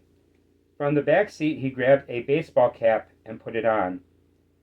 From the center console, he withdrew his sunglasses and put those on too. Then he retrieved a hypodermic syringe from the glove compartment and got out, closing the door as softly as possible. Raven sat about 50 feet away. Her back was to him as he approached. He knew how dangerous Raven was. He knew she could kill him with her bare hands, if she wanted to, and he therefore moved as quietly as he could. As he drew close enough to touch her, she abruptly stood up. She did not, however, turn around. Instead, still holding her phone, she began shaking her legs out, as if ready to take off walking again. He struck quickly. With the syringe in his right hand, he put his left over her mouth. Then he shoved the needle into the right side of her neck and pressed the plunger. Immediately, she stopped one of his feet and snapped her head back. Expecting the reverse headbutt, he had turned his face away, and she therefore only clipped one side of his chin. The glancing blow, however, was still forceful enough to knock the baseball cap off his head. Then the fast-acting sedative kicked in, and she went limp in his arms. Raven dropped her phone with the needle still embedded in her neck. He dragged her to his car, handcuffed her wrists together on the passenger side, and drove away. Thank you for listening. If you liked what you heard, please subscribe. Flash Rehearsal by Brian Bowyer. Chapter 47. While the siblings played, Gretchen sang. Amelia played guitar, Jacob played bass. They jammed in Ludlow's room, but Ludlow wasn't there. Gretchen sat on the stool behind his drum set while she sang. They worked on the new music the siblings had written, but Gretchen had not yet started writing lyrics. Instead, she simply experimented with vocal melodies for the songs they had composed. Whenever she came up with something that she liked, she recorded it on her phone so she wouldn't forget it. They worked in this fashion for about an hour. Then Gretchen sent another message to Raven's phone, and yet again, her girlfriend didn't answer. She's probably just writing, Amelia said. I'm sure she's fine. Gretchen shrugged. I don't know. I mean, we touch each other constantly when we're apart, and no matter what we're doing, we always answer each other within minutes. And I've been texting her for an hour now, and she still hasn't responded. It makes no sense. Maybe she's taking a nap in her car, Jacob said. Gretchen shook her head. I doubt it. So give her a call, Amelia said. I know you hate talking on the phone, but just give her a call and tell her you're worried about her. I might have to. Gretchen stood up. Anyway, I guess I'll go to my room and write some lyrics. She headed back to her own suite down the hallway. Once inside, she called Raven's phone. After 4 rings, the call went to voicemail. Gretchen pressed N without leaving a message. Thank you for listening. If you liked what you heard, please subscribe. Flesh Rehearsal by Brian Bowyer. Chapter 48. Raven came to in an unfamiliar room. The bright lights of what appeared to be surgical lamps glared down from above. She was naked, and there was something in her mouth. Unable to get up, she could move her fingers, her toes, and her neck, but not much else. She looked down and saw that she was strapped to the cold surface of a metal table. The restraints around her wrists and ankles were made of leather. She realized that the thing in her mouth was a ball gag. The size of the rubber spear made her jaws hurt. Raven raised her head and looked around. The large room appeared to be a laboratory. Parts of the room were sanctioned off by curtains like those she had seen before in hospital rooms. The air smelled of chemicals and disinfectants. She also detected a curious scent beneath those aromas. Cooked meat, she thought. burning flesh, something like that. Then she saw a dead woman's corpse on a table to her right. The dead woman's head was bald, and her skull cap had been removed. Her exposed brain glistened a bright pinkish white, and pieces of both frontal lobes were missing. Unbelievable, Raven thought, realizing that the man who had jammed the needle into her neck at the cemetery was the lobotomizer. As if on cue, he entered the room in a white lab coat. He walked right up to her table and looked down at her. All she could see were his eyes. A blue surgical cap covered the top of his head, and a green surgical mask concealed his face. His eyes were dark. "Hello, Raven. I'm glad you're awake." How does he know my name? She wondered. Then, remembering that she was naked, she suspected that he had simply checked her identification, but his voice sounded familiar, and she remembered the psychic at Disneyland telling her that the danger headed her way would come from someone she knows. "I'll be right back. First they have to burn this woman's body." From the table to her right, the lobotomizer lifted the corpse and carried it to one of those nearby cubicle curtains. She turned her head to the left to watch his progress, and was able to see him clearly. He pulled the curtain back, revealing a steel door. Besides the steel door was a digital readout. He yanked the handle of the door, and it swung open. Beyond lay a conveyor belt. The cooked meat scent she had previously smelled intensified. A cremation system, Raven thought. an incinerator, like those used in mortuaries. The lobotomizer placed the corpse on the conveyor belt. On the digital readout, he pushed a green button. Raven heard gas inside the incinerator began escaping under pressure. Then she saw orange flames ignite. He closed the door and pushed a red button. She heard squeaks as the conveyor belt began moving. Numerals on the readout quickly jumped from 300 to 600, to 1200, to 2400. Then he pulled the curtain shut and came back to Raven's table. Alone at last, he said, looking down at her. Do you know who I am? Raven nodded. I'm not talking about the nickname the media has given me, which I hate, by the way. There's a lot more to my art than just lobotomy. I'm talking about my real name. Do you know who I am? Raven shook her head. He removed his surgical mask and smiled. I'll be damned, Raven thought. The lobotomizer was Dominic. Thank you for listening. If you liked what you heard, please subscribe. Flesh Rehearsal by Brian Bowyer. Chapter 49. Gretchen had left her bedroom suite's door open.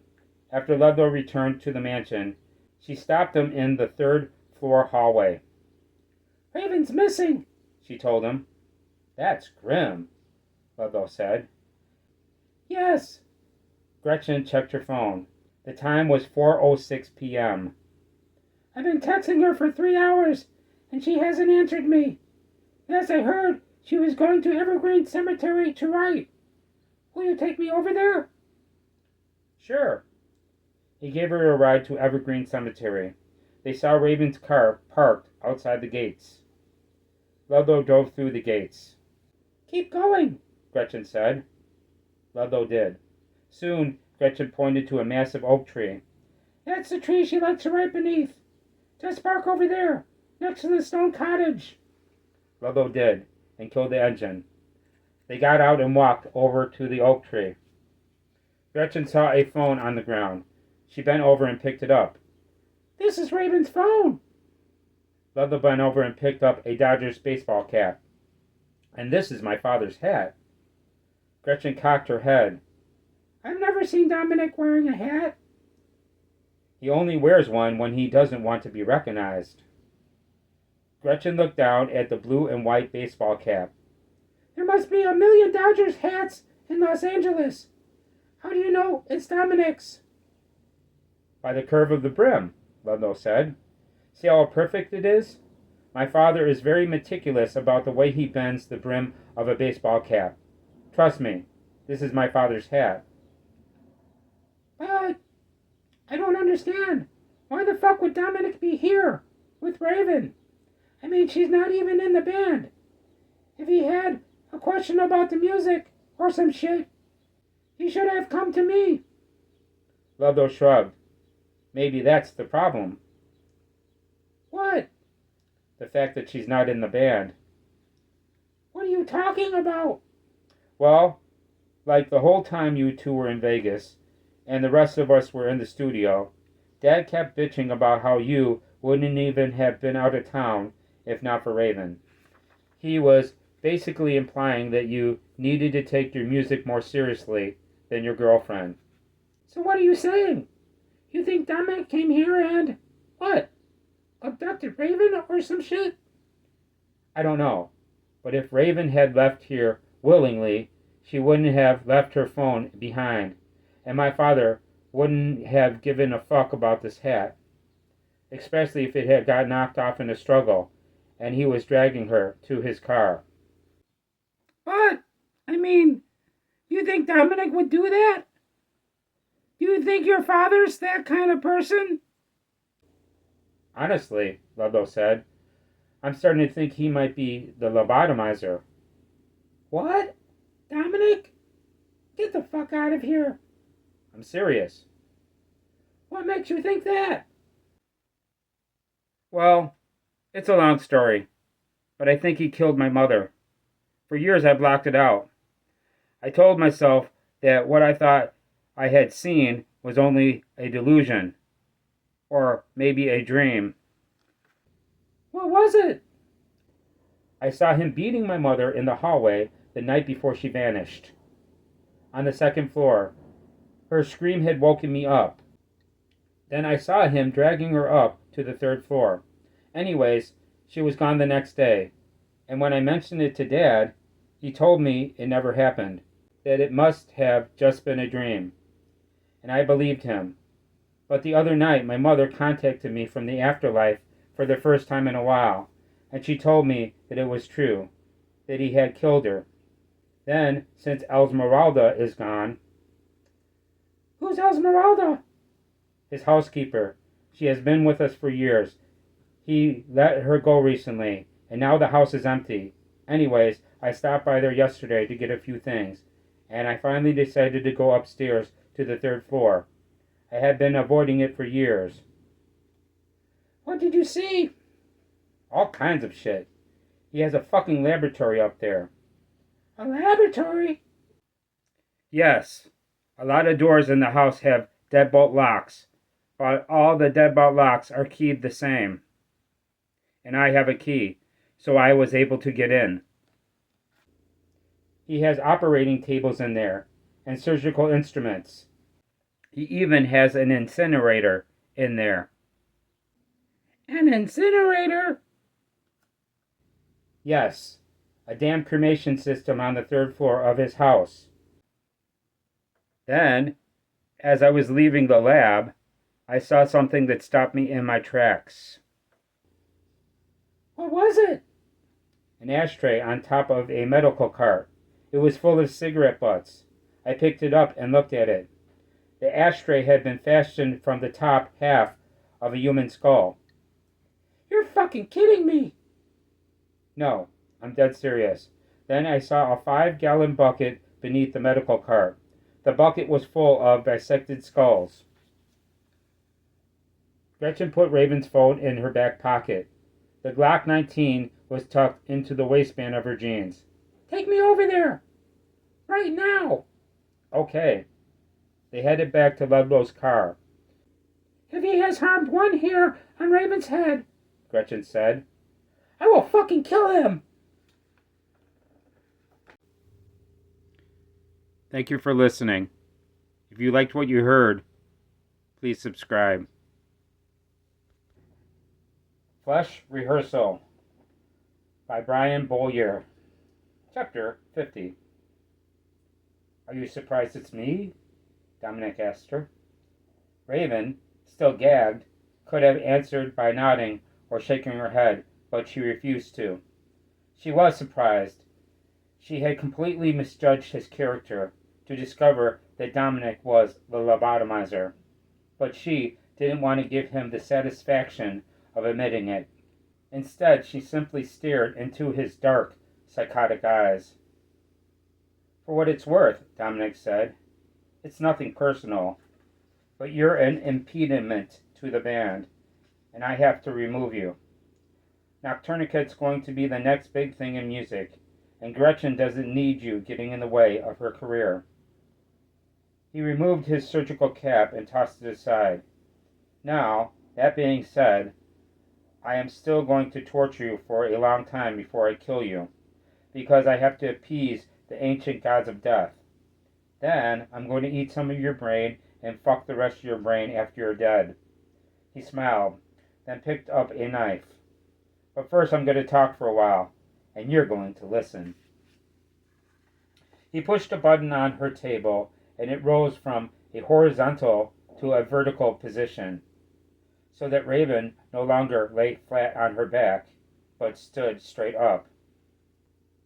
Are you familiar with the ancient gods of death? She shook her head. He started rambling, but Raven tuned him out. She closed her eyes and thought about Gretchen. Raven knew she would soon be dead, but was happy that she finally found true love with Gretchen, if only for 3 months. The past 3 months with Gretchen made her 17 years of life on Earth worthwhile. She also knew she would not even be in this position, gagged, bound, and about to be tortured to death, had she never met Gretchen in the first place. But then again, she never would have found it within herself to write Endless Descent without falling in love with Gretchen. She wrote it because she wanted to write something for Gretchen, as beautiful as the words Gretchen expressed on a daily basis. The most beautiful sentences Raven had ever heard came directly from Gretchen's lips. Talk to me. I'm listening. I hear you. I believe in you. I love you. Tell me more. She opened her eyes. Dominic continued talking. She closed her eyes and thought about her mother. Raven knew the world held fast to the belief that no matter how bad a child could be, at least the child's mother would love it. But that belief was a myth. It wasn't true. Her own mother had never wanted her for anything other than something to terrify, humiliate, and abuse. Before Raven finally killed her and made her death look like a suicide, her mother used to not only beat her and rape her with foreign objects on a daily basis, but allowed other men and women to rape her for drugs and for drug money. Some of the things those people did to Raven when she was young made thoughts of being murdered by Dominic seem merciful by comparison. For several years after she killed her mother, Raven often found happiness in thoughts of her own impending death, at a chance of seeing her dead mother in the afterlife, and trying to kill her again. Now, however, with death so close at hand, she knew it would not be her mother she sought in the next life. It would be Abby. She would try to find Abby and tell her how much her big sister loves her and misses her. I give you my word, Gretchen, Raven thought. I know you can't hear me, but I give you my word that I will look for your little sister. I only wish that I could tell you how much I love you one more time before I die. To her left, over the babble of Dominic's rambling, she heard the scrape and clack of a bolt lock, followed by the creak of door hinges. Raven opened her eyes. Thank you for listening. If you liked what you heard, please subscribe. Rehearsal by Brian Bowyer. Chapter 51. At Dominic's house on Mulholland Drive, Gretchen followed Ludlow into the third-floor laboratory. She saw Raven immediately, strapped to an upright slab in the center of the room. She was naked and gagged, but she appeared to be unharmed. Dominic stood beside her in a lab coat, holding a knife. Gretchen raised the Glock 19 and aimed it at Dominic. Drop the knife! He tossed the knife aside. Then he turned his attention to Ludlow. What the fuck are you doing here, son? Gretchen saw that Ludlow had his own gun pointed at Dominic. He had shown her the gun in his car on the way over, and she therefore knew it was a .45 ACP. We've come for Raven, Ludlow said. Let her go. Dominic nodded. As you wish. He unbuckled the leather restraints around Raven's ankles and wrists. Raven unbuckled the ball gag and tossed it aside. Where are my clothes? Dominic pointed to a spot on the floor behind her. Raven got dressed. After she tied her shoes, she started walking towards Gretchen, but stopped. Faster than seemed humanly possible, she delivered a roundhouse kick to Dominic's jaw that Gretchen thought had to have shattered bone. Dominic dropped to the floor, clutching his face. He didn't say anything. Raven spat on him. Piece of fucking shit! Then she went to Gretchen and kissed her on the lips. You killed my mother, Ludlow told Dominic. His father laughed. Is that what you want, son? A confession? After all these years? No, I heard her scream that night and came out of my room. I saw you beating her in the hallway. You knocked her to the floor. Once she was down, you kicked her in the head. Then you dragged her up here to the third floor. Dominic, still clutching his face, slowly rose to his feet. I had to, Ludlow. Your mother was too curious. After she found out what I was doing up here, I had to bring her up here and treat her like all the rest. You lobotomized her? No, I wasn't performing lobotomies back then. But I've been sacrificing women to the ancient gods of death for many years. Ludlow, still pointing the gun at Dominic, took a step closer to his father.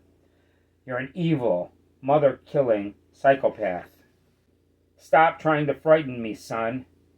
You're just as bad as I am. How many mothers have you killed in your schizophrenic delusions? I don't know, but I do know that I'm not as bad as you, and I believe I would have turned out better had you not killed my mother when I was young. Well, no matter what you think of me, Ludlow, you still owe me. I am your father. Without me, you wouldn't even exist. Ludlow shrugged. That may be true, but this is for my mother. He shot his father once through the head, killing him instantly, and Dominic fell to the floor in a spreading pool of the darkest blood Gretchen had ever seen. What will we tell the police? Gretchen said. Ludlow put the .45's muzzle to his right temple. Tell them whatever you want, or nothing at all. The car keys are in my pocket. Then he blew his brains out on the left side of his head. Damn, Gretchen said. I'm gonna miss him. Raven turned to Gretchen. How did you know I was here? I found your phone beneath the oak tree at Evergreen. Ludlow drove me there to look for you. Gretchen took Raven's phone from her back pocket and gave it to her. Then he found Dominic's hat on the ground and told me that he thought his father was a lobotomizer. This whole thing's crazy. Was my car still there? Raven said. At the cemetery? Yes. We should call the police. No. I say we take Ludlow's car to the cemetery, get my car, and go make an anonymous call to 911 from a payphone. That way we don't have to deal with the fucking cops. Gretchen nodded. Good idea. We can just say that Dominic Kincaid was the lobotomizer, that his son killed him and committed suicide at their house on Mulholland Drive, and then hang up the phone. Right. That way no one will even know we were here. I mean, I know we didn't do anything wrong, but I don't want to deal with any cops. Me neither, Gretchen said. But we'll have to tell Victoria what happened, don't you think? Yes, Dominic was her fiancé. She has a right to know how everything went down. And we will have to tell Jacob and Amelia too. Of course. Trying not to step in blood, Raven grabbed Ludlow's car keys from his pocket. We'll tell those three how it all went down, but no one else. Gretchen put her gun away. They left. Thank you for listening. If you liked what you heard, please subscribe. Flash Rehearsal by Brian Bowyer. Chapter 52. 3 days before Christmas, on a Friday night, Victoria, playing piano, saw two shadows from the corner of her right eye. She turned her head. Jacob and Amelia had just entered the great room. She stopped playing, picked up her wineglass, and took a sip of Chardonnay. Her children walked over and stood next to the piano. Each smoked a cigarette. Amelia held an aluminum can they used as an ashtray, and Jacob held a bottle of Jim Beam. Are you okay, Mom? Amelia said. You look like you're losing weight. I've been in bed for 3 days, Victoria said. I haven't eaten. Jacob took a drink. Do you want us to order you some food? Victoria shook her head. No thanks. Maybe later. The story's showing up all over our news feeds now, Amelia said. About Dominic? Yes. What are they saying? Amelia shrugged. Pretty much the same thing Gretchen and Raven told us 3 days ago. The 911 received an anonymous tip that Dominic was the lobotomizer, and that he was dead, that his own son had killed him, and then killed himself. When the cops went to the house, they found him and Ludlow dead up on the 3rd floor. They found bisected skulls and human bones all throughout the house. Victoria sipped her wine. The police were here to speak with me earlier. Today? Yes. What did they say? I don't know. I didn't talk to them. Miss Daisy came to my room and told me they were here. I told her to tell them I wasn't ready yet. I imagine they'll be back tomorrow. Jacob took a drink. They may think you were involved in the killings. Possibly, Victoria said. but I doubt it. They probably just have to ask if I knew anything or ever suspected anything. Stuff like that. I didn't, of course. I mean, I knew he had a dark side. Hell, everyone has a dark side. But I had no clue that I was engaged to the lobotomizer. Dominic had me fooled, as everyone else. Amelia told her brother. Let me hit that whiskey. He handed her the bottle. She took a drink and gave the bottle back. Then she asked her mother. You gonna be okay? Of course. Jacob took a drink. You better be okay. We've already lost one parent to suicide. We don't want to lose our mother, too. Victoria smiled. Don't worry. I'm not gonna pull a Theo and kill myself. Dominic didn't mean everything to me. I still have you two, and you two mean more to me than any man ever could. And I still have my music, too. Victoria sipped her wine. And speaking of music, you're gonna have to find a new drummer now. Yes, Amelia said. we've already discussed it. We'll start auditioning drummers next week. There's no big hurry, though.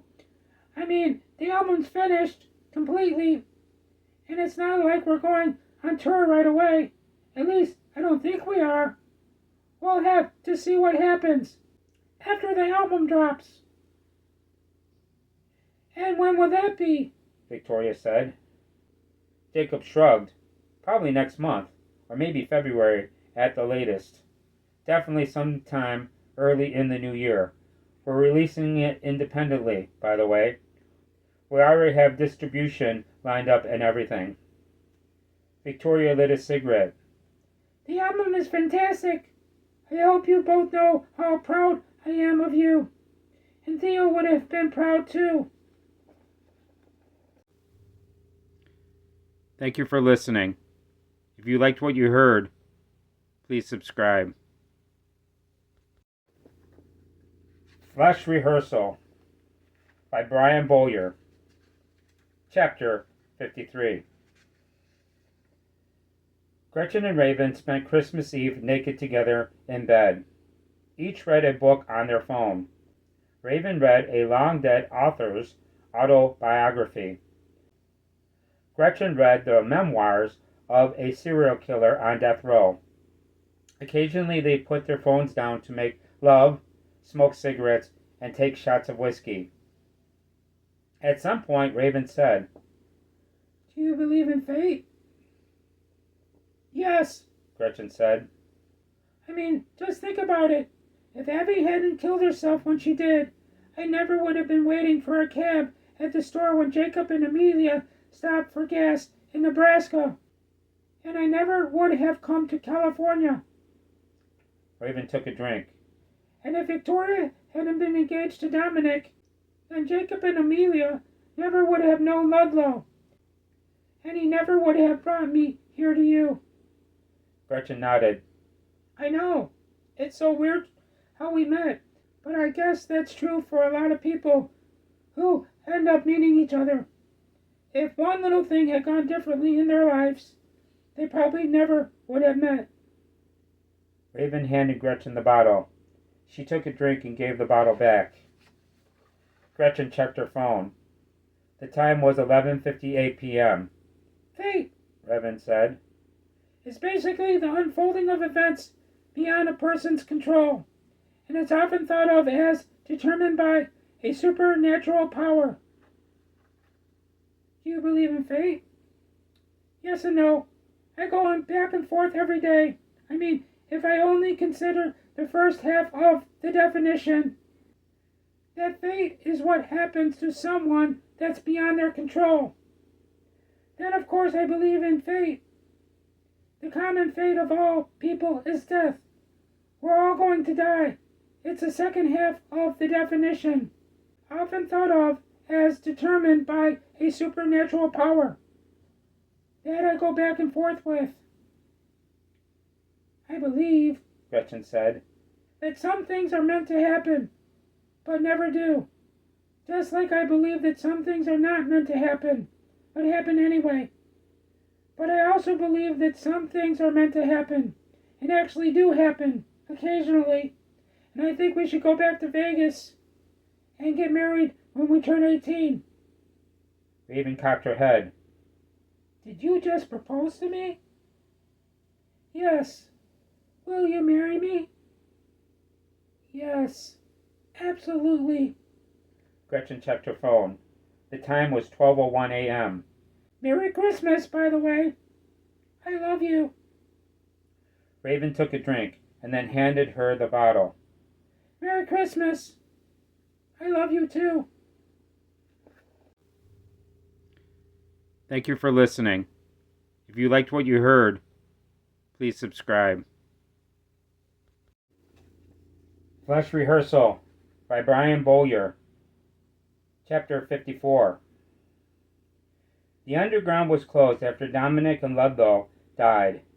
Less than 2 weeks later, Bianca got a job as a bartender at a club called Juggernaut on Hollywood Boulevard. In late January, after a 6-month suspension for a DUI, she finally got her driver's license back. In February, while driving to work one night, she heard a DJ on Z-Rock 106.7 FM say, "Here is the first single off the debut album by a band called Noctourniquet, from right here in Los Angeles. If you haven't heard of Noctourniquet yet, you will be hearing about them soon. I guarantee it. This one's called Abby's Song. Turn it up." She already had the album and therefore knew the lyrics. When Gretchen's vocals began, Bianca turned up the volume and started singing along. This is the end of Flash Rehearsal by Brian Bowyer.